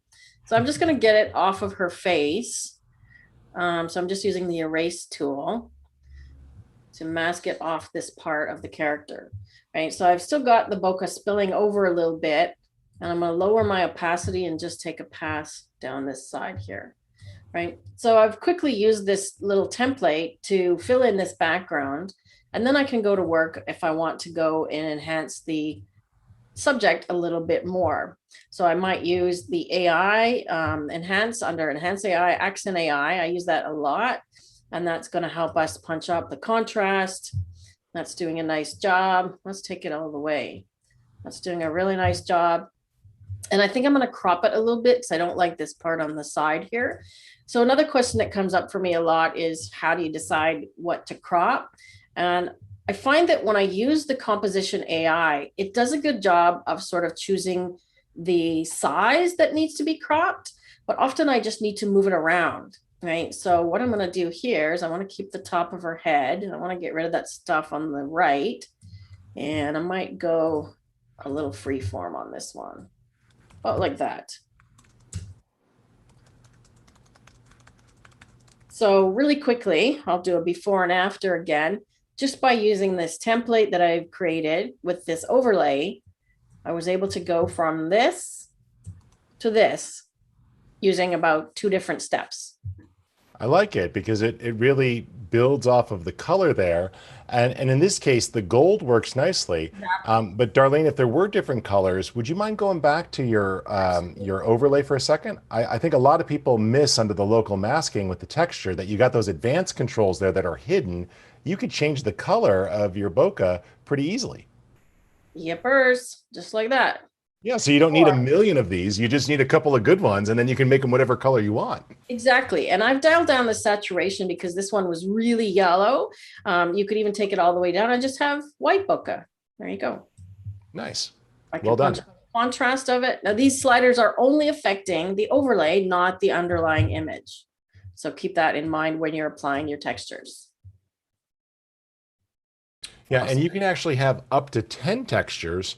And some of you were, I've made a few comments here. I can't tell you exactly what's coming because I don't know when it's coming, but I will just say that we've heard from many of you desires to see more expansion in those tools. You can keep sending the requests, but what I will say, which is software code, is we've heard you. So, so we got it. We heard you. We understand. You'll see the local masking tool continue to get better.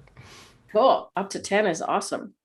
So this next image I chose because I've done what Evgeny does is I've already created the after image. So what you're looking at is the after image. So you want to see what the beginning one looks like? There we go. Absolutely. Nice. Wow, that's a great change. So the sky was really blown out. And this is actually one of the templates I created as well, because I find that people that are doing portraits, and that's my forte, is people pictures, don't often think about sky replacement, but I do, because in cases like this, I could do some manipulating, and the sky is actually, if I go back into my history here, let me see, where did I apply that? There we go. So I edited it a different way, and I'm just showing the history here. So if you're not sure or familiar with that, that's the little clock icon on the side panel here. So this was the original edit that I did to this image, and that's the original sky. So there is plenty of detail in the sky there, but I just wanted to see what it would look like if I applied this sky replacement. So I'm going to go down into here and show you what I've done. And I've used the scene relighting because the beautiful thing about this is that it matches the tonality on him to match the sky, right? So the original sky was blue, and you can see that now everything is very orange. I can also change the position a little bit here, and these new sliders to change the position of the sun. So you want to make sure, for one example here, that see the light is coming from this side. You can see it on this side of his face. You want to make sure that if you do a sky replacement, it's coming from the same direction. Because if I flipped this and put the sun over here, for example, okay, that doesn't work, right? So my brain says, well, the light is coming from here on him, but it's coming from here on the sky, right? So that doesn't work. So I'm just going to put it back where it was, somewhere in there. Right. So always make sure when you're doing your sky replacements that the lighting direction matches, and use these scene relighting to make it match in the original scene as well. So I was playing with this same template on another image. Let me just Darlene, before you leave this image, could you just go to that horizon position slider for a second, that horizon position group? Yep. The middle block there, right below, not sky orientation, but the next block down. This so in there's a really important slider that helps make this more natural. And so it's going to open up here in a second. It looks like it's just decoding. Yeah. But what that's going to do is there's a great blending there. And there we go. The mask refinement, that's good. Horizon blending. I'm sorry, you had it under sky orientation. I missed it. So you used a little bit of it. Could you turn that off for a second? That one slider down, the horizon blending. Okay. Turn it off so people see what it looks like if you don't use it. It's kind of like it's there, but it doesn't blend. And you've got that vanishing point. And I could see you've got some hills back there. So as you take the horizon blending up, it just creates this really nice transition and makes the skies seamlessly blend together. So I just encourage you to use that horizon blending like Darlene did there. She had it turned on. It's just a really important way to make that believable. And then the other thing you did, Darlene, that's essential for portrait tools is you actually blurred your sky so it matched the blur level of the trees. I did. Yeah. So I got the defocus set to 2 because I felt that I actually zoomed in and I looked at the trees and I went, okay, how blurry are they? And I sort of matched the blurriness of the sky to the blurriness of the trees. Because if you go too far, then it also doesn't look realistic. Well done. Exactly. Thank you. Okay, so now I've got another one that I applied it to that was a really fun image. This is one that I shot in Havana, Cuba. We hired this model who was a ballet dancer with the Cuban ballet to pose for us. And I wanted to show you a couple of the templates because a lot of times different templates will work on different images and give them a totally different look, right? So as I mentioned, if you're not sure, especially if you're a beginner to editing and you're not sure what you want to do with an image, try a few different templates. Even if it's not a portrait image, try some of the portrait templates, try macro templates, try cinematic, right? So this is the one that I had created for the anime character, and I think it works really well on this image as well. It gives it kind of a really cool old world feel, which goes really nicely with Cuba, right? Another way to go on this one is a template that I created that is more of a sepia, I call it antique touch, and it makes it look like an old faded image, right? And I think that works for this one as well. But I wanted to show you that same one that I just used on the guy in the pineapple farm, which is farmer in Nicaragua. So again, traveling, that's that same template. So look at the temperature and the color change on her. And I might want to do some sky flipping and adjusting here because she's got the light coming from the other direction. So I actually lit her with flash coming from the side. You can see the shadow here. So flash off camera. And I might even find that I want to move that sky, that sun. You can see the sun here, a little bit more to the left, not so much. Yeah, and you guys might not have noticed, but with the last update, the sky is now detecting the horizon as well as the scale of the photo. So, when Darlene applied this sky, since this photo was composed differently, the sky scaled to match her photo better automatically, so that it's recognizing things like the leading lines and the horizon line, even though it was different between the two photos. Exactly. And I'm actually going to not defocus this one because if I zoom in a bit more, we should be able to see that this background is a lot more in focus than the other one. So I might only want like a 1 defocus as opposed to the template. How are we doing there? And you did a nice job there on the mask refinement. You could play, that's tough with the building there, but you did fix details, which definitely helped the trees.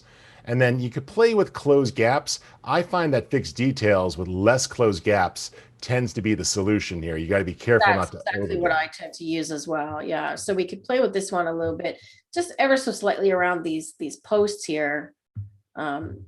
Actually, I might actually even go in and use the erase tool and erase those things because they're kind of irritating. So I might even just get rid of them completely.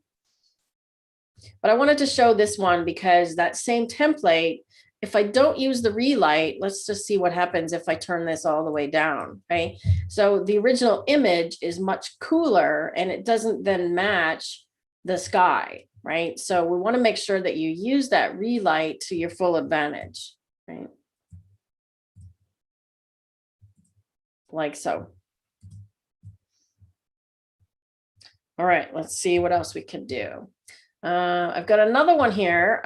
This is one that I applied a few different things on, and I did not use a template here, right? So this is another one where this is the after image, and this is one that I talk about in the ebook that you mentioned, portraits. So this is an Agori holy man photographed in Varanasi. So this is the Ganges River in India. And if you're ever familiar with Varanasi, they do the burning of the cremations there right on the river. So it's very hazy. It looks very much like this. So this is dawn, and we've got a flash off camera here with a softbox. And let me just show you, that's the original, right? So you can see how hazy it is. The sun is somewhat behind him, but it's so hazy that it's kind of nondescript. So I wanted to make the lighting in the sky match him a little better and have a little bit more sort of interest. So I've done all kinds of things here. I did a sky replacement. I've added the sun rays. right? You can see that the sun rays is coming out, and I made sure that when I placed it, it matched where I put the sun in that sky replacement. So it's right on the dot there, right? And I also added some birds, right? So these are the birds. And the cool thing that I like about this, let me do the place object, right? You can actually see that the birds are behind him, but it's smart enough to know not to put the birds over top his face, right? And I love the mask refinement because it allows me to do that even more and defocus the birds, which I did. Okay, so again, if I don't defocus or sort of use this mask refinement, the birds looked too sharp and they didn't match the image. So I always want to make sure that anything I'm placing in that's not in the original image, I'm using these tools to make it look like it's natural, right? In the last update, Darlene, if you could leave that augmented sky tool open, you guys might have noticed, if you haven't updated your software yet, Darlene has visual previews there. And this is something we've brought to Sky AI and Augmented Sky, and you'll see more of this coming. But it allows you to add objects. And if you guys haven't done so, I'm going to paste a link to the marketplace. There's, I believe, a 3-pack of additional objects you could download for free. That's very cool. And Vinelli and Angela recently did a couple of coffee break episodes on how to make your own sky objects if you guys had them. So it gives you some flexibility to just browse and you can see cool things. And once you add them here, you've got them in your library and you can see them. So it's really gotten a lot easier to use. Yeah, I think the rainbows and so on are new, and some of these planets and stuff. Yeah, so I could have a balloon in the background if we want instead. Let's just go back to the birds because they fit. There's tons of birds there because there's lots of fish in the river, so it actually makes sense to have the birds there because anybody that has been to Varanasi knows that that's true. Okay, so the other thing I did here was I used a lot of the atmospheric haze slider and then sky replacement, because when I was doing the sky replacement, this sky was very vibrant, which you'll see in a moment here, and it didn't match. I've also defocused it, right? Let's see, where are we? Yeah, I defocused it a little bit because it's in the background here. My computer is running slow because we're live streaming. I find this happens all the time to me. We're trying to push out video and process at the same time. Can you see that? Let's see if it looks a little sharper. Does that work now? Let me see if I can drag this up and you'll see the difference. So see how it just adds that haze? That works better versus it's too vibrant and dark, right? So I want to make sure that the haziness of the situation matches the sky as well as the blur. Okay? Very important. The other thing that I did here was I used toning in a way that many people may not use. So what I found was that the light that, because I had used a flash here and the sky behind him is very orange pink, you can see the original boat looks kind of pink blue. And when we finished it, it didn't match the rest of the scene. So you see how the boat looks kind of blue here? So what I did was I went highlights and I added some saturation. And if I turn on the mask, you'll be able to see, I just painted it into the boat so that I added a little bit of this yellowish green. Sorry about that. My computer is there we go. So I added it just to this area here, right? If I change the color, you can see that I'm just affecting the color of the boat, right?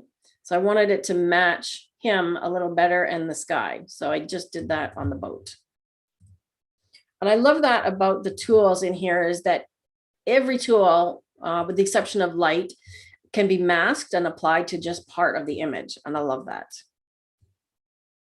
Yeah, we don't do that on the light tool because you have some of your decoding happening there. We also tend to avoid it on optics because it would be weird to shift things, and we don't do it on body. So there's only like 3 tools because it would basically create this weird state where if you had like lens correction on an image and then you blurred it or masked it, it would just look very strange. So we do it on all the creative tools and almost all the grading tools. Awesome. Are there any questions that anybody sent in about anything there? They're just reacting and loving what's there.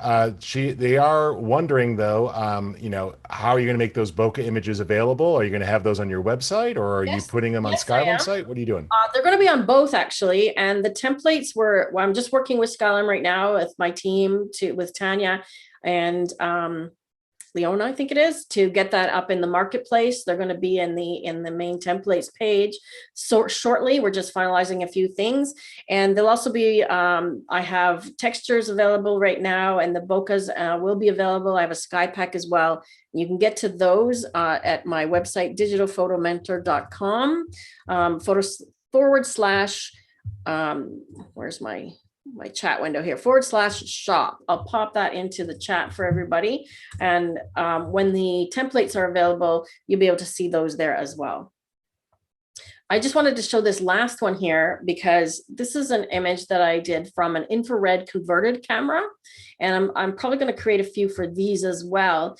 Just to show anybody that's got a converted camera. Mine has, people always ask me, it's the one that's just got a little bit of color. I think it's the 5500 filter.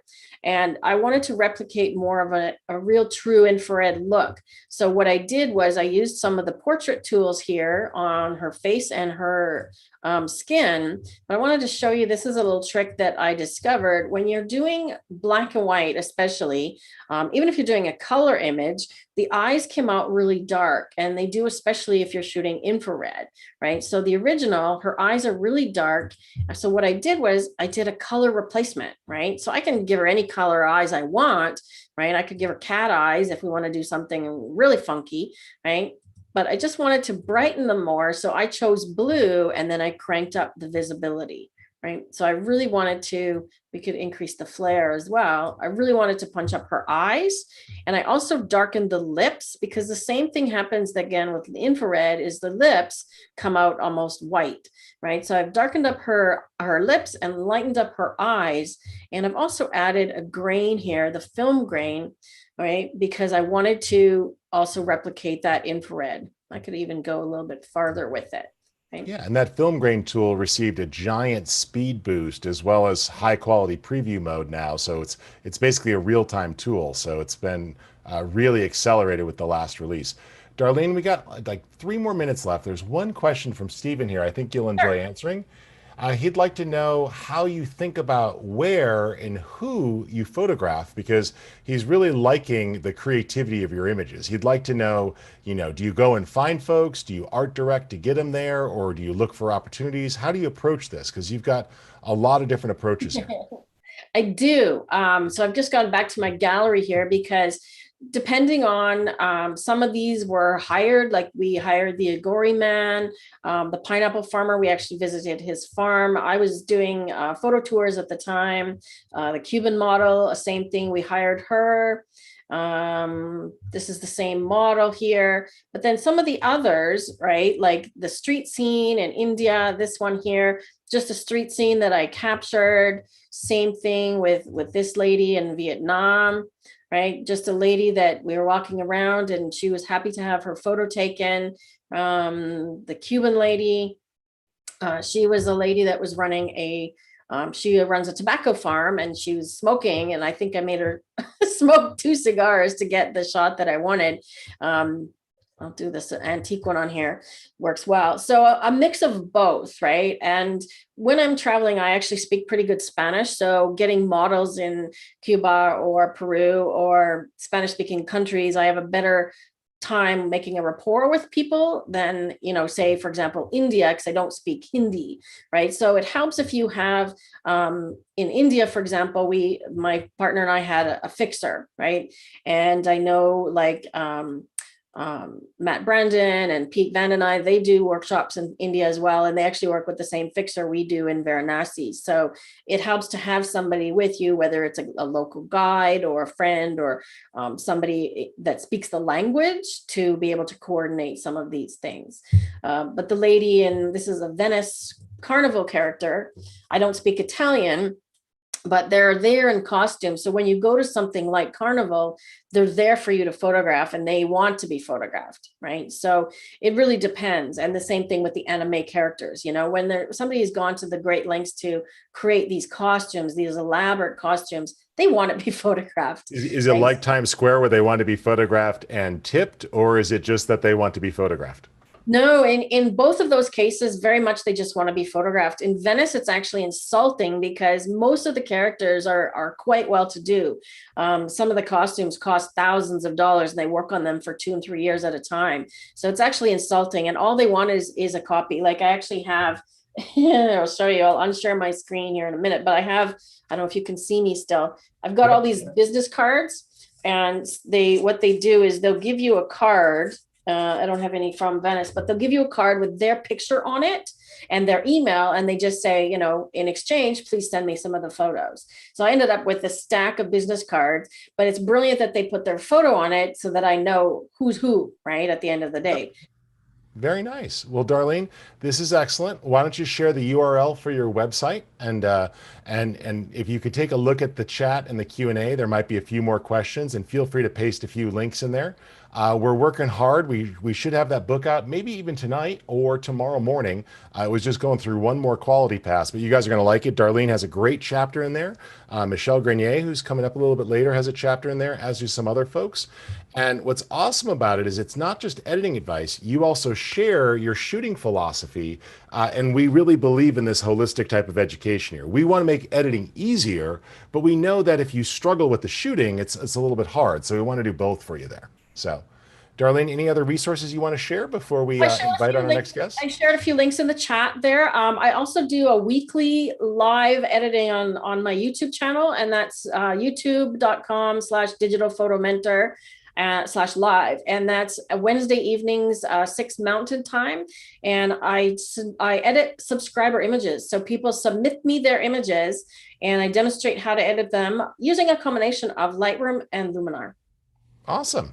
Well, thank you for sharing, Darlene. People always enjoy your approach, and we really appreciate how you help more people learn more about Luminar and get things done. So thanks for coming today, and excellent stuff today. I really enjoyed it. Thank you. Thanks, Rich. Always a pleasure. Thanks. So, Michael Gilbert, if you want to go ahead and start your camera, I believe you are our next guest. Folks, I just want to share with you the schedule, though, because we've got some wonderful things coming up, and I want you to know a little bit more about what's going to be happening tonight. So if you haven't done so, you can go to skylum.com/deep dive, and this is going to help you see the different topics that are available. So, for example, if you go to skylum.com/deep dive, you'll see everything that's still coming up this evening. So we're about to hear from Michael Gilbert, and he's going to share with you some of his fine art and portraiture. But we've already had a bunch of great guests earlier today, so you'll be able to check out those recordings starting on Monday. Jeremy Chan is coming up after that. Jeremy has such a great approach to color and storytelling, and he does a lot of wedding and portrait work. You're going to be hearing from Juliana, who's also one of our product managers, and she's going to share some information, show some photography tips, as well as some inside information about how Luminar is made. Then we've got Matthew Brown with travel, Lori Klein and Shelley Vandergrift talking about infrared. Michelle Grenier, a great photographer out of Canada, who's going to be sharing her sports photography approach, some landscape and black and white workflow. And then Angela and Vanelli will go for at least an hour, or probably as long as they can if you keep them entertained and asking great questions. They're going to hold a super AMA, which is an Ask Me Anything question. They're going to do their best. Now, you can't just say, when's this feature coming out? Or what about this? They're not allowed to reveal undisclosed information, but any hard question, any workflow with our software that you want to know, they're going to tackle it, and I'm going to be in the chat pod trying to help out as well. So make sure you guys check that out. Okay, so let me go ahead and bring on our next guest. Michael, welcome. We're glad to have you. Michael, where can folks learn a little bit more about you? You know, if they want to take a quick look at your portfolio here before you start your show, what's your website or URL, Michael? You're on mute there, by the way, if you could just unmute your mic.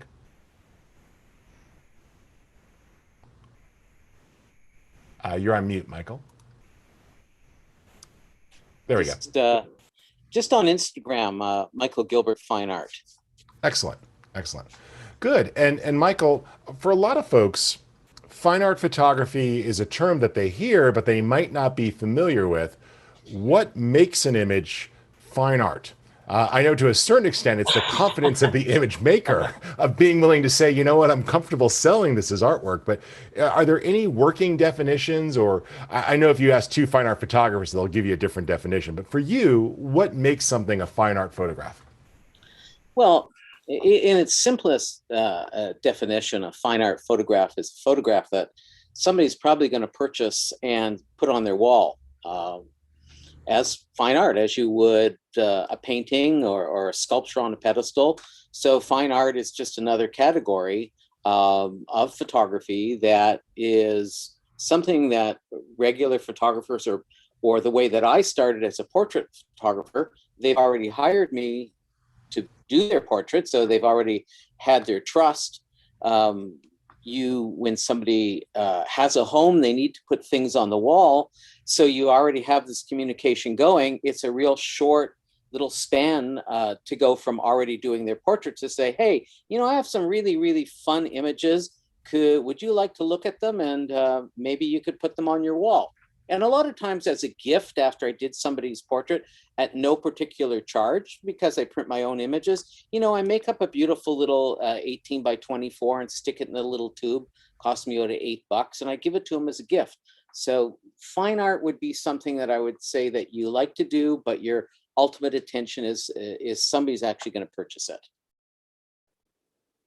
That makes a lot of sense. And this is a good goal here. And you also brought up another thing. A lot of times fine art photographs start as the photographer's passion projects. Like, you're not necessarily taking artistic direction from others. You're free to explore your creativity and then offer that creativity up to the world. So it's not like you have to find clients first. You can actually build a following or look through your collection and bring these images to life and then attempt to market them or bring them to customers or to other folks who are interested, correct? Yeah, Richard, you hit that right on the nail. I mean, it's something that you should be doing on a regular basis. That's the difference between, like, I've had this discussion with other artists and people, things about being a photographer or being in the arts, period. It's okay, as a photographer, we're doing it because it's our passion. In other areas of business, if you're an electrician or if you're a plumber, you're doing this all the whole week and you're working. And then the weekend comes, like, okay, you know what? I'm really bored. I need to go do somebody's plumbing. Photography is something that's always with you. So I always talk to young upcoming photographers that if you don't have something to take a picture of, by all means, make yourself a project, do some self projects. That is the fine art that eventually at some point in time that you will be able to sell. That's awesome. Yeah, it's forcing yourself to be creative and work either within limits or around limits to try new things. So, Michael, what would you like to show us today? I'm sure you have some images and maybe a little editing. First, I wanted to thank you for touching upon something which nobody's really touched on, and you hit it right on the nail. And it's for a lot of folks that are, that have been taking pictures for, well, let's say more than 5 years. Sure. We all have a bunch of pictures that we took. For me, geez, I can go back a long time.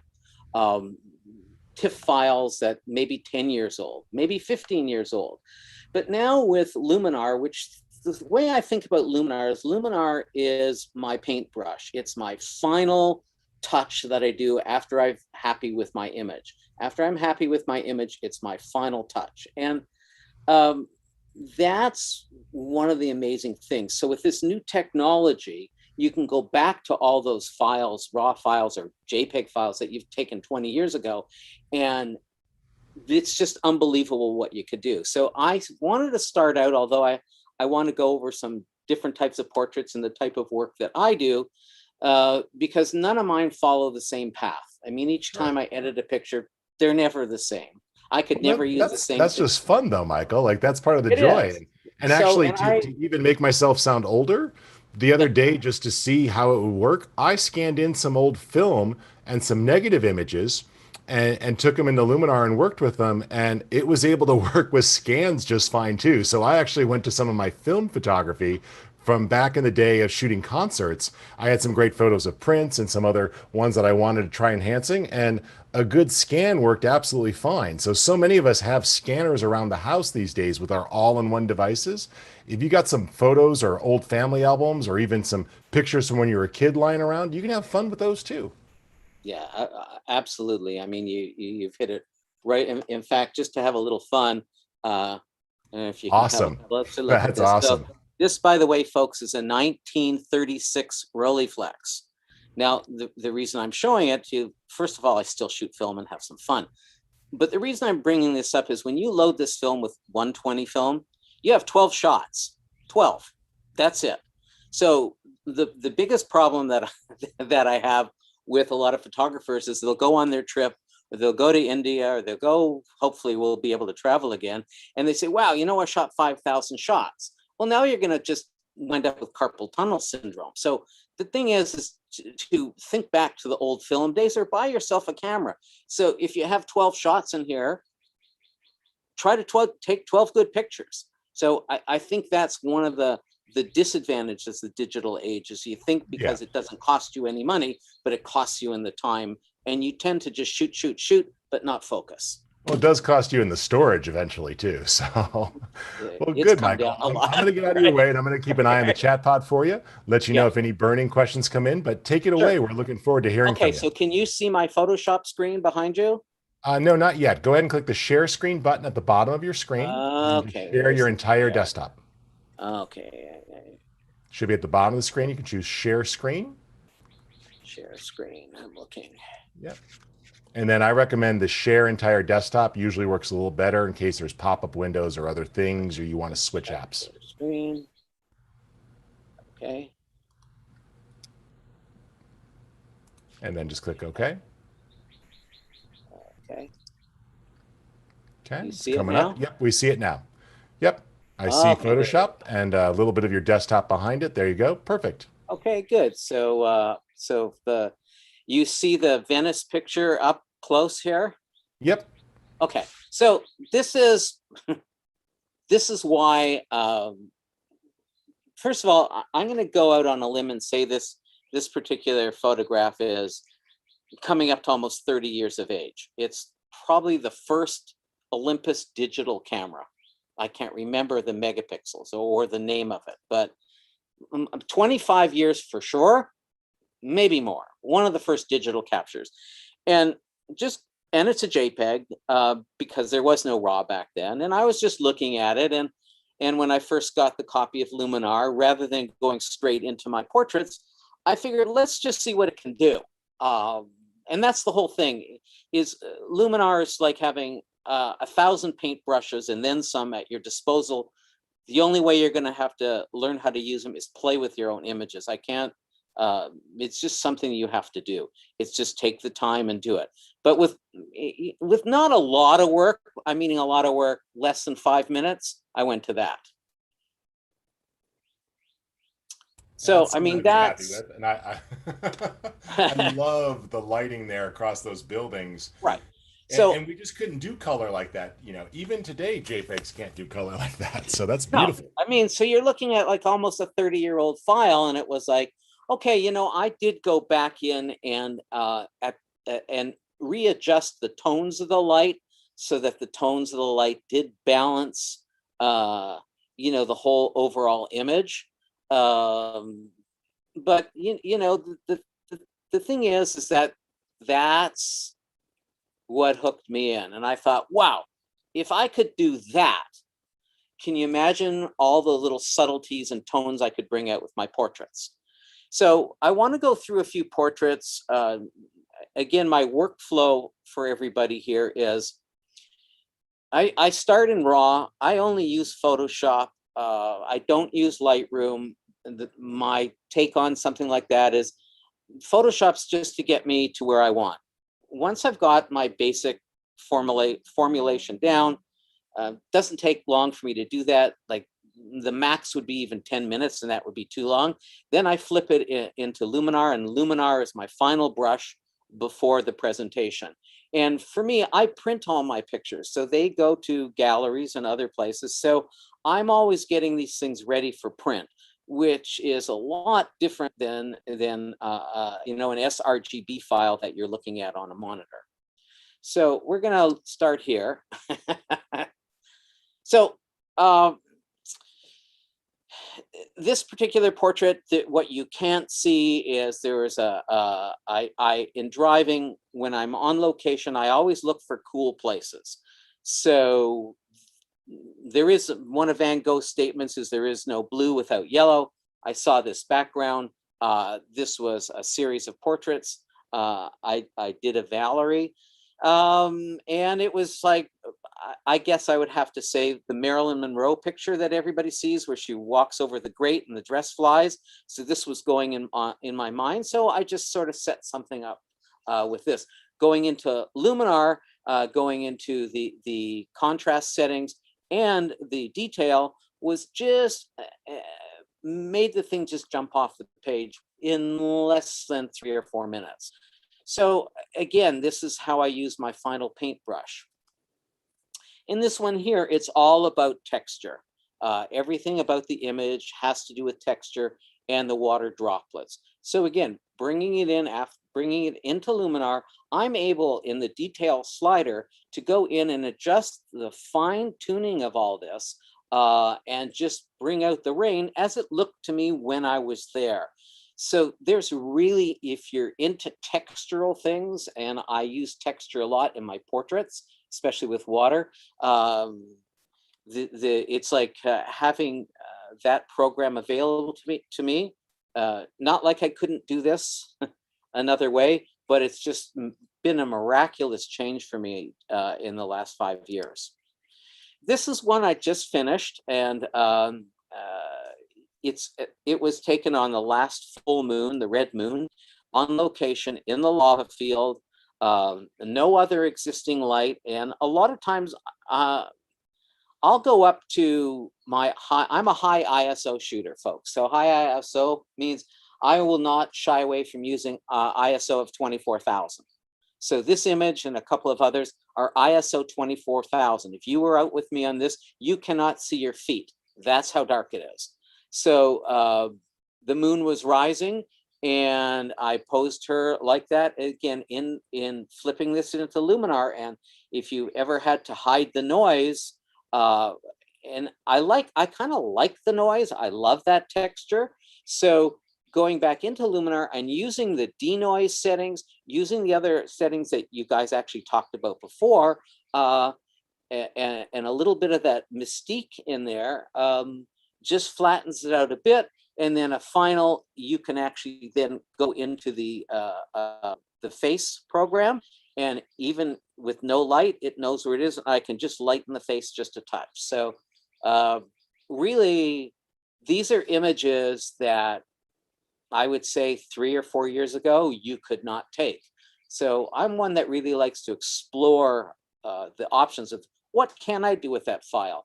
I'm more of a sloppy shooter. I just want to get the essence of the picture, and because they're doing portraits, they're fleeting. It's not like, you know, I have that time to, it's that essence in the moment. So I'll worry about the final tunes and things that I have to do later on.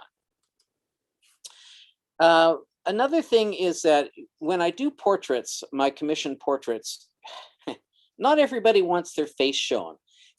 The way to portray this idea to you is when people want their portraits taken, what they are, it's a moment in time. It's a moment in time in their life where their kids or their grandkids can look back and see an image. And that leaves me a lot of room to take images that might not exactly be what you would think of a portrait, like somebody's face, you know, a 3/4 or head and shoulders. So this woman's whole dream is the water. She thinks about mermaids a lot, and in my communication with them. So I got up on the roof.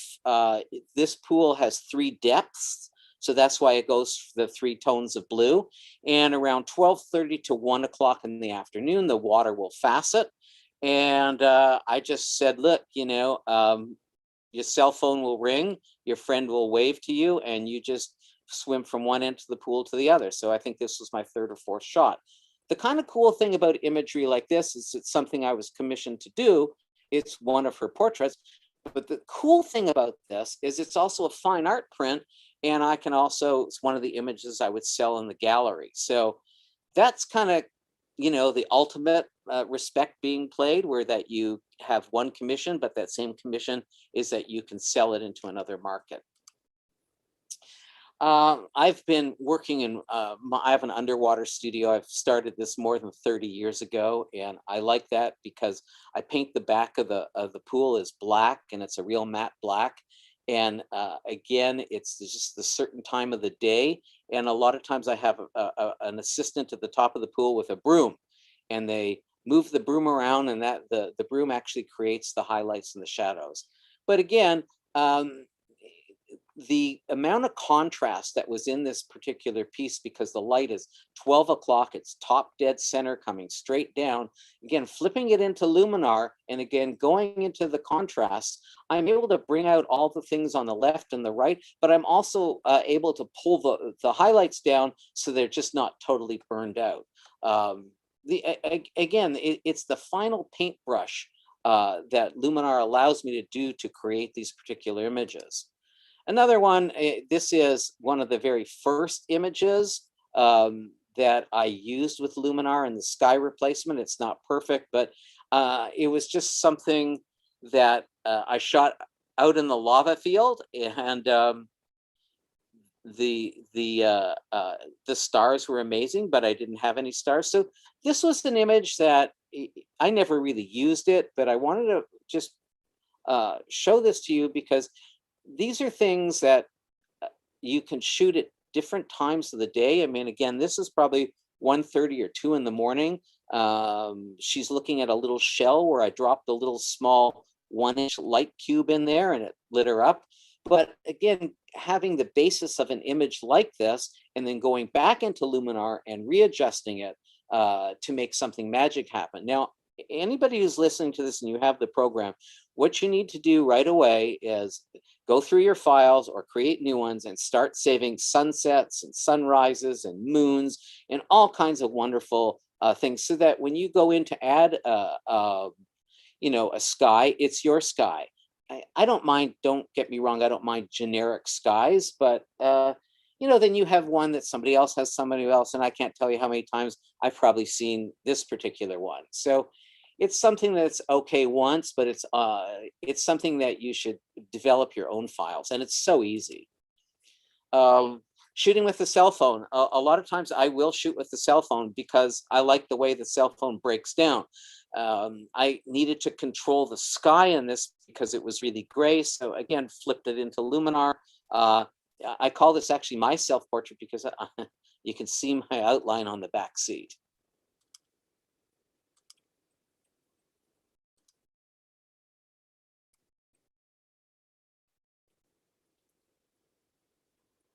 Okay. It timed out. Is anybody there? Yeah, we're here. Keep going. Okay, I'm trying to, it won't, Photoshop's not responding? no. Okay. You can press Command or Control W to close the window you're on, and maybe it'll go to the next one. If not, we can have you force quit Photoshop and relaunch. Okay. I'm just glad that in a Luminar webinar, we got to see Photoshop crash. So Great. Yeah, it's that's fine. Just press Command Option Escape on your Mac, and it will bring up the force quit dialog, and you can quit Photoshop and reopen if you want, and maybe that'll work for you. No, it's not doing that either. All right, go ahead and stop screen sharing and just restart your screen share. Maybe your mouse lost control with your computer. I'm going to go ahead and stop your screen share for a second, and then you could re-invoke it. So just give me a second. It won't stop either. Yep, I'm going to go ahead and take over for a second. Okay. And now why don't you go ahead and see if is your mouse responding? No. All right. If you need to do a quick restart or anything else, feel free, but we could talk a little bit. We got about 5 minutes left, and or if you've got well, we can just I think that's enough. I wanted to do I wonder if I can do can I launch? I can't launch Luminar either. You can if your mouse is working, or you can Yeah, it's dead. I no mean, problem. okay. Sometimes that happens during the day. So yeah, Okay. not a problem. Don't do a restart because we don't want to lose you here. Yeah. So the last one I wanted to talk about was I have a bunch of more head and shoulder. I'm going to call them more simple portraits, but it's being able to use Luminar and the settings that it has for fixing the skin, fixing the eyes, and even making the face a little smaller. And these are things that, as a portrait photographer, and people, you're trying to please somebody, you don't want to make it egregious changes, but if you just smooth out a few things, you pop the eyes a little bit, you can easily, if your lighting isn't great and you're straight on and their cheeks are a little puffy, those are like three really simple things that you can do. And they're just, if it was just for those three programs, that's enough to warrant buying the whole set. I mean, as a portrait person, it's something that you really must have. It really, I never use the presets that much. I just go straight to edit. Oh, that's fine. And those edit tools are designed to be easy. And you're going to be very happy, Michael, with Bokeh, which is expected very soon. So we've been testing it internally. It's almost ready to release into the world. And that's going to be another great portrait tool. And I think maybe, Michael, I see you're using it. Not everybody thinks of it as a portrait tool, but that ability to use sky replacement, there's actually times that I just replace the sky with other types of backgrounds and use it as a lighting tool. So that's got that human aware relighting in there is pretty cool. So I think you guys are going to like some of that. Now, Michael, you've shared some great ideas on creativity. Could you just tell folks your Instagram page again so that they can go and look you up and get some ideas? And if there's any other resources you have out there where people want to keep learning from you? Yeah, it's if you go to Instagram and it's Michael Gilbert Fine Art, that's a great way to reach me. I usually respond to my students, and I post there at least once a day. Coming up, I'm going to be at anybody at WPPI. I'm going to do a little photo walk. I'll be there. Okay, so I'm going to do a little photo walk, and I'm going to kind of do a fashion shoot and kind of fashion shoot portrait thing, which is we're going to be doing a bunch of fun things. So I know it's a small class. So if anybody going to WPPI, please show up. Other than that, it's an incredible tool you guys created, and keep on at it. We appreciate that. One of the things I want to say, Michael, though, is, and that I hope people are learning this today, as you've learned more about how Luminar is made. Luminar is actually a collaboration between some of the best engineering minds and the best artistic minds. And so the team has artists on it, and the team works very close with artists like all of you, where there's the opportunity for you to push us and nudge us and give us feedback. So, a lot of you might have caught Eugene's session earlier today where he talked about like the driving force right now is feedback and the desire of our users of what they want to see and problems they face. So that's really driving what we're trying to do here, either creative options or driving options. And gosh, I wish I could tell you some of the things I've seen. A couple of you, if you've ever get an opportunity from Skylum to take one of the surveys, when you do, you're going to actually see some sneak peeks of some of the things they're looking at. So if you get an email from Skylum saying, we'd like your feedback, it's not a sales ad. It's actually a chance to take a survey. And some of the things that they're showing in there and getting feedback on, I'm just excited because they don't exist anywhere else. Michael, I really enjoyed your session. A lot of folks, if you get a chance to take a look at the chat and the Q&A, you're going to see both a lot of nice things that people were saying, but also just people were excited to see your passion of being able to think like an artist, giving them confidence, giving them permission to go back to their film libraries, try new things. I think that's very inspiring that we don't have to go to buying all new gear, that we could go to our entire careers and bring things to life. That's a great camera. And get themselves a film camera with so they can go have some fun again. It works. Absolutely. Right? Absolutely. That's fantastic. Uh, You should drop a line, Michael, who was talking earlier. He just picked up about 60 film cameras from a collector, including all the right. working condition. So you might, as a fellow film lover, you may want to pick his brain on that. He's got some pretty cool ones. He was sending me That's pictures great. and I was drooling. Yeah. Well, We should Michael, have thank you. just yeah, all right, buddy. Aloha. Aloha. Take care. Thank you for joining us. I will. Thanks. All right. Well, we're going to go ahead and we're going to bring up Vanelli here in just one second, and our next guest, Jeremy. I just wanted to do a couple of quick housekeeping announcements. If you check the chat pod, you might have noticed that we've been putting some cool free links in there for some freebies throughout today, and I'll keep doing that. We're going to be releasing that ebook here really soon, so there's some great stuff there.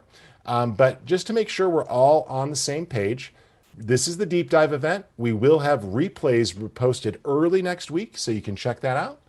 And we are taking a look at a lot of the Luminar AI stuff. I'll be putting the links into the chat pod, but if you haven't gone to our user manual, there's actually a whole dedicated page about what was new in update 1, what was new in update 2, what was new in update 3.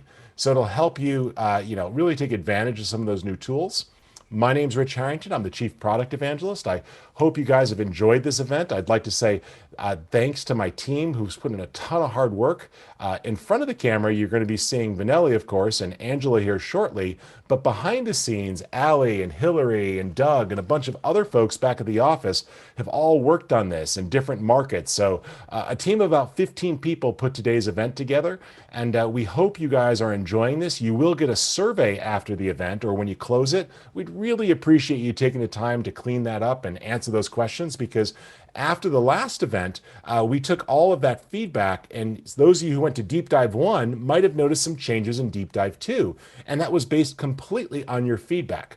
We're looking forward to doing these events about every 2 months just to really recharge your batteries. It's been a pretty blunt, depressing time lately, and we're loving the fact that as artists, we can get together and embrace our creativity and learn from each other. So if you haven't been able to attend the whole day, and I hope you haven't been sitting here the whole day, but if you have, we love you too.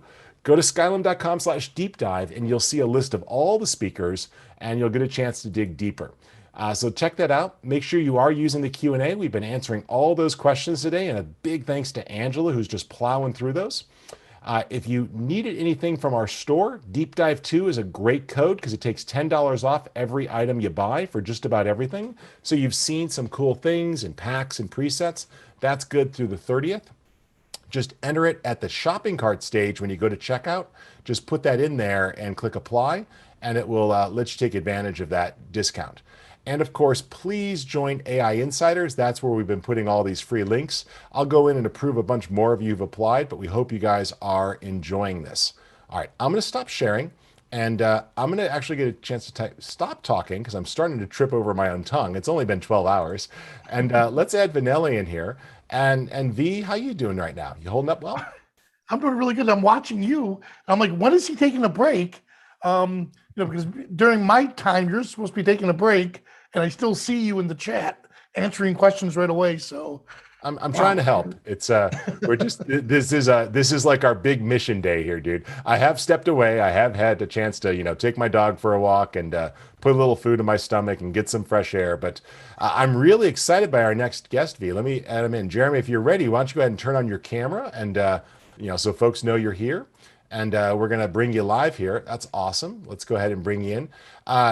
V, I remember you and I first met Jeremy up in Washington State. We had a chance to meet him early on when we were doing when we first started at Skylum. And Jeremy, we've also crossed paths with you at WPPI. I'm hoping you're going to be at the next WPPI because I'll be there too. That's coming up here soon. But you are a master there. You've won so many awards. You teach. You've got just this great creative approach. And I don't want to steal Vanelli's thunder, but here's the thing I love and appreciate about your work. You have the design sense of a graphic designer because you have that background too, and you apply it to photography. So it's like you have like an art director brain and a photographer brain, and you put that together. And like when I look at your photos, I'm like, whoa, look at the lines, look at the patterns, look at the colors. Like I could look at your pictures for hours because I just keep seeing all these things. So I don't know if your brain ever turns off, but it's amazing. So I'm going to let you guys talk, and Vanelli's going to do this. I do love your work. We're glad to have you here. So let me get out of the way and let you and Vanelli talk. But guys, hang in here. Jeremy's got some great stuff to show. Well, welcome, Jeremy. Jeremy is a wedding and portrait photographer based out of California. And like Rich said, your original background was graphics, right? Yeah. You were doing all these incredible, you were editing so many photographers' images, and they were winning awards based on your images. And then finally you said, what the heck? I might as well learn photography. Man, you remember the story. Of course I do. By the way, long time no see. I'm love to see you. Well, even though it's virtually. And your child is looking beautiful growing up. Thank you. So I told you, I just put him to sleep, so like I had this quiet time and I could do this now. Great. So what do you have for us today? So I'm going to talk about my type of work and why Luminar AI is really helpful tool for me. So let me see if I can share my screen really quick here. Am I on screen one? Hold on. It's always confused me. You have multiple monitor. Okay, does that work? Yep, there you go. All right. So that's just me there. I don't know. I put that together really short amount of time. So actually, I was listening to Michael's talk, and it's actually kind of related to what I want to say in the beginning. Is that for the longest time, I don't know when did that happen, but then I called people ask, what kind of work do you do? I was like, I do fine art, wedding photography. But then people have a lot of questions about fine art. I mean, but Michael actually answered the question. Fine art is something that people buy and hang on the wall. For the wedding work, basically the commissions pay already, so it's not really fine art. So I kind of changed that to painting style, bridal portraitures, rather than so-called fine art, because it's not the same, I don't think. I'm updating that from now on. And then I do a lot of outdoors. And when you do outdoor, you capture skies.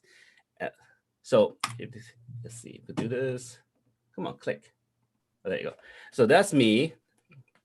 You know, I know I just follow the guideline of the Skylum, like how it's supposed to present, but then I don't like to talk about myself, so I'm gonna skip this page. But if you want to look for me, this is my Instagram and my Facebook page. But the short version, guys, is he's very qualified, so look him up. But I love his images, and you guys are going to really enjoy it. So take a look at his work. Thank you. All right, so like I said, I do a lot outdoor because before the pandemic, basically, I do travel around because my clients is international. Mostly, I do something called pre-wedding.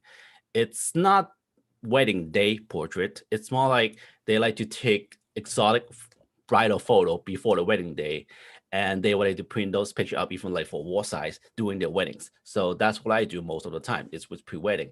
So for that, meaning that I don't have a set studio, so I cannot control the environment, especially I cannot control the weather. If the weather is bad, then the picture might be you know. And the fact about my style is that I like to incorporate environments, so the sky will be captured in the picture regardless. Just like this one here, you'll see the cloudy sky. Good thing there's cloud there. So something like this, as well as like in Prague, you know, this is actually. Who's the guy on the bike, the best man? This is a good story. Normally you don't want people in your picture, right? So if you ever in Paris, this is actually that bridge under, which is, you know, that movie Inception? This is exactly that location. Seriously. And then I saw this biking guy coming all the way from because it's a straight road, right? I saw that, I wonder what happened if I incorporate this bike guy into the picture. It would add more story to it. And then I'm right. It does. A lot of people critique me about, why don't you remove that guy? I say, no, I like the guy in there. It just adds more interest. You know, you actually think about what's going on. What I liked about here. it, so I'm looking at the couple engagement, I'm looking at him, and all of a sudden I looked over and said, oh my God, they're in Paris. You know what I mean? That's the story I'm trying to create. Exactly. So it was distracting enough thinking, oh, wow. So did they propose in Paris? And like you said, it's a story. They did. That's why they photographed there. Yep, I thought it was great. So that's my type of style is I like to create story within a photo rather than just capture something beautiful. I find it more fun that way. So again, this is another one, which is for that type of sky, you have to like get up like 5 a.m. in the morning and go to the bridge and do this. I don't like this picture at all because it reminds me how early I had to wake up. But it's beautiful though, right? I mean, so when you incorporate that, it's the scenery. In the early stage of my work is I like to incorporate sceneries and the portraiture together to merge. So that way people can see more in a photo than just the brides and groom. Because if you have a bride and groom just fulfilling the whole frame, and only the bride and groom will actually enjoy the picture because of their face. Well, when other people look at it, they look at it, oh, it's beautiful. But the second time they get, the third time, the fourth time, fifth time, they're like kind of lost interest. But if you incorporate more of the environment and also the storytelling factors into the photo, this picture will be much, much long lasting, not just for the couple that pay for it, but anyone else who look at the photos. And that's my approach with all my styles. And this is another one. I mean, architecture is also another cool one too. This is a hotel in Venice. You can't really photograph in there unless you stayed in there. So it's a very expensive hotel. The couple actually just pay for one night staying there and just to photograph in there. And then the other night they just stay in Airbnb. Now the lighting you chose for this, is that the light? Are you using any other light other than the light there? So let's see if can you see my mouse, Professor? Yep. Yes. Okay. So right here and right here, I have one light stand, has LED panels here, and then I have another one over here. So you see that's where light comes in. Because otherwise there's no light there except for this tiny little menu there. So that's kind of highlighting them in there. Beautiful. But of course, in post, I kind of enhance the lighting a little bit more just to, make them pop. But the whole architect, the lines, it works really well in the scenery. So, and then here's another one with the same couple. This is like a random one, like, oh, hey, this is a great wing. Why don't you just cross the road and see what happened? And I don't know, if you tell someone that, oh, cross the road and let me take a picture, they kind of act weirdly for some reason. It take a you think this is like really candid? It's not. It requires 5 tries to actually get something that looks natural. They keep looking at the camera. Don't look at me. Just act like you're walking. Do not even look at me. Why are you looking at me? The girls are tricking their head, walking. It's like, no, that's not natural. I don't want that. So it takes 5 tries. It's not easy. Okay, and then here's another one in Brock. Again, try to, because they pay so much going to a location, right? And the landmark there needs to be captured when beautiful. Otherwise, why else you travel this far and this expensive, go to a location and take photo, and when everything is buried in the ground and you can't even tell where you're at. And that's the whole point about exotic pre-wedding is that you need to showcase the location and then using the location to tell the stories. Oh, this is the last picture of it, but then this is pre-Luminar. Okay, so all this, basically the sky vacuum, I can't find a raw file anywhere. It should be there somewhere, but it's all like gray sky. There's nothing there. There's no sun, it's gray. All this was hand painted in to pretend it's cloud and add the textures in Photoshop. And that takes a lot of time. But I'll show you something, what happened is post-Luminar, okay? So the problem I can encounter right now for my type of work is if the facility is closed, let's say if I go to certain places closed, I can't do anything. And also human planning error, it's my fault or the client's fault that want to do something different. Mainly, those two you can't fix. It's just human errors or, misinformation. But bad weather is something, is nature. There's no way we can fix. Even the weather report tell you tomorrow it's going to be sunny and then it could be not. So there's nothing you can fix. And which is why when I got introduced to Luminar, I was like, hold on. Okay, this is what happened in that. That's the same sky in the Vietnam trip. I was like so upset because when I search on Google, it's supposed to be blue sky, white clouds, and all that. It's amazing landscape. But when I was there, it's all gloomy sky. I said, oh my gosh, what I'm gonna do? And then boom, that's all Luminar sky replacement. I mean, just one click easy, seriously. And the fact is that Not that I couldn't do in Photoshop, I could, but it's require a lot of work because I have to fine tune the foreground and make sure the color matches with the sky. But in Luminar, basically, it's just one click and a little slider here and there, and then it just relight the foreground for me. It saved me a lot of time, like extremely a lot of time. So, by the way, Jeremy, Debbie in the chat says she wants to get married again to a rich guy just so she could hire you to take the photos. I'm game. I'm game. Okay, so beautiful, Jeremy. So this is, wait, did I miss one? Hold on, something's wrong here. Oh yeah, this is it. This is also pre-Luminar. The sky is just basically it's in Macau and it's a sunny day. In Asia, if it's sunny, there's no cloud. Basically, Macau is next to the ocean, so when the wind blows, basically just nothing. It's boring. I mean, I have a big patch of sky, just blue, and to me, that's called boring. So, and also because I have to make sure that it looks nice, I have to tune down the contrast and all that, and applying texture. So it's kind of limited my creativity. Also, if I want to have a bright, sunny sky, it's kind of hard to do that. But with Luminar AI helping, I actually replay the sky, and then it also relight the skin in the way. So it's more, you can see the whole vibe of the pages just changes. It's brighter, it's happier, it's blue, it's more colorful. Wow. That saved me a lot of. Where were you when you took the photo? I'm assuming it was the last shot where you were, so when the person was on the boat. The first one on the boat? If I'm wrong, Dale, I think that's what Dale was asking. Yeah, this is kind of a lot of days. I'm actually on a big boat. You see this boat here? Yes. So the client actually rented this boat with four of us. I have an assistant, and then also, they got friends. So 5 of us and the boat crew there in this boat. And then we also rented this little boat because we had the vision of how they be in the middle of the ocean with just them with the little boat. But I forgot that they cannot row the old boat, so we have to, have the lady row the boat there too, because you can't ask the groom to wear a tuxedo and row a boat.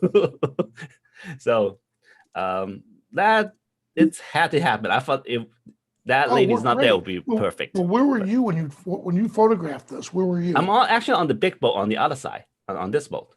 Not this boat, but I have the same boat on the other side. We're on the big boat. Gotcha. But because it's ocean, we're not going to go ride all that. The whole ocean with that little tiny boat. I don't want to die. So I hope that answers your question. So some thought it may have been a drone. Yeah, role number 3. That's right, Joe. Beautiful, Jeremy. All right. Okay. Again, this is one of the pictures is in Tuscany. I like it because there's a big patch of clouds up there. It's a sunset, but then it doesn't have the sunset vibe. So what Luminar allowed me to do is basically allow me to create my visions onto the photo rather than capture it. I'm all about that. I like vision more than real. I don't care about how it looks in the real world, but my vision is basically trump that. If I want it this way, and I know in digitally I can make it that way, I'll do it. Because I find that one really interesting, really interesting, is that if you're able to provide something to the client, I mean, to be honest, especially nowadays, right? Who doesn't own a digital camera? Even the iPhone has that, right? So if you take a picture and which also the iPhone can able to produce almost similar quality or outcome, they will find that this guy's not that good, or they feel like, did I overpay, But if you're able to provide something, even though you capture in the camera, looks like that, but when you do the final delivery, the picture, they're like, wait, hold on, it doesn't look like that. Wow, why does it look so amazing? It looks so different. That is the wow factor that you give it to the clients, and that's always a good thing. And that's why they hired you. I'm sorry? And that's why they hired you. Oh yeah. So I did that. Well, it's kind of in the picture. I kind of mix it. So we play with the sunset. I actually used the sun ray function on this to increase the sun ray of the sunset, which is much better. And the relight scenes on that, it's super helpful. You see how the warmness on the dress as well on the face, because if you see the previous one, it looks like that. That's how that natural that looks like. but that really apply, and it makes the whole scene. If I don't tell you, I don't show you the before and after, you wouldn't know that was doctored, right? So just how real that looks. Exactly. I think that's the end of it. I think I have something here that I should show you, like how my process, how I do that on Luminar. I'm actually joke with this one.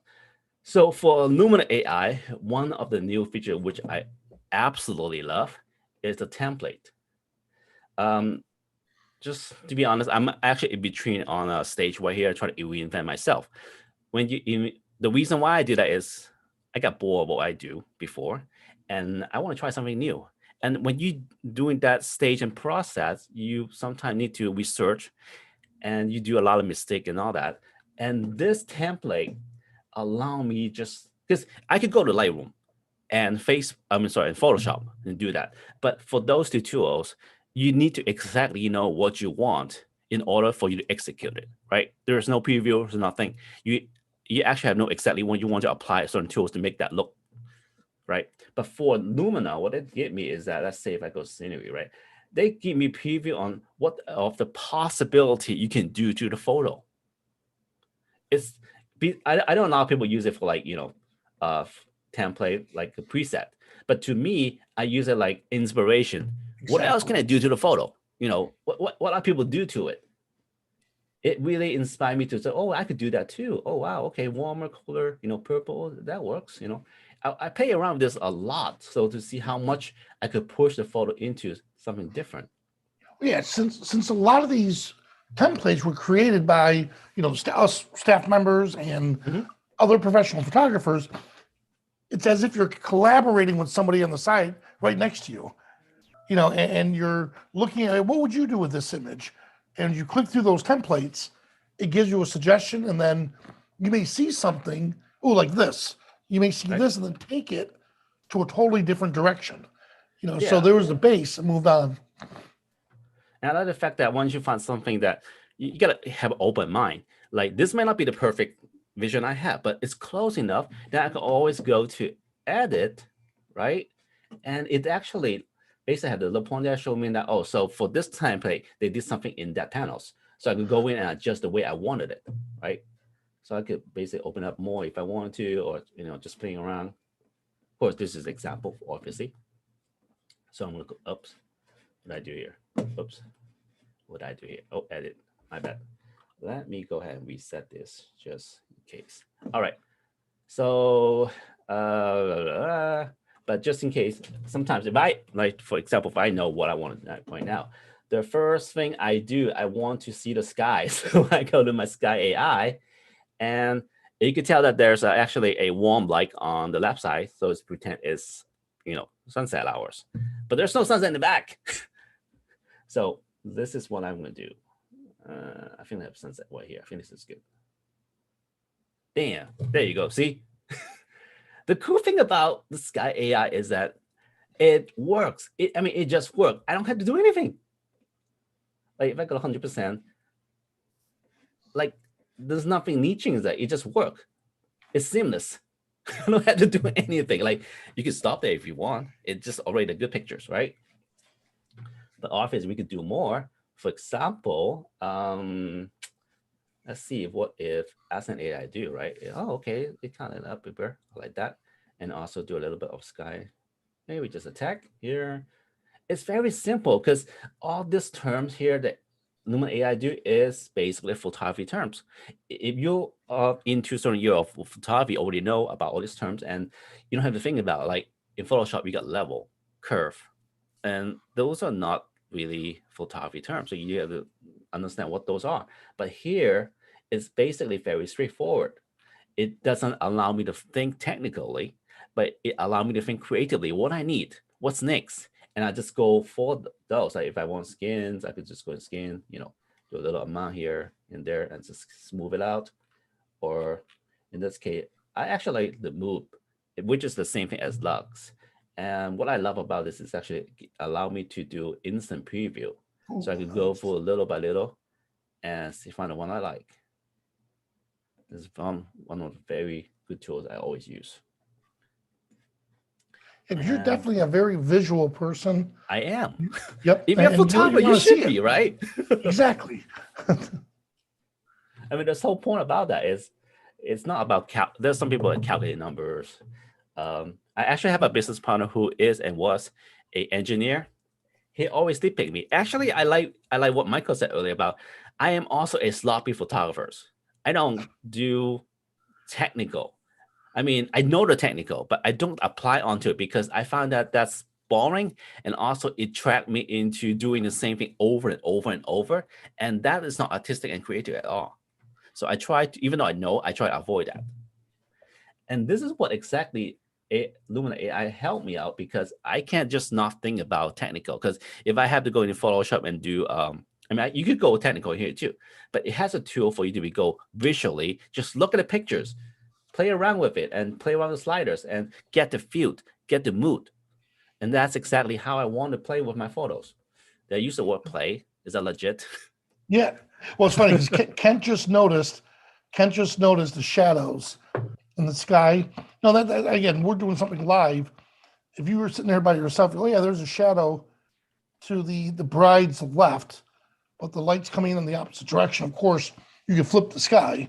Oh yeah, of course. That's easily done.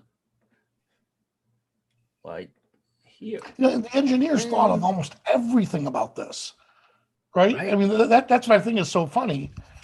Is I'm going to correct you on one thing there. The engineers are brilliant, but they're brilliant because they also work with the artists. So the artists think of these things, but the two of them working together is the perfect combination of science and art. Because, and Jeremy, you've participated in this process. You've met some of our engineering team. You know, you describe these things that you wish were easier to do, or these crazy ideas you have in your head, and then all of a sudden you see the gears turning in their head, and you're like, wait, you're actually trying to figure out how to make that happen? I didn't think that was possible. I know, that was amazing. That was amazing journey. It was fun working with you guys. So I was told as long as they keep writing, they're happy. Well, they keep writing notes when you're talking. So, and then throughout from the beginning to now, I mean, I can see there's major, almost like every single update is a major update. It's just getting the software better and better and more user friendly.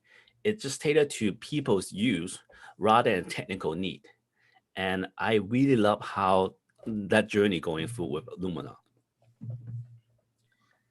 So one thing I thought that actually before I learned this, I thought, oh, that's it. But if what I want to do more, right? So I realized that I could actually go to horizontal here and do a little change, see how the sky can change. Because for this photo, the sun is actually in there somewhere. Hold on. Oh, there you go. There you go. That's the sun right there. That's what I'm looking for. So I want to get the sun out. Come on out. Don't be shy. Right there. And get it down here. Oh, that's too much. Vertical position that I'm talking about. Okay. Blending. So I got a little sun there, and could pretend, because I want that patch of light, right? So I could go in and go to, where's my #1 fun tools? Where you at? Come on out. I know you're here somewhere. I have bad memories right now. Sometimes I don't know where things are. Getting old. Oh, there you go, sun way. So I let to paste my sun down right here. I really love this tool. I don't know why. I just do. If I could apply this to every photo, I would. It's just fun. We have about 4 minutes. Okay. You see how that changes the whole? If I go, okay, I think that should do it. Okay. That changed the whole mood. I love how Luminar could just easily help me change the whole mood of photo. Like, literally. Okay. I'm pretty much done here with this, I think.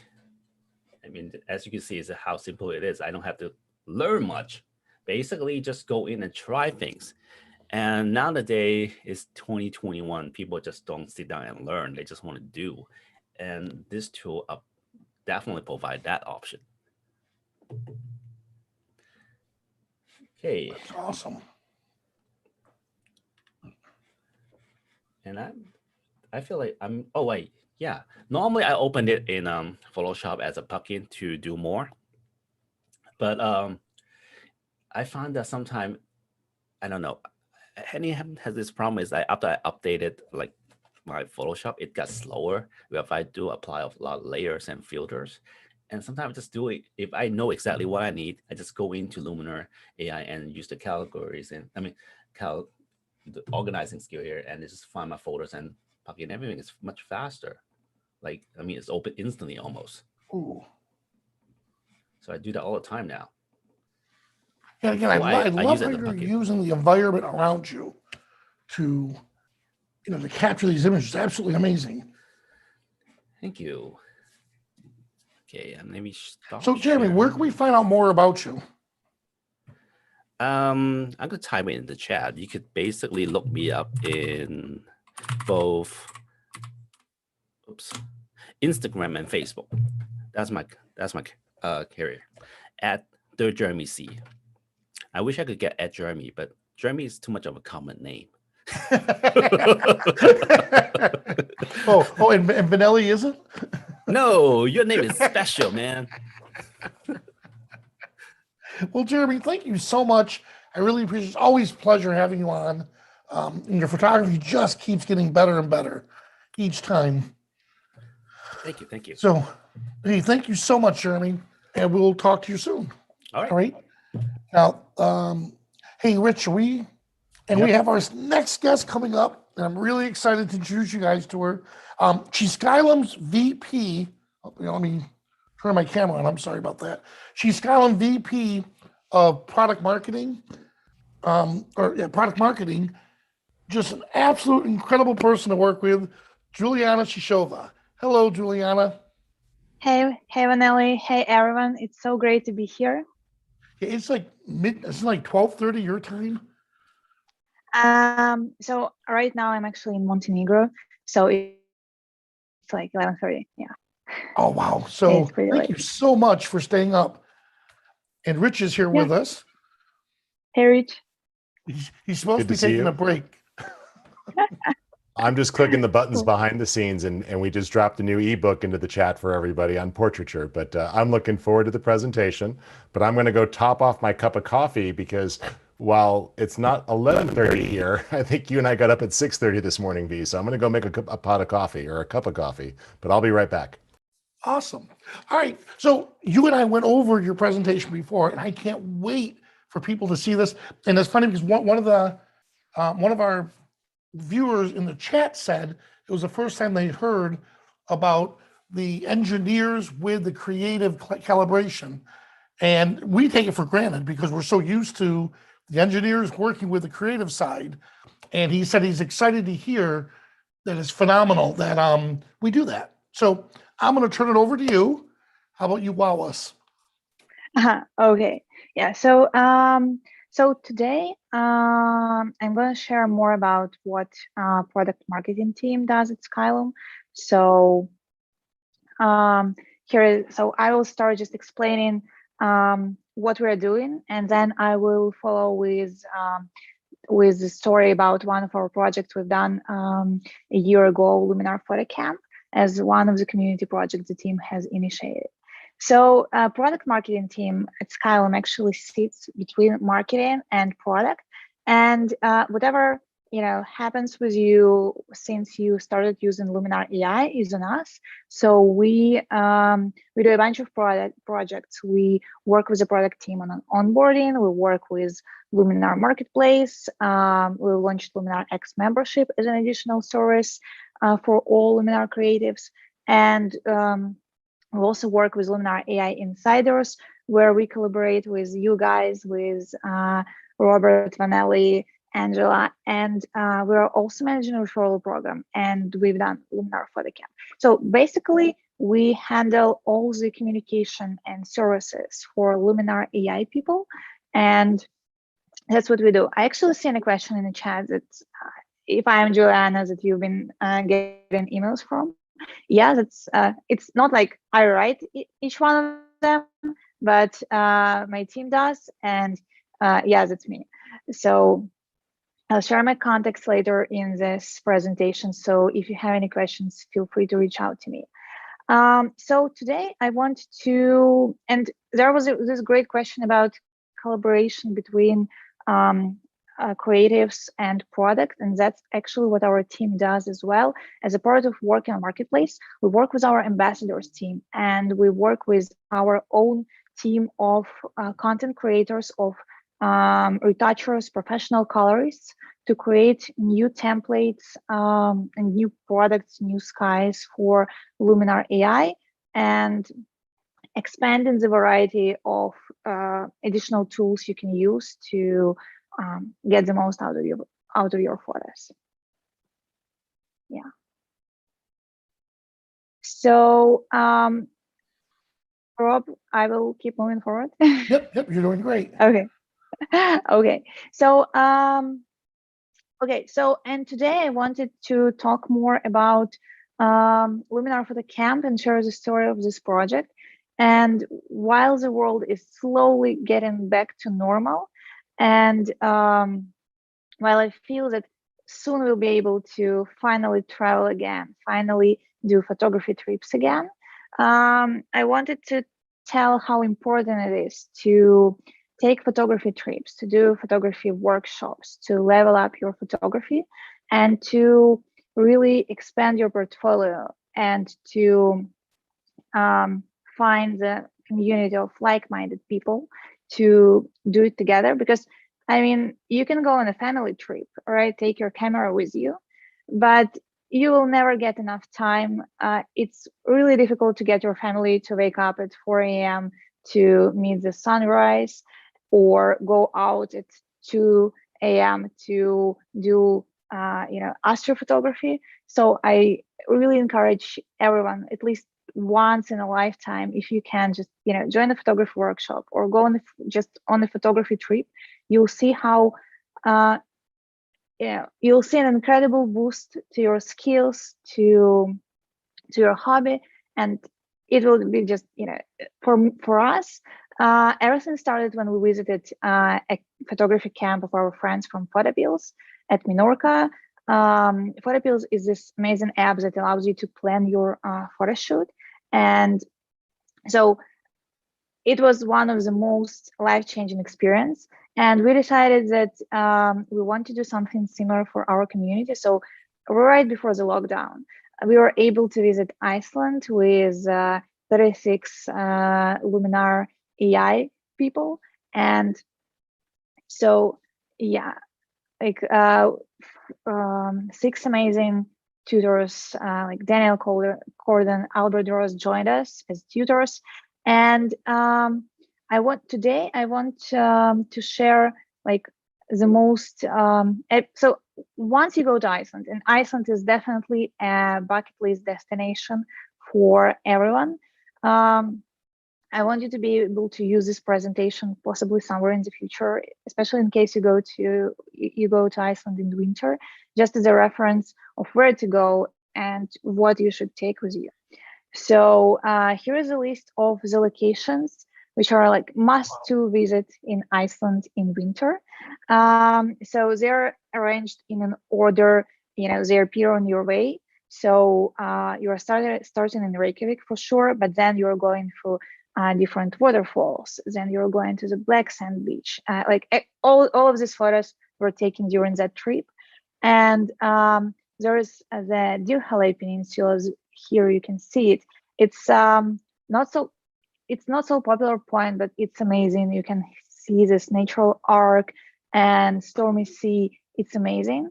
And then you're going to Wick Village Glacier Lagoon, which is just incredible. You won't see it in summer. It's only, you can only see it in winter. And Diamond Beach and Westerhorn, like all the wonders of winter nature, you'll be able to see. And so when getting prepared for such a trip, it's really, really important to go well prepared. And I wanted to share a gear list with you. So, when you're going on, and actually you can use it for any kind of photography trip you're going to. So first, take your camera with you, but take two bodies. It's you don't want to invest a lot of money in your photography trip, and if something happens to your camera, it would be a disaster. So we actually lost 3 cameras on our very first day in Iceland. Yeah, on the Black Sand Beach on Rainy Sierra, they have these sneaky waves. So the waves are coming, they're usually like steady, coming at the same, pace. And then there was just this one wave that is coming, much forward than any other before.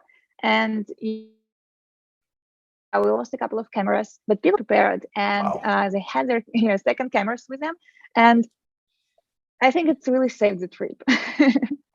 So I think what you're doing right now is phenomenal, because again, if you spend a lot of money in travel and then you get there without a plan, you just wasted all your time and the money.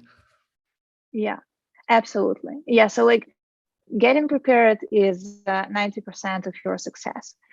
Yeah. So also you should you can take like 3 main lenses that will cover all the topics you want to, you might want to shoot, like tele, standard zoom, and ultra wide angle, and really reliable tripod, and a head for it, and better a couple of heads if that's possible, because people lose it all the time. I lose it from time to time. So just again, be prepared. Take something extra if you can, and you'll be you'll remember any trip as a really nice experience. Also, filters are important because you want to do some long exposure, especially with waterfalls in Iceland or with the sea. You would really want to do that. And while you can borrow from somebody, other people also want to do the same thing. So just bring everything you can. And obviously, Luminar AI. Yeah, it's not like you just stop at a store while you're there and pick up a bunch of stuff. So this is a great checklist. Yeah, I hope you'll be able to use it afterward for any kind of trip. So yeah.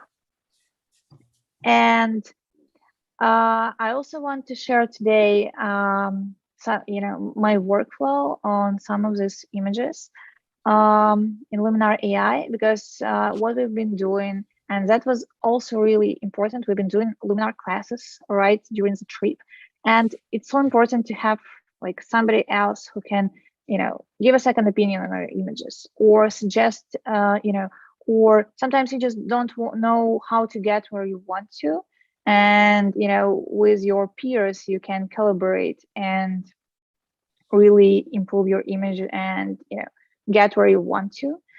So and Julianne, I can't attest, when we had our Skylum yearly retreat, the end of the year, where our staff went to Egypt, and it was so funny watching so many of the engineers, support team, product team, everyone with cameras or cell phones taking pictures, having a blast.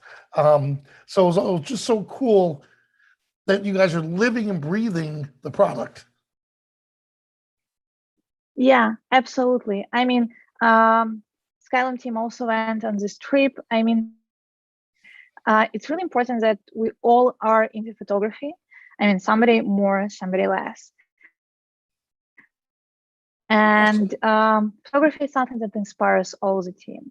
Yeah, so we try to, we use the product ourselves. I use Luminar for my photography all the time.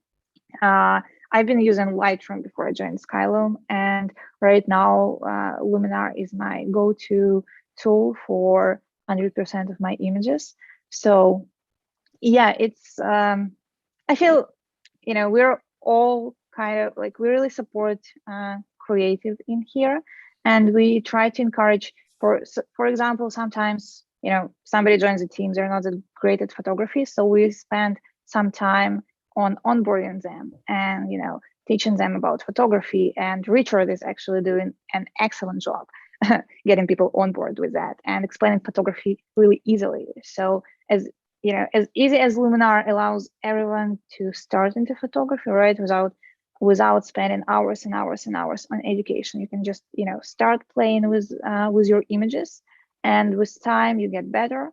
So, in the same way Richard explains photography, like really easy. And well, no, and Julia, just me starting 20 plus years ago, photography could get complicated, and then all of a sudden I was learning Photoshop. So I'm learning a graphic arts program, not a photography program. It was for graphic artists. And believe it or not, I called support at Adobe so much, they recognized my voice. And the guy would say, Vanelli, for the love of God, this is it does not work hotline, not a how-to hotline. And he said, you can't call us to ask us how to do something, pick up books. And then he introduced me to people here in Florida. But you're right. Luminar is so easy to learn that you can spend more time on your photography and not have to worry about editing, complicated editing, and still get professional results. Absolutely. I agree with you here, 100%. So let me share Luminar. Yeah, okay, you can see my screen, right? Yes. Okay, so this is one of the images I took at Iceland.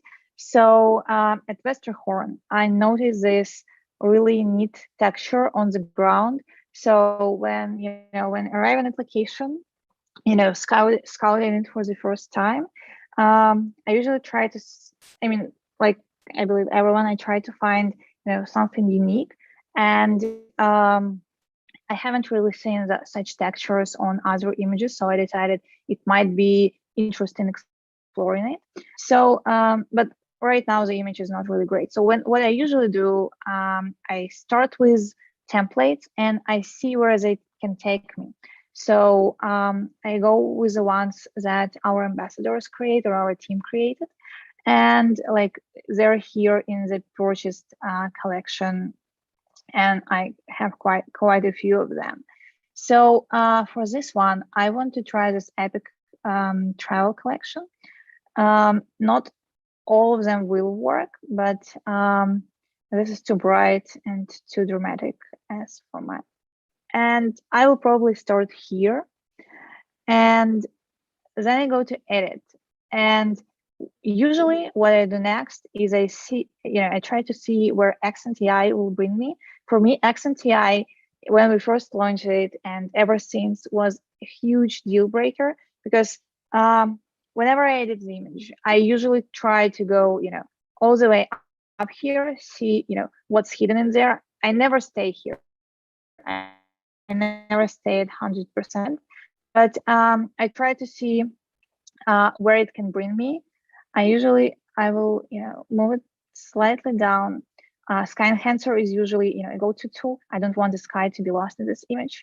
So it's pretty much okay, but we see a huge lens distortion over here. So I would probably go to optics and do distortion corrections. It doesn't really, it's not ideal. So I will adjust it a little bit more with advanced settings. And yeah, okay. Yeah, so it's much better right now. And what I will do next, I will just go through tool to tool and see what else I can do. The next step would definitely be light. I usually see if I would want to have a more cool look or a more warm look. So here, I really like this cold winter look I get. And then I will also, usually work with structure. So we see it's part of the template, right? This is why it's adjusted, but I will usually try to add a bit more to bring out the textures in the image. And so we actually see how dramatically it's already improved. And I only spent like less than 3 minutes on this image. And also, like I will usually try dehaze for every for every landscape image, mostly every landscape image I do. And sometimes when I apply a tool and I don't really see a difference, or I try to decide whether I want to keep it or not, I try to disable it and see how image changes. So I mean, you can zoom it in and see, you know, how it affects mountains. But in this case, I will probably go without it.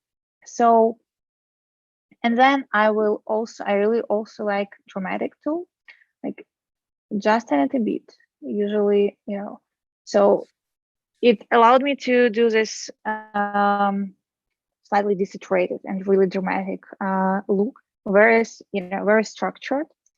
And I think I will probably stay here with this image. So like 4 minutes, right? 4 minutes, and we went from here to here. So the next, the next image I want to share with you is this one.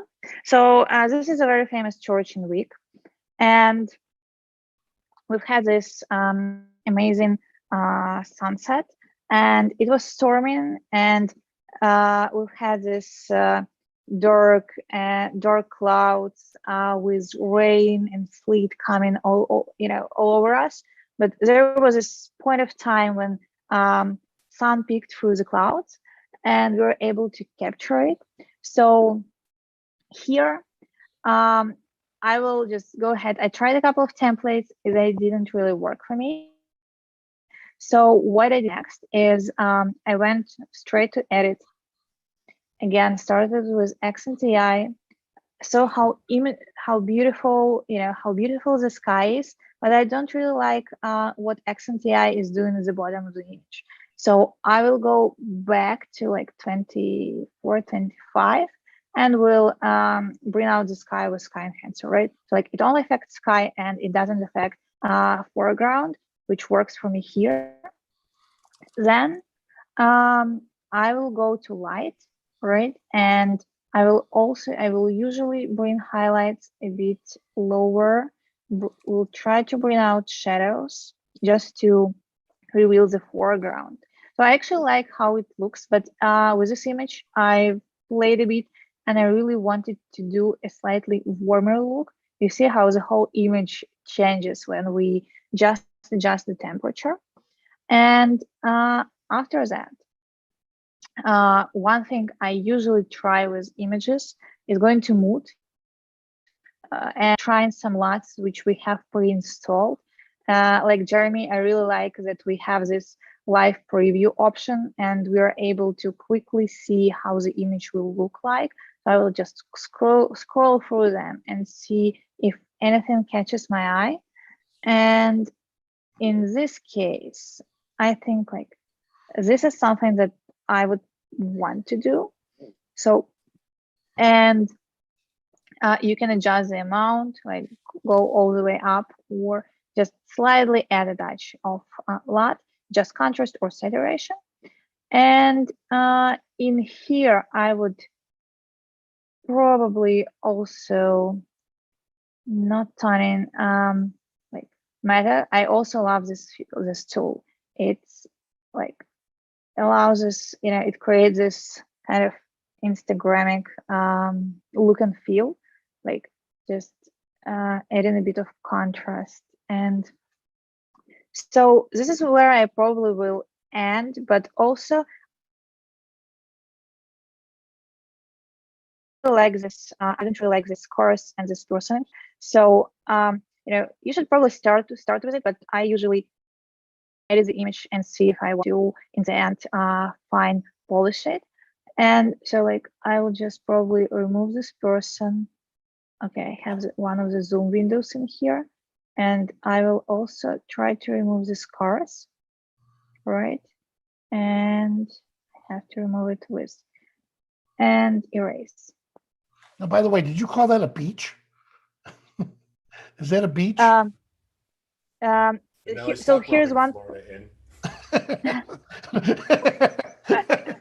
So in Florida, we have is it beaches. cold? Is it 80 degrees there? Are you cold and shivering and going to die? Oh my God. Yeah. So yeah, this is what people, you know, call the beach. So yeah. Yeah. So I'll remove the reflection too. Yeah. Yeah. So here is this nice reflection just to be delayed.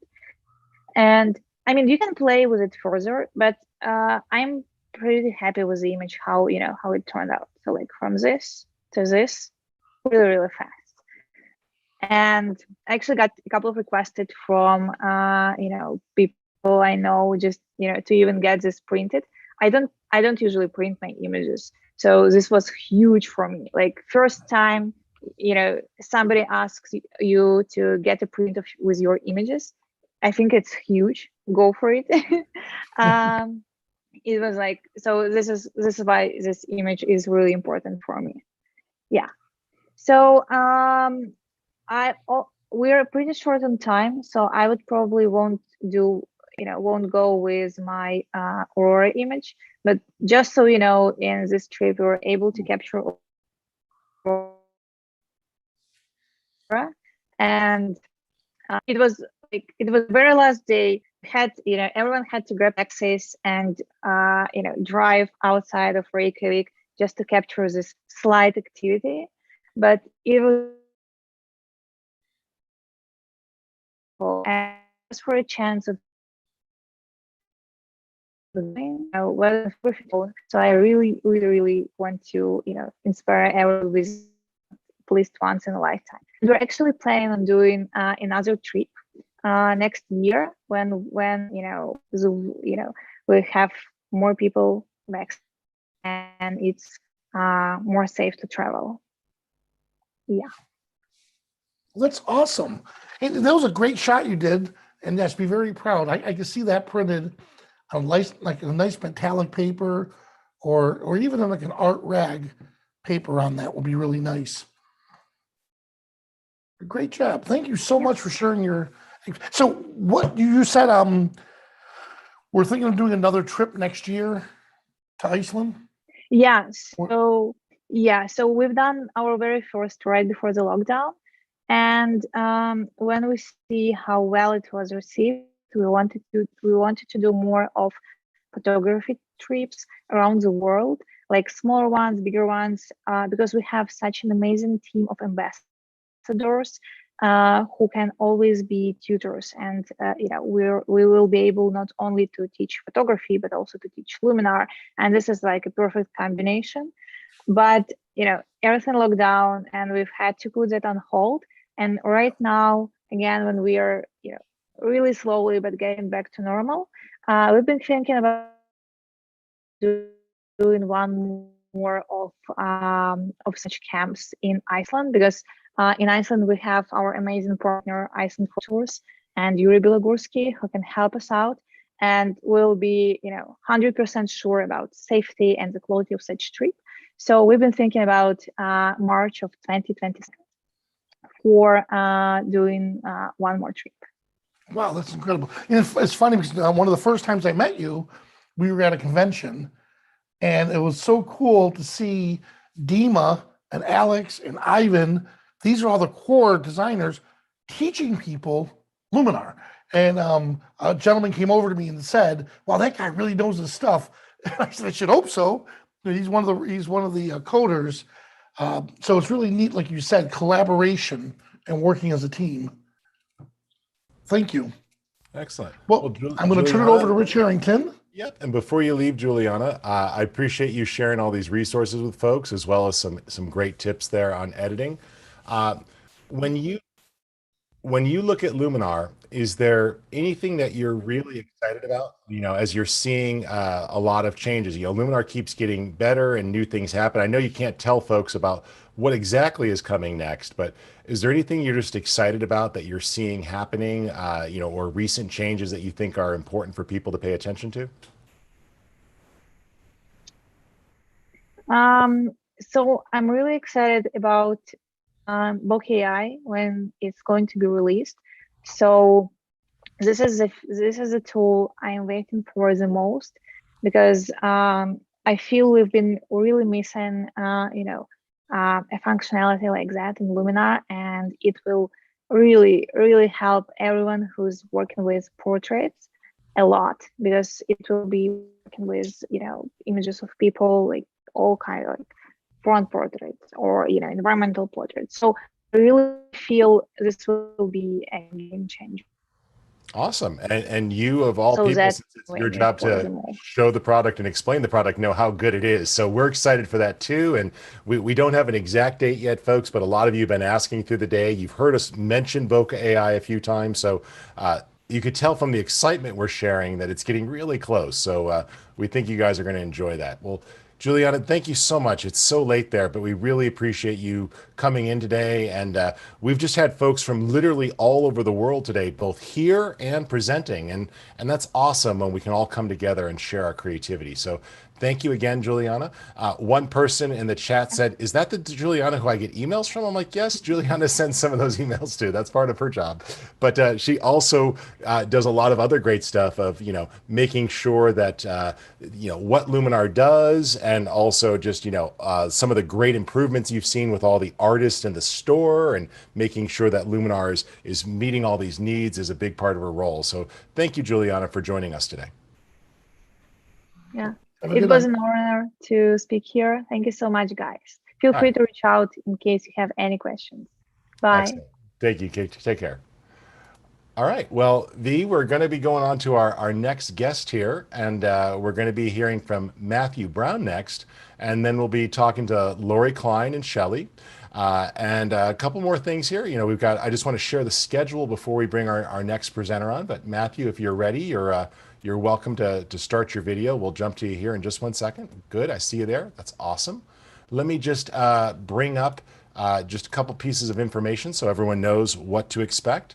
So first up, we are recording these sessions. So if you missed any sessions, don't worry. You'll be able to pick up the ones you missed or go back. I know some presenters go fast, me. Others go, like really in depth if you want to like study it because it was super advanced. So there's lots of different ways to learn, and we hope you guys will check that out. So we'll have those posted starting early next week.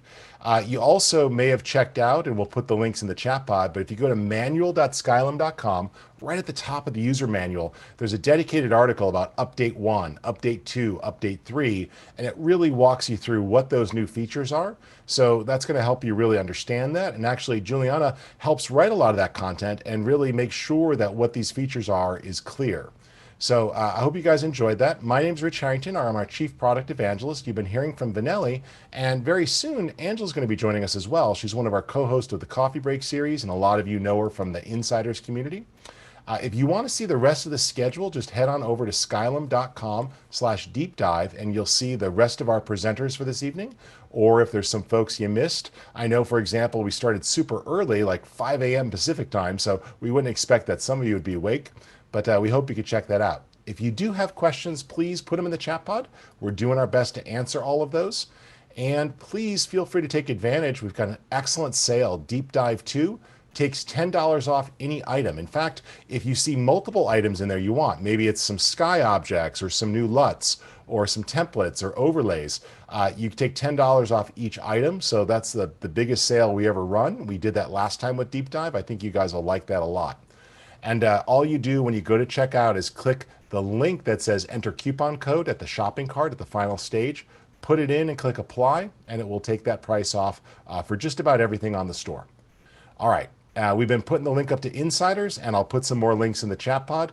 Be sure to head over there. We just released that brand new portrait ebook we told you about. Juliana mentioned Bokeh AI. We've got some amazing portrait tools. I think you guys are going to enjoy those. But I'm also really excited that we've got a brand new guest, and it's Matthew Brown. Matthew, you should be excited because travel photography is actually starting back up for you, right? This is your area of passion. Absolutely. Yeah, well, speaking about travel photography, I feel a bit of a fraud speaking about that today, given that we haven't done much of that for the last 18 months or whatever. Yeah, but what it's allowed us to do is take all those folders full of pictures that we were too busy to edit, and we were finally getting them out. But I see all these apology posts on Facebook of like, yeah, this was from my trip 3 years ago, not you, like, but I'm finally getting around to editing them, or I found this great picture I wanted to share. So, we'll be able to do more soon. A lot of us, depends on the part of the world, but we are looking forward to seeing more people face to face. Fingers crossed. Fingers crossed. It's been a tough old time, but it feels like there's some light at the end of the tunnel now. Well, Matthew, what brought you to photography, and what keeps you shooting pictures? What is it that you love so much about this art form? Well, it comes back to the travel side of things, really. The reason I got into photography in the first place, it's interesting that Juliana was speaking about Iceland because it's directly related to that. I'd gone to Iceland to see the Northern Lights, a bucket list experience for a lot of us. And I'd gone with a little point and shoot camera, very low spec, and of course didn't quite get the results that I wanted. So in Reykjavik airport on the way home, I bought a copy of a camera magazine, and by the time I was in the car on the drive home from the airport, I was working out what DSLR to get, and I vowed that I would teach myself how to take decent pictures, and that was about 11 or 12 years ago now. I haven't actually been back to Iceland since, ironically enough. So it's still on my bucket list, getting a decent picture of the Northern Lights. But documenting my travels is what drew me to photography in the first place. So Matthew, that's amazing, and we're looking forward to this. One small thing, your mic is super directional, so as you're turning your head, folks are having a little hard time hearing you. I don't know if there's a switch on it to change the pickup pattern, or maybe just put a little more in front of you or a little louder. Yeah, I'm sorry about that. No problem. It happens to all of us. I learned to cheat. You guys can't see it, but mine's right here. So as I move my body, it just moves with me. That's the only way it works for me. So understood. Yeah, I got one of those Blue Yeti mics. It literally arrived from Amazon this morning, so I'm still getting used to it. what you may see on the back of that mic is there's a little pattern, like a switch that has some different patterns. Turn it to the one that's heart-shaped, and it's going to give you a better, fuller pickup pattern. There should be like one that has like two circles, one that has. There we go. How's that? Oh, that's fantastic. Any better? So what you just did is you embraced the cardioid pickup pattern, which is this nice full heart-shaped pickup pattern, and it's shipped in the default mode, which was this super directional, designed to pick up two people on opposite sides of the mic, sitting very still, talking to each other. So as you were moving your head, you were cutting out. Now we hear you beautifully. So your mic is awesome. You just had to choose the right slider. So just there like we go. There we go. Well, much like Luminar itself, you've got to have the right slider, right?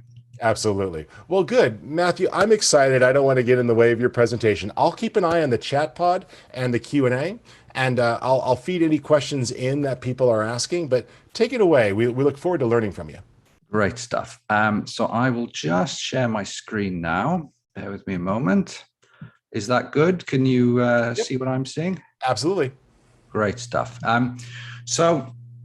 I've been following the talks most of today. Actually, I noticed in the chat box as people have been here all day. You should get a medal. It's a real marathon, all of this. But it's some of the things that have some of the topics rather that have come up repeatedly have been the idea of returning to images that maybe you didn't think were keepers and working out how to turn them into something that you like and something worth sharing. So to that end, I've got a couple of pictures from my travels that initially I wasn't too pleased with, but with the power of Luminar, I've been able to do something with them. So I'll start you off with this first one. It's one of those classic compositions from Singapore of these grand super trees. I only had one chance to grab this shot. It was during a stopover. And unfortunately, it wasn't the best night for it. It's quite overcast, a bit drizzly, and it wasn't quite how I pictured it when I looked at it at the back of the camera. But I'll show you now how I managed to take this from something I thought was a reject to something that is now in my portfolio. And this is the workflow I used for basically all of my cityscape photos, especially at night. So I don't know if you can see this on the stream, but it's bothering me. So the first thing is I can see some dust spots on this image, and very easy to get rid of those with the erase tool. Just click select and choose an appropriate brush radius and just paint in where you want to get rid of those spots. And there's probably more than just 4, but for the purposes of this demonstration, I'm sure that'll be ample. You hit the erase button, and as if by magic, give it a couple of moments, those spots are gone. Perfect.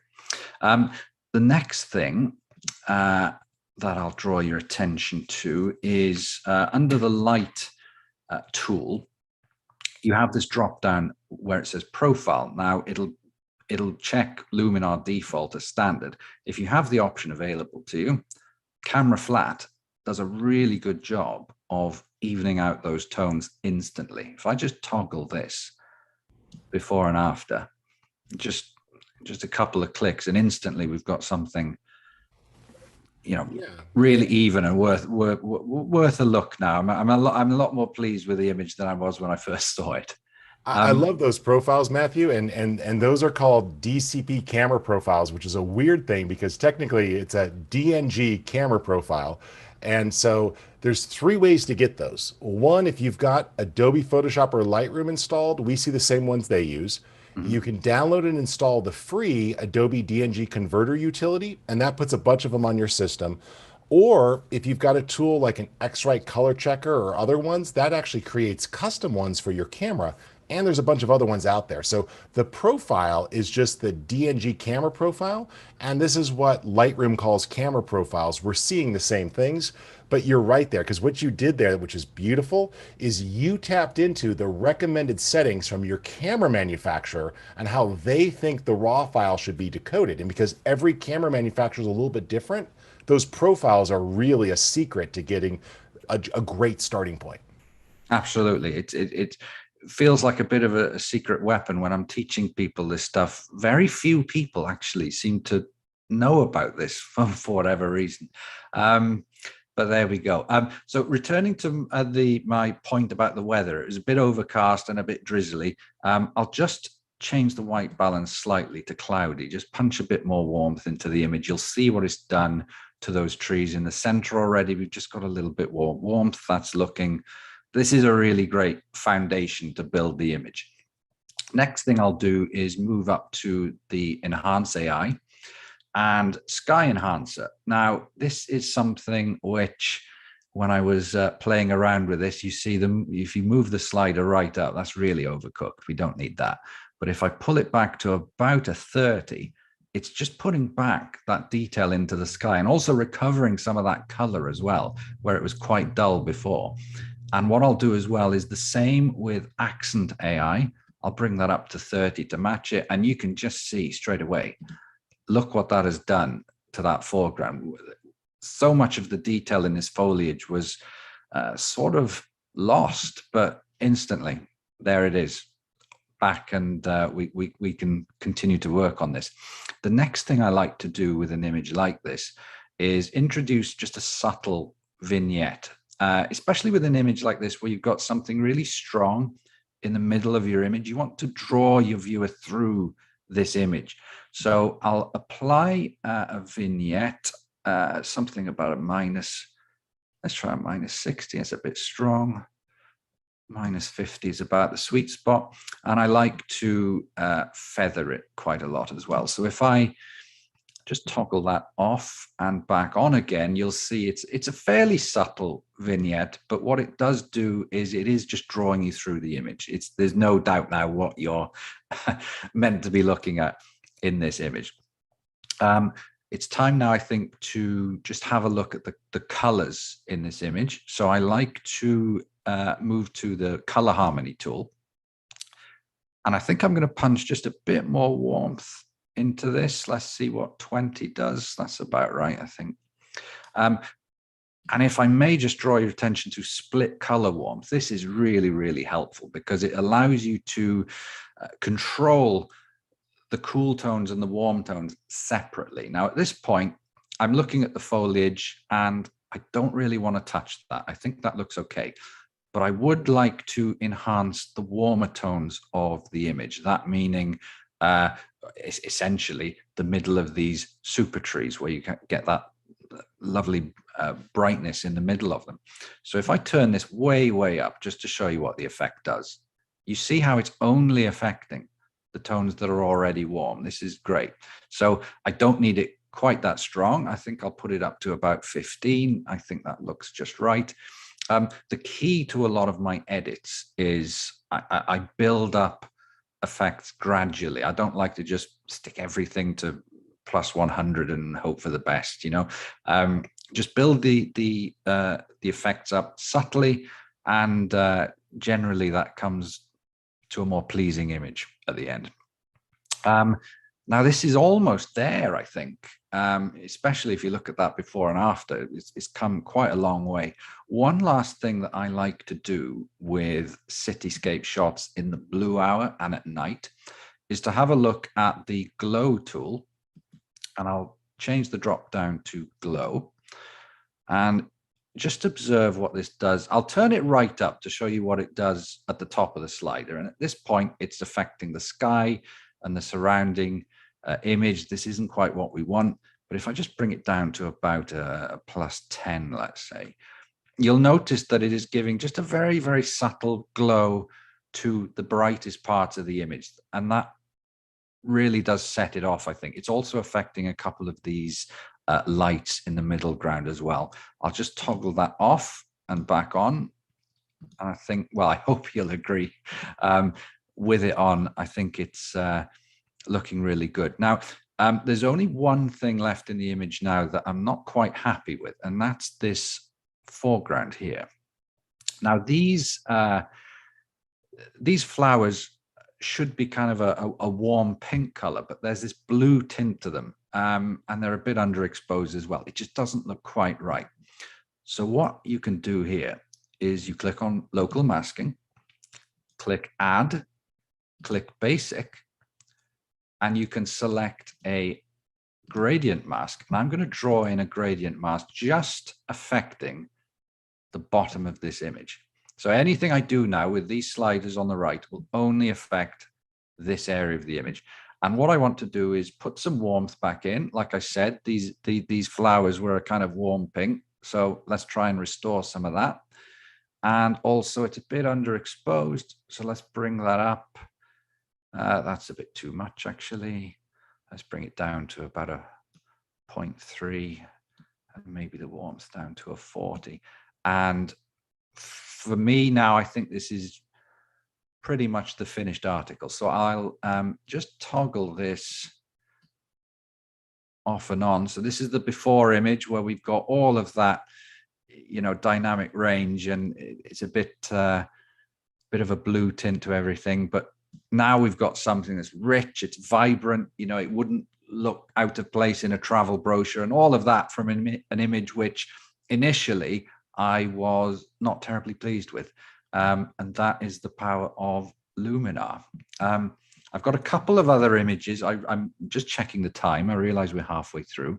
I don't think I'll get to do all of the images, so I'll take you to this one. Now, I mentioned at the start of this talk, Richard, the trip to Iceland that I went on, and I had a rather low spec point and click camera. Well, this was taken with that camera. And there's not a lot going on. It was, you know, as it tends to be in Europe, you know, dreadful weather, raining, and not a lot going on. This is just a very basic snapshot, which ordinarily would be a reject. But I see now that there is some potential here that I'd like to share with you. So first things first, we've got a lot of contrast in this image. I just want to get this to a place where I've got just a bit more to play with. So I'm going to take the highlights down because you've got that really blown out sky. Just bring the shadows up a touch and the exposure up a touch. That's probably going to blow the highlights back again, but we'll see what we can do about that. Now, you'll notice we've got this dull and featureless sky, which, you guessed it, makes it an ideal candidate for a sky replacement. That's exactly what we'll do here. Let me just bring up the selections. Now, some tips for you that I've sort of learned by doing in doing some sky replacements is it's always worth giving some consideration about the kind of sky that you're using as your sky replacement. So in this case, I am shooting in daytime. So ideally, I want to pick something that is also a daytime sky. You know, you could put a Milky Way into this, but I'm not sure it would look terribly convincing. So let's pick something that was also taken in daytime. But I'm also thinking about the mood of the image. This is a very sort of serious and stern expression. And I'm not sure that a bouncy, fluffy sky like this, I've just click on the first one. There we go. I mean, it's done a great job of replacing the sky, but in terms of the mood of the image, I think let's try something a bit more dramatic, like this is Blue Sky 4. And I should mention, you can of course get many more skies from the Skylum marketplace. I'm just using the ones that come preloaded with Luminar for this demonstration. Now, it's done a great job of this. Just a few things that will really make it perfect, I think. I'd like to draw your attention to the sky orientation. Now, with this, you can move your sky left and right, of course, but crucially, you can also move it up and down. Why is this important? Well, this image was taken at about 50 millimeters, whereas the sky I'm replacing is quite a bit wider than that. And as a result, it doesn't quite look that convincing. If you lower the vertical position, it gives the effect of also zooming in on that area of sky. So now it's as if you're replacing the sky with a 50 millimeter sky, and it looks a lot more natural then. I'd also like to draw your attention to scene relighting. If I pull the relight strength all the way down to 0, and that, in fact, I'll flick it between 0 and 100 to illustrate this effect. You notice what's happening around this statue. At 0, you're getting this haloing effect around it. And it's a bit of a telltale sign that it's a sky replacement. So to have a convincing sky replacement, you want to find that sweet spot on this slider where that halo disappears. And in this case, it looks to me like it wants to be at about 45. And I think that's about it. I'll just toggle it before and after to show what we've already done. Already, I'm much happier with this image, but there's a few more things that I can recommend that really, will take the image over the top. First of all, with a portrait, especially if it's a portrait of a statue or something like that, a vignette is a good idea. Just like the last image, to draw the viewer through and concentrate on a particular area of image. What I'll do here is I'm going to make this a very extreme vignette, and I'm going to reduce the feathering completely. The reason I do this is because when I click on choose subject, it makes it so much easier to work out where the vignette is going to sit within this image, because I don't think I want it dead center. I want it just off center, somewhere down here. And what I love about this, this is what a film person or a colorist in the movie industry would call a power window. So rather than just an even darkening of the corners, you now are doing an artistic directional lighting technique. Absolutely. I mean, that's exactly what I'm going for. So yeah, once you're satisfied with where the vignette's sitting, and in this case I'm going to now turn the feathering back up, and in fact, I'm going to increase the size because it's vignetting just a bit too much for my taste there. And then I'm going to reduce the amount. It doesn't need to be quite so extreme. I think a -60 will be just right for what we're doing here. That's great. Now, there's a few more things you can do in terms of coloring the image. The mood tool is something I always rely on. And there's so many great LUTs that you got in here right out of the box. I do believe, Richard, these analog looks, were they yours? Yes. I thought so. And yeah. I'll put the link in for those right now, actually. Yeah, that's 100 pack of analog. So, and you've actually hacked the folder and added them in there. So that's cool. Oh, yes. Yeah. Well, I'm a web developer by trade. So, hacking comes with the territory. We will make it easier in the future to tuck more LUTs in there. Right now, what'll happen here is if you do that, just make sure you back them up, because when you upgrade, they may not stay. But yeah, you've got absolutely. I found that out the hard way. For sure. I didn't feel quite so clever then. Anyway, worth mentioning to everybody as well, you can get more LUT packs on Skylum Marketplace, of course. Some of them are free also. There's a couple of really nice paid ones as well. Really worth checking those out, because these can be just one-click edits in so many cases. They're really wonderful. Anyway, I think the one I'm going to go for is this one, the Latify Chrome. This one works really, really nicely on statues and monuments. I use this quite heavily. And I'll turn this right up to about 70, I think. I love the effect. And I'll put the contrast up as well.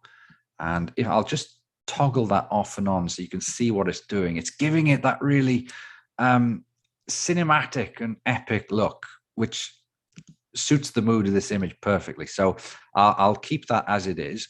And another thing worth considering, if you're doing if you're taking a picture of a monument or a statue, have a look at the high key tool, which is found under portrait.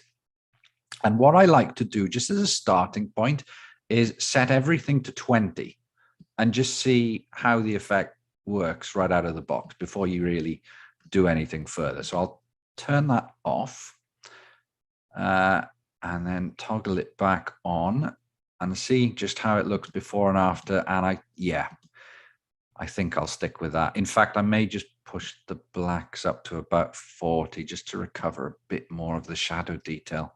But there we go. In just a couple of clicks, really, you've gone from something that was a surefire reject to something that I'm really pleased with. Actually, is something that's in my portfolio now. I just love it. Now, with an image like this can also lend itself quite well to black and white as well. So I'll just quickly show you how that'll work.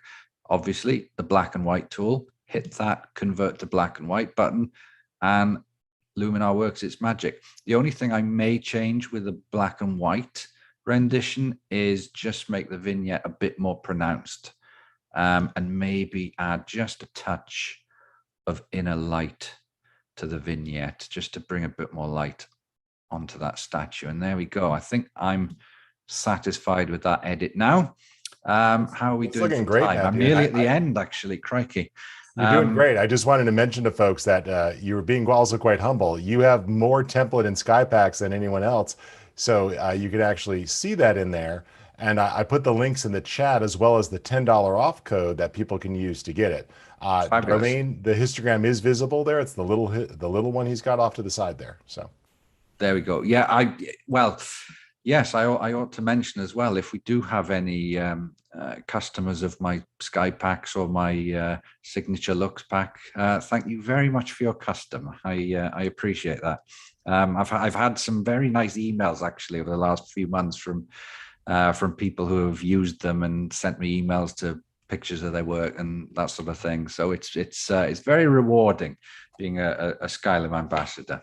Matthew, before you leave this image, there's one thing I'm wondering if you wouldn't mind just humoring me on. If you scroll to the bottom, one of the tools we've been emphasizing today is super contrast for black and white. Of course. It just is awesome for bringing out those highlights. So if you move the highlight contrast over, maybe to 20 or so, and then you play with that balance, you'll see that like it allows you to basically lift or pull down the shadows or the highlights.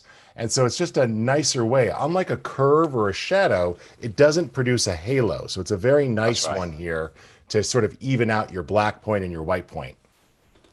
Yeah, I mean, I think super contrast features quite heavily in the Lux packs that we just discussed. Yeah, absolutely. Especially in cityscapes, it's magic for that. But there we go.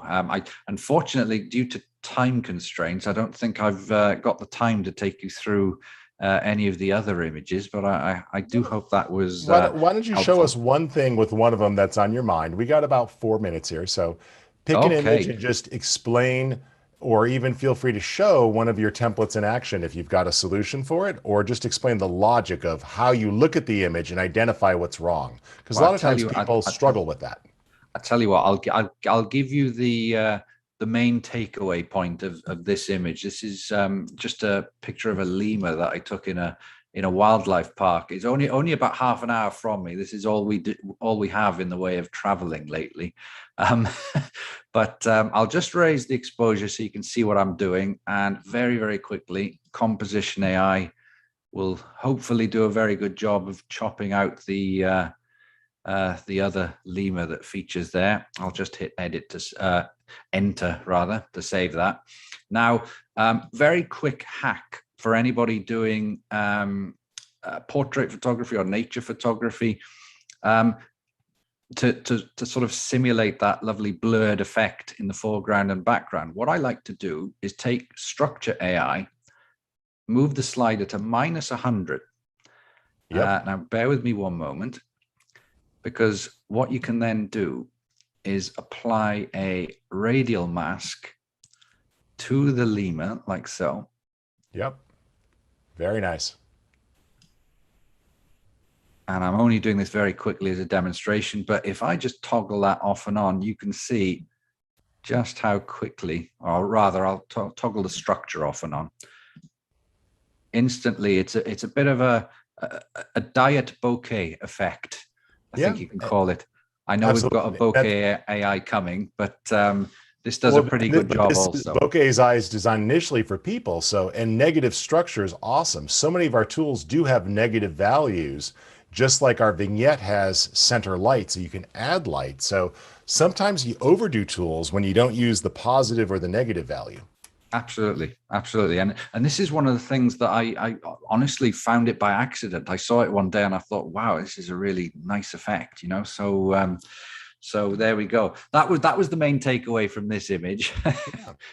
And Matthew, if you go into your local adjustment tools for a second and open that up.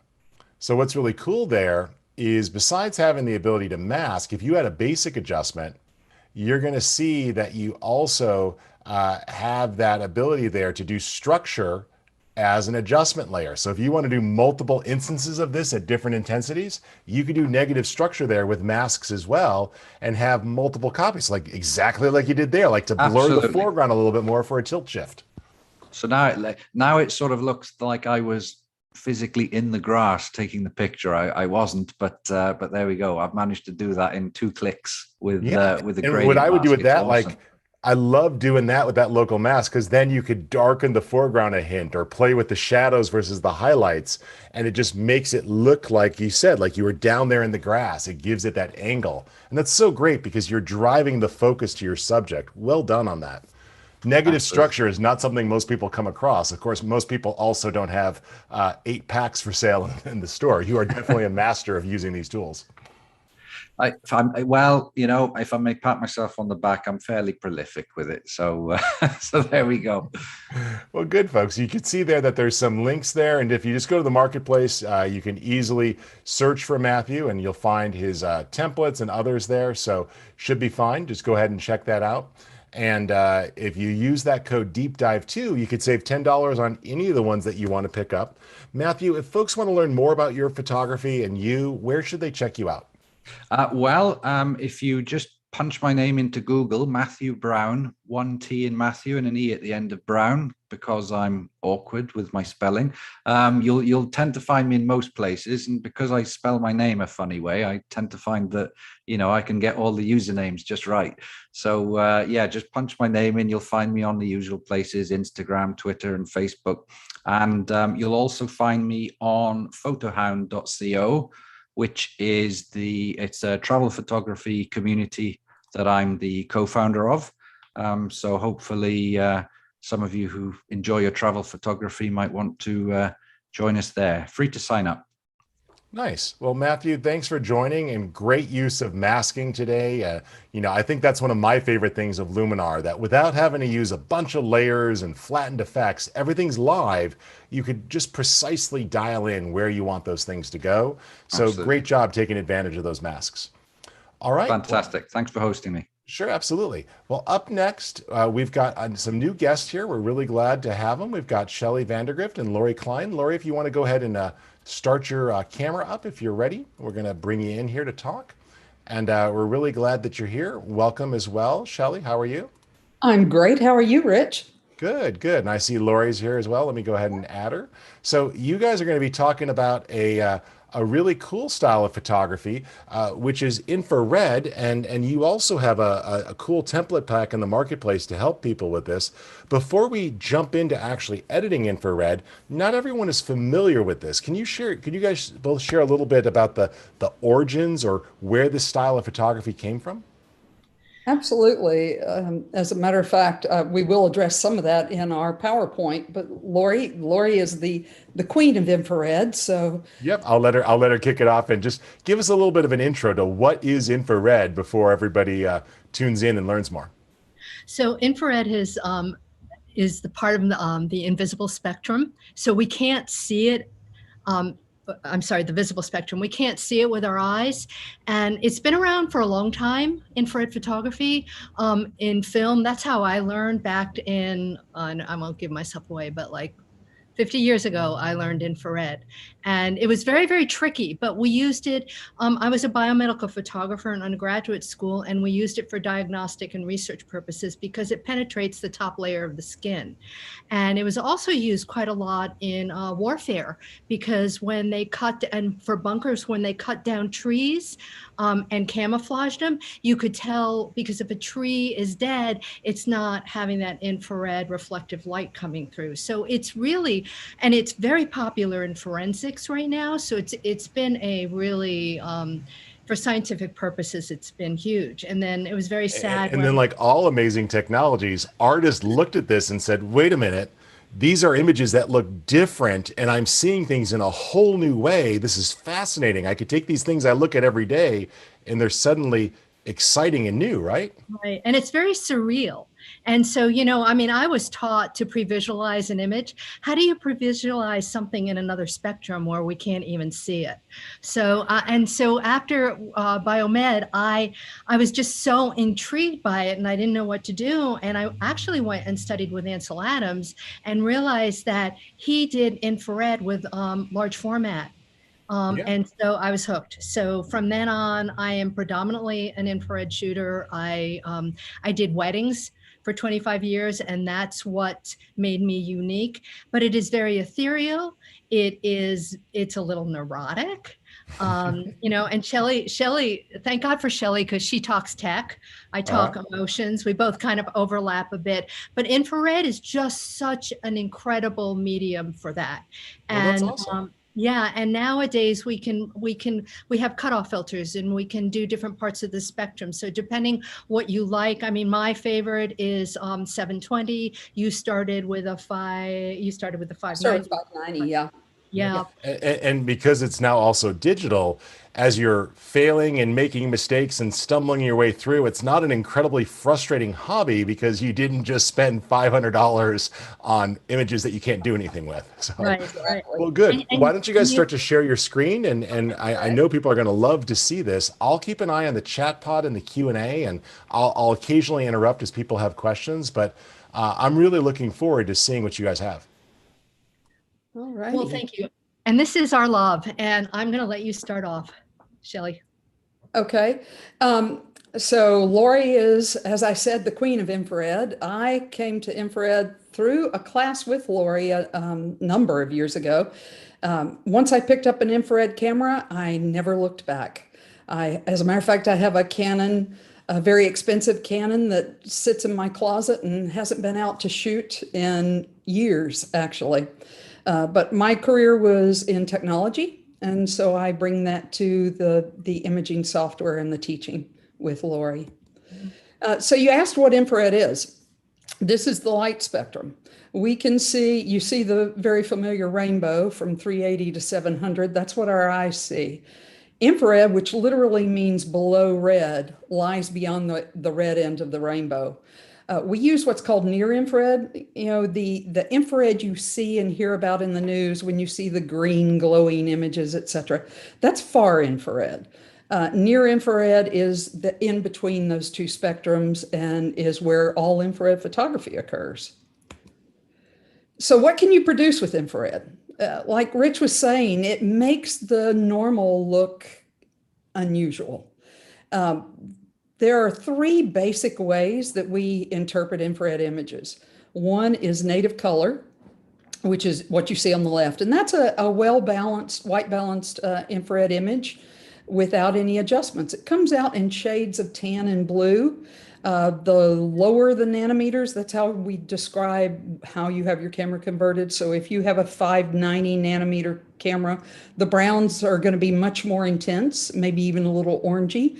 And the blues, instead of this kind of whitish blue color here, will be a real cyan type blue. So it changes with the conversion.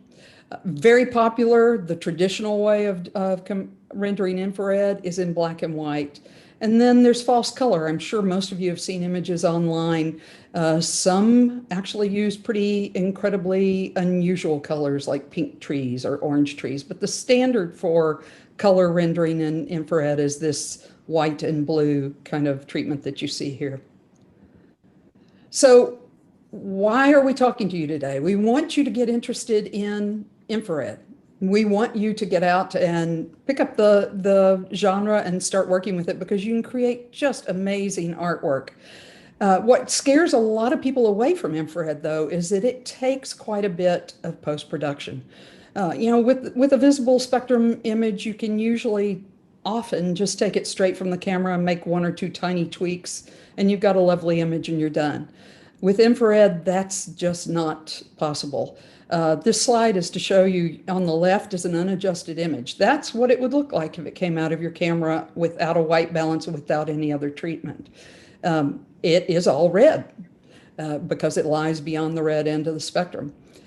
We white balance and do some basic adjustment and repairs to images. As you'll see, this middle one, we took some of the sun flare and those little wandering clouds out and then white balanced it, and you get the tans and blues. A lot of people really like this treatment. You'll see a lot of images left that way. And then when you add your own artistic interpretations, like in this one, creating the false color, you end up with some really unusual images, but it takes quite a few steps to get there. Or a good infrared photograph, it has to start as a good photograph.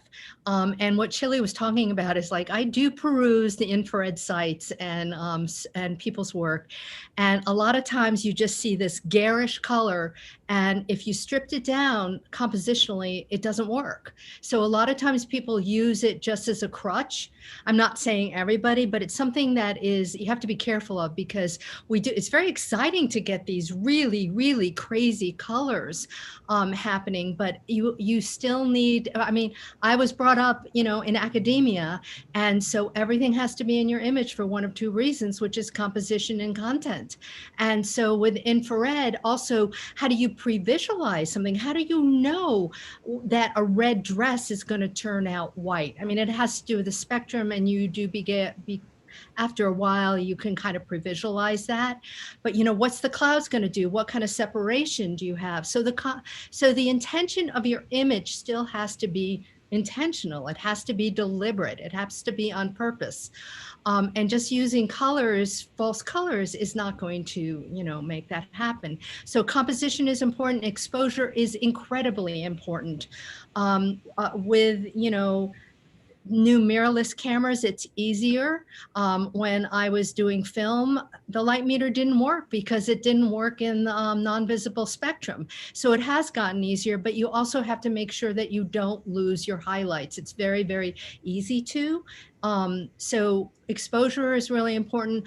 Also, you'll find with infrared we have to add a lot of contrast, because if any of you have ever done film, when it came out, when you made your contact sheets, for the most part, the images were very flat. So that's something that we need to add quite a bit, as well as sharpness and clarity. So those are all things that you look at this image and it stands out like an infrared image. So it's about the highlights, and it's about the drama. So infrared does require more like we talked about, a custom white balance, structure. The artistic choices are really, to me, profoundly important. They are to Shelley too. You know, it's very interesting because we are so opposite, yet we meet in the middle and we have the same, you know, idea of infrared and what is necessary. But there, you know, and I remember when you and I started, Shelley, and you liked the, you know, you had the 590, so you liked those wild colors, and I'm like, you know, I came from film. I didn't like as some of you might remember, there was a Ektachrome film that was used a lot for record albums, and they were the very garish colors, you know, Zeppelin and people like that. And I'm just living in my little bubble with the black and white. And then I started seeing her work and saying, well, maybe there's something to it, but it has to add. It has to add to the image. So we talk about color treatment, and it's native color, which you're going to see some pictures, black and white. You know, is what my preference is. False color is when you have different colors, like your reds will be, you know, blue, or, you know, how they switch around. And then toning. And Shelley uses a lot of gold toning. I have a tendency to use sepia toning, but that's also because of the darkroom days. I did sepia and selenium toning, and it worked for me. Grain, there was a lot of grain in film. And so oftentimes we want to assimilate that. And also the big part that makes it stand out, I think, is the infrared glow. So those are all things that are really, they're required actually in order to make it look like an infrared image. But Right. Again, learn the rules, but then break them. Yeah, one thing on the glow is that it was so synonymous with film infrared. That's one of the ways that you immediately could tell that it was an infrared image, because the highlights tend to glow in infrared film. And so a lot of infrared artists add the glow back. You'll see that in our images, and you'll see it in a lot of other images that you look at that are infrared.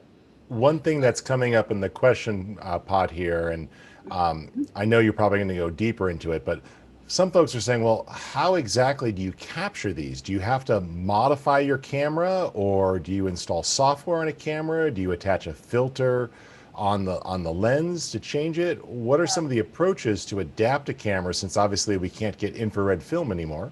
Right. I can answer that for you, Rich. And we did not actually put it in the deck. You know, both of us like to talk about infrared, so 20 minutes was a bit of a challenge.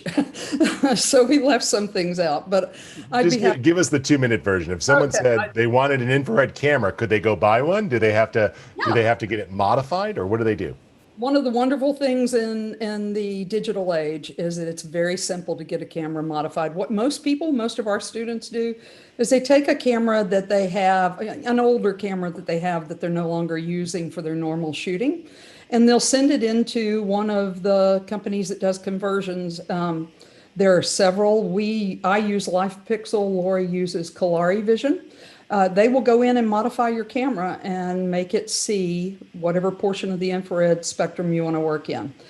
There's some information on our site, and we're going to show you our book in a little while, and there's a lot of information in there on it. But basically, there are two ways to try it. You can do an external filter. My warning on that is the only thing you can shoot with an external infrared filter is a still subject. And you have to be on a tripod, because in order to work with all the blocking elements that are built into digital cameras, they actually have to, it has to fight with your internal mechanism, and therefore it requires really long exposures. A converted camera, you don't have that issue. You shoot just like you would with any camera. And you know, it's certainly the option I would recommend. That's perfect. Yeah, it just came up of people are like, okay, I'm getting really interested in this, but I'm looking in my menu and I don't have this option. Yeah, and you know, if you go and look on the two conversion companies that I mentioned, Kalari and LifePixel, they have a wealth of information on how to go about converting, what the options are. They sell refurbished and used cameras that they've converted. They sell new cameras, or they'll take your camera and convert it. So I'd highly recommend that you go check there to look for equipment. Yeah, one of the things that we do suggest when people come and take classes with us and they're not sure is rent one. Yeah. Lensrental.com has infrared cameras for rent. So if you think you want to do it and you're not sure you want to make a big investment, go and rent one and try it out. All you have to do is go on their website and search for infrared, and a number of choices will come up. So talking about the glow, before we move on, this is an example. On the left is an image with no glow, and on the right is an image with pretty heavy glow, which is my preference. Lori tends to do a lighter glow than that, but it gives it that ethereal infrared look. So from the beginning with Luminar, when it was actually McFun, way back when, we started recommending Luminar to our students. And the reason was it is a perfect fit.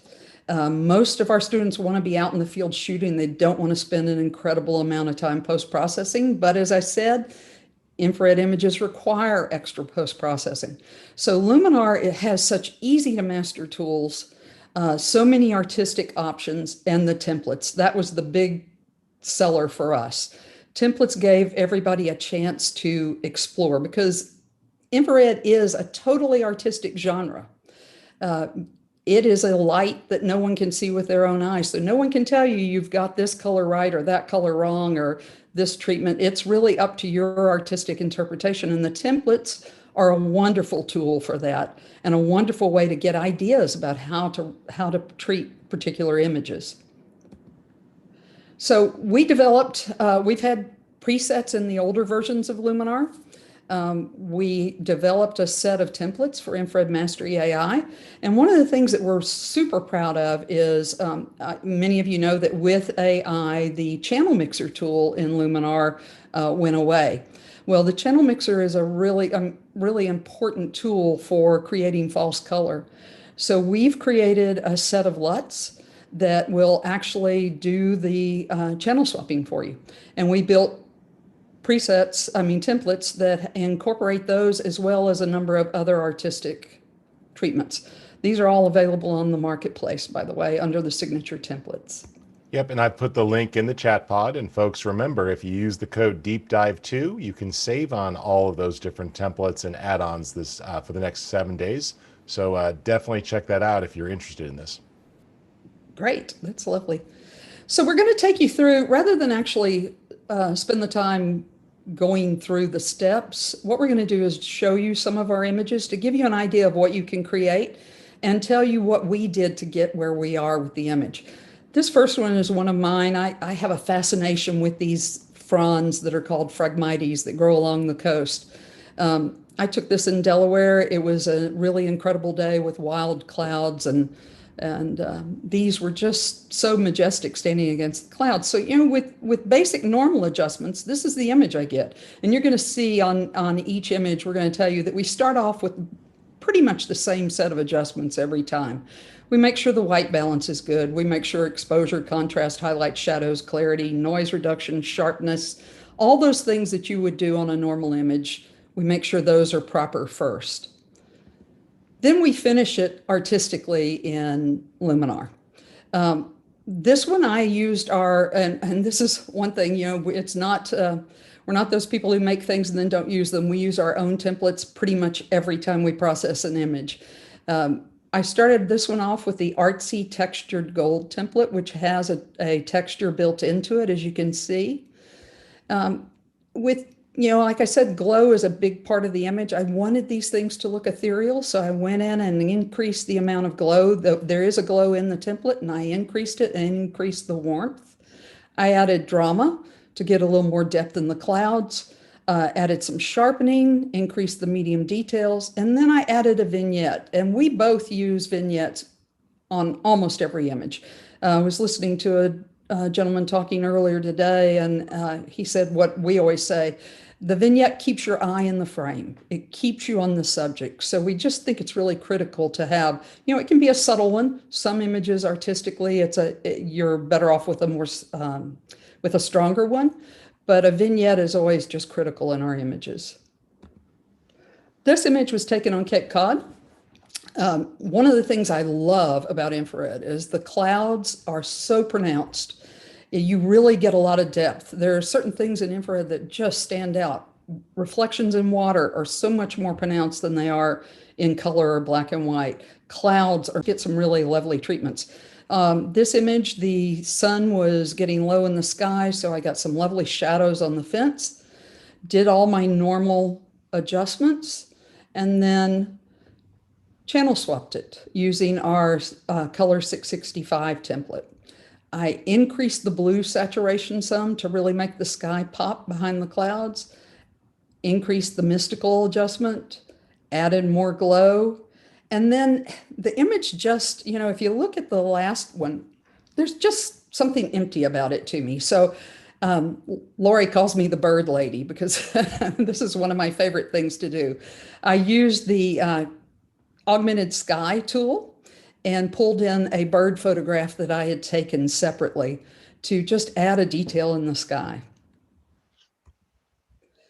This is an image from a series I'm working on called Consumed. I became fascinated this year with these houses that at one point had to be show places and have just been abandoned and are being taken over by nature again. So I captured this one and I really loved it, and I did all the basic adjustments that you see here. Then I took it into Luminar. One of the first things I did was go in and add those clouds behind the roof using the augmented sky tool. That's Clouds 5, which is built into AI, to give it some separation, to make the house stand out a little more. I added our tone gray and gold template to give it the color treatment and give it a little bit of a depth. I went into the local masking tool and added a texture. I keep a folder of textures that I use with my infrared images just to give them some feel and some depth. And so I pulled that in using the local masking tool. I darkened some of the highlights because they were getting a little too bright. I, in this case, actually decreased the glow because it was making the fronds down in the front of the house kind of lose their detail. And then I added some drama, a little more structure, and the vignette. So I'm gonna, my workflow is very different than Shelley's. I do as little as possible and I don't add things. You know, again, coming from the old school, that's the way I am. But I'm known from the female form in the landscape. So basically I find the landscape and then I find the woman or my models and it becomes a story. So we're running short on time, so I'm not going to go into a lot of it too much, but this is the basics that we do for every picture. And then what I wanted to, I'll show you the next picture. And I wanted more drama.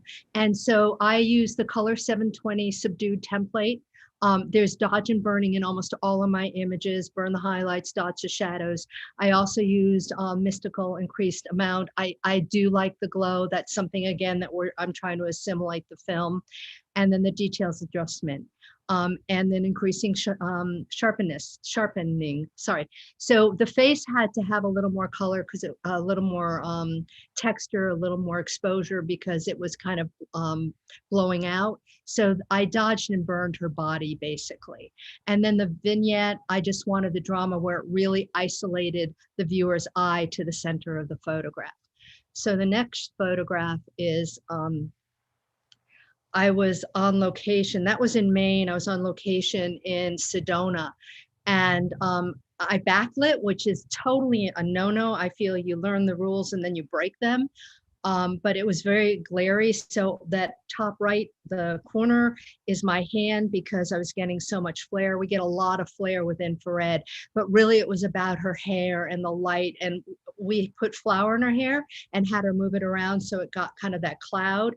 And I love the no outlet sign, but it really needed a lot of work. So the next photograph, I did get rid of, I used black and white crisp. I wanted to keep it black and white. I used the erase tool in the upper right to get rid of my hand and did a little cloning there.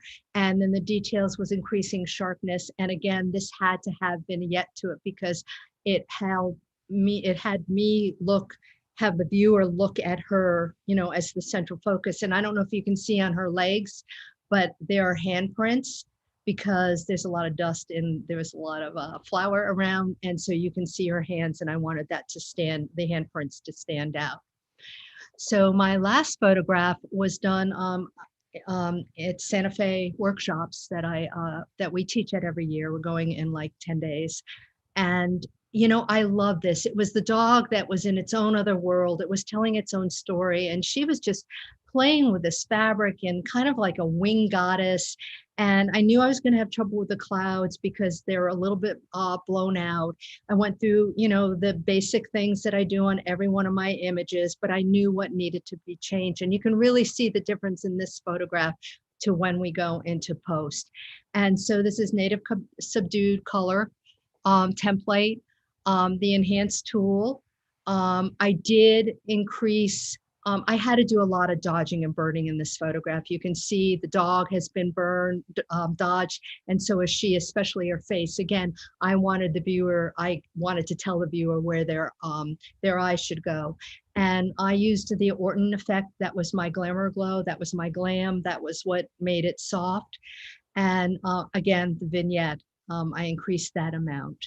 So very nice. And yeah, the other thing is that I do use mystical a lot, and I did not talk about that. And just because it has a really dreamy feel to it. So. Yeah, the way I like to explain it, and maybe you see it differently, but I always think of the Orton effect and glow of adding richness to the highlights and using mystical to add richness to the shadows. And so sometimes it seems weird to use them both on the same image, but with a little bit of masking or a little bit of blending, I could tell from your work, it looks like you do use both of them, and they are quite nice. Absolutely. Absolutely. Yeah. So you guys have a book that people could check out, obviously, right? We do. It came out this past year, and it pretty much goes through everything you need to know, from capture to technical, to exposure, to post-production. And it's got a lot. It's got a lot of information in there. Yeah, and for those who were questioning how to get started, it has a whole section on how to make the choices that you need to make for buying a converted camera, where to go, what the options are, etc. I could tell my wife I've just picked up a new hobby and now need to spend about $800. And, but she's not here. She's actually home visiting. So if I act quickly tonight, maybe I could send my third camera off that's not doing anything and get it converted before she notices. Yeah. And the thing is, it's addictive. Once I'm sure. Yeah. What I love here that you shared, and this has actually been a theme a little bit for the day as we talk about Luminar, is this looking at your images or your world differently, coming up with new ways. And Lori, Shelley, first off, thank you for sharing your creative process. I know a lot of us have been here for many hours today. It's just been so invigorating to see all of these different styles, which is cool. And this is cool. So you also have some extra things on your website with that deep dive code that you're offering as well then. Great. Right. Yeah, the outside of the templates, we have a package of just the channel swapping LUTs that you can buy on their own. And we're offering those for people watching this today for 25% off. Awesome. Yeah, you can use LUTs with the mood tool. So LUTs are lookup tables, and they're basically color recipes that you could add to images, and they can represent almost any color or tonality change. They're very powerful, and they allow Lori and Shelley here to take super complex recipes and make them things that you can load into Luminar to configure. You've seen a lot of other people use LUTs today, but between LUTs and DCP profiles, there's so many amazing things we can do to transform our images. Ladies, this is wonderful. I really appreciate you taking the time to share. Is there anything else you'd like to walk people through? It looks like you've got some workshops coming up. Yep. Just visit us on our website, and there are free articles, there are free resources. Also, we have Visual Visionaries, which is a Facebook group. A lot of infrared photographers help each other, talk to each other, support each other, and it's a great community. And we do an A to Z infrared workshop a few times a year. So one is in the fall, and then on infrared post processing intensive that will be listed soon. So thank you so much for this. This was just for us to share our love with other people and expose them to infrared is just such a gift to us. No, we Yeah. really appreciate that. And remember folks, all these recordings will be up early next week. So if there's a class you saw that you think a friend would get inspired by, feel free to share them. We make all these deep dive recordings available for free. We just want to help you be more creative and love photography. So this is great.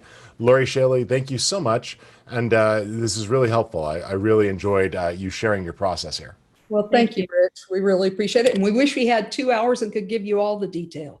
Well, if you want to come back on a coffee break, Vanelli and Angela frequently hold hour power dives into different topics on a daily basis. And so I'm sure you can talk them into a 2-part series.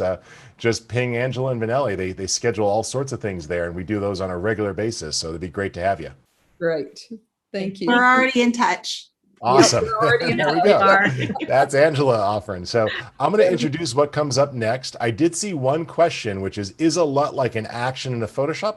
Actually, it's quite different. So LUTs are color recipes or science, and they allow you to change how something behaves. So I'll show you one of those a little bit later, but I want to get things off to our next guest because we've got some great folks. But let me just introduce what's going to be coming up. So we're coming up on our last 2 presenters, and then we're going to go into an incredible AMA or an Ask Me Anything session. This is the Luminar AI Deep Dive. This is the second time we've done this. And thanks to those of you who've come to both Deep Dive 1 and Deep Dive 2, we do send out a survey after the event. And I think a lot of you who maybe were at that previous event saw how a lot of that feedback got rolled into this event. We really wanted to add and have more about art and creativity this time. And we hope you've enjoyed the mixture and the variety of presentation styles as well as art forms. And so I hope you guys really enjoy that. So you guys can go ahead and check that out. We will post those recordings for you. Whoops, let me go ahead and get rid of that one. There we go. And next, if you haven't done so, we put the link in the chat, but just go to the user manual and you'll find detailed release notes about update 1, 2, and 3. There's a surprising amount of tools that we've snuck out that you might have missed. We've revisited existing tools, we've accelerated things, we've added whole new features. So be sure to take a look at that.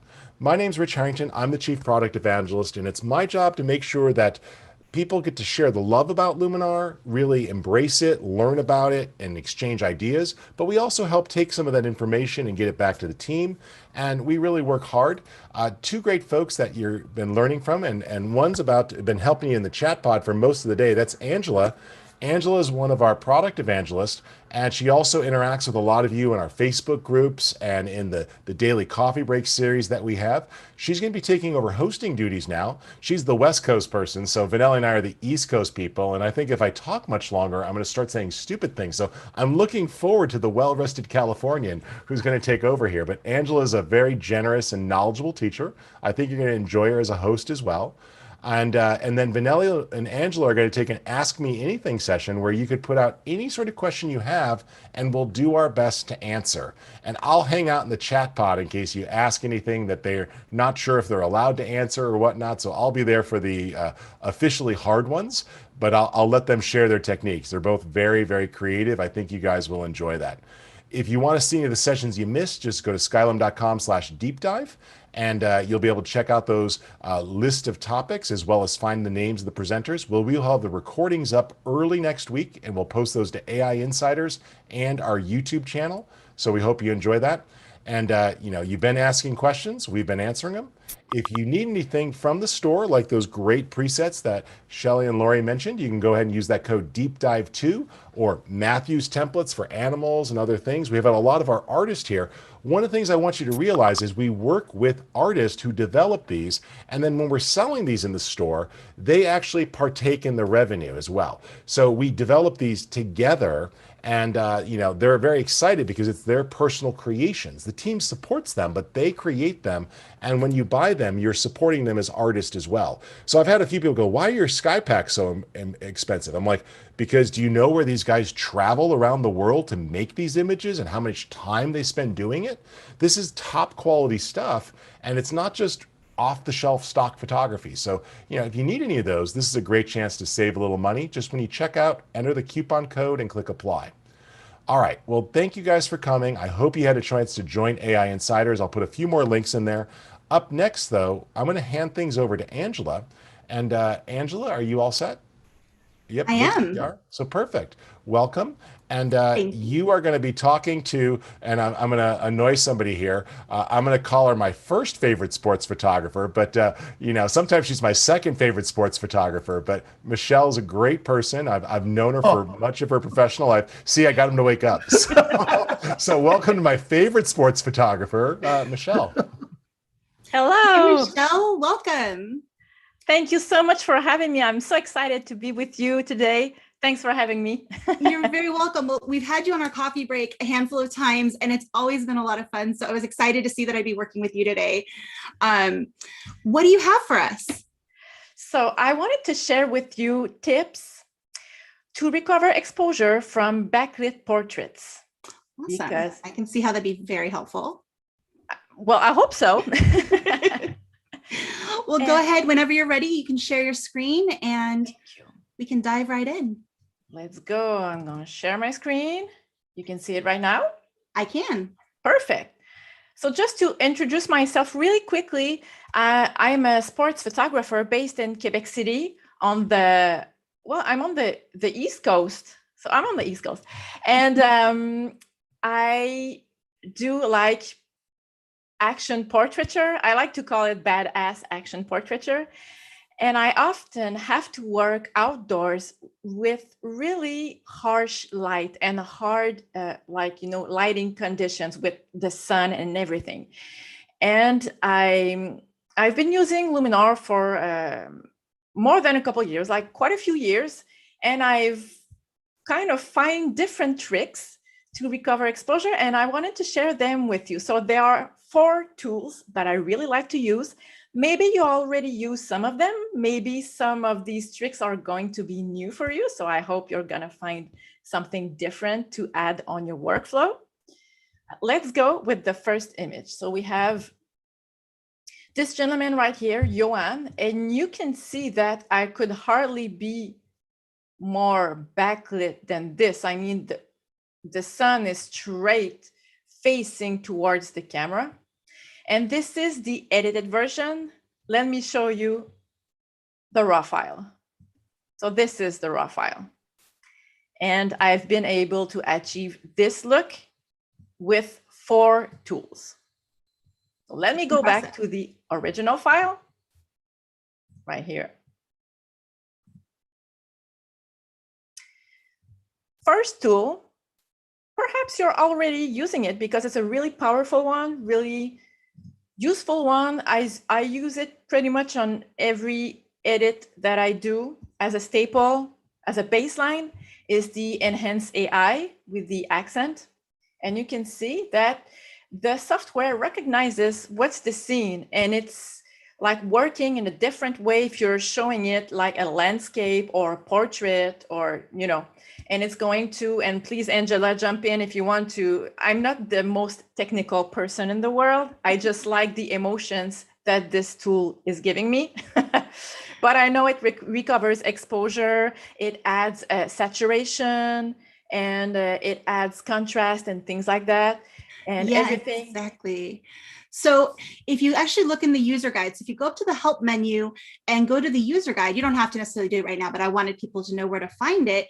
It actually says in there that it targets 12 different aspects of your image. So definitely exposure, highlights, shadows, contrast, color, all of those things wrapped up into one tool. And it's image aware and subject aware. So it takes a look at what's in your image and analyzes it and makes adjustments appropriately. So whether it's an underexposed image or an overexposed image, it makes the proper adjustments either way, which is really cool. I love this tool. I use it all the time. And in this case, I'm going to crank it up pretty much. I don't always use it really on a really high value, but in this case, it's worth it. So you can see right away with one single tool, we went from this to this. So it's already looking much better. Now, second tool I wanted to share with you, and it's a trick of mine. Maybe you've already done that. I go to the vignette, and then you have this magic panel here called Advanced Settings, and this is where the magic happens. First, you want to choose your subject, which is really nice because we can move around. Let me play with the amount. You can play around because your subject is not always dead in the middle, in the center, like in this picture, but you can move around and just really decide where you want your vignette to be applied. In this case, it's going to be the center. And what I do is I go with the inner light and I increase it. And you can see, let's go crazy just for the sake of showing you what it does. So it's really recovering the exposure in the center of the image. Of course, I won't go crazy like this, maybe just like that. And then I decrease the amount because I don't want it to look like fake, just a really subtle vignette. And look at this, before and after. This is a subtle step, but I feel like for me, what works best is just to add a few layers, all subtle ones, to end up with a great ending result that looks really natural. That's a great edit. And you did something there that I do too. And I've seen a few other presenters today do it as well, where you take that amount slider all the way down to the -100, and that allows you to more precisely place where you're putting it. And then you pull it back up to where it looks natural. I found that to be so incredibly helpful. I remember when another photographer showed me that trick, and I've done it that way ever since. That's the same story for me. Ever since I've heard another photographer doing that, I've always done it that way. And I feel it's so much easier to really see where you're applying the effect at first. Exactly. Second tool, done. Third tool, and this one, I really hope you're already using it because it's like one of my all-time favorites. It's in the Face AI, the Face Light. It's amazing. And I think that every time that I'm doing a webinar, I'm always talking about this tool. That's how much I love it.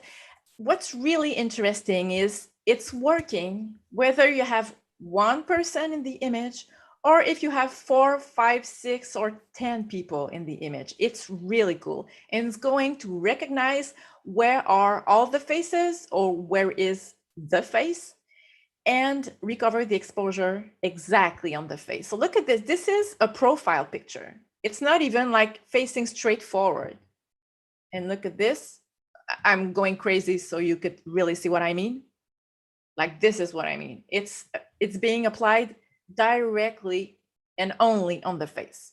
And of course, I won't go to 100. Maybe I'll go to, let me see, maybe like 20, 30, just depending on what look I'm going for at the moment. And you can see this is before and after. So this is, I find really interesting about that is, you've got that backlight. So you have the light that's coming around the edge of your subject's face, that bit of glow around the edge. And the face light worked with that and did it naturally. So it increased that little bit of a halo around his face that's natural from the sunlight, along with adding light to his face. So the overall effect looks great. It looks natural. It doesn't look like it's being cut. Exactly. With added light just there. Yep. But that's true. This is what makes it look really natural. And another trick that I wanted to share with you, the fourth one. I'm going back. This is the last one that I'm doing when I'm doing this type of editing. I go back into the color tool.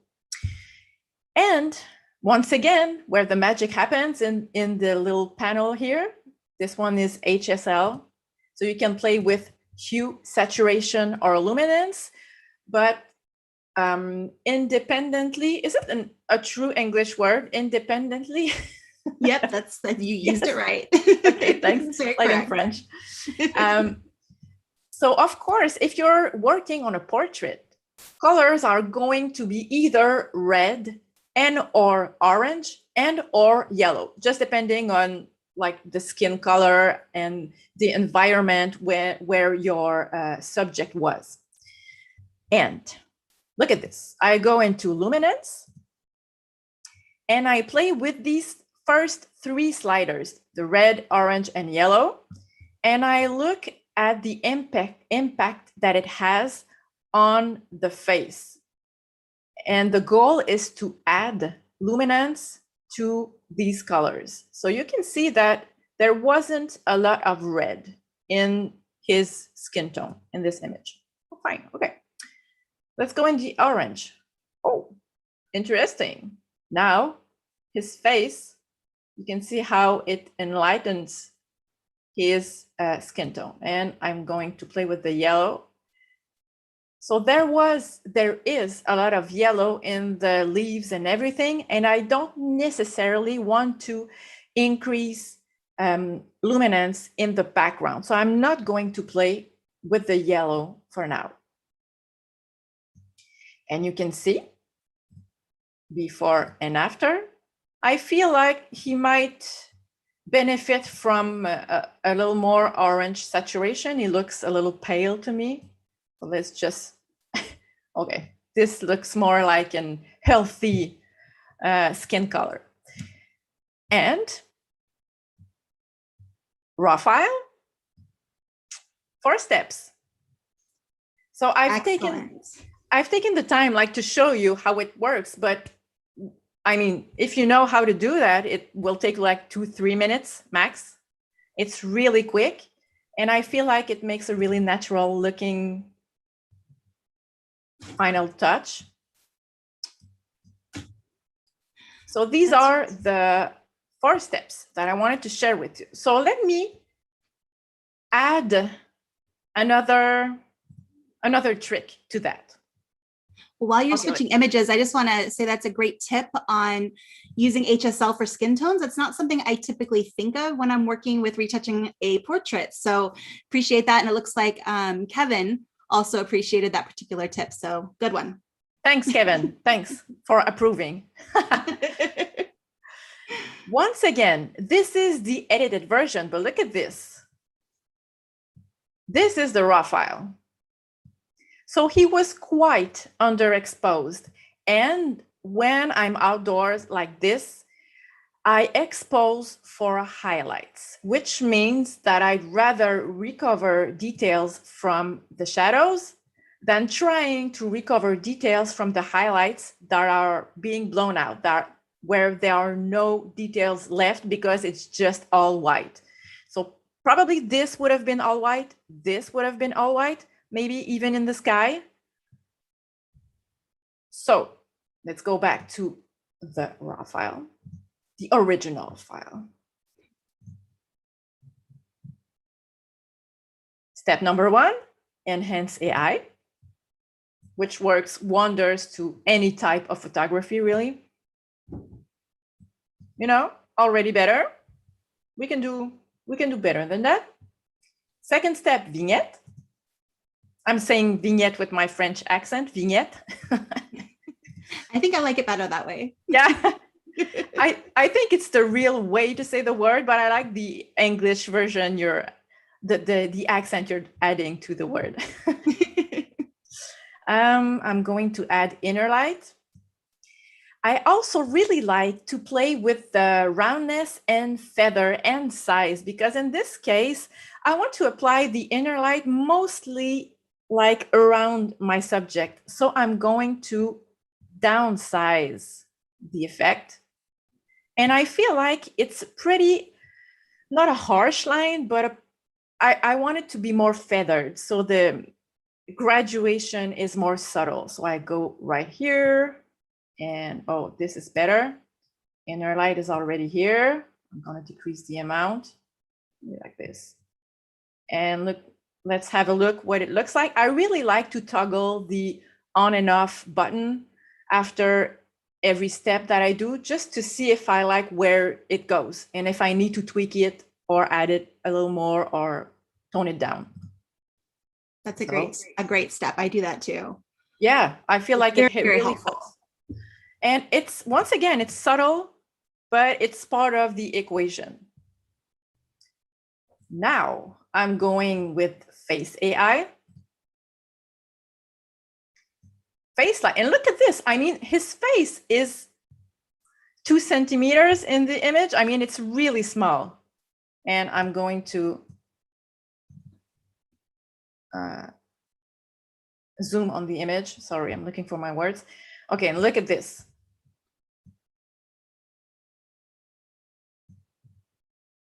I mean, this is magic. I love this tool. It's amazing. It's incredible. So let's go back to the original size. I might increase it a little more once again. So if we're looking at the before and after, just for this tool, before, we can barely see his face, and after. It's really cool. And the last step to recover exposure, going back to the color, luminance, and I'm going to play with the red. I don't know if he didn't have a lot of red in his skin tone right now. Orange, oh yes.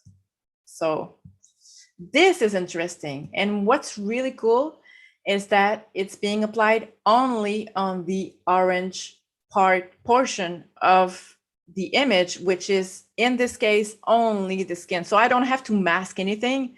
I just play with the orange. It's going to work directly on my subject.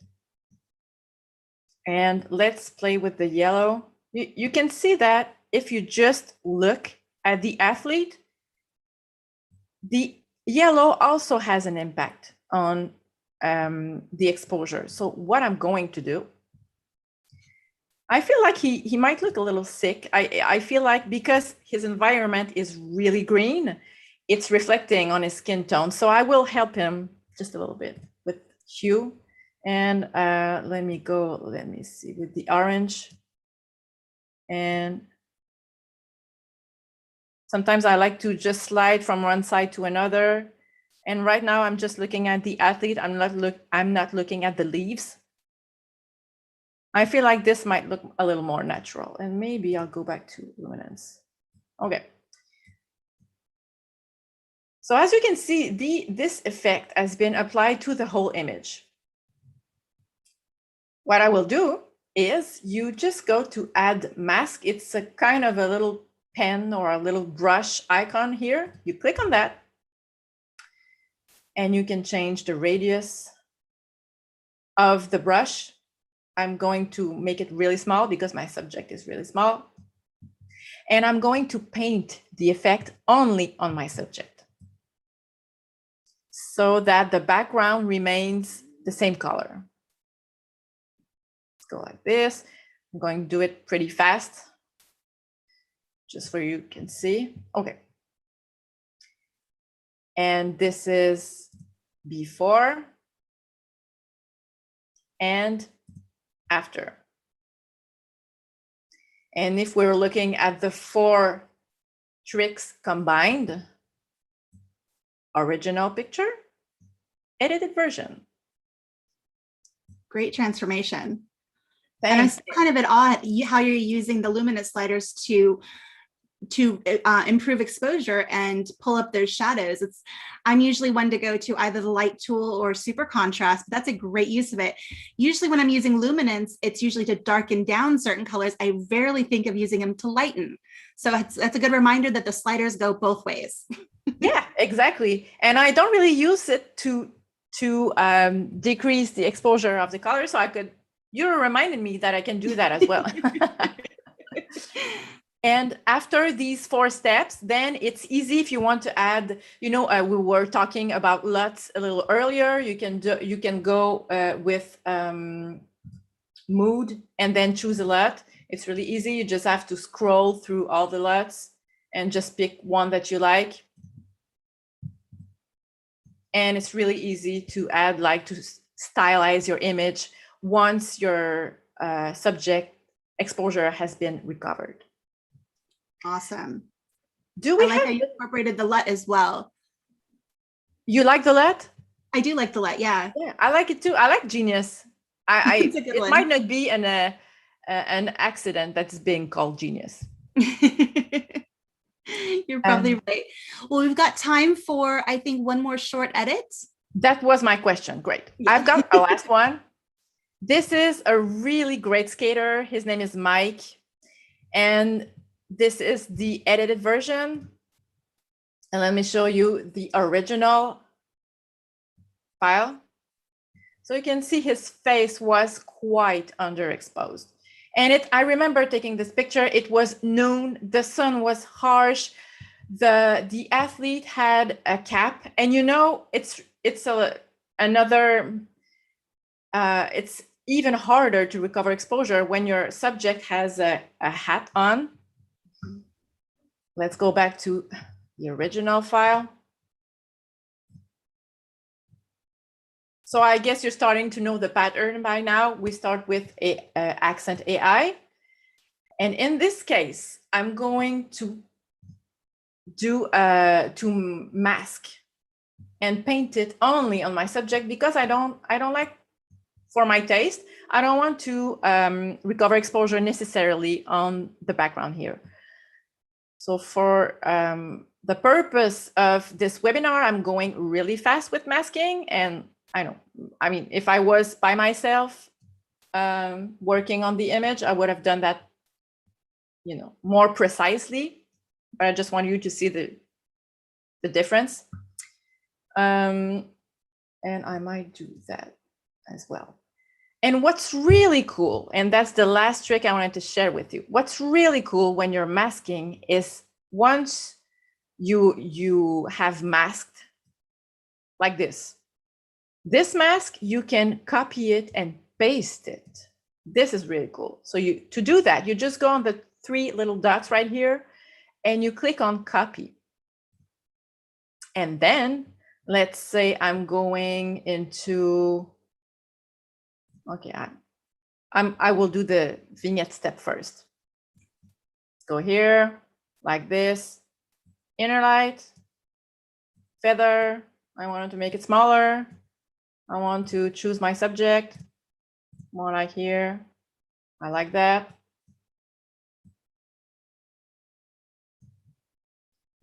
Before, after, subtle, but we like it.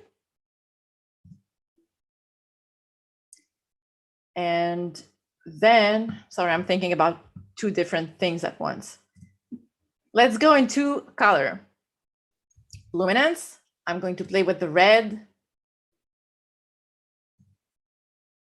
the orange, and the yellow. Let me see. Okay. And you can see how it affects also the background, and I don't want that to happen.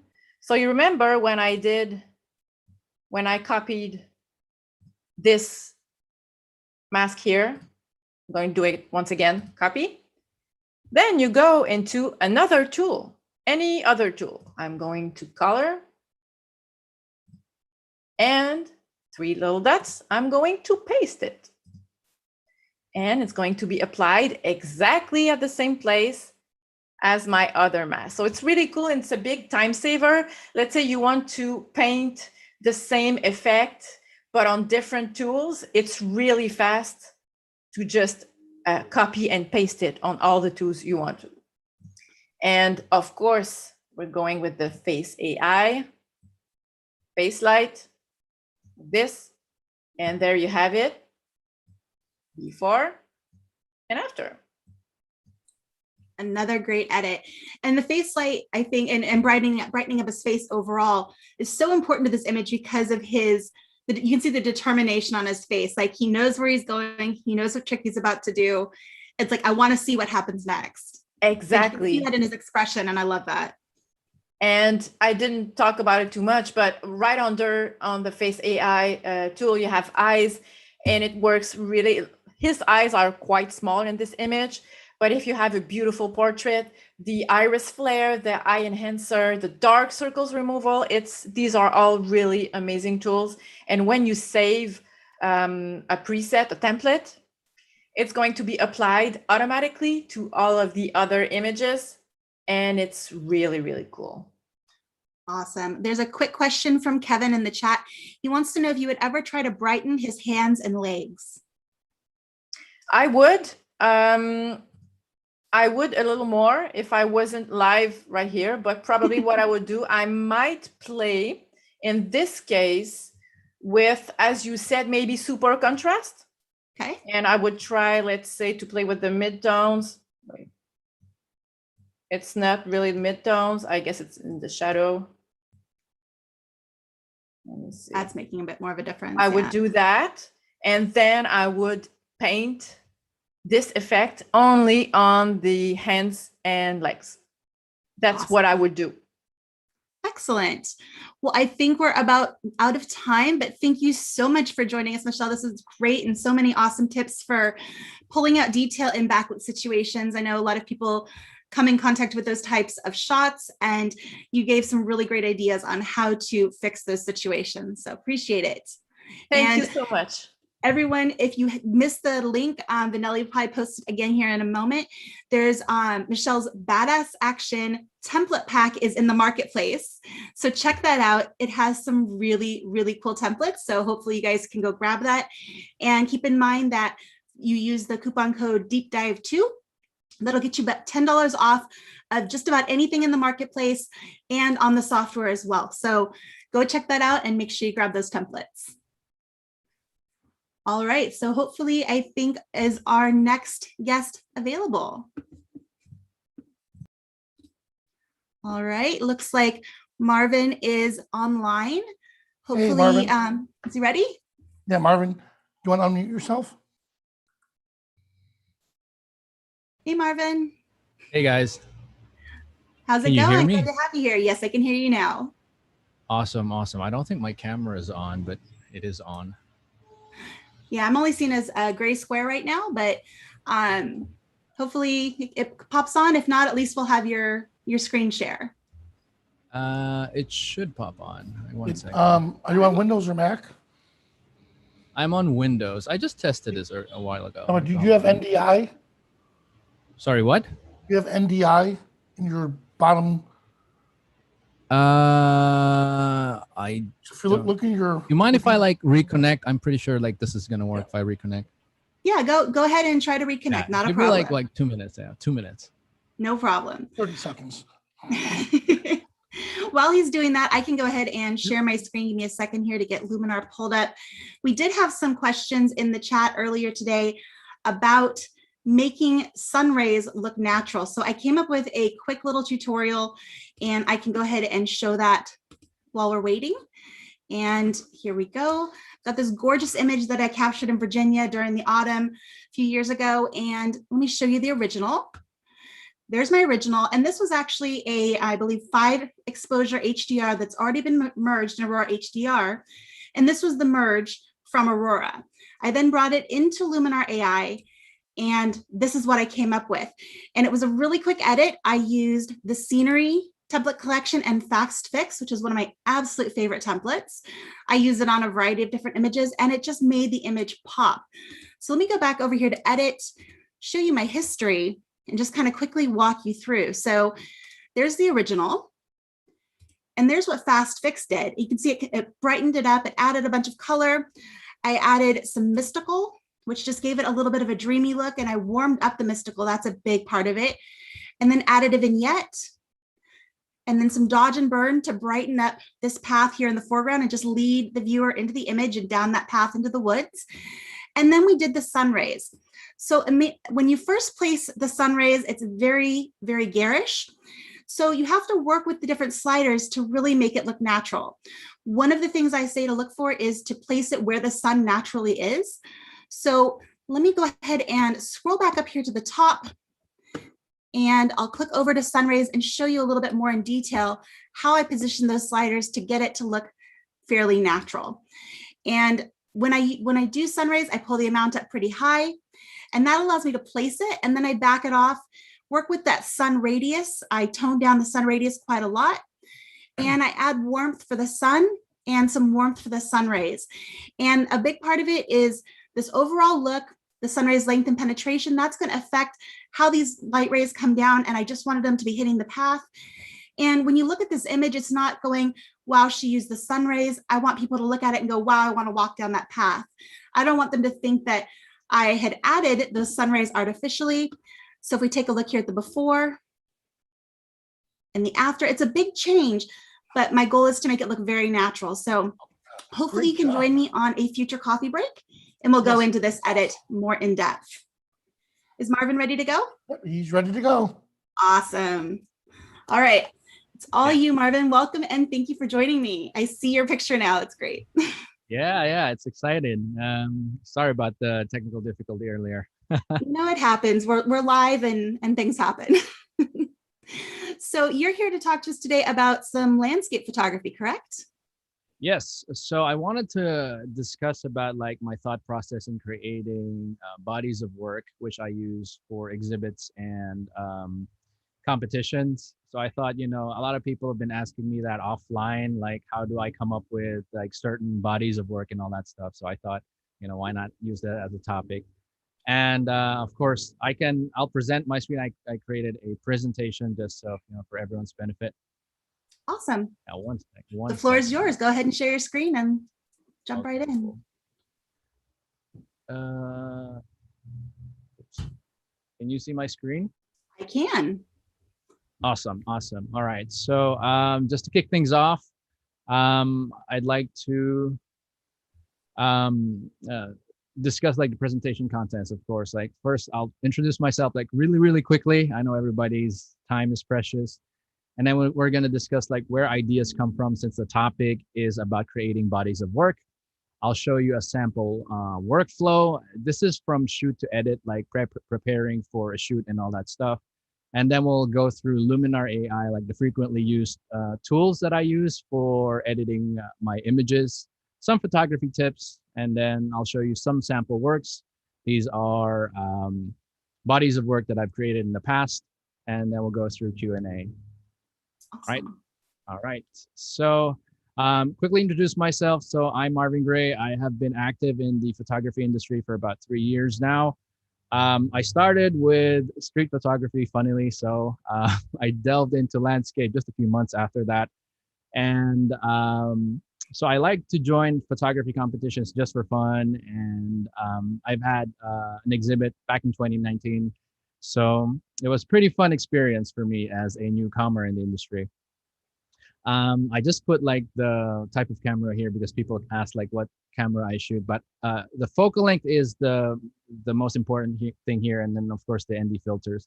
I shoot always at most of the time, around 80% of the time at 24 mm. So 16, 35, mostly I don't really use it.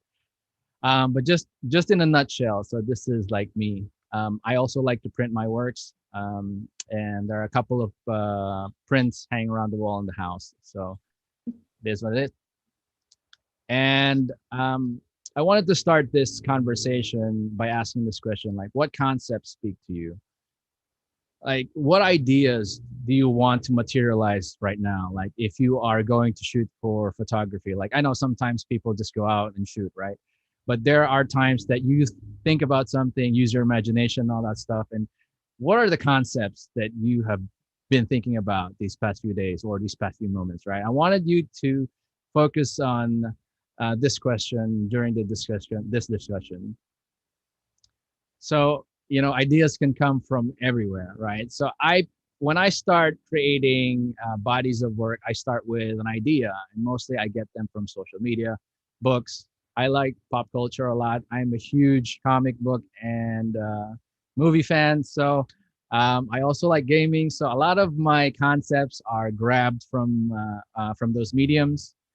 And of course, emotions can also be something that you would want to translate into a photo. Most of the time, like artists like myself, we don't really just settle with visuals. We make art that is I would say like that has a soul or speaks to the person who's viewing it. And then lastly, of course, artistic influences. Like it could be someone well known like Ansel Adams, or it could be someone that you admire that you follow in Instagram, or it could just be someone that you had the pleasure of shooting with, that you admire the work. So, these ideas can come from a lot of sources. So this is the first thing that I try to determine when I am going to create a body of work for either an exhibit or a competition, or sometimes even just for fun, right? If there's an upcoming trip, this is the first thing I try to determine. So once you've determined that, the first one is pick a concept. So this is my typical workflow into going from shoot to edit or output. Once I pick a concept, that I want to start with, I try to do my research. Like, if I have that concept, like, what do I need to shoot to achieve that kind of output, right? How do I shoot it? Like in this example, right? So this background image, I mean, I'm pretty sure you see the background image. This is part of a series of body of work called From Memory. So this is an experience I had around more than 10 years ago in Singapore, and I wanted to like capture that and put that into something tangible, like a photo. So if this is the example of the concept, right? I did my research, like what would I shoot that would depict best? And this is like structures and places I've been to in Singapore. Like how do I shoot it is the second one. It could be like long exposure. You could also consider the time of day, the weather, all sorts of things that come up to make sure that you get the output that you want. And then of course, where to shoot it. You know, I started marking maps and planning the places where I have to be in order to shoot these images. And then lastly, of course, you know, you have to go out there and make sure you have the stuff that you need, like ND filters. In my case, like if you're into landscape photography, of course, you need ND filters for these long exposure shots, extra batteries. Of course, you need remote trigger. Don't ever forget that, because I keep forgetting that when I was still starting out. And then, you know, if you're into portraits, you know, I'm pretty sure it's lighting, it's stage design, you know, if you have a conceptual shoot and all sorts of things. And lastly, of course, you need to learn how to process it. So do your research. Like, how do I come up with the output that's in my mind? Like, for example, the background image right here, it's not just your typical black and white image. I did some split toning here. I put like a little blue and a little sepia tone on the highlights and a little blue on the lowlights. So I wanted to kind of depict something that if you pluck something from my memory and put it in an image, it would look like this. So I learned how to process it that way. Of course, you know, when you do your research, the next one you do is to create a plan out the logistics, and then make sure you have all your resources. It could be gear. It could be like knowledge resources, like you make sure you have a list of stuff that you need. And a playlist is something that I think is something personal for me, which I would like, you know what, I'll discuss it, right? Playlist for me is kind of like something that is an add-on to my trips. I titled the playlist based on the bodies of work. So I try to listen to the music as much as I can before going to the trip, while planning, and onto the trip, like in the car, and even while shooting. This gives me like, you know, for some reason, it gives me it helps me relive the feeling whenever I'm trying to edit it. So when I listen to the playlist while I'm editing, it gives me like sort of like some part of the experience, which gives the image a much more personal and artistic note. So that's where the soul comes in, right? Like it's not just an image anymore, because it's part of your experience. You put your heart and soul into that image. So I just wanted to like add that up, because I think it's also something a lot of people do, but they don't really recognize. So after you create a plan, that's great. Yeah.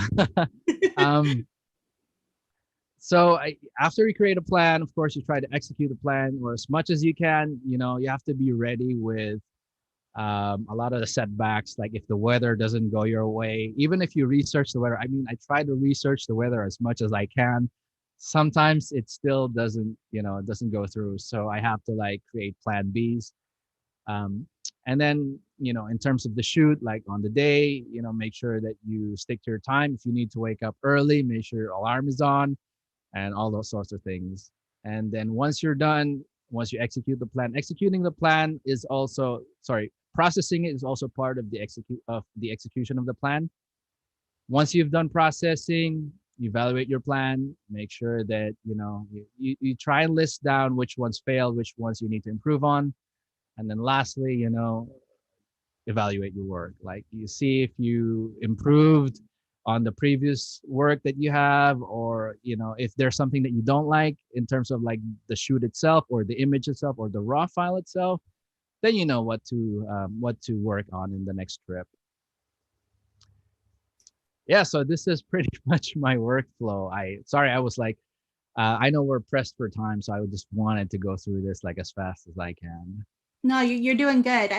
The concept of evaluating your work, I've heard some different ideas of approaching that. So a lot most of us as artists, our inclination is as soon as we finish our work, that's when we're evaluating it. We come home, we take a look at our shots, and we're evaluating in that moment. But I've talked to several people, several photographers, who they put their work aside. They maybe don't even load it on the computer for a week to a month to kind of get a little bit of emotional distance so they can be a little bit more pragmatic in their evaluation. Do you do it right away, or is it something that you do a little bit over time? Well, you have to do it like in a span of a short time, because like if you do it right away, I mean, there's like mistakes when you do the shoot, right? That's Well, sure. different. Like you shoot and then there's like a lot of dust spots. Okay, so I mean, there's a wrong angle. That's fine, right? Like you evaluate that immediately, but you only learn when you compare your current work to your previous work, because you distance yourself, as you mentioned, right? Because right now, like if I create this work, I would think that this is really awesome, right? Like this is great. I like this. This is how I process it. But maybe in a month from now, it would be different, right? Maybe I would have like another opinion. Like if I tend to do that, like evaluate my previous works, like my previous self, right? I look at my works like 2 years ago, and I would just like some of them are like made me cringe. Sometimes, you know, I would feel like it's whoa, at that time it's awesome. Like I like this very much. But you know, as you learn and gain more experience, you'll notice that my highlights are blown here, but you know, I don't know, I liked it before. You know, you get to see those errors, you know, as much as you like them before, you'll then kind of step back and realize that there's a lot of improvement that you need. And then, you know, it will keep you humble, right? You'll start to look at your current work and then take a step back, even if, you know, you still don't have like fresh ideas. You won't take that as like your best work yet. You'll still strive to do something better because of that kind of humility. Absolutely. Well, I find that something that happens with me is, you know, when I'm out shooting, especially if I go out with a concept in mind and I make that happen, I get really excited about the process. And sometimes I'm so excited about the process and the work that I put into them. Maybe the images weren't as good overall as I thought. And when I look at them a month or a year down the road, I'm like, okay, I was just more excited about the process than I was about the image. And then there's other times I go back and I look at an old batch of images and I go, okay, why did I see how good this one was? I totally skipped over it. And then you find something, one of those hidden gems. That's always fun too. Yeah. I mean, I completely agree with that, right? So there are a lot of instances in my career that I thought it was a bad image, but then like some idea struck or some inspiration or some concept just struck, and I just figured, oh, this is something good, which is something that I would like show you in the presentation a bit later on. Okay. So do you have any editing that you want to show us? Did you want to pop into Luminar AI and show us a little bit of how you Yeah. So that was the next, like, let me share my screen. That was the next, oops, let me just move it here. All right. So I wanted to kind of quickly, can I share my, you can still see my screen, right? Yeah, and I see a snowy landscape with a couple of trees.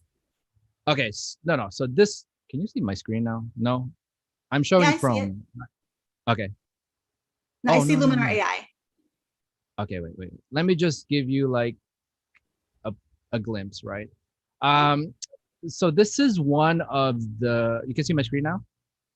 Yes. Okay, and I cool. see your browser. So this is a series of work that I did back in 2020 called Beyond Whiteout. So I always come up with a concept and then create the body of work. So just to give you like a glimpse of it, so this is the theme, right? It's muted colors, not too much action there. It's just like two subjects or a subject in the middle, and then it's just right there. So this one is part of that series. Oops, sorry. I need to share my screen again. Okay, there you go. All right. So this one is part of that series. This is part of beyond whiteout. So I'll show you like before and after. So this is what it looked like when I was shooting it. This is the raw file.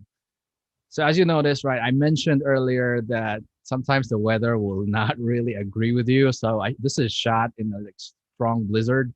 So I had to like shoot it very quickly and then get inside the van.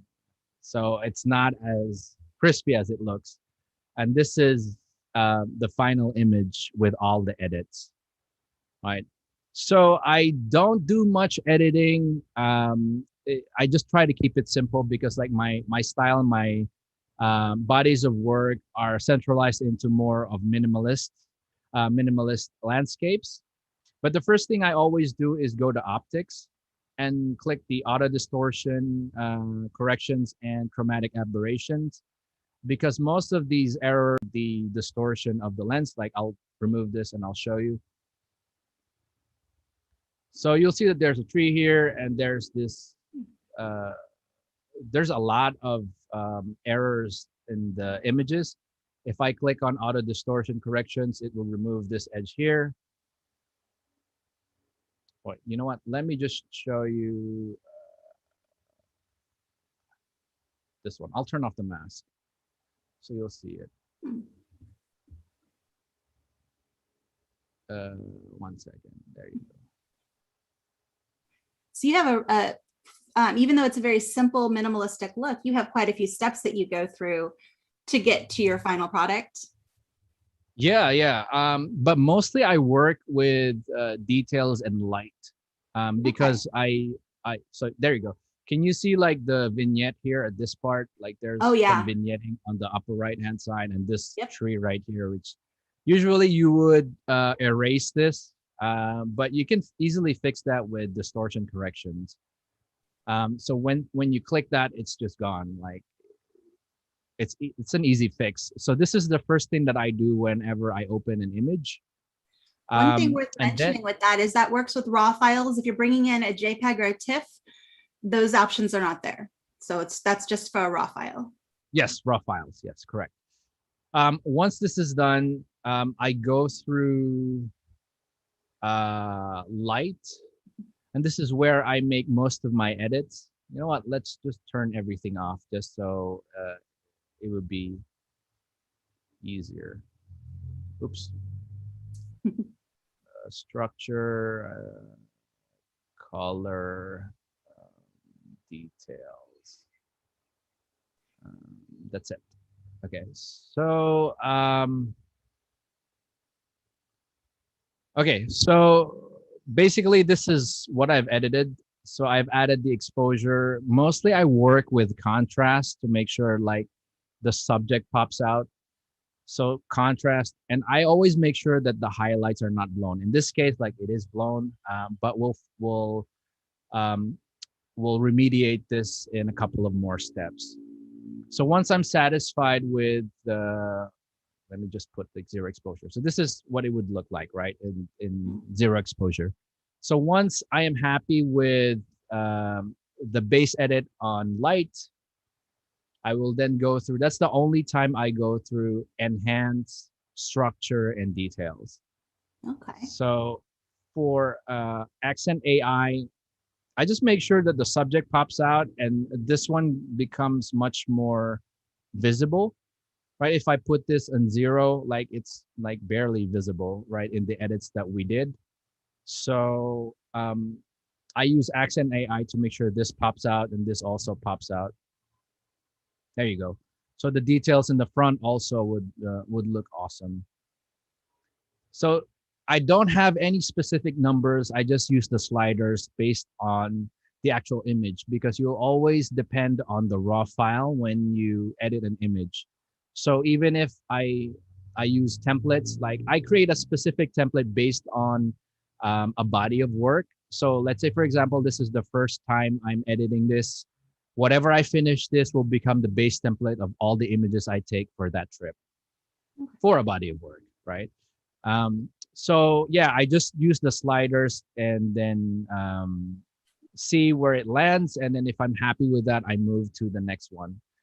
So like I mentioned earlier, I am quite particular in terms of the details, because when you print this, like let's say for example, if you print it on 20 by 20, a lot of people would like see it up front and they would examine the details of let's say for example this one, like oops, sorry, the branch that's sticking out, right? So they would examine the most minute detail, and if it's it's too, yeah, okay. If it's not sharp enough, they'll have a lot of stuff to say, and it's not like really presentable, especially if you're going to be selling it online for prints, or if you're going to be going on an exhibit. So your images need to be printable in the largest format possible. So I try to make sure that I enhance the details as much as I can, because if you just use the raw file, it's not really that much enhanced. I mean, the camera and the lens will be a determining factor as well, and the conditions, but without editing, it's not going to be that crisp. All right. So once I'm done with enhanced AI, I barely use composition AI, but sometimes I use that to just straighten the horizon. Like at this point, like I could just click that and I'm done. And then for structure AI, like I would turn this on, like I would just show you. So structure AI also helps. Like for me, it makes the subject pop out much more. This creates a sort of dreamy look if you turn it to 0, but the foreground details is like intact. So I don't really like that effect. So I put it to around 50 to 30, depending on the image that I have. Just so the image here, like if you zoom here, you'll see that the details here are much cleaner compared to like what it was. Like I would like remove this, right? Structure is such a powerful tool. It makes a huge difference, and especially in an image like this where you have those fine details in the background. We are getting a little bit short on time. I did want to ask you one question that we had in the Q&A. You mentioned that you use a little bit of selenium tone and other techniques to make it pop as your own. Can you share a little bit about that? Yeah. So it's basically here in. Oops. What happened? Okay. Vanelli, I think you shared your screen. Yeah, I mean that's fine. So it's undertoning. There's shadows and highlights. Sorry, go ahead and reshare your screen, Marvin. Sorry about that. No problem. So it's intoning. You can also do with LUTs. Like if you have like LUTs ready, if you're migrating from another program, you can just put LUTs. That's fine. That could also work. But it's really here in toning. You could put like so you can change the hue. Like you could see the shadows here, right? Mm-hmm. This image is dominant, is highlights dominant, unlike the other one that I showed you, like the cityscape. Mm-hmm. So if it's shadows dominant, it would change. Like in this example, right? This is a shadow. Say for example, you want a bluish tone, you can just use the saturation and the hue to your liking, and then the amount. So it's basically just here. Say for example, I want highlights, and then I want a more of a sepia tone. I would just like try to, like 1 second. Yeah, there you go. I'm going to find the warm tone here and then just put some saturation. Okay. There you go. I just put it on extreme, right? Yeah. So then you would go ahead and save that as part of your template, and that would be your starting point for everything across that series. I like how that gives you continuity across an entire series of images. That's a great idea. We are out of time. Where can people find you if they want to learn more about your work and images? Yeah. So you guys can check out my social media here if you're seeing my screen. So I have a YouTube channel. It's youtube.com/MarvinGrayPhoto. I have an Instagram, so it's instagram.com/MarvinGray. You can also contact me by email, or you can visit my website, or you can slide some DMs if you have any questions at all. I love answering. Awesome. And I want to remind everybody that Marvin has an awesome template pack available in the marketplace as well. It's called Monochrome Vision, and they're absolutely gorgeous templates. So I encourage you to go check those out, and keep in mind that we have the coupon code Deep Dive 2. That'll get you $10 off of just about anything in the marketplace, as well as the software. So check that out. And thank you so much for joining us today, Marvin. This was great. And you gave us a lot to think about in terms of pre-planning your workflow, not just what you do in the computer. And I love the continuity of images across a series. So thank you so much for your insights. Really appreciate it. Awesome. All Thank you right. so much. You're welcome. All right, Michael in the chat, the coupon is Deep Dive 2, the coupon code. Let me go ahead, type that in there for you. There we go. And if you guys have any questions, make sure you pop those into the Q&A pod, and we'll get to those as much as we can. And let me go ahead and check this here. Make sure I'm sending the chat to the right listing there. All right. And Vanelli, I think we're up next with our Ask Me Anything. Yep. Yeah, you want to stop? There we go. Yep, there we go. And it looks like, is it Rich's screen up now? Yep. All right. So getting things changed over here. We'll dive into our last segment of the day. So if you have questions that you want to ask to me, to Vanelli, to Rich, pop those into the Q&A, and we will do our best to tackle whatever it is that is on your mind. So, yeah, hey, Vanelli.